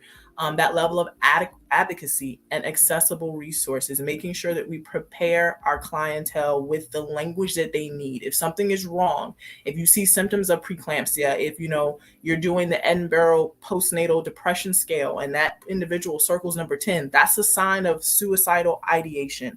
That means that partner should be able to say, hey, this isn't right. We need to see your OB. We need to see your midwife. We need to talk to someone, and being prepared to use language to advocate for care. If they're a non-English speaker, making sure that they have available resources in their native language. And then providing that compassionate, trauma-informed care. Like Tam, you brought up about, generational trauma and things like that. We don't know. Rachel just said this as we were talking. We don't know what individuals are bringing into our space. We don't know what burdens they're carrying. So making sure that how we speak to them is not re-traumatizing. We're not forcing this on them. We're not saying you need to fill out this paper, because we don't know what their associations are with that type of clinical setting. So making sure that we provide trauma-informed care and being very collaborative, being very equitable. I heard an amazing definition for equity from an amazing gentleman out of New Orleans named Ron Chisholm. And he said that the way he defines equity is the dismantling of power dynamics within a system. So that means removing that top-down dissemination of information. It's not we're the experts and we tell you what to do and how to live your life, but it's recognizing that you're the expert on your experience. So we want to hear your voice in your care plan. We want to hear your opinion on what you think will work, what you think will benefit, and how willing you are to try. And there has to be a level of give and take. I think that's how we define peace, and that's the framework that we want to work from with our clients. I love it. I love it. Good stuff going on here. I think we had another slide or so. Yes, so this just outlines our services and kind of how we do care. So again, we really, really push for research and screening in a way that is trauma informed. So we try to screen every client for symptoms of preeclampsia and eclampsia, postpartum depression. Those are leading causes of perinatal complications for Black and brown women. So that's what we're going to look for, to really be intentional about helping partners, helping families, helping, healthcare systems to better address the needs of Black and brown women. And we really want to make sure that within the services is that needs-based support. So free postpartum kits. So upon delivery, mama can have something that, it's tangible, that can help her be a little bit more comfortable as she has just given birth. Training and education, which we are huge proponents of. Training and education, not only for, mama and her family, and being able to let them know the signs to look for if she's going through something and she's not sure what she's feeling, but for family, educating them on how to best help her. But also for us as an organization, we want to strive to make sure that whatever data or research that we are receiving or that we see from others that are in this space, that we're taking part of that and we're educating ourselves and staying actively trained. Individual and therapy. It is so critical for moms to be able to have that space where they can come and to speak with a professional when they are experiencing anxieties and depression and different things. And then also having the support from her loved ones, her partner, her family members, her friends. They can be included with group therapy sessions. And then, of course, self-care. I mean, every lady likes to get their nails done for the most part, and be treated and pampered. So we want to partner with communities, different services for spas, whether it's massage therapy or pedicures. We want to make sure that there is a space that they are able to just relax, even within our facility. We're looking to make sure that there's a peace room for them to be comfortable, because as we've continuously mentioned, we don't know the situations that they're coming from. We don't know whether they're experiencing homelessness, or they're survivors, or currently going through some sort of abuse. We want to make sure that it's a safe space for them to come. And then, of course, resources for mama and baby. So unfortunately, within our communities, we know that there's a lot of food insecurity. So being able to partner with different resources and give them to mama and baby to find food. And if there is someone that's experiencing homelessness, partnering with churches or other, community and city type of leaders that can help us help them.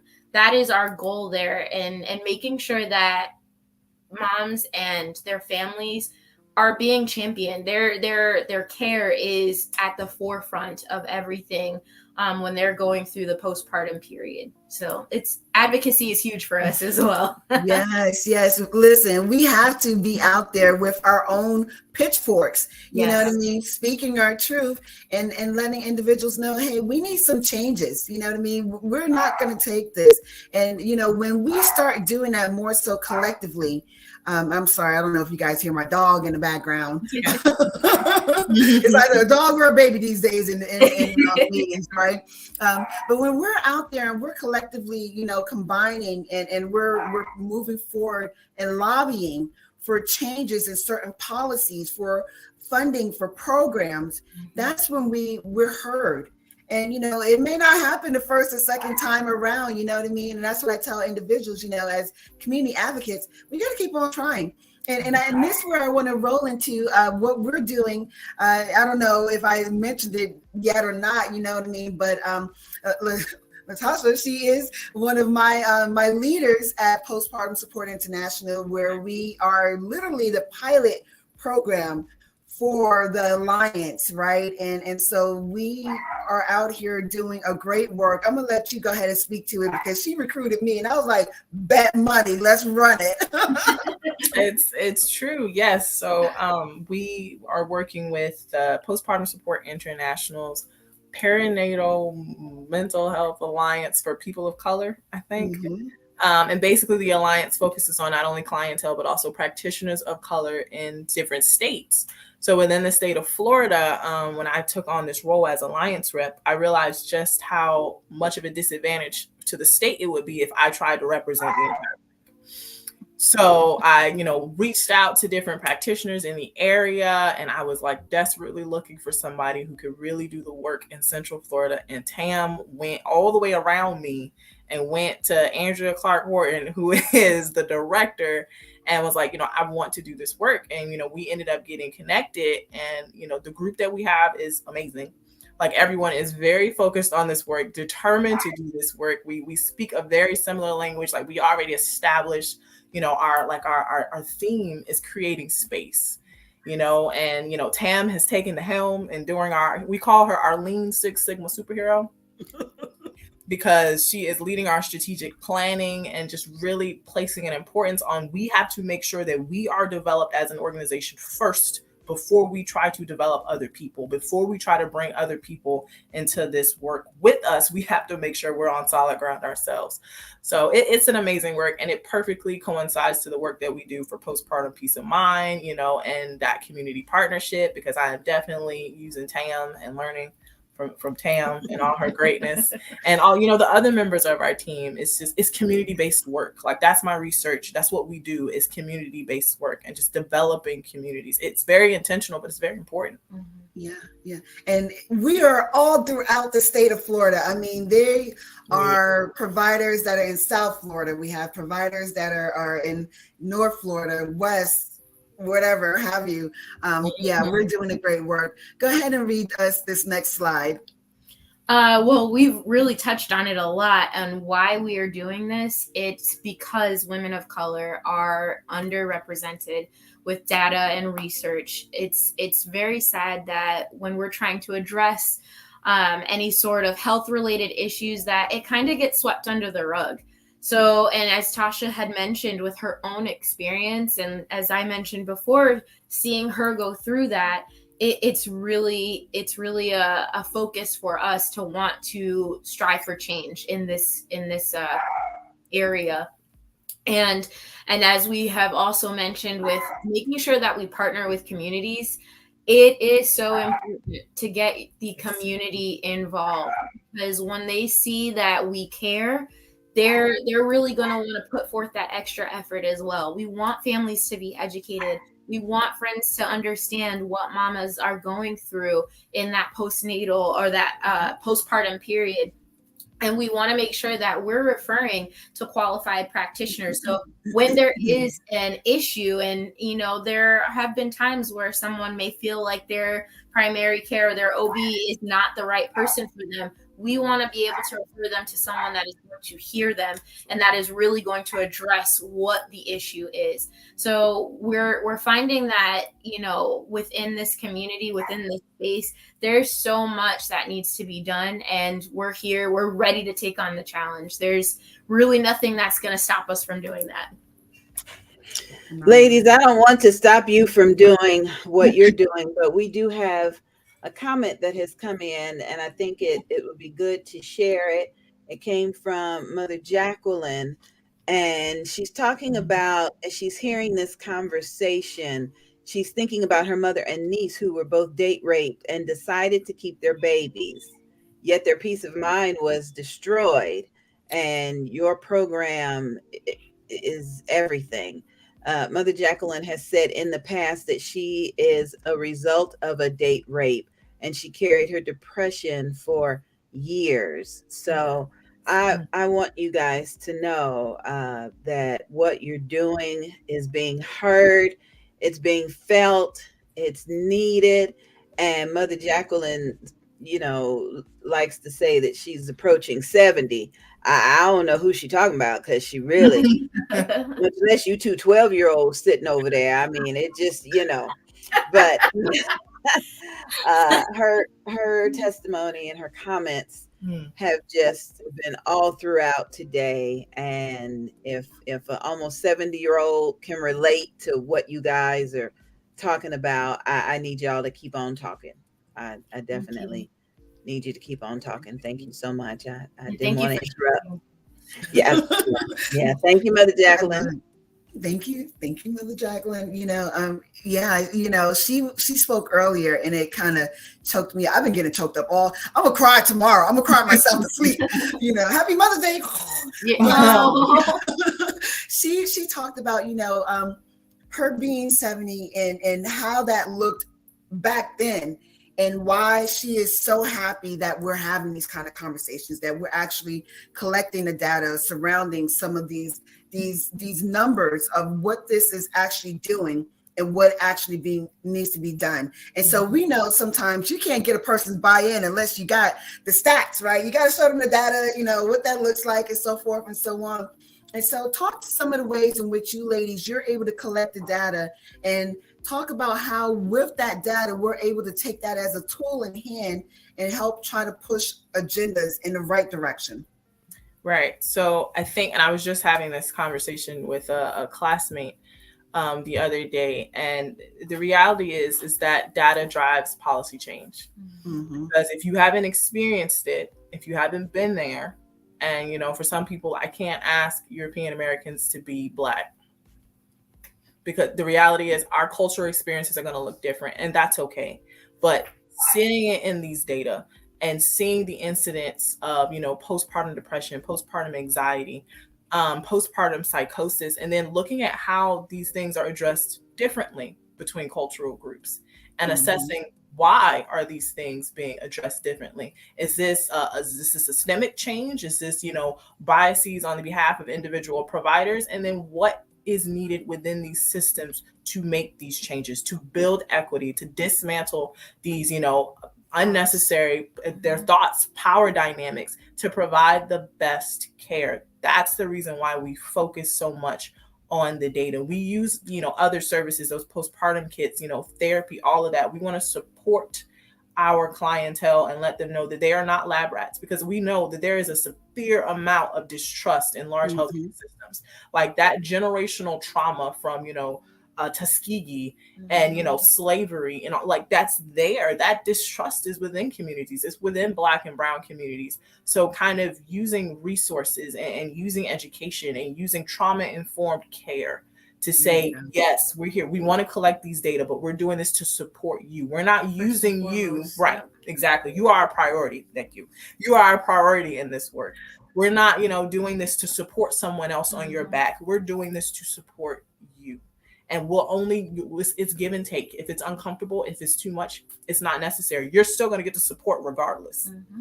So, that's kind of how we levy that policy change, is how we levy, systemic change is through the data, because that's something that people can understand. Yeah. From us, and it will start right at the beginning from just the intake and understanding and getting that information from, the new mom of where their history. So all of this is going to start right from the beginning. So we are tracking that for them and to help influence policy change. That's what's up. That's what's up. You ladies are doing such great work. I am so happy to be working with you, Taj. Everyone, tell everyone how they can get in touch with you all. So you can, if you are looking to be a partner, or if you a community partner, if you know someone that could be a community partner, you can email us at community@postpartumpeace.org. If you know a mom that you think would really benefit from our services, you have questions and you want to reach out to us, you can email us at info@postpartumpeace.org. And you can always check out the website at www.postpartumpeace.org. You got that, everybody? Postpartum peace of mind. Ladies, thank you so much. Great work that's being done. I will talk with you all in the airwaves. Thank you again for being on. Oh my gosh. I tell you, Tam, I mean, it's powerful. More comments are coming in, and I know I got to give you a break because we got more pledges that have come in. And so I'm gonna put you backstage for just a minute so you can work on those totals. I am grateful for each of my family members who just keep checking on me and feeding me and bringing my comfort support Togo dog in here with me. Thank you. I do appreciate that. I want to remind each and every one of you that we are live here on a variety of social media platforms. We're live on Facebook. Just search for Angie B Productions. And thank you to Eric for liking our page and our broadcast. Thank you so much. We are live on YouTube. Just search for Live with Evangelist Angie B. Search for Volusia Business Women on YouTube, and search for Favor, 24 Hours of Favor charity event. Thank you so much. We're also live on V108 Gospel Vibe, the Soul of America. They host my morning show from 6 to 8 a.m. weekdays. V108 Gospel Vibe is a part of the Jericho Broadcast Network. So we're excited about that. I'm excited to see that our next guest has arrived. And so we're going to be bringing her on in just a little bit.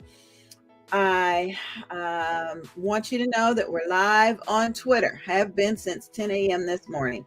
Search for Angie B Tour on Twitter, and you will be able to like, comment, and share. Now, if your comments ain't relative, if you're complaining about politics, or you just got something to say that ain't relative, your comment is not going to appear on the screen. I'm just letting you know.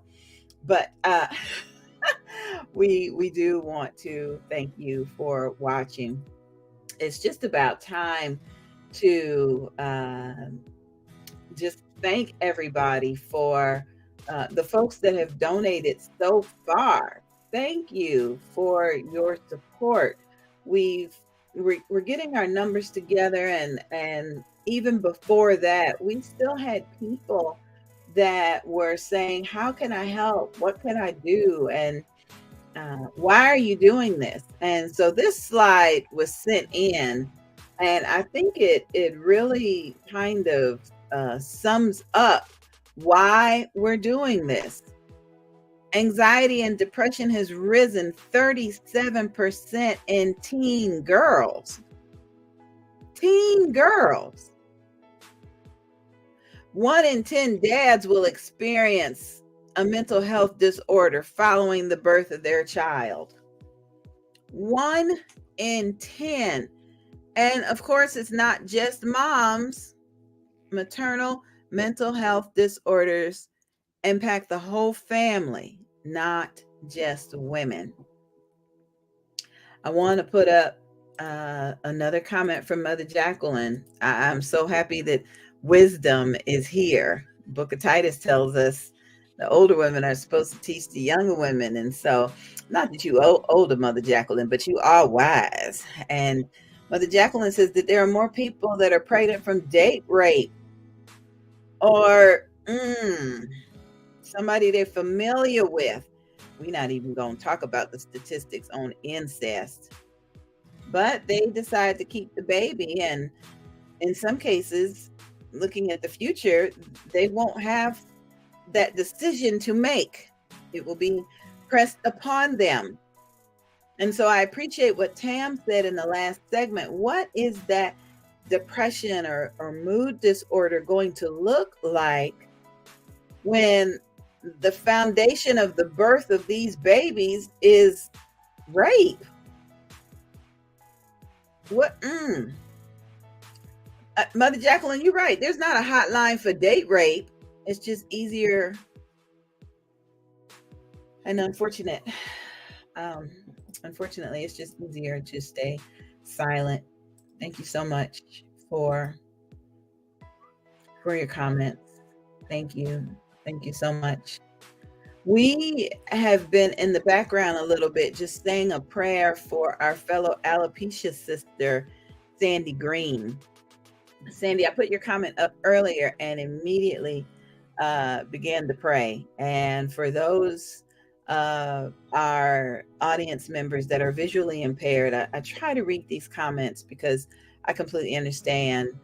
But Sandy says, my anxiety is horrible. One of my sons was killed by a drunk driver. He was only 20 years old, and that was 13 years ago, but it still seems like yesterday. When it gets close to holidays, like, this is Mother's Day coming up, the day of his death or his birthday, she is literally a mess in silence. She suffers in silence because people are so judgmental. And I hear you, Sandy. Some folks be like, well, that was a long time ago. Haven't you gotten over that yet? Or what's that got to do with... Sandy says she does talk to professionals and it helps at times. The most comfort she gets is sharing and talking about her son's journey. This week has been difficult because Mother's Day is tomorrow, and she does thank God for her children. Sandy had volunteered to join us today, and I think we had a breakdown in communication. Sandy was going to join us and share a little bit. I know that Maisha Barnett had come on earlier today so that she can share a little bit. And I know we think that, well, we got 24 hours, folks can come back and they can do things later on, but that's not always the case when you've got multiple guests that are coming. So for Sandy and for Maisha, I want you guys to know that I hear you, I see you, I feel your grief. This is Mental Health Awareness Month. I know we're putting emphasis on postpartum and parenting, mental health, but grief and mental health, they are an ugly dance partner. They truly are. And it's like, you can't, which came first, the chicken or the egg? What difference does it make? It all needs to be cared for. It all needs to be addressed. And so I believe that Tam is going to do this again in the future. And we definitely want to be sure that you guys are included. We want to be sure you're included.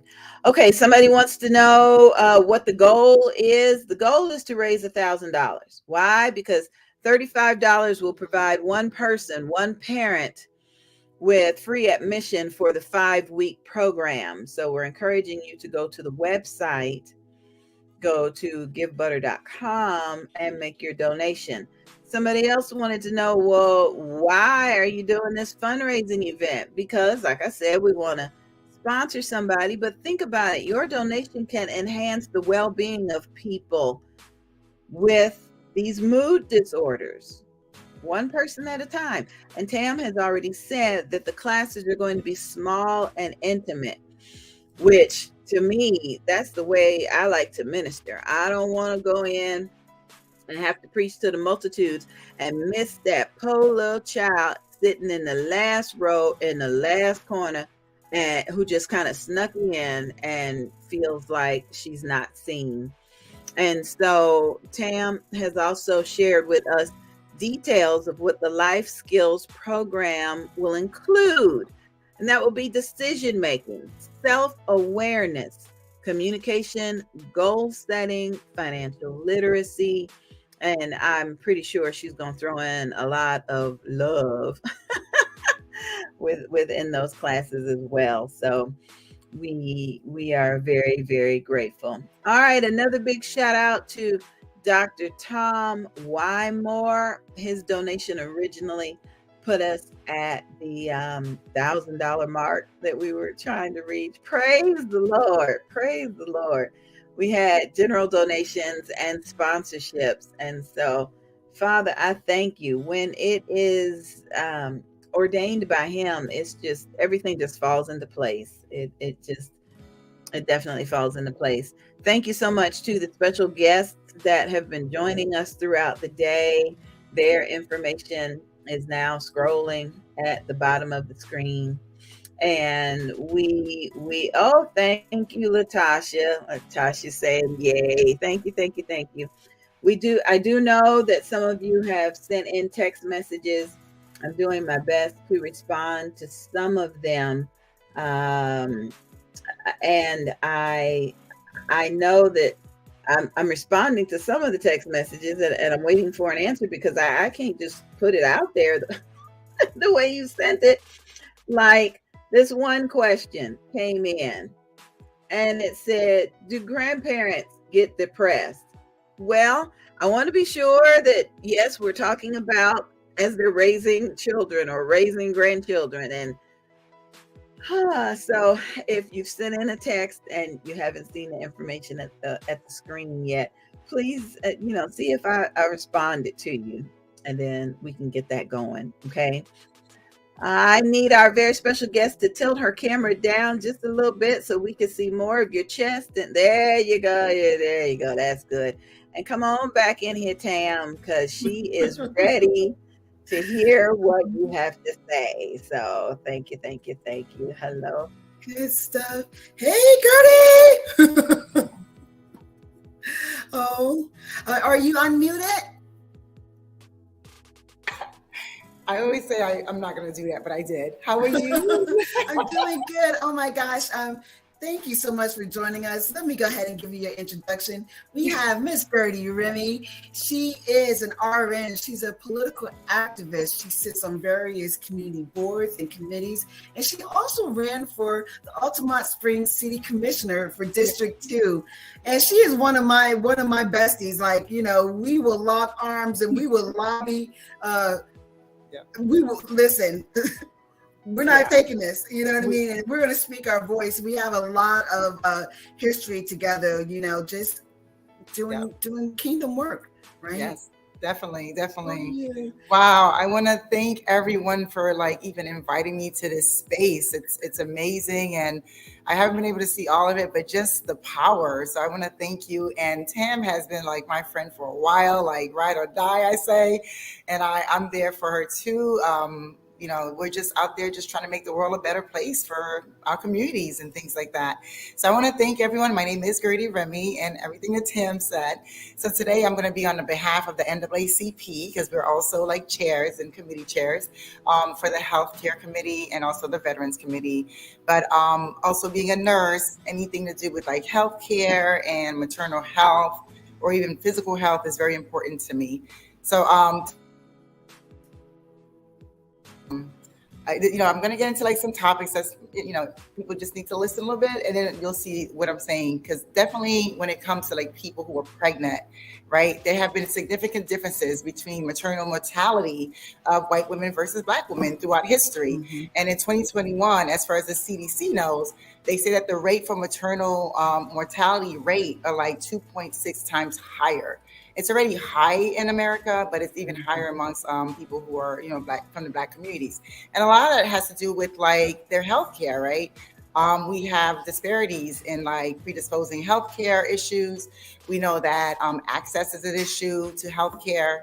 People who already have like high blood pressure, we know eclampsia and preeclampsia are issues. So pregnancy is the whole thing, and having maternal pregnancies from the time that the person find out that they're pregnant to the time that they decide to carry that pregnancy to the end. But one thing I find with us being in healthcare is that most Black women, when they go to the doctor, they're not like believed, to say, or they're gaslighted into like what it is. And we have to make sure, or even like they're kind of penalized for having a predisposing factor. It's what you ate, or you have blood pressure, and it's expected. It's not expected, especially when we are 2.6 times higher to having, mortality with the fetus, the fetal person, and with the parent. So that is not something that we should be tolerating. We also know that pregnant women, also, especially Black people, we suffer more of the postpartum depressions, but it's really undiagnosed because they just think they're sad, right? And I know we're dealing with, the mental health month, which is extremely important, but Black women more than white women are more likely to have hemorrhage in their pregnancy. They're more likely to have, like they're not healthy as far as like vitamins, and seeing their practitioners. And that's because only 87% of Black women has health care. So I would like to bring some of the issues as far as like the mental health. First, we know that there's perinatal depression and postpartum depression. And perinatal depression is the time that occurs from the time that you're pregnant up to a year after you give birth. And postpartum depression comes afterwards.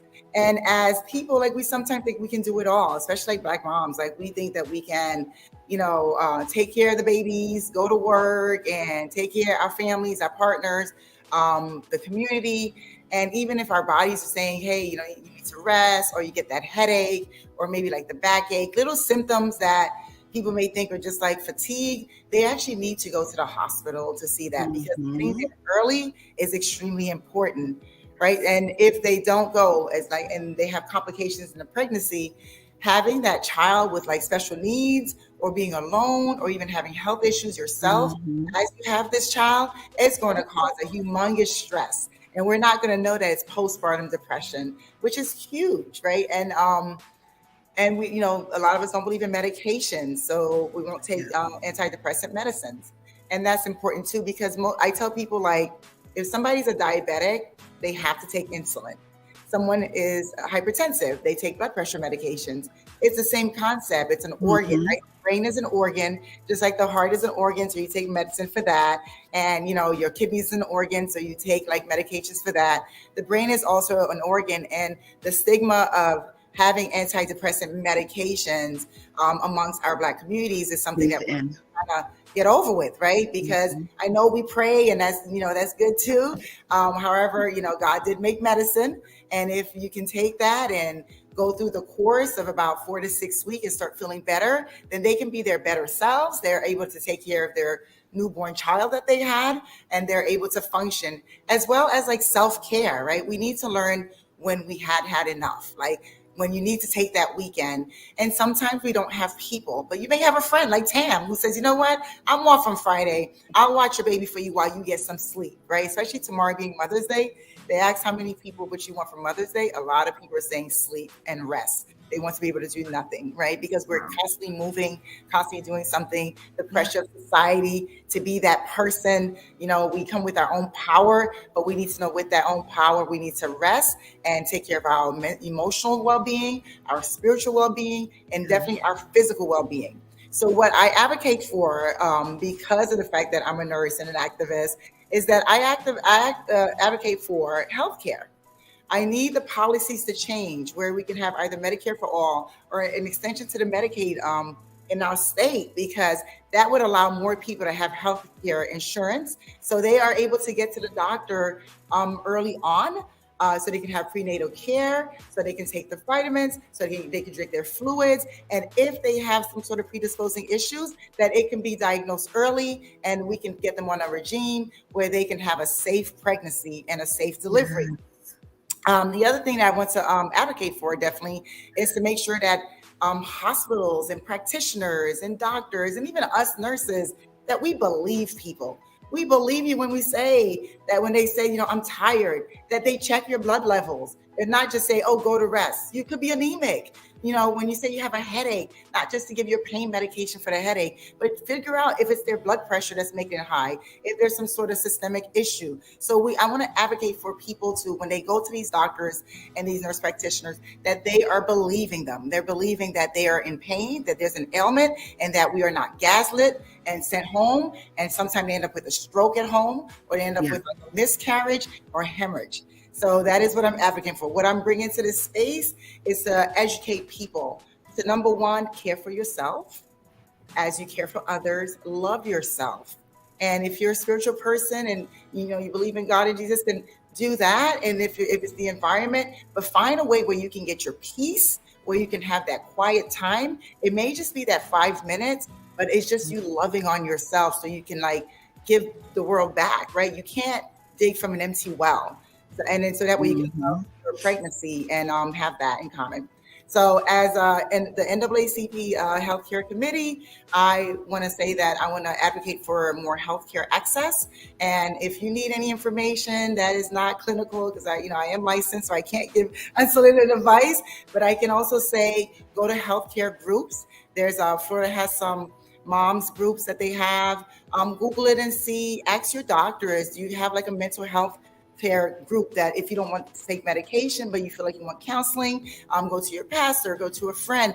Like you said, that person felt better. Just speak it out. Get it out. The power of all that pain is released when you take it out and put it in the air. And love on yourself, people. Please, please, please love on yourself. And for those that are pregnant, just know that, you want to see your child when they come out. So you want to live and you want your child to live. So be your own advocate. Don't just listen to what they say to you. Say, no, I've had this headache for 3 days now. I'm going to need for you to take some tests. I'm going to need you to tell me what's going on. No, I don't usually feel tired. I was not tired before the pregnancy. I'm eating correctly. I must be anemic. Something must be going on. Get checked and let them speak with you. And if they don't, ask for an ombudsman. The ombudsman will help you. And thank you so much. Thank you. Girl. Everybody, Ms. Remy. No, I love it. You hit on so many pointers, you know what I mean? Things that need to be said, that have been said during this 9 stretch of hours we've been broadcasting live, right? Yeah. And so forth and so on. And I wanted to get your thoughts real quickly before you leave us. What are your thoughts on the legislation that was passed in Tally? And how you think that's going to come down the pipe to us? Like my organization, we work to provide counseling support groups. We're starting this life skills program. And, we know that the funding is very minimum. You know what I mean? They're just now starting to get funding out to the rural areas in the world, right? In the country and specifically. Yeah. And so with that ban that just take place. Yeah. So a little advice thing on the ban. So the ban is a 6-week ban. It doesn't go into effect yet. We still have the 15-week ban in place. And that's because the 15-week ban is in court now with the Supreme Court. and it's supposed to be heard somewhere the late of June, beginning of July. So if that ban is heard and it is passed, like if they pass the 15-week ban, then we know immediately the 6-week ban is going to take effect, because that is the ultimate goal. And we know for sure that most people don't know that they're pregnant until they miss a period. And so by then they'll only have 2 weeks to decide what they want to have. We know also people have like irregular menstruation, so they may not know until later. So they may not have like doctor's visits that they would go already. So by the time they're actually seeing a physician or a nurse practitioner, it may be way later, and they may not even be healthy. That ban is going to hurt people like us who are in healthcare, people who are in social services, people like you who are actually helping in counseling, because you may be put at risk. Your license may be put at risk. It may be seen as you're giving them advice for an abortion, because the person may not know what to do, right? So they come to you for advice, or they come to you just to figure out what their next steps are. If you in any way look like you're telling them something that may look like they want to terminate that pregnancy, then you can be at risk. And that's the problem, because especially for me as a Haitian American, we know like the Haitian population, the Black population, we know that we already are struggling with finances and nutrition. And the last thing we need to do is to not have the bodily autonomy to be able to decide what we want to do with our own bodies. And a lot of younger people don't know that they're pregnant. And we're going to have, when I tell people like, they go, oh, why should I care? You should care, especially if you have sons and they're having unprotected sex. If the law is saying that the females that they have sex with, sorry to be blunt, have to keep these pregnancies, instead of having somebody who has to fall in love and have their child, you can have a son who has like 5, 6, 10 kids out here, you know? So that's going to be the responsibility of that parent or that person. And then, you know, Florida has a driver's license law. So if they go to child support and your son does not provide child support for those 5 to 10 children, they can go to prison. And so we already know that another felony is going to prevent our Black communities from voting, because it's against the law to vote in the state of Florida if you have a felon on your record. So it's intersectional, it's a vicious cycle, and it affects each and every one of us, right? Especially with the undocumented thing. If you have people who are undocumented and they're pregnant, they may be afraid to go to the doctor, because the hospitals have to kind of ask you for your ID or your status, right? So how many people are going to be afraid of getting deported? And so we're going to have pregnancies where people will probably have high death because of complications. It's just a hot mess, and it's not fair to us. And we're still fighting this legislation. And I just tell people, just email your legislators, tell them that you're unhappy, because it will come down and it will affect a lot of us individually. Yeah. Yeah, you hit on a great point with it being intersectional. You know what I mean? It's a ripple effect. Yeah. And that's why I tell individuals, vote. You know what I mean? Get out there, register to vote. You know what I mean? Vote down the ballot. Don't, you know what I mean? Make certain that you are informed about who's on the ballot. You know what I mean? And so forth. And there's no excuse. I said earlier in this broadcast, you know, you could get a mail-in ballot. Take the time to do your research. You know what I mean? It's not like you're at the polls and you're like, oh, I got to hurry up and make a decision. Don't do that. Come on now. But what I get a sample ballot, and then like, especially for the judges, this is just if anybody wants to know, you can Google them and see who financed them. If you don't know how they vote or who they are, see who financed them. So if you have somebody that's like big corp, big businesses or land developers, or, you know, certain things, then you'll know how to vote. So Google that person's name, find out who's giving them their donations. If you have somebody and you get like Tam or me who's giving you donations, regular people giving them donations, and you know they're with the people, they're with the community. But if you see their donations are coming from all these big companies that you don't know, or that you know for sure are anti all of us, marginalized communities, then that's how you know whether to vote for them or not. Yeah, Google their finances. You'll know how to vote for them. Because sometimes the language is kind of, you know, screwy that you don't know how they stand, you know, especially when they say family values. Well, you can say family values, but if everyone that's your donor are anti-family values, then really when you go into office, you're not going to vote on issues for us. You're going to vote on issues for the people who give you the most money. But please donate, even though they reach $1,000. Because what Tam is doing in her foundation organization is amazing. So we definitely need more donation. And I wanted to make sure I tell y'all, just keep hitting that button, because they can help more people. Definitely. Thank you. Thank you. What we touched on here, people, is just a little piece of what you're going to get in our life skills program, which is why we're here. When I talk about one of our topics, one of our segments, some things that you'll have homework on is like, what does it look like to be a responsible citizen? Mm-hmm. That's what it looks like. Making certain that you are aware of the issues that are taking place in your own community and that you're doing your due diligence. We are here, everyone. Thank you so much, Gertie. Tell people quickly how they can get in touch with you. Yeah, actually, I'll put it in here in the chat. You can get it in. Okay, yep. So yeah, Gertie Remy, my phone number right there, 407-486-8750. That's my personal cell. I do answer the phone. And my personal email is remy32708@gmail.com. I keep things like that personally because then I get to speak with the person. I do have an organizational email, but then that's other stuff. So yeah, so call me if you need advice. Definitely Tammy and I are always almost together. We have to go to the NAACP meetings together and other stuff. Listen, this is one sister that is like out there and helped me a lot with my election and, signing petitions. So a very powerful person. And I want to thank you also. Is it Angelique? I'm sorry. Yes. Angie B. I'm just here. I'm just buzzing in the background. I do have a question. I do have a question that came in that you may want to address. What is the NAACP doing to help women in this area? So because they're like a C3 and try not to get too political, we are in the healthcare portion of it. I personally, on a side note, I'm the board president of an abortion fund. So this has nothing to do with the NAACP. So I do more with that. And then when I learn things from people outside, I bring it into the NAACP. What we're trying to focus on healthcare for people. Especially in Seminole County, we have a big Black community in Sanford. I'm like 7 minutes away from Sanford. So I've noticed, if you all who live in that area, there is more dialysis clinics that opened up in Sanford within the last 2 to 3 years than almost any other neighborhoods. Did you notice that? Yes, yeah.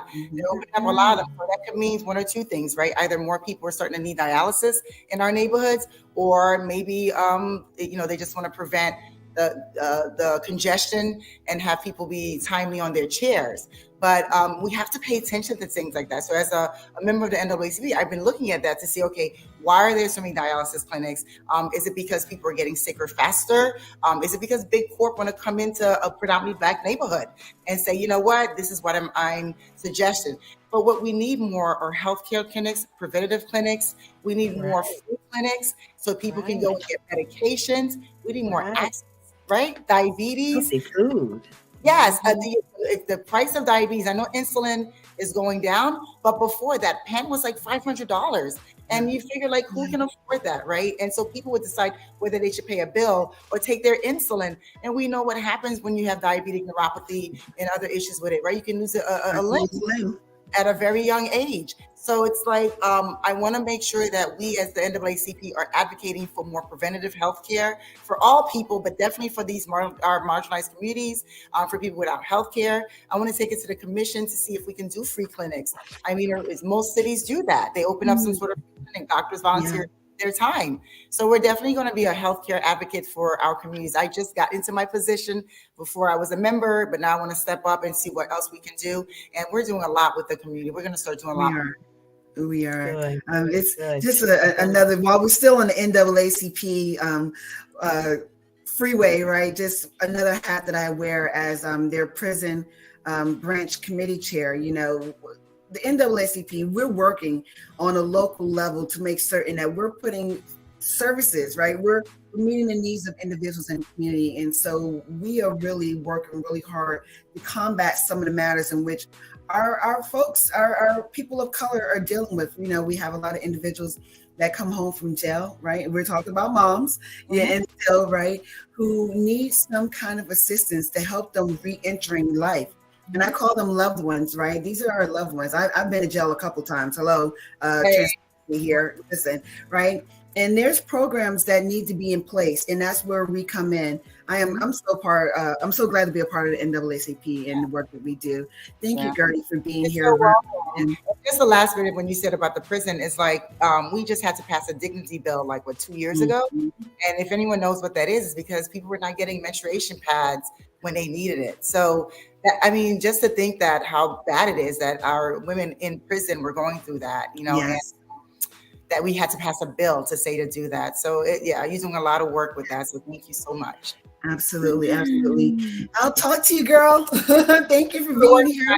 So yeah, I would have stayed longer, but I gotta do my 11 to 7 shift.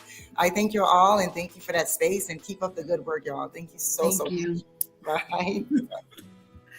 Oh wow, so much great information, Tam. So much great a lot. information. So much, I tell you. Wow. Where are we? What's going on now? Oh goodness. What do you want to go on? We gotta give a shout out again to Dr. Tom, because our goal was $1,000 and we have met that goal. And so I don't want the donations to stop coming in. That was just the start. That's just, what is that? $1,000 divided by 35. I have new numbers. I want to give a shout out to Latasha, who was just up, as well as Dr. Malaska, who's one of the board members. We are now sitting at a straight $1,200. Oh my word. But God, this right here, once more, when we're talking about we are to be the lenders and not the borrowers, and we're to be community keepers, be that change you want to see in the community. This is what this is about. And this is what these dollars are going to do. These dollars are going to help parents get the tools that they need to help them have an upper hand in life and society. And I just want to go ahead and put this out here real quickly. Let me go ahead and share my screen.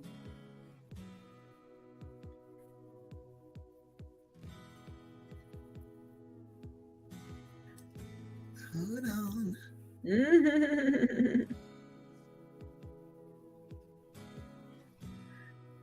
I don't know. Can you guys see my screen? No, not yet.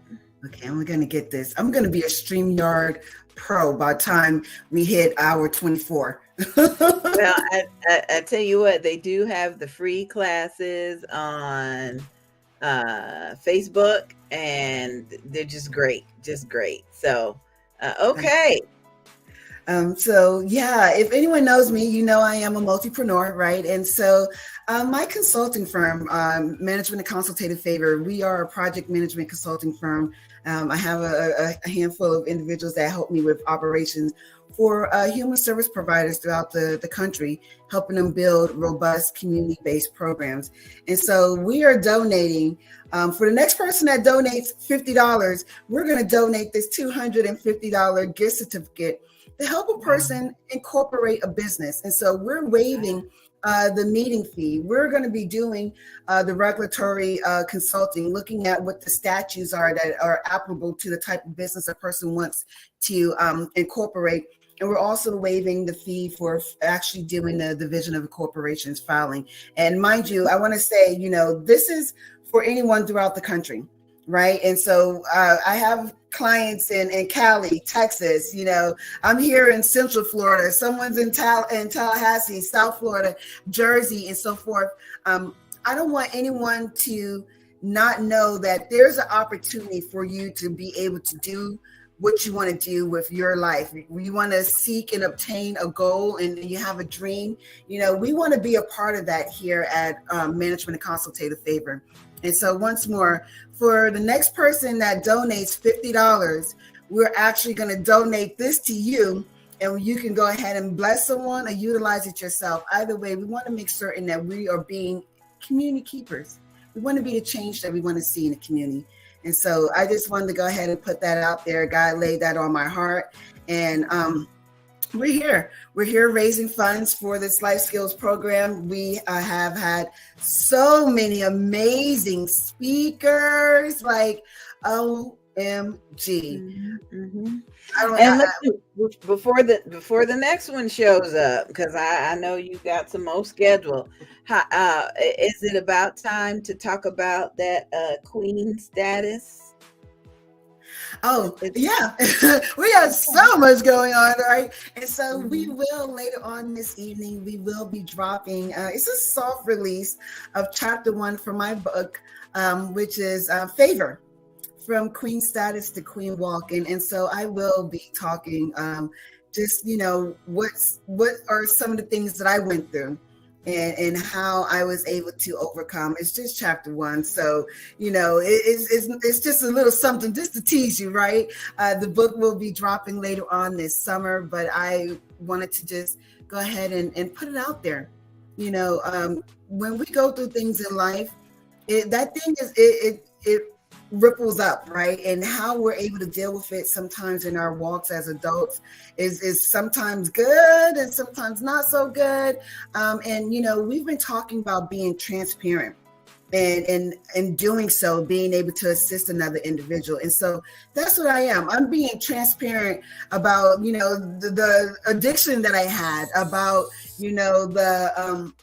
the bouts that I went through psychologically, and to get to where I'm at today, right? And mind you, here, this is gonna, we're talking about decades ago, but at the same time, the work is needed now. And so I need to tell this story now, so someone knows and they understand that, hey, it don't stop there, because for me, I really thought, that's the way I'm going to be. That's the way I'm going.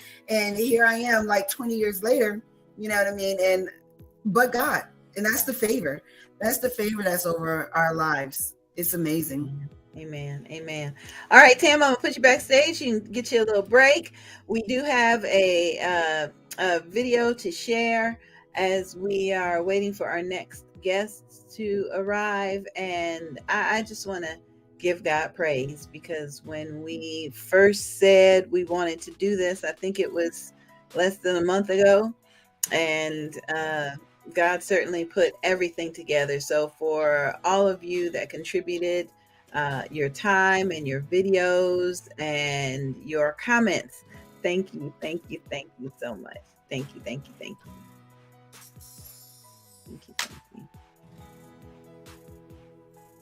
Hello, my name is Jacqueline Rosier. I live in Coolidge, Arizona, and I am here to talk about my family and postpartum depression. Something I've never talked about before, especially out loud or to a crowd of people publicly. However, I thought it was very important for me to come and talk about this and share my family's experience. It's kind of been generational. My mother, my sister, nieces, other family members, myself. And I know that that's what it was. At the time, we didn't call it that. We didn't know what to call it. It just was like this strange, quiet energy that just kind of hovered over people. And I recall my mother, as I grew up as a teenager and in my 20s and 30s, and I'm almost 70 now, watched my mother experience this postpartum problem, depression. And just, I will say, all her life. She had given birth to children as a teenager. And by the time she was 21, she had 4 children. She was married, and she was an amazing woman. She was very smart. She was intelligent. She went to college. She even counseled people. She had a degree in psychology and counseling. She was a mentor. She was an amazing woman, full of life. But whenever she wasn't on the public stage or whenever she wasn't around a crowd of people, there was this strange darkness, this strange quietness that kind of covered her face that you can see in her eyes. And I know that it is a part of the postpartum depression that she struggled with. And it's really strange because there are a lot of postpartum depressions that most people don't even recognize. You don't even recognize it yourself. And people most of the time would not even recognize that they're walking in depression. I thought about it because I'm thinking, I probably went through the same thing, this strange sadness, this strange loneliness, this strange fear that you experience that covers you, that's in your mind. And you kind of just push through life like we do many things. We just move on, we just go on. We don't deal with it. At that time, there were no counselors, no anybody you could talk to. So I wanted to share this because I know that there are women and men and whole families that are experiencing this postpartum depression. It's kind of something that almost gets on everybody that's around. You don't know what to say. You don't know what to do. You don't know how to comfort because it's a internal thing. It's not only just chemical, and it's in the brain, it's in the heart. It's not necessarily a feeling as in you're feeling something and touching something like hot and cold, but it's a deep down feeling that you can't shake. It's this strange emotion that seems to just lock onto your soul, onto your heart, your spirit, and you don't know what to do, and you find yourself crying for nothing. You don't know what to do. You go to pick up this beautiful baby and you just stare at it. You're not quite sure what to do with this brand new baby being in this position as a mother. And I know that one of the things that I would do, I would always just talk to my mom. I talked to my sister who went through the same thing. We would have conversations. We would work our way through getting through those dark days, those foreboding days of despair, not knowing even what we were going through. We didn't know if there was a pill you needed to take. We didn't know there was therapy that was offered to us at the time, like I said earlier. And so how did we deal with it 30, 40, 50 years ago? We just sat around quietly hoping that the person would feel better, hoping to make them laugh, tell a joke, hang out with them. We kept our eye on them to make sure that they were not going to go into a place that was going to be harmful. And so I'm just want to talk to the women or talk to those who are quietly experiencing this. And you don't know what to say because it feels like you just don't know what to do with it. You don't know what to do with your emotions. You don't know what to do with your feelings. You don't even know how to explain it to people. You just don't feel right. You're just going through a whole lot of gamut of emotions. You're sad, you're angry, you're fearful, you have questions, and you're just troubled. First of all, I suggest that you truly talk to someone. Tell them how you feel. Let them know how you feel. It doesn't matter how it sounds, okay? Somebody's going to understand. So we need to let people know. We need to speak out. We need to say something. And for those who are around people who suddenly go into this quietness, this aloneness, they don't want to go out, they don't want to do anything. I just want to be left alone. I'm not sure how I feel. Give them a little space, but continue to love on them, care for them. Sometimes you might have to write little notes of, I love you, I'm thinking of you. Send them a little card in the mail, send them a little note. Give them something special to make them feel that they're noticed and that you're paying attention and that you can tell that they're experiencing something. As far as being in my community, I did quite a few things when I was on the East Coast. I've now been on the West Coast for about 25 years. But when I was on the East Coast, I would start women's programs, gather women together, talk about parenting, talk to young women who are becoming parents and let them express their emotions and express how they were feeling and their frustration, especially single women. And so I started a program called Woman the Nurturing Spirit and helped them realize that they were these special souls and that they had been given these special souls in their lives and how to walk through life knowing themselves and loving themselves. Also, what I used to do was have them, one of the things we talk about all the time is journaling and writing things down. Sometimes all you have is a word. You might not want to write a whole sentence. You might not want to write a whole page. Sometimes every day you might just have to sit and think of a word that you're feeling. How do I feel right now? And sometimes you might have to Google it and see, emotion, words that make you express emotions, and pick a word to express how you feel. Be with that, and share it. And as a woman of faith, I like to talk to God about the things that I go through. And I know that God is listening. I believe in a higher power, a creator, and I know that God is there listening to me and that I can gain direction and instruction and support as I experience those moments where I'm not feeling quite right, where I'm feeling not so good as a young parent, as a young mother, what to do. And they say there's no real books that you can buy to really teach you or show you how to be a mother. So what did I do? I went to God. I really did. I would lay these babies down at night in the bed, in the cribs, and I would say, okay, God, you sent these little babies to me. You sent this soul to me. What do I need to do with this baby? How do I care for this baby? And I'm telling you, when I tell you what I tell you, God will speak to your heart, speak to your soul, give you instructions, give you directions, or he'll lead you to someone who can support you and show you about. It takes a whole village, yes, to raise a child. It takes a whole village to help you be a mother too. And so I'm saying that you may need to just reach out. Call on God, call on somebody, call on a family. Just share how you feel. It's very important not to bottle yourself up, not to be quiet, not to think that your voice will not be heard and that you don't matter. So I appreciate being able to share this information with whoever is listening. I'm not sure if what I'm saying is making a difference. I know it made a difference for me. I know that it is important for us to start to talk about this out loud, for us to take notice and to pay attention to our young women, our young mothers. They seem to be younger and younger all the time. I was just talking to my daughter-in-law, and I said, all these grandmothers that are in their 30s, oh my gosh, and they're getting through their own postpartum depression probably here and there now and again sometimes. And so it's very important for us to begin to, as women, to continue to get back to talking with each other, sharing with each other. So many women are working today, not back in the day when moms were home, mothers were around, and that's what they did. They talked to one another. They shared with one another. And so I hope and pray that you'll be able to gain something from this entire experience in the next 24 hours or whenever this video is shared with, and that you will reach out to people, that you will contact those who are professionals, who you can talk to a friend, talk to a relative, talk to someone about how you're feeling, so you don't feel alone, so you don't feel like this weight, this cloud is yours to carry by yourself. So there you have it. My name is Jacqueline Rosier. Should you want to contact me or ask me questions or even experience going through the love journey, that's fun. That'll help you with something like this as well. Contact me on Facebook at this time. I'm prepared to put up my website and introduce the love journey to you. At this time, you can contact me at Jacqueline E. Rosier. Jacqueline E., middle initial, Rosier, Jacqueline,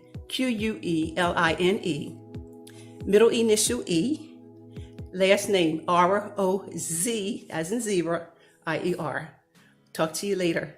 Be blessed.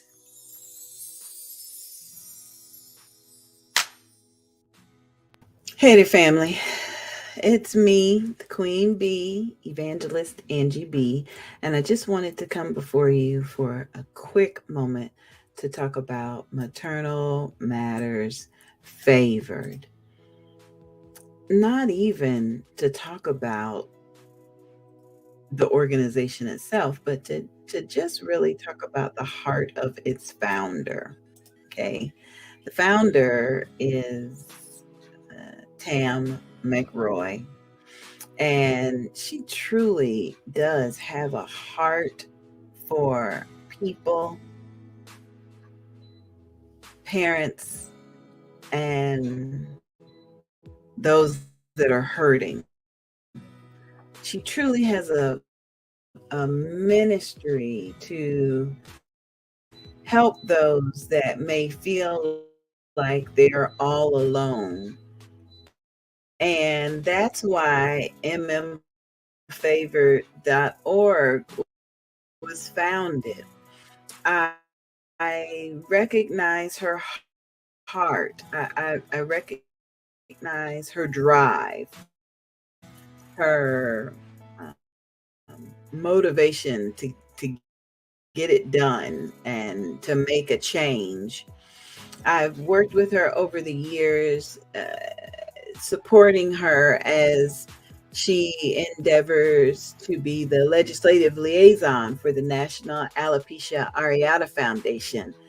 She and I are both alopecians, and I respect the fact that she will get up and go and get it done, where a lot of other people will say, well, we'll just live with it and deal with it. And mental health is nothing that should be ignored. It should never just be dealt with. It should never just be assumed that it's going to clear up and go away. And so I've been very grateful for the vision that God has given to Tam to bring this nonprofit organization to life. So this weekend, we're going live for 24 hours.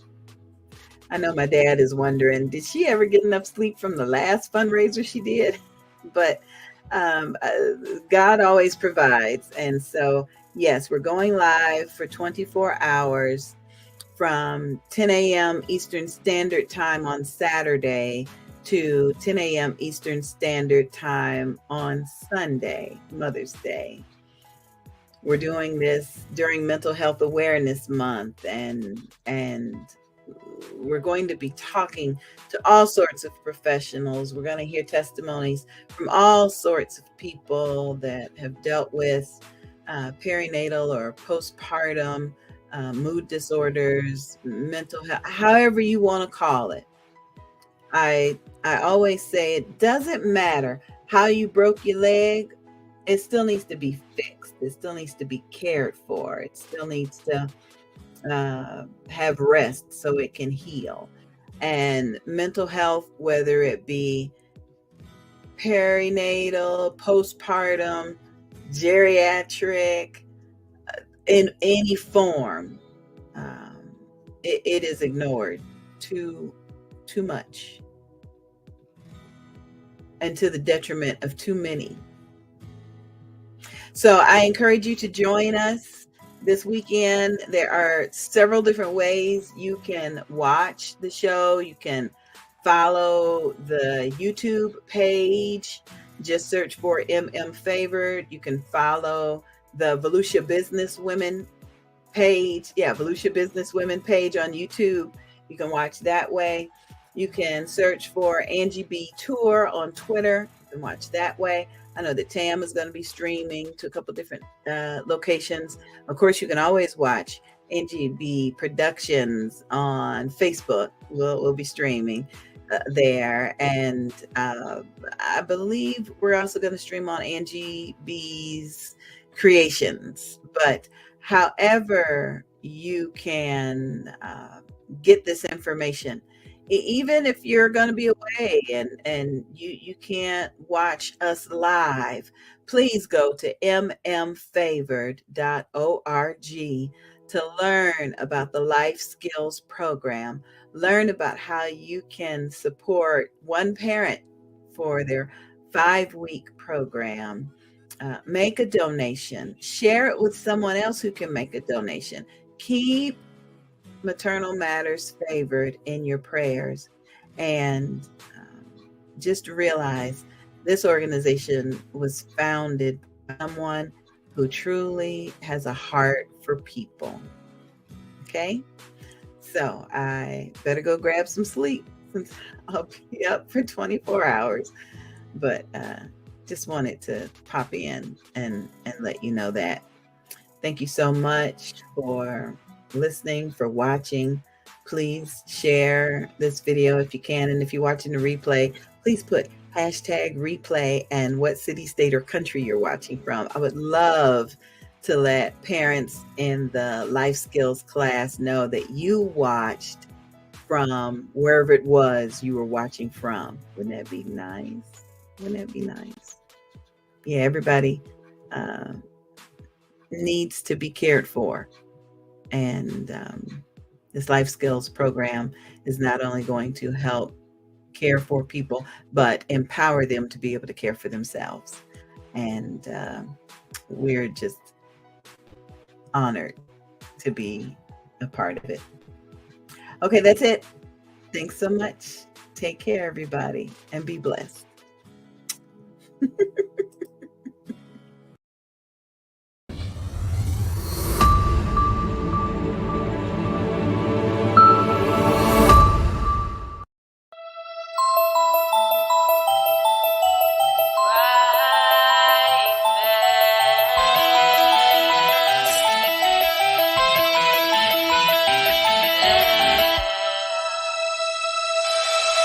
All around me,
of control.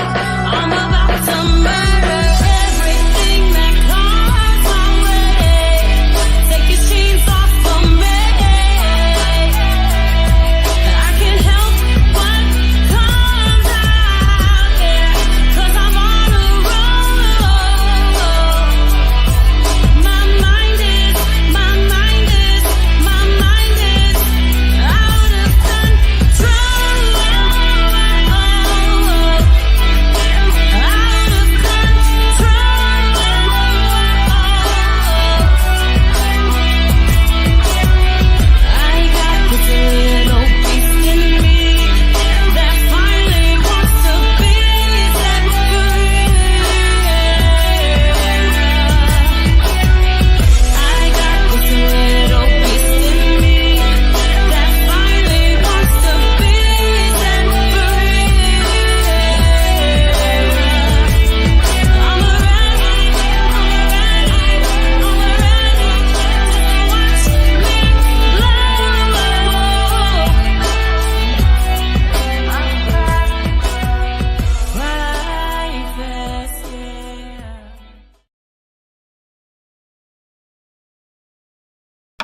Please allow us to introduce you to one of the graduates of our YUP program.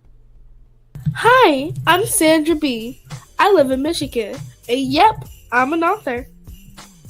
YUP, Youth Entrepreneur Author Program. Our goal is to initiate literacy in students and lead them to entrepreneurship through authorship. Our mission is to identify and invite organizations to participate in this program. Students participate in virtual writing workshops where they are encouraged to write their stories and provide reviews of stories read. We ask you to support our youth. For a donation of only $50, your company or organization will be mentioned as a youth supporter in the next audiobook. Send an email to yup.I'mAnAuthor@gmail.com to provide a scholarship for a young person to participate. Yep, I'm an author. Proceeds are accepted and disbursed by Angie B. Productions. And now, these students are authors and entrepreneurs. Follow us online. Just search for Yup, I'm an Author on Facebook. Use the hashtag Yup, I'm an Author. Or call 407-914-6519. That's 407-914-6519 for more information. This program is sponsored in part by Angie B. Productions. Yep, I'm an author. Hey everybody, it's me, the Queen Bee, Evangelist Angie B. I'm your producer for this evening. And as we come up to the 8 o'clock hour of this 24-hour live broadcast, one, I want to give Tam just a little bit of a break because, you know, adrenaline can begin to, to wear out a little bit. I want to give each of you a little bit of a break because I'm seeing your messages as they come in. There are tears and there are broken hearts and there are people that say they had no idea. They just thought it would just, you know, clear up. And somebody said, well, what's the difference between postpartum and the baby blues? They both seem bad to me. And during this month of mental health awareness, we still want to be able to recognize that, I'll say it like this. If it's 60 degrees and I'm cold, but you're comfortable, There's always going to be a difference in how it feels. The baby blues could be overwhelming to somebody. Postpartum could be overwhelming to somebody. We heard earlier about anxiety from Shekinah Downs, and she talked about how anxiety can be debilitating for some people.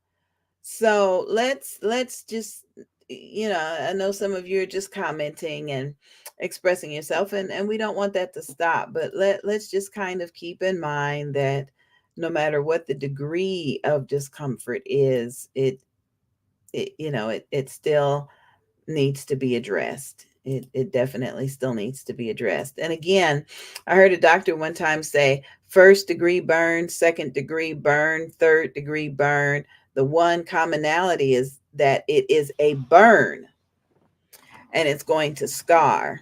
And yes, I do believe that some of us that are living with mental health issues, yes, it is going to scar. All right, so we wanted to introduce you to the Yup, I'm an Author program. Sandra B popped in there to tell us that she's an author and that summer writing program is about to launch. It's not too late for you to register for the program. And the reason I'm bringing it up now, in the midst of this parenting mood disorder project, is because in our first writing session, we had an elementary school student that said in her writing that she misses her happy mom. She misses the mom that she used to have that is happy. And so we don't want to just provide services for the parents and ignore the children. We want the entire family to be healed and to feel better.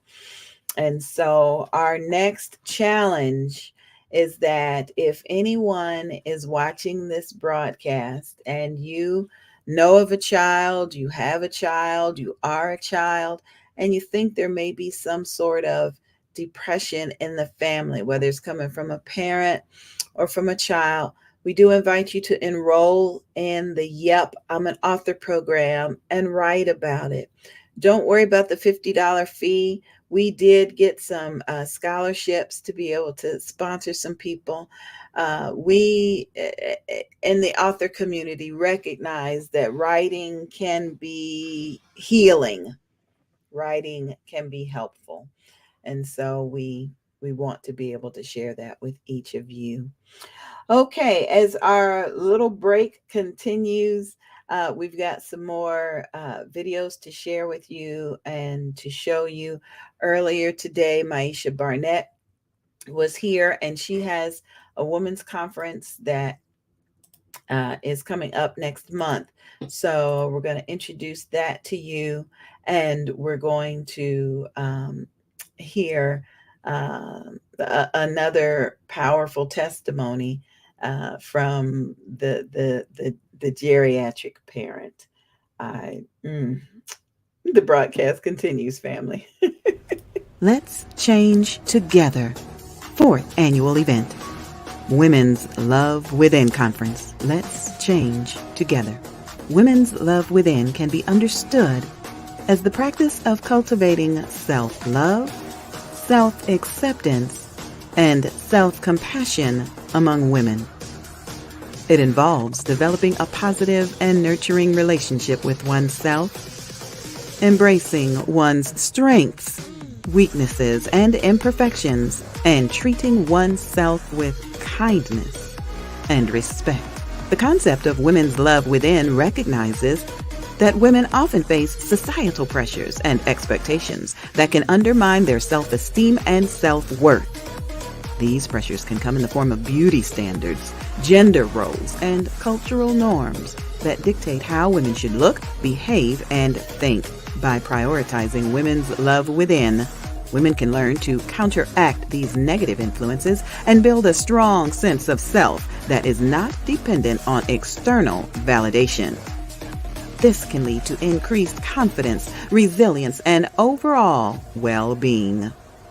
Women's love within can be fostered through various practices, such as self-reflection, mindfulness, self-care, and self-compassion exercises. This will be our first year streaming live.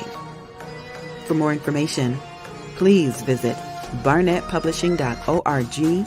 That's barnettpublishing.org. Promotional consideration for this event is provided by Business with a Heart and Angie B Productions.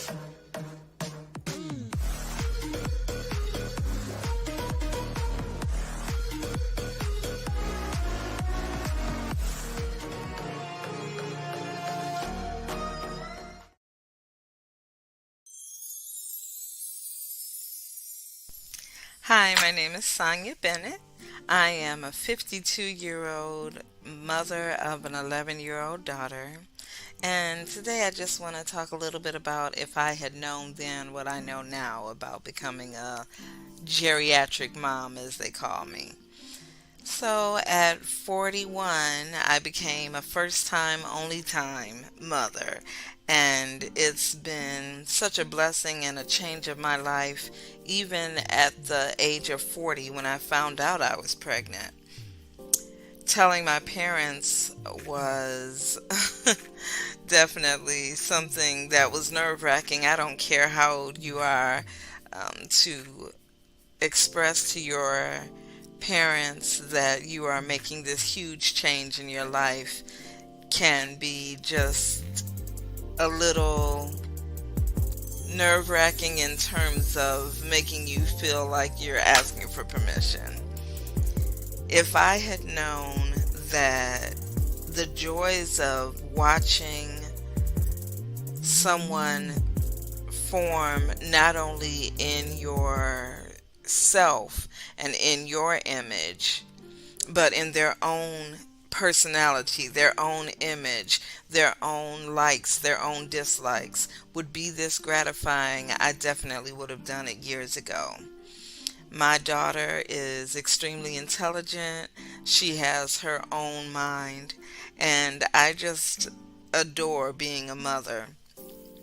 If I had known that I was going to lose my own mother at the age of 29 and that I would have to go it alone in terms of not having much advice because, of course, being older than everyone around me is older.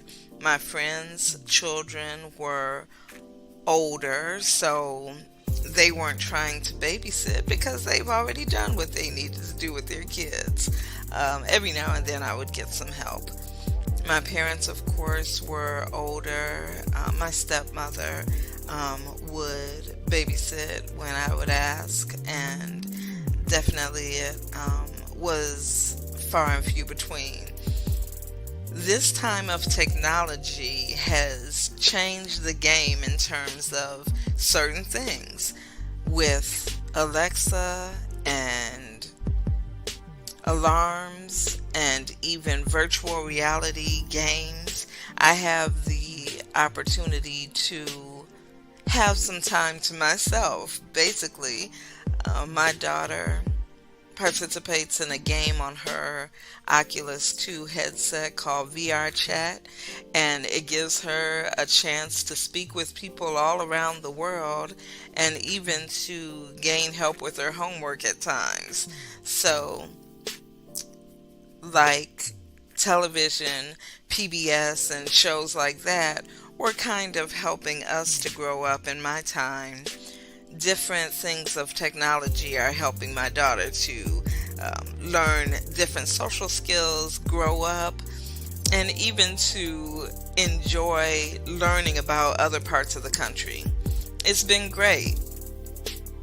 I don't know that I would suggest it to everyone. However, in my 20s, I definitely had fun. I did a lot of traveling. I did a lot of things that I, at this point, feel like I'm not missing out on anything. I know that some people think, oh, well, you're older. Isn't this the time to settle down? But she definitely helps me to stay young in terms of staying up on music, staying up on technology, even staying in the know of different cartoons that I never would have thought would have been a part of my life.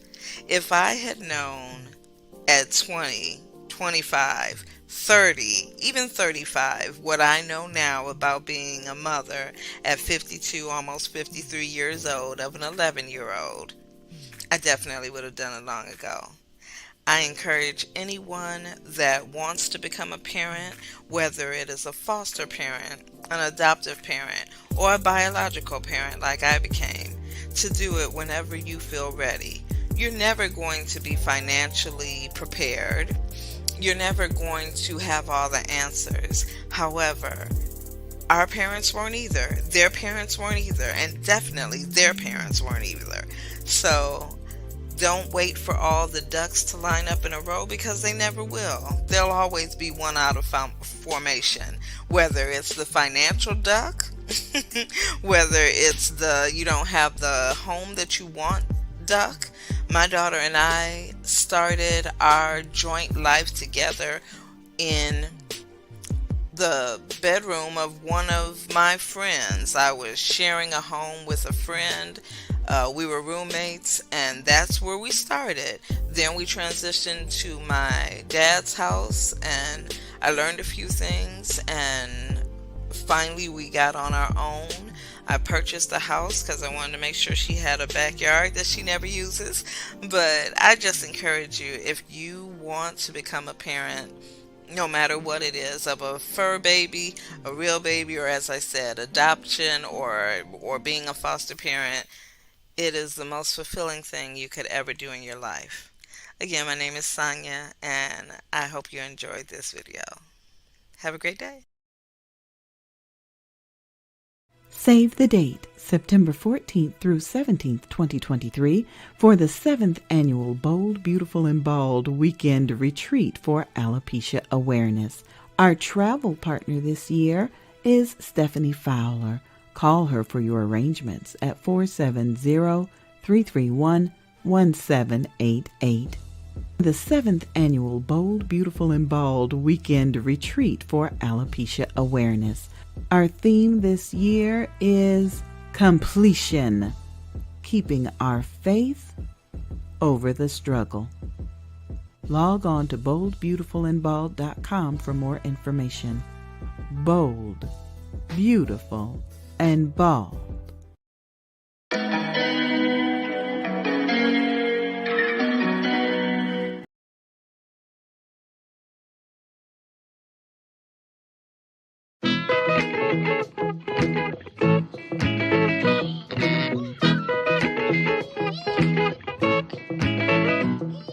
I want to thank the Lord for waking me up this morning and starting me on my way.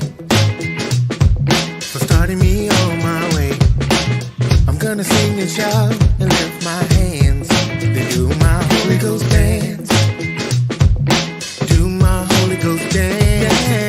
If you feel the way I feel, then you can join along. You do your thing while I sing this song. Go ahead and get your praise on. I'm so glad he saved my life. So glad he set me free. I can't control the way I feel inside when the Holy Ghost get on me. I don't know what you came to do. You came to do. I came to lift him up, lift him up, lift him up, lift him up, lift him up, to lift him up. I don't know what you came to do. You came to do. I came to lift him up, lift him up, lift him up, lift him up, lift him up, I came to lift him up. I hope you don't think that the way I give him praise, that there's something wrong with me, that something's wrong with me. But if you do, that's okay, 'cause I'm gonna praise him anyway. Praise him anyway, anyway. If you feel the way I feel, then you can join along. Join along. You do your thing while I sing this song. Go ahead and get your praise on. Get your praise on. I'm so glad he saved my life. Saved my life. Glad he set me free. I can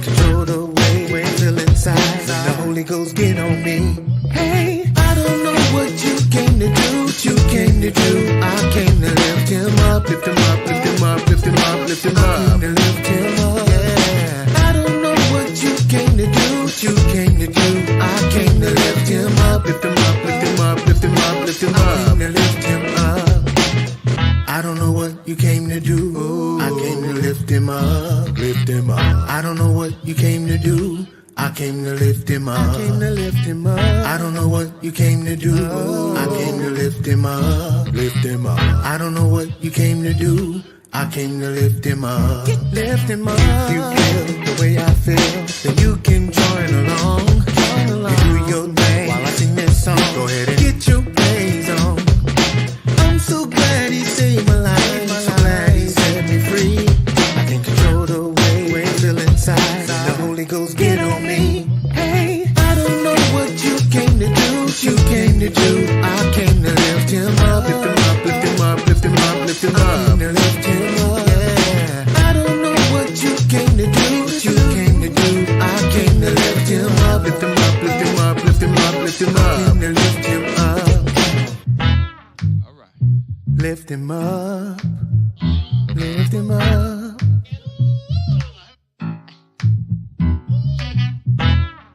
You just love the good old-fashioned Southern Baptist gospel hymns? I know I do. I grew up singing them songs in the church choir. I can't get my grandson to listen to my music, though. All he wants to listen to is that Lil Payne or that It fella. Or is it T.I.? Or who is that dark man that's always disturbing the peace with the bad chickens?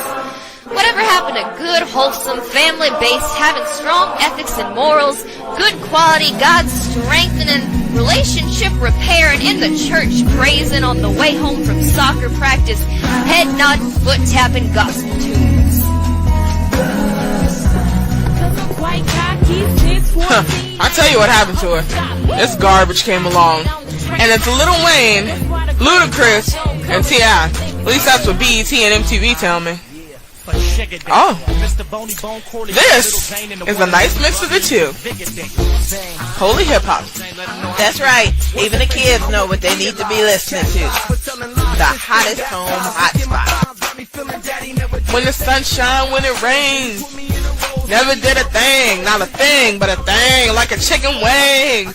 And we flying on, what's that airline? Southwest, with our chicken wings, on the hottest home hotspot. Haters gonna try to disgrace. Gotta be in my state of mind to relate. Gotta know this is the end, it ain't no time to waste. Time to face your fate, and I pray you don't end up in the lake. Do whatever it takes, so many mistakes we make, but we gon' all get it right once we down by the river slide.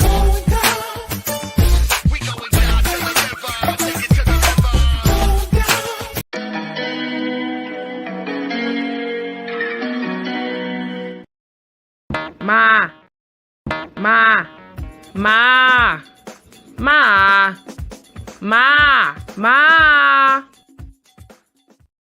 We parents need to understand that our children may know the pitfalls that we taught them, yet they will sometimes have to drag themselves out of their own pits in order to learn to reach up for God instead of reaching up for us, steering them in the direction of God Almighty.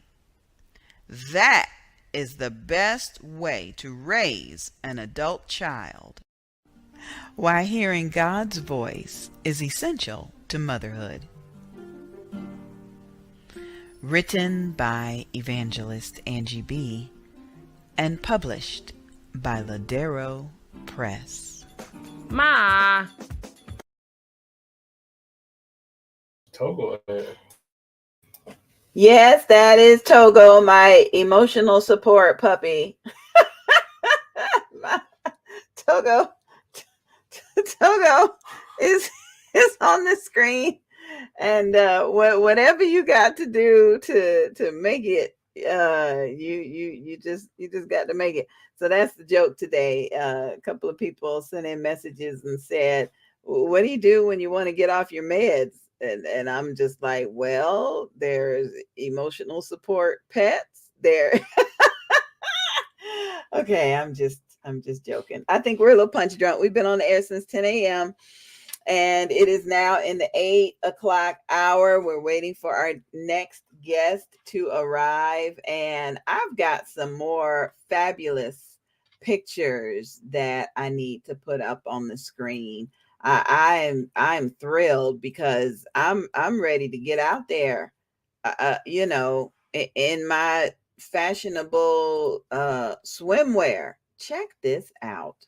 Check this out. Our sponsor of today's broadcast, just one of our sponsors came in with these beautiful outfits. Beautiful. I mean, can I say that again? Beautiful. And she really talked about how sometimes when your body changes, you just don't feel comfortable in your own skin, that can lead to some mood disorders. That can truly lead to mood disorders. So we're excited about our sponsor. The contact information is down on the bottom of the screen. I look at this teal. Look at this teal. So shout out to our sponsors that have all come in and shared their information. I hear my emotional support puppy in the background just having a good time. But I do want to also give a very special shout out to Levi Long, Sickle Cell Association, who came in and supported our fundraiser today. Thank you very much. The statistics that just kept coming in throughout the show were quite alarming to some of you. And so we're grateful that there are mental health alliances that are available to talk to us. We thank them for showing their support. But even more so, the statistics again, 1 in 5 women will suffer from a maternal mental health disorder. 1 in 5. So if there are 2 women in the room, that can be a problem. I'm just joking with my daughter right now. She just walked in. Less than 15% of women receive the treatment that they need. Less than 15%. I know earlier Tam talked about a case in Daytona Beach, Florida, where a severely depressed woman took her van and her children and drove into the ocean. And even on the news, they showed her son leaning out the window and crying for help and saying, "Mama's trying to kill us." Well, praise God, I was able to meet her later, and she did receive the treatment. But for every case like that, we do hear more cases where people don't receive treatment. 1 in 7 women will experience depression during pregnancy. 1 in 7. 1 in 7. And up to 50% of women living in poverty will suffer from a mental health disorder. Poverty?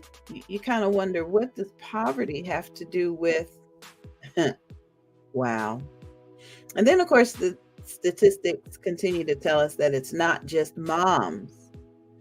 Maternal mental health disorders can impact the entire family, not just women. And again, that's why we did the challenge. If you have a student and you are watching this broadcast, enroll them in the Yep, I'm an Author program. Let them express themselves through writing. They'll become authors and they'll receive training to be an entrepreneur, because when you're an author, you're an entrepreneur. You got to figure out how to buy the books, how to keep the inventory, all that is included. 1 in 10 dads will experience a mental health disorder following the birth of their child. And how many of those men seek help? One of our earlier guests said that number is probably very low, because men tend to seek help even less than women do.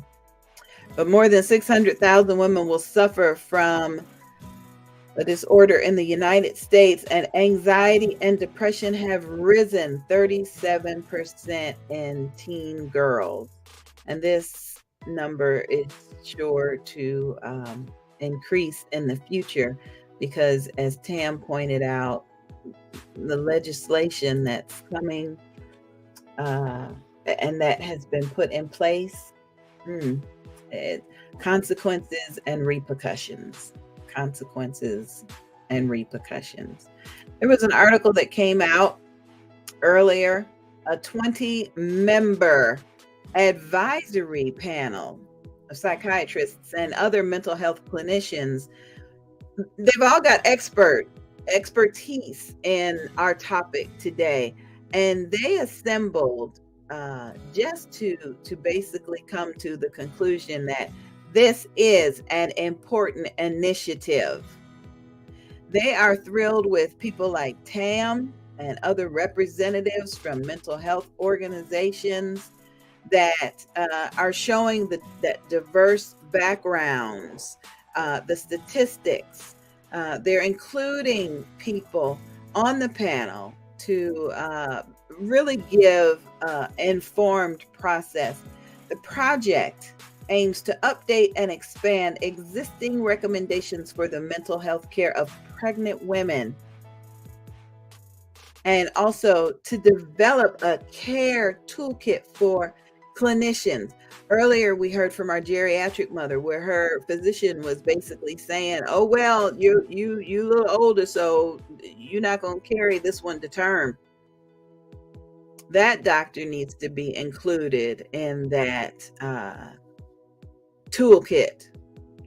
And they also talk about formulating educational and training recommendations for clinicians so that they can better serve the population. The statistics came from psychiatry.org, press release that came in. And the American Psychiatric Association was founded in 1844. It is known as the oldest medical association in the country. It's also the largest because they have more than 37,000 physician members that all specialize in the diagnosis, treatment, prevention, and research of mental illness. And their vision is to ensure access to quality psychiatric diagnosis and treatment. For more information, the website is on the screen, psychiatry.org, psychiatry.org. I want to give a very special shout out to Tam because she didn't have to do this. She didn't have to spend 24 hours on a Mother's Day weekend. She could have been out doing anything. I mean, chocolate chip cookies. Oh, yeah, she could have been. She could have been. But this is so important to her and so important to us. And it should be important to you too. Because if you've never dealt with any form of depression, but I bet you know 2 or 3 people that have. I remember a woman I know that said she just could not understand how a woman could remain in a domestically violent situation. Well, there were some statistics that came out that talked about the lack of mental health care in domestic abuse cases. That may have been the answer. That may have been. But that's probably going to be a topic for another 24 hours. Another 24 hours. Dr. Meeks has just arrived, and we're going to let Tam come in and introduce her and have that conversation. We really just wanted to come on for a moment and thank everyone for supporting this effort so far. Thank you to the sponsor who continues to scroll at the bottom of the screen. Thank you to Togo, my emotional support grand doggy, for just coming in the room. And every now and then he'll just, look at me and check on me. And I am grateful for that. He's trained. So if my blood sugar is doing something funny, he'll come over, and I know I got to do something. I truly do. Thank you to the folks that reminded us that the United States Prevention Hotline number for mental health, suicide, call 988. 988, no matter what. Again, we talked about this. Don't just think baby blues, no big deal. Call 988 and get some information. Go to the website mmfavored.org and get some information. Don't just think, oh well, they'll be all right. Because what if they ain't? And then, like Tam said, they decide to load up the van and put the children in it and drive them to the ocean. Then what you gonna say? Oh, well, I did. Oh, well, I just.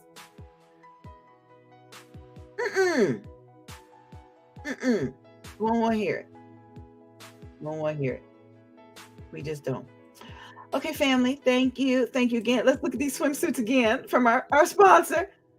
Did you hear her testimony earlier? She said she didn't know that she had needle and thread in the house, much less how to use it. But God gave her a vision, said, take some of this and put it over here, and take some of that and put it over there. And now we got swimsuits that make us all feel like we are favored. Okay. Final thank you to Levi Long Sickle Cell Association. We are grateful for the work that they're doing in the community, and your $35 donation. That's all we ask you for. Your $35 donation will help with our Life Skills program. It starts June 5th. It's right around the corner. And now, if you are watching this and it is past that date, please put hashtag replay in the comments and tell us what city and state you're watching from. And don't be discouraged. If you're watching in July or August and you're like, well, dang, I missed the 5-week program. Maternal Matters Favored, they're not going anywhere. So you can still enroll in the next class that's coming up. If you know somebody that needs to learn how to make some decisions. Now listen, I'm gonna tell you, don't tell nobody, okay? Don't tell nobody. I had a conversation with a very intelligent young woman, very intelligent. And she sat down with me. She said, listen, I have made a decision. And I'm like, oh. She said, I know that I got bills to pay, and I know, but I'm going to do this. And if there's repercussions afterwards, hey. And I'm still thinking, you need to go to this decision-making class. But we'll talk about that later.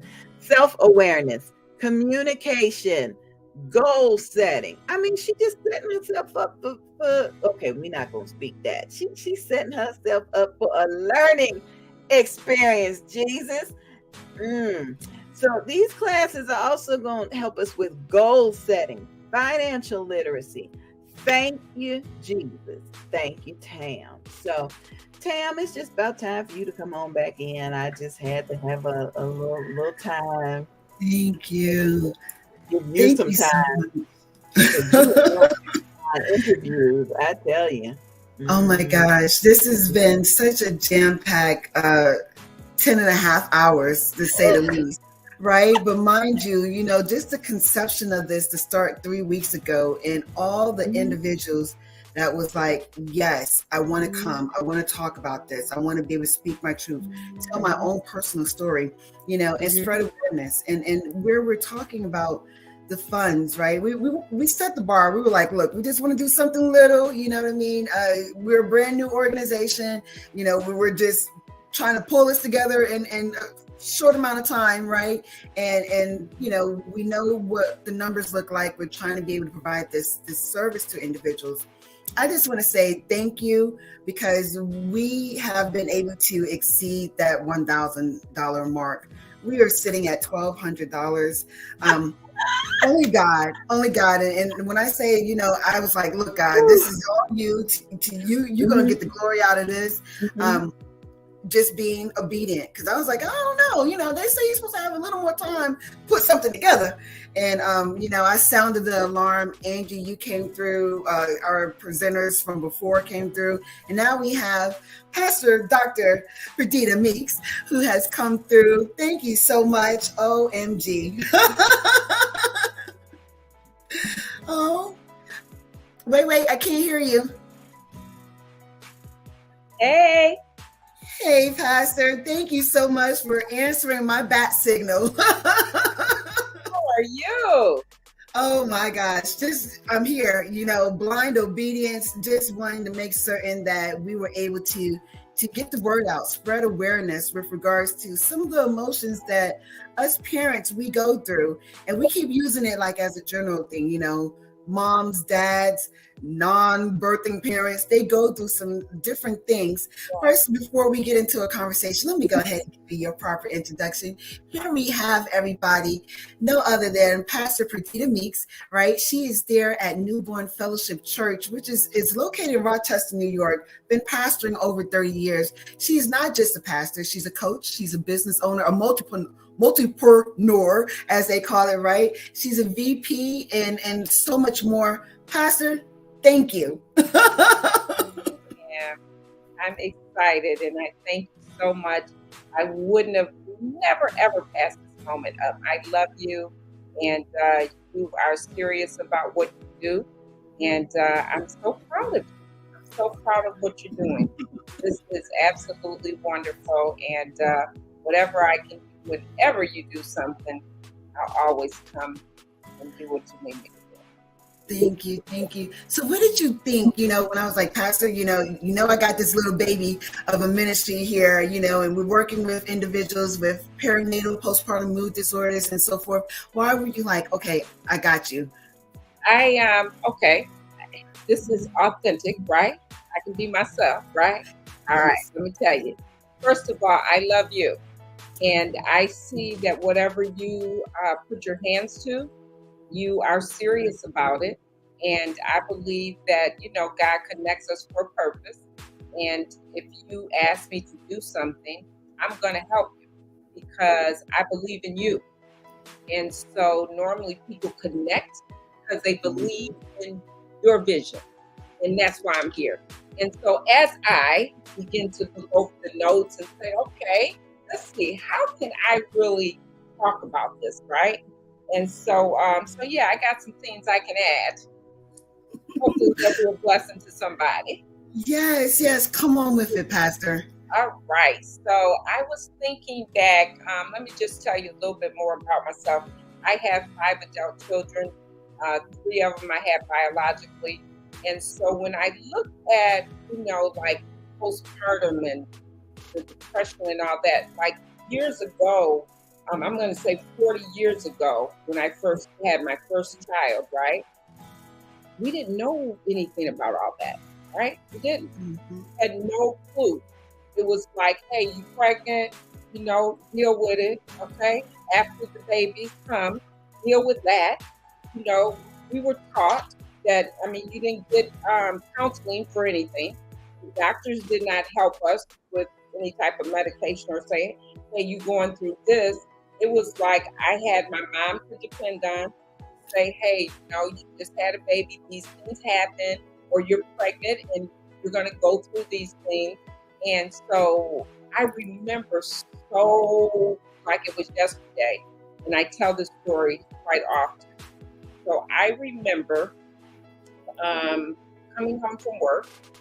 I had 2 children at this time. I think they were probably like 1 and 2. Okay, because they were a year apart. And so I remember on Saturdays after I get home from work, I worked every Saturday. I was a hair designer, worked every Saturday, early in the morning, left my kids home with my husband. Anyways, I get home and I am like, ah! You know, I would scream. I really would. And I didn't know, all I knew was that, God, I need help. I need some help. I need you to help me because every Saturday it seemed like I just have this breakdown, right? And so not knowing medically that there was some connection, right? Just knowing that, girl, you got to get that mind together. Get your mind together. You're going to have to pray and really ask God to help you. And I'll never forget, I was telling one of my daughters this last week. I told her, I said, so I would scream. And all of a sudden, this one particular Saturday, I started singing a song. And the song was, He hasn't brought me this far to leave. And from that day forward, I never had that breakdown again. So then I realized that I need to deal with my mind. I need to really get my mind balanced. I need to have some time for me so that I can kind of balance what I'm dealing with. So I think that your mind is very, very important to where you're going and what you're going through. And so that pregnancy piece, I mean, come on, your body's changing. You got a baby inside of you. You got to deal with all these physical changes as well as emotional. And so prayer is what I did. And then I realized, okay, my mom taught me when your cycle comes on, steal away. When you feel like you're going to crack up, steal away by yourself, okay? So I learned to do that. So even during pregnancy or whenever I felt a little overwhelmed, I would just get away by myself and pray and just meditate. I think meditation is vital. Meditation is important to our mental health. So 40 years ago, they didn't talk about mental health. Mental health was not, was not a piece. We didn't talk about mental health until, I'm going to say, the last maybe 5 years. We really started dealing with mental health. But mental health is your mindset. It is what your mind is, what you do with your mind. The Bible says that we have control over our own mind, right? Yes. If we got control over our mind, that means sometimes you got to take a back seat, sit down, think, pray, and really try to get your bearings on your organizational skills, your habits, what you're doing. How can I, like with kids, you got to rearrange your whole life. You can't keep going like before you had kids. You have to rearrange it because you've got to now take care of other people. And so I think that this is a very important topic because a lot of times we as African American or people of color, we don't deal with these matters. And it's, I think it's very, very needed in our society, in our communities. It's something that we need. And I love the fact that you're doing this. And so, you have any questions for me, or? Yes. No, you were on the roll, and so, with the space, and this is kind of like a twofold thing, with the work that you do there in the ministry of pastoring. I know that you've seen throughout the years, just different scenarios, and you've been able to love on women and help uplift them. And then even also with having the one of your businesses being in the daycare realm, I'm sure you probably see some children coming in with some things, and it's because of some of the situations that are going on in their home. And so how we're talking about how, mental health, it's a trickle effect, you know what I mean? And where we're talking about we want to break generational cycles and what needs to happen. Talk to us about that, Pastor. Well, I've been mentoring and pushing women for over 40 years. I have. I've been empowering women for many years. And your life affects your children. And it's amazing because I'm going to say 25 years ago, we would see kids come into the center and they're cursing. Like little kids, you're 3. You're cursing or, doing a little sexual activity, right? Or, acting out. And so you have to, as a leader, as a woman that helps other families, because not only women, but we help families to really get a balance. And so there's different things that go on in the home, and mentally, those family members have to be empowered. And so it really deals with every area, their finances, how they're living at home. Like these kids would come in and they hadn't eaten. Sometimes it was because mom was at work, so we make sure we feed them. But these are our family issues that have to be addressed. And because it's a normal thing to a lot of our families, it's like this is how life is supposed to be when it's really not. And so my job has been to empower the people that work with me, that we can empower the families. We can empower the mothers. We can help them with their children. We have home classes for parenting, right? Financial classes, teach them how to handle that money. Because one thing that we realize is most people work or have some type of income, because you can't live without some type of income, right? So what are you doing with that? How are you going to move to the next level? You may be on social service, but guess what? You don't have to stay on social service.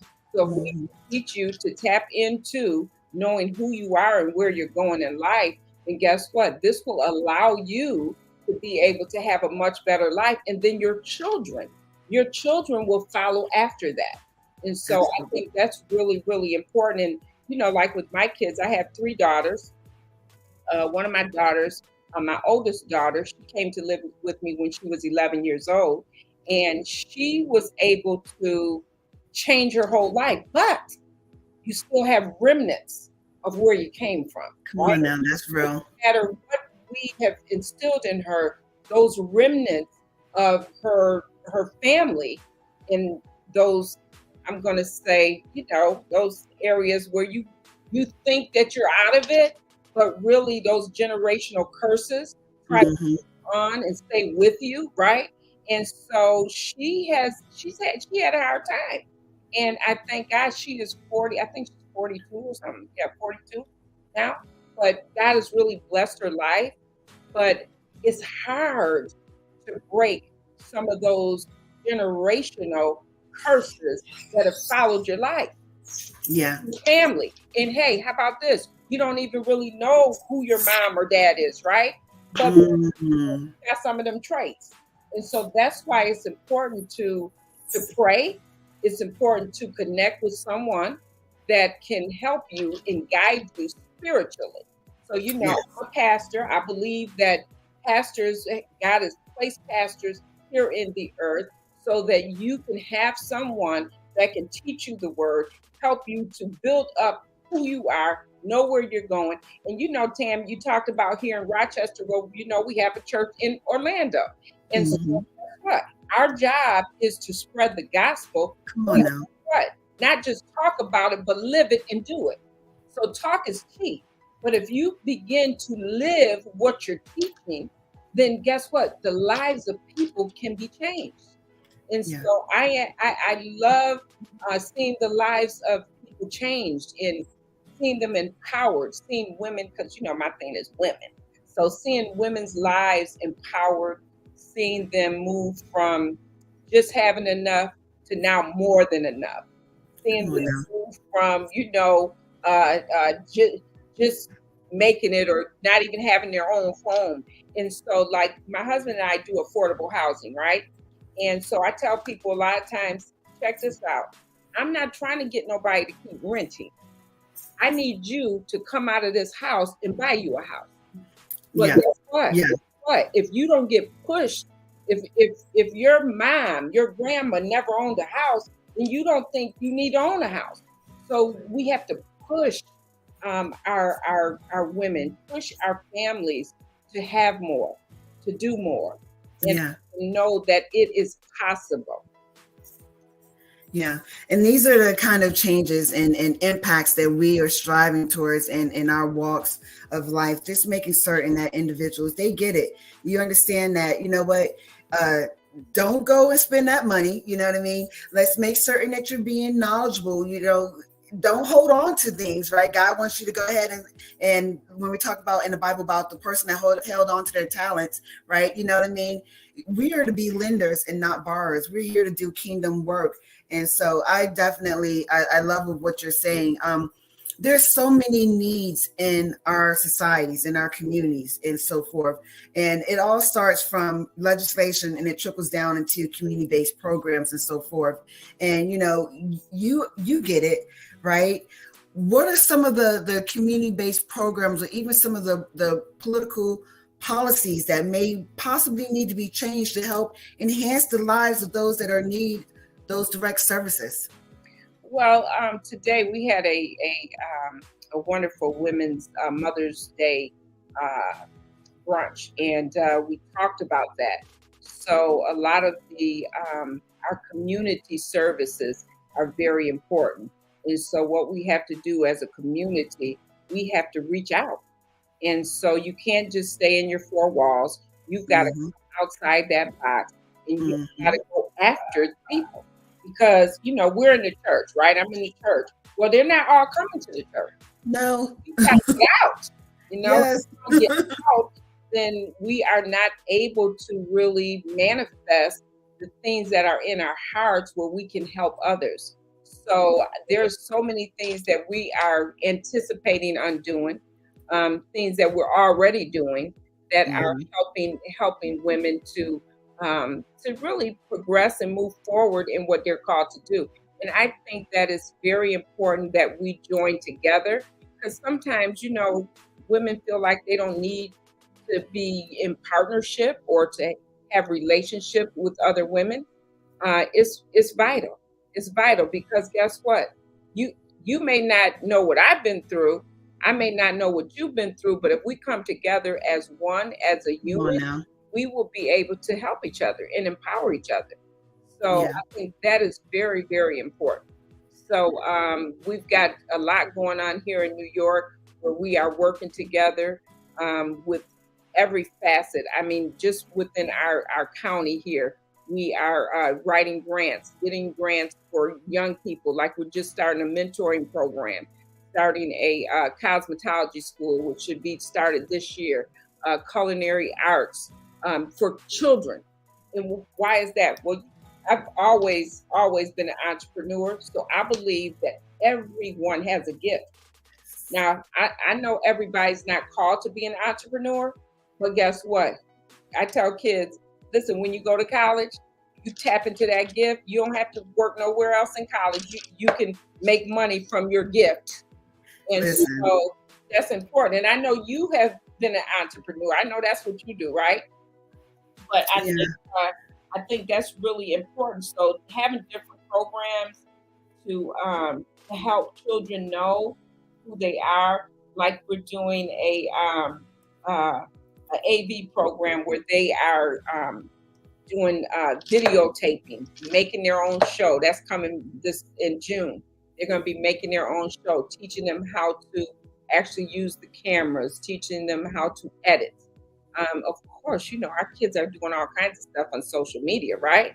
Well, guess what? Let's see if we can move you into an area where you can get paid to do this. Come on now. And so I love helping people. I think our connections are very important.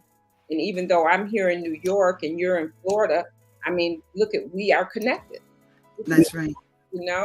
And that's just wonderful. So this is good. I mean, thank you so much, Pastor, because you're speaking the truth, right? We're to be the hands and the feet of Jesus in present day times and get out here and do outreach, win souls. And it's having these kind of programs in which you never know how that can change a person's life. That's right. And where your ministry there is working with children, they're able to break those curses, those generational cycles of trauma, because they have an outlet now and they have something to uplift them and motivate them. Here we are, we're getting ready to go into Mother's Day. What word of encouragement do you want to leave individuals with? Well, I would say for Mother's Day, I'm going to say just renew your mind on a daily basis. I think a lot of times as women, we can get stuck doing the same thing, being around the same people. Sometimes you got to move out of your comfort zone. And the Lord was dealing with me a few weeks ago, and he says, okay, I give a lot of ideas to my people. He said, but it's up to them to step out. So you cannot allow fear to grip you. You have to allow God to direct your path. And when he directs you, he'll direct you in an area that you may have said, well, I can't really do this. Like you, what you're doing right now. I heard you say, I mean, we just developed this. I mean, I'm doing a 24-hour thing here. I am online. I mean, in what, 3-4 weeks, you pulled this together. So that's what you did. You stepped out of your comfort zone. You stepped out. You said, hey, God, let me step out and see how this thing gonna work. Okay? Listen, I ain't got nothing to lose. And so I think that's Angie B. Hey, that's right. Step out. I tell you, God laid out the foundation for us. We just had to walk it. And you're right. She didn't have nothing to lose but some sleep. And so listen, before she says goodbye to you, I just wanted to thank you. I got a chance to participate in that conference that they had out at Disney, and I cherished the ad in your magazine. I cherished that. I'm looking forward to coming to New York, and I love what you're doing with the kids and the video and the editing. If it wasn't for somebody who stepped into my life and said, hey, I need somebody to do something, I wouldn't be able to do all the things that I'm able to do. And I know Teresa Jordan is coming up, but I know Teresa loves me. So I'm just going to say, Teresa, you see what color Dr. Meeks is wearing? That's my pink, girl. That's my power pink, my popping, look at the earrings, girl. Look at the nails. So when y'all go shopping, I know my birthday gone, but it's coming back again. That's when I say I like pink, that's the pink I like. Pink. I love pink, Miss Angie B. Love it, love it, love it. Thank you, today we had our women's event, and it was pink and white. So they were like, I didn't know we're gonna have pink. We always gotta have a little pink. A little pink. So yeah. Dr. Perdita, tell folks how to get in touch with you. You can go to my website, drperditameeks.org, drperditameeks.org. You can go to my website. I'm gonna tell you, I love women. I love to see women empowered, and whatever I can do. And I told you, Tam, I love you. And Miss Angie B, I appreciate you as well. And thank you so much. So whatever I can do at any time, and just jumping on here, like I've been busy all day, right? But I'm like, I told my family, I said, hey, I'm going in the office. They was like, what? You got your jacket on and stuff? Where do you think you're going? To make sure that I can be here with you guys. And I appreciate you. And hey, I know the text number. Is this the proper, we can text to give. Is that correct? You can definitely. Yes. I'm putting it right up here. Yes. 202-858-1233. Yes, ma'am. Okay. Everyone, there's a conference coming up in October, right? You guys will be back here. Yeah, we're gonna be in Orlando in October, and check this out. So we our first night is going to be a prophetic night, and then Saturday, that's a Friday night, and then that Saturday we're going to have a brunch that Saturday, which will be an empowering session for women. And but that Friday night, you know, it's so important for us to know what God is saying and where we're going. And you know what the greatest thing is? To know that he knows what we're thinking, right? And so prophetic night is going to be that Friday night, and then Saturday. And Tam, you're going to be one of our speakers on Saturday. And we'll get Angie back out there to cover the floor. You know, it'll be like deja vu from last year when we did it up. Good stuff. Got my camera and my microphone ready. Yeah. And I'm gonna have to spend a little more time with you, man. We ain't get to spend no time at the conference, so hopefully we can fellowship. Praise the Lord. Praise the Lord. Well, thank you, Doc. Dr. Perdita, until next time, thank you. I love you too. Oh man, that's one of my favorite individuals. Just a real cool spirit, and that's what you need. You need those people. When we're talking about having tribes, Yeah, that's what it's all about. You have to make those connections. And once more, we're all here. We got assignments. You know what I mean? We got crosses that we're bearing, and we're carrying that thing on because you know what? At the end of the day, it's all about God. It's all about His people, and that's Yeah, what but we're we here ain't to carrying do. them crosses by ourselves because here come Teresa Jordan. Now she know how to pick up a piece of a cross and say, "Come on, girl, I got you. I got you. Whatever you need, Oh I got you. I got you." Good stuff. Hey, Teresa. Oh, wait, I can't hear you. Still muted. Sorry, I was trying to adjust how I was seeing myself in here, but thank you for having me this evening.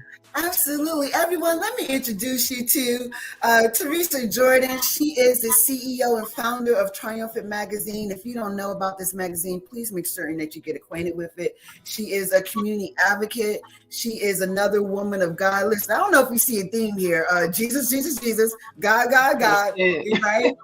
And she is here to talk to us. You know, you've done what many others have done, and you've raised children. Yes. And who you did not bear. Absolutely. So you understand some of the emotions that are around, you know, am I getting this right? Am I doing this? You know, everything, you want things to be perfect as a parent, you know what I mean? And sometimes life kind of throws you off kilter. Talk to us about some of that. Well, I would say you're absolutely right. God actually blessed my husband and I. We've been together since 2000. And then 2010, my sister passed away in New Jersey. And when we went up there, I thought I was going to see a graduation, but instead it was God allowing my sister and I to get connected with each other because I was much older than my sister. She was raised in New Jersey. I was raised in New Jersey and then Georgia and then came to Florida. But long story short, like I said, I thought we were going up there to the graduation, but instead God wanted us to get knitted together as sisters. So my niece had always been on honor roll, and I had talked to my husband about bringing my niece to Florida because of the fact that I wanted to treat her to go to Disney World because of the fact she's been constantly on the honor roll, not realizing that the next week it was like a Twilight Zone movie. We would turn back around and have to go back to New Jersey because of what took place with my sister. So with that being said, I felt that I had women that poured into me along the way. It was my turn and my husband's turn to be able to pay it forward into our niece, the same way it was poured into us. So we went to a house where there was just the two of us to where there was, like you said, we have a child in the house. So that means you have to change up things when you have a child in the house. You have to make sure you're doing everything not for your best interest, but the best interest of that child. So we had a lot of growing curves, and I think the greatest thing that I enjoyed most is she's still here in Florida. I remember when my nana brought me from New Jersey, I stayed in Georgia, and when I had the opportunity to go back to New Jersey, I didn't want to go back. And same thing with my niece. So she's graduated, which is truly a blessing. But even beyond that, there was one time where she was out in the yard playing on, I think it was like her 13th or 14th birthday. And I remember my husband saying to me, "You always said you wanted to have a child, but God gave it to you a different way." And I just started crying because of the fact that that was true. You know, you don't have to have a baby naturally. Some of the best mothers are naturally, and even those that don't have it naturally. So God he just was so awesome. So she graduated school, and then 2 years, well, she finished 2018, and then 2019. Well, even during her graduation, my nephew, which was kind of strange, he said to me, he was like, "Who's going to be here for my graduation?" Now he graduated last year. This year makes a year that he graduated. And at the time, I didn't think of those words that he said. He was like, "Well, who's going to be here when I finish school?" And during the time when my niece had finished school, there was my mom, there was my nana that was there, my aunt was there. And with all that time frame, they weren't here when his graduation came. So I remember, which hit us hard, you know, that took place and everything. But the most beautiful thing to me was when he graduated, which was last year, as I mentioned. And I was in a dollar store, and all of a sudden I started seeing the 2022. And it just hit me. I felt like I was going to be an empty nester, number one. And then number two, I felt like that he was the closest thing to me since my mom had passed away. Because when we actually had him come here, he was 15 years old. So we're not talking about a little boy. Both of these, one was 10 and one was 15 years old. So they already had their ways of doing things and everything. So when I saw those numbers, like I said, the 2022, it hit me. He's leaving, and then finally he went into the military and everything. But I just thank God for using my husband and I in a mighty way. And even to my husband credit, some men, if it's not their kid, most of the time they will not welcome somebody into their home. So I thank God that my husband, he gave me my heart desire. God allowed him to give me my heart desire by being able to pour into the two of them. And then, so which is a blessing.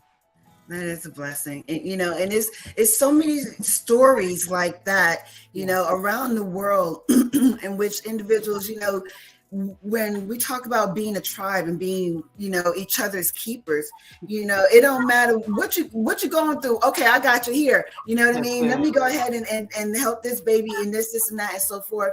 And so you are doing your walk, you know what I mean? Your ministry walk there and so forth. Tell me, with you having the magazine and some of the interviews and some of the things that you uncover in the communities, how does that look when individuals are trying to maintain their psyche with balancing, careers and parenthood? Because you interview some big stars. I don't know if you want to name drop. Right, like you said, and it's to God be the glory, like you mentioned, that how it say your gifts will make room for you, just like what you're doing, and I commend you and also Evangelist Angie B for opening this up and allowing an opportunity like this to be out here for all of us. But I mean, the situation that I dealt with one time, and that was dealing with Dr. Vanessa Bell Armstrong, and her story hit me so much because of the fact that her mom had passed away, and she only had one son, because you have like a lot of people that may have one child, and her mom had passed away, and then her son had passed away. And I remember talking to her and how she said to me that a lady told her that she's an anointed lady, and if anybody ever heard her, that she's an anointed lady, but God wanted to give her a greater anointing through what she was going through.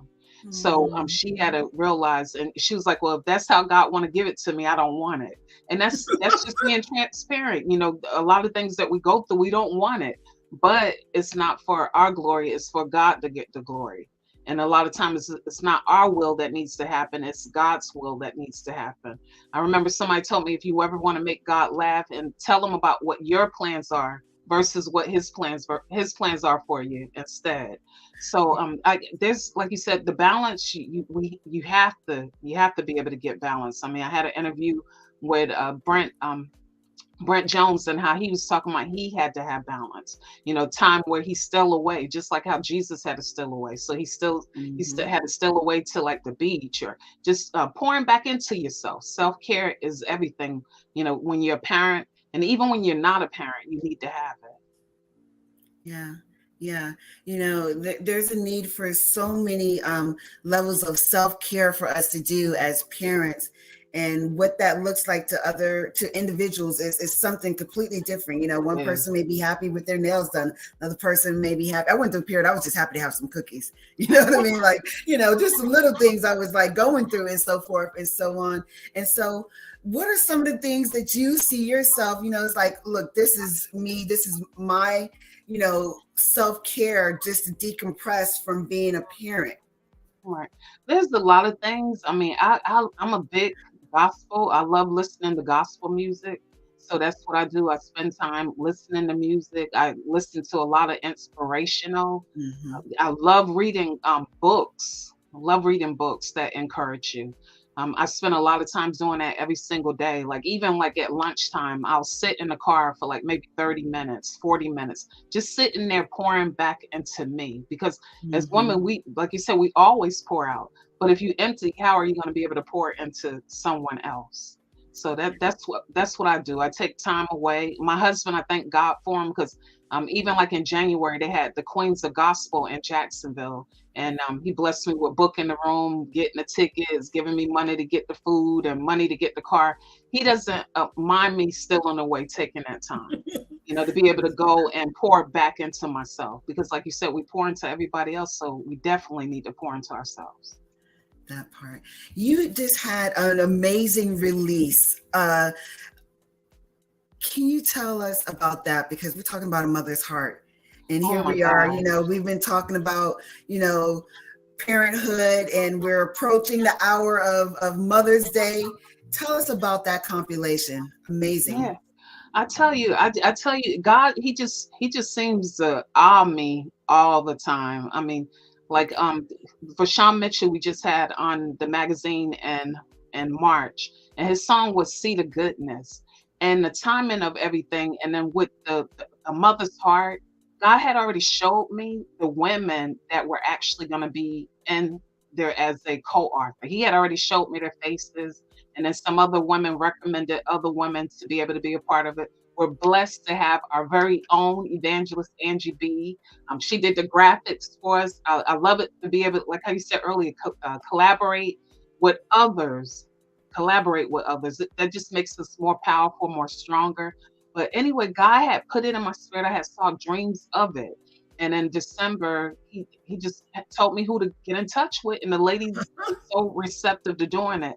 And it's so funny with Evangelist Angie B, we actually, our deadline was February the 28th. And God told me there was going to be 10 of us all together. He said it was going to be 10. And that 10th one was Evangelist Angie B. But I tell you, when I look back over it, let me tell you, don't tell Teresa. Tam, don't tell Teresa what I just said, okay? What I'm about to say, okay?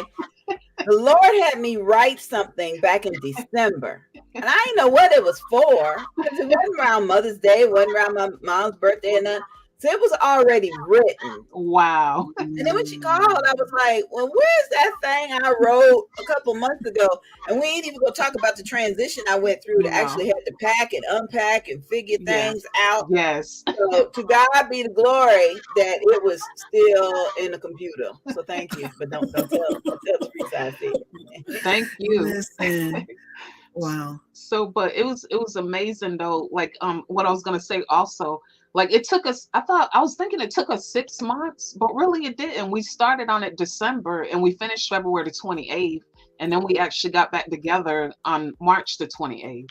So I'm telling you, it's going to be a bestseller. I feel it in my spirit. I know that God is going to do amazing things with it because of the powerful women that he has behind it. And he already told me that it's not going to be just a volume 1. There's going to be more that follow behind it. It's going to be more that follows behind it. So God is good.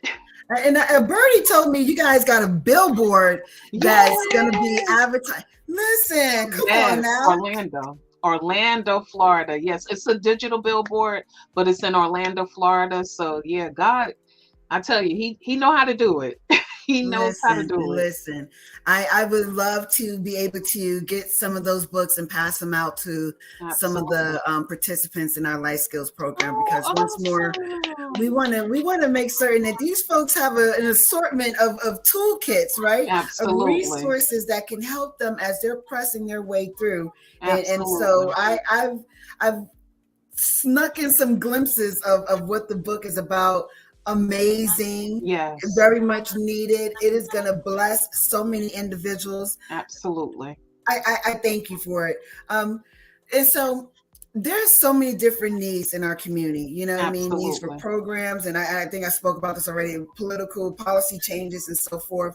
What are some of your wishes? Like if you could pick like 2 to 3 things that you wish were more available to parents as they're balancing life, they're balancing parenthood, they're trying to get their spiritual walk together, what would that look like?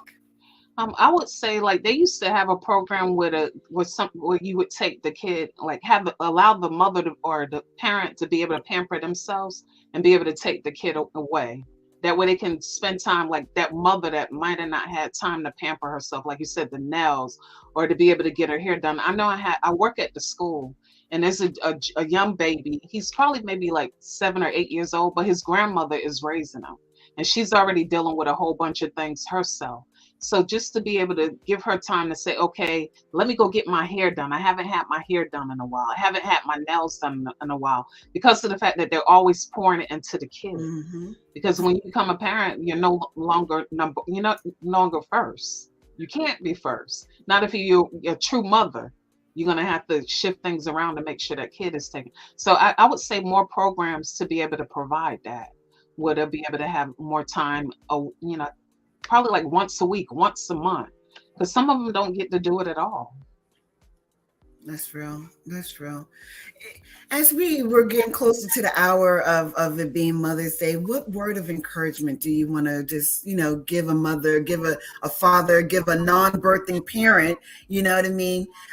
Just to uplift them. Okay. So what I would say is just trust God. The Proverbs 3, 5, and 6 said, trust the Lord with all our heart, lean not into our own understanding, but in all our ways acknowledge him, and he will direct our path. I would say that.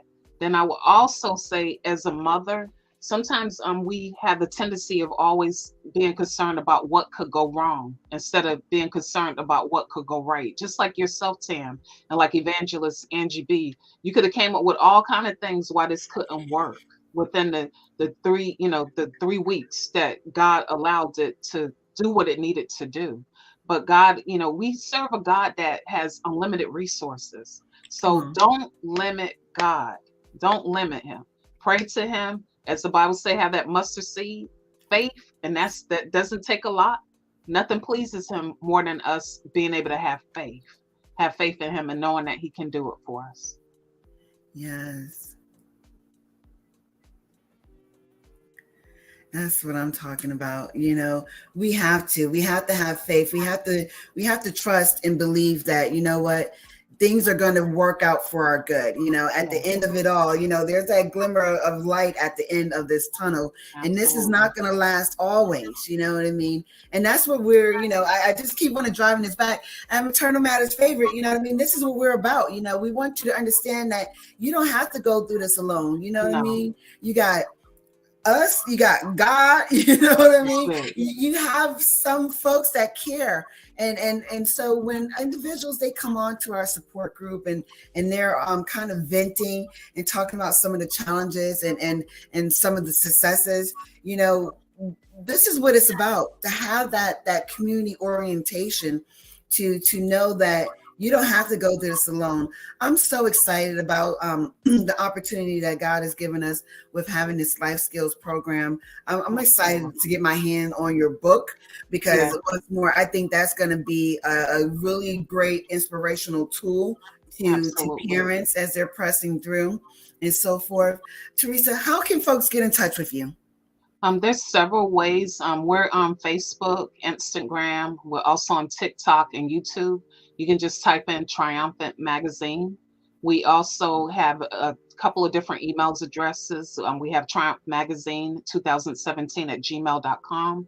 We have Triumphant Magazine Publishing at gmail.com. And we also have our website up, which is triumphantmagazine.com. Good stuff. Good stuff. Teresa, thank you for your time. Thank you. Oh my gosh. I will talk to you in the airwaves. Okay, thank you. Thank you. Ladies, take care. A Mother's Heart. An anthology by visionary Teresa Jordan, featuring 9 phenomenal co-authors. This book is created for men and women around the world. It is dedicated to mothers from the past, present, and future. We thank you for your resilience, strength, and unconditional love. We honor you for the countless times you have been problem solvers, held things together, and became a superwoman to many. You are appreciated, and your great work and contributions will continue to be celebrated. Quote, "But Jesus beheld them and said unto them, With men this is impossible, but with God all things are possible." End quote. Matthew chapter 19, verse 26. Our prayer is that these powerful stories will transform your life, creating pivotal moments for you, and also be responsible for leaving permanent marks in your heart. Our prayer is that every story is an inspiration to you going forth. A Mother's Heart, compiled by Triumphant Magazine, published by Triumphant Magazine Publishing, promotional support by Angie B. Productions, and narrated by me, the Queen Bee, Evangelist Angie B. A Mother's Heart, an anthology.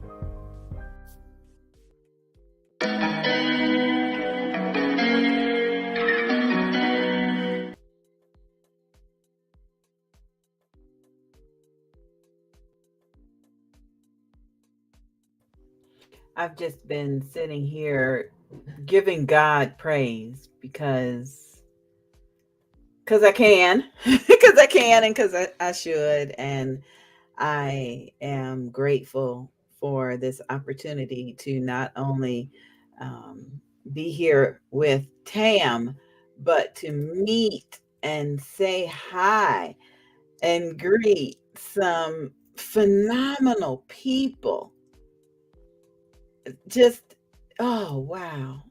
It's just been really wonderful. It has truly been wonderful. Tam, I applaud you. I congratulate you.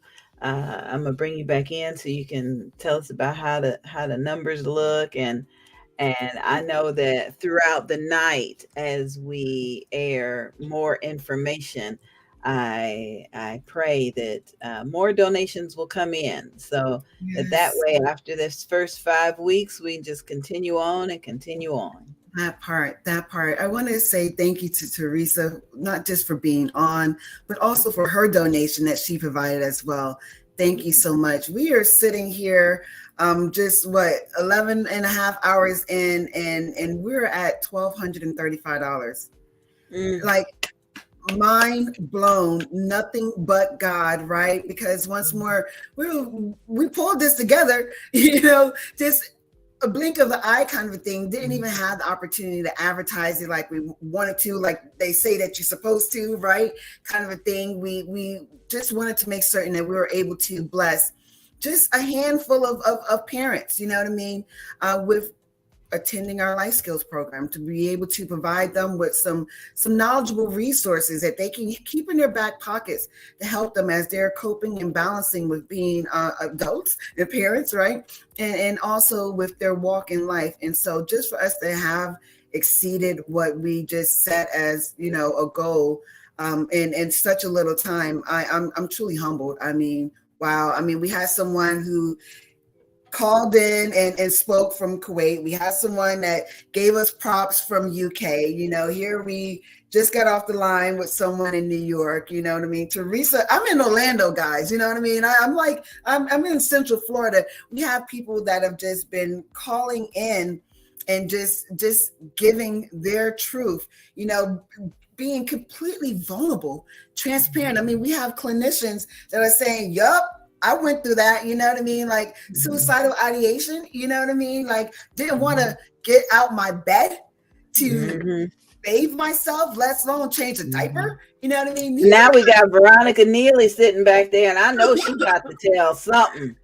She about Exactly. to say something. These are the stories in which I'm hoping someone's hearing and is clicking for them that you're not alone. You're not alone. There's others that are going through it, that have been through it. You won't be the last. But at the same time, let's get you some help. Let's get you some support. And this is what we're about at Maternal Matters Favored. Once more, our mission is to provide counseling, support groups, life skills programs, right? Community referrals. If something's not in our scope of service, don't worry, we know someone who can do that, right? And so that you can have an outlet so that we can help individuals. I can't say this enough, and most of our speakers have said it. You know what I mean? This is kingdom work that we're doing. Point blank, bottom line. This is not about us. You know what I mean? This is for the people, so they can know that God is love. God will redeem you. You know what I mean? You don't have to go through this alone. Okay, I'm not going to get into it. We still got more time left. You're good. You're good. Hey, Dr. Veronica. It's good to see you. Hey. I'm working on my PhD, but I don't have it as of yet. But Dr. Veronica Neely Morris definitely sounded wonderful. You Listen. Absolutely beautiful, and thank you for an opportunity to be a part of what you're doing. Absolutely, absolutely. Let me go ahead and introduce everyone. We have Miss Veronica Neely. She is a certified life coach. She's a philanthropist. She's a motivational speaker. She is also the CEO and president of a Florida-based 501c3 organization, Kiss Him, Inc. I love that you are here. Tell us some of everything about what you're doing. I mean, because that's just a small pocket. I mean, you have a regular 9-to-5 corporate career in which I didn't even talk on, but you doing kingdom work in that space as well. When I reached out to you and I was like, Veronica, hey girl, hey, what did you think? You know what? I'm always excited about an opportunity to share my truth because someone shared their truth with me, and we can't do it by ourselves. It takes a community to get this work done because there's so much work to do. So I was honored to be a part of what you're doing. So it's always a yes for me. Yes. Tell everyone, because I didn't get into what you do in the medical realm, but that is so needed. And I know that you have seen so many stories. Oh, absolutely. I'm a respiratory therapist, and I've been doing this for 30 years. I've done all scopes of respiratory care. I still absolutely love it. I always say my respiratory job is my seed money to do what I was called to do, which is my life purpose. And I am the president of Keep It Simple Saints Ministry in the sense of community service, where we empower women and girls in the area of personal development and entrepreneurship. This was stemmed from my own life journey as an abused kid, and subsequently dealing with postpartum depression as well as severe debilitating anxiety. And that's real. A lot of times too often individuals don't realize that, we have stories and we have opportunities to share these stories to help encourage and uplift other individuals. And so when we're talking about perinatal and postpartum mood disorders and so forth, and the ministry work that you're doing with your 501c3, I just know that it's changing lives. And I know that you get so many testimonies from individuals because of the service work that you're doing. Absolutely. I want to talk first about if I'm allowed to, about the postpartum depression that I experienced. I really did not know that is what it was until I met you about 2 months ago. Do you remember me sending you a text and saying, "Oh my God, I think that's what I had"? And the reason why I say that is because we don't understand until we understand. We don't know until we know. I birthed a child. And I was not connected. My baby's 36 years old. We have an amazing relationship, but I talk about this all the time. I was not connected to her for the first 5 years. I thought, and that's why I never had any more kids, biological kids, because I thought I wasn't fit to be a mother, because how can you have a baby and you're not connected to that little person that grew inside of you? I was so disconnected. I thought, because I grew up in a Pentecostal church and I thank God for my roots. But I thought maybe that I wasn't born to be a mother because I didn't have that maternal connection. I was just totally disconnected. And when I was in the hospital with her, I was exhausted. I didn't want to feed her. And back then, if the baby didn't drink a full bottle of milk, you couldn't be discharged. And I wanted to just be discharged. So I ended up throwing the milk in the trash because I just didn't have that mother-daughter connection. Throughout my life, I've learned how to connect, but I believe that, I don't know if it was because of the abuse or because I felt so guilty about being pregnant out of wedlock. But now I realize that most of the missionaries was too, but that's another story, another take. But, I had a very difficult time connecting to her. And I do believe that it was because of postpartum depression, but we did not know about things like that. We didn't have the resources. We didn't have the organizations like Favored. We didn't have the Tam McCoys.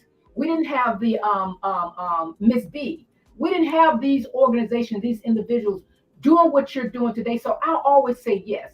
Now, as it relates to, I think you said I can, it's all form of mental illness or mental illness awareness. Is that correct? That's right. Story. Beautiful story. I've been working corporate for many, many years, but for the last 5 years, I was at this company and I met this young lady. I saw this young lady every day in the elevator. Never said a word to me. Just so happened, and I had to always check my own heart. Why are you feeling this way? Maybe it's her and it's not you. Yesterday, I happened to see her outside and I heard her talking. And I said to her, you can talk? And she shared with me after a lot of hugs and tears, and I don't even know this woman. She never spoke to me before. She said that she had elevator anxiety. So for 5 years, she turned her back towards the elevator and she wouldn't speak to anybody in the elevator. And I had an opportunity to tell her yesterday, and it just blessed my heart. And I shared this because, and she gave me permission to share without sharing her name. We cannot judge a mother. We cannot judge an individual because we don't know what that person is going through. It is so important that we take time. And for me, I ask God to, reveal to me why I'm feeling this way. I want to be a blessing to every person that I meet on a day-to-day basis. I want to be the God in their life. And I was able to tell that young lady that I've been praying for you. And she said, thank you so much. And I said, every time I see you, if I see you in the zone, I'm going to just touch your hand. And she said, I give you permission to do that. I am always excited about being a part of somebody's change. Yes. You know what? I'm about to get teary-eyed because we need more of that in the world. You don't never know what a person is actually going through. And when we're here, we've been talking about kingdom work. And, I thank you, on behalf of the mom, on behalf of anyone else, right? To, check your posture with your heart, you know what I mean? And just get outside yourself. And you don't know how that right there is going to just change your life. Absolutely. That's what. You can't do that unless you're whole.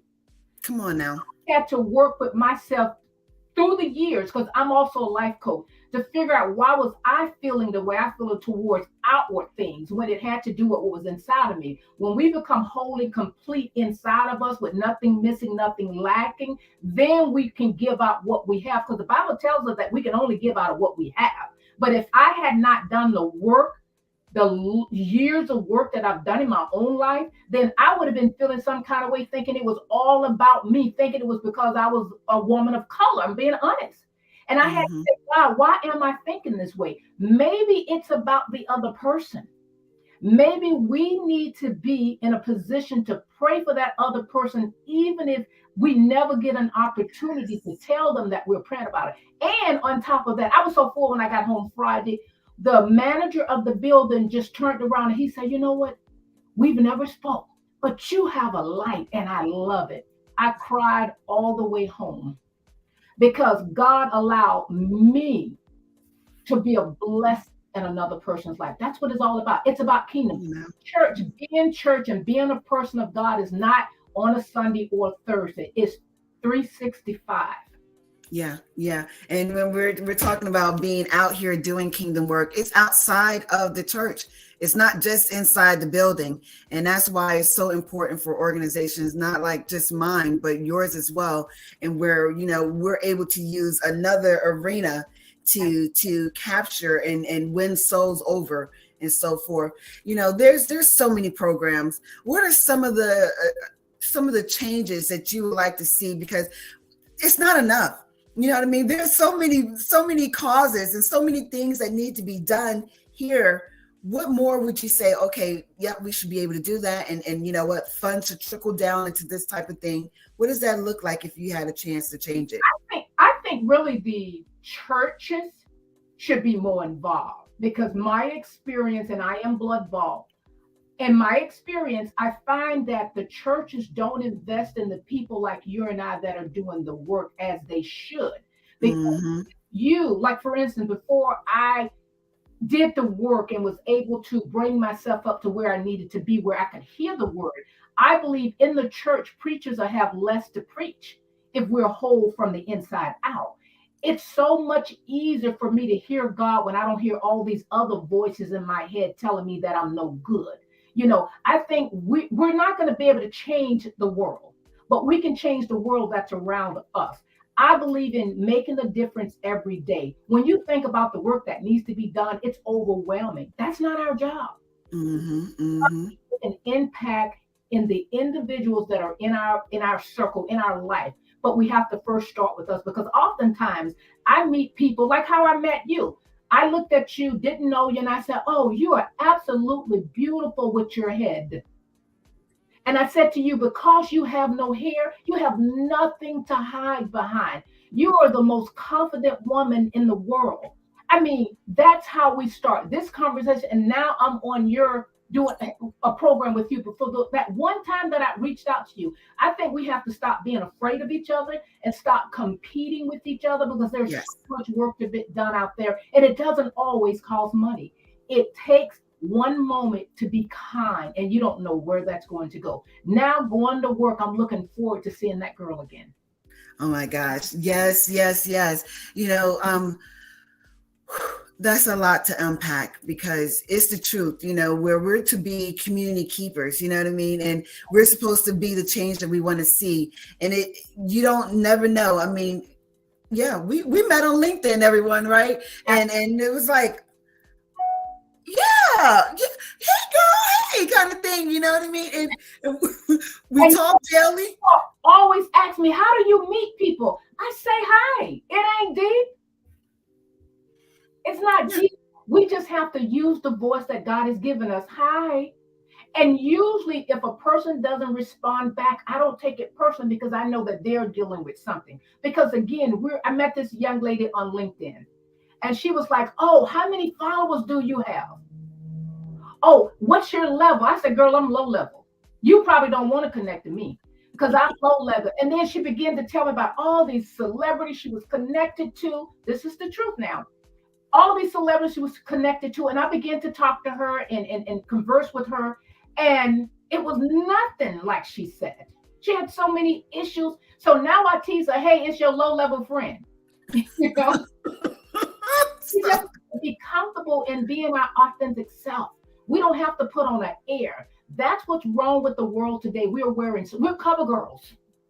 We're wearing so many faces. I've been saved for over 40 some years. And I would say my first half of my salvation, I didn't know it, but I put on an act. How you're doing? I'm blessed. I am truly blessed. Yes, you can say you're blessed and you meet it, but why you're doing the necessary work. We were not taught to go to counselors, coaches, and psychologists and all those folks, because that was secular. But God placed those people in the earth to help us. You know, I love the Lord, but sometimes I need to touch some skin. I need to have a conversation with the human. And we have the resources. We just have to reach out to them. The Bible says that my people perish because of the lack of knowledge. But we always stop there. But it continues to say, because they do not avail themselves to the knowledge that I have made available to them and for them. So the organization that I run, and the organization that you run, and the thousands of organizations out there, we have the tools to get this work done, but we're not going to change the world. We're only going to change those who want to be changed and willing to do the work. That part, that is so true. I'm just, you know, in awe because there are so many opportunities for individuals if they actually want to do it. You know what I mean? And I'm speaking from experience when I tell people, look, I don't look like what I've been through. You know what I mean? But I got tired of walking around that mountain, and I went ahead. That one time around that last time, I was like, let me grab these people are telling me something. You know what I mean? And so forth. And so where we're here and we're talking about, us providing and raising funds for this life skills program, it's going to be important. I'm talking to you guys out there. It's going to be important that, you're able to get a hold into some of these programs, that you actually apply yourself. You are intentional about the opportunity that you've been given, because it's not always going to come around. You know what I mean? And you don't know if you're going to have that opportunity to receive it the same way that you're able to receive it this time, right? And I say that because, you can be behind bars trying to get some assistance. You can do this free will and trying to get some assistance. You could be forced into programs, you know what I mean? And so forth. And I'm once more, I am speaking from experience. I've been there. I promise you I've been there, you know what I mean? Because these were opportunities in which I placed myself in, and I didn't grab hold of them until I went around that mountain again, right? And so forth. And so it's my prayer, with individuals that are out here listening and so forth, that you're taking heed, you know what I mean? If you see that you're actually going through, you know what I mean, this press and so forth, you don't have to do it by yourself. You don't have to keep doing it the way that you're doing it, and you're not having those successful results, right? Whatever that may look like, because it's different from other individuals. There are organizations, there's people who care. And once more, while this is a broadcast for Maternal Matters Favored, please, if you reach out and it's not something that we do, I promise you, you know what I mean? We are connected with individuals throughout this country who do what you may need. And they may speak the way you speak, you know what I mean, in regards to the language, you know what I mean? We could go high class, we go low class, you know what I mean? It don't matter if you need we got you.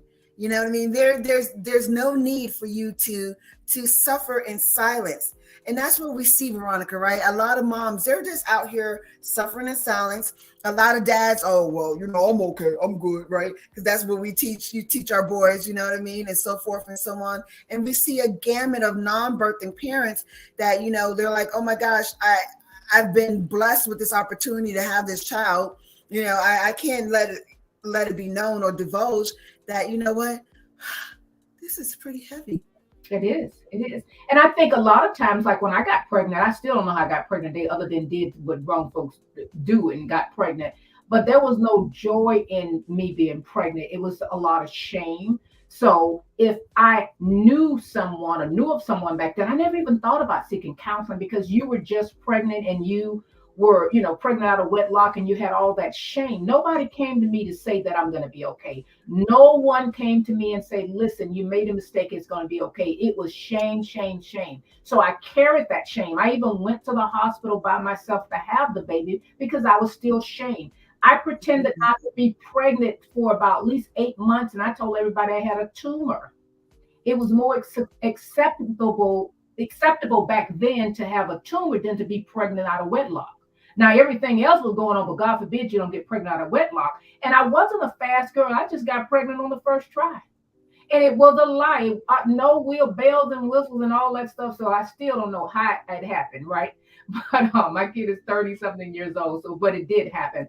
But I went through so much. So when my daughter had her baby at 19, I didn't give her a hard time initially. Well, initially I did. Initially, I started doing the same thing that happened to me. There was a level of shame because I had talked about other people's kids having a baby at 19 and not married. Yeah, I'm putting precious business all out in the street, but that was what mothers do. And then I realized the Lord said, you had a baby out of wedlock. So why are you giving her a hard time? And it took me some time to come around. But now it's like, listen, we don't condone that. It's not the best route to go. But we have to support our men and our women, because there's a man involved, and help them to become the parents that perhaps we were not. I'm an excellent grandmother now. My daughter says all the time, are you the same mom? Yes, because I've grown, because I want to grow. And there is no shame in that. When you're not feeling right, you know when you're not feeling right more so than anybody else. And I knew I wasn't feeling right. I didn't want to feed that baby. There was no, oh, look at my bundle of joy. No, I was really thinking about my waistline being messed up. I was really thinking about, what am I going to do every day? I got a baby. What am I going to do with a baby? It was overwhelming. But by the grace of God, I wanted to learn. And I believe this to be true. When the student is ready, the teacher will show up. Oh, and everything I needed in life show up. But you have to live in the now. And in my coaching program, I call the now. We ask God for things and we ask for opportunities, but we have to learn how to live in the now. And the now is noticing the many opportunities that show up every day and welcoming those opportunities. It's just like Sam. We just had a conversation yesterday. Are you going to be on the show at 9:45 p.m.? Who does that? Sure, that was an opportunity. Amen. Amen. Amen. I love it. Hey, Sister Veronica. I'm back here keeping track of time, and it's about that time to transition. But I want to thank you because you reminded me of a testimony that I heard from Bishop Ann, who now lives in heaven. Bishop Ann was a presenter at our Moms in Ministry in 2014. And she said she was pregnant out of wedlock, didn't really know how she got pregnant. I mean, and it wasn't like she was being fast. She just wanted some attention, some affection. She just, nobody was really paying attention to her, go outside, play in the dirt, whatever. And then here comes along this little fella who was like, well, let me just pay some attention to you. And because her parents were, her daddy was a pastor, it just was just shame upon shame upon shame. And a part of her testimony said, if she didn't have postpartum depression, the family brought it upon her because of the shame. And so when you talk about that, I want you to know, I hear you. I hear you. And I think that topic needs to be revisited again among mothers. Because we can't hold it against our parents because they did what they knew to do. They didn't know. Yeah. But we can hold it against ourselves if we repeat the cycle. And so I'm glad that glad that you said that.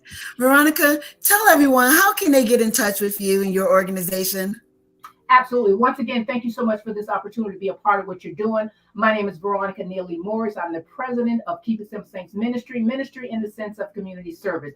You can go to my website, which is keepitsimplesaints.com. That's keepitsimplesaints.com. Or you can go to Facebook page, Keep It Simple Saints Facebook, or you can go to keepitsimplesaints.com. Once again, thank you. Awesome. I will see you next week. Wait a minute, before you go, talk about your event coming up next week. Yes, thank you so much. On May 19th at 7 p.m. Eastern Standard Time, one of our speakers will be your very own Miss Tam McCoy. We're going to be doing mental health awareness. I'm going to be talking about anxiety and panic attacks. And Tam, you're going to be talking about what now? PMAD, postpartum mood, anxiety, and other disorders. Yeah. Join us there May 19th. May 18th. 18th. It's been a long day at 7 p.m. Facebook Live. I'll see you there. Join in the conversation with us so we can keep the conversation going. Definitely. The panel is packed with some powerhouse individuals. So yes, please make certain that you tune in. You'll start to see me post that on social media. So be on the lookout. Veronica, girl, I'll see you next time. Financial donation is on the way as soon as I get off the air. Thank you. Thank you, dear. Thank you. God bless you. God bless you. Oh, Tam, it's just about time. Dr.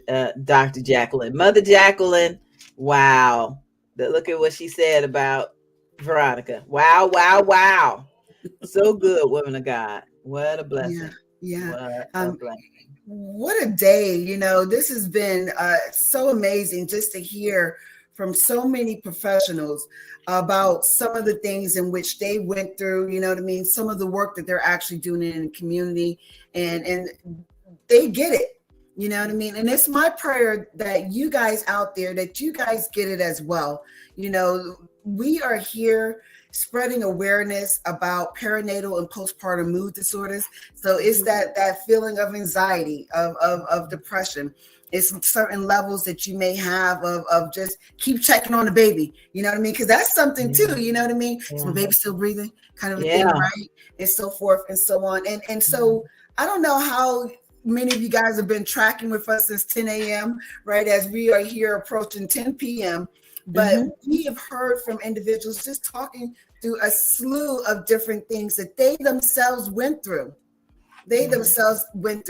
And here I am. I'm going to be releasing chapter 1 from my book. And, you know, this is very intimate because a lot of times, too often, we don't tell the whole truth.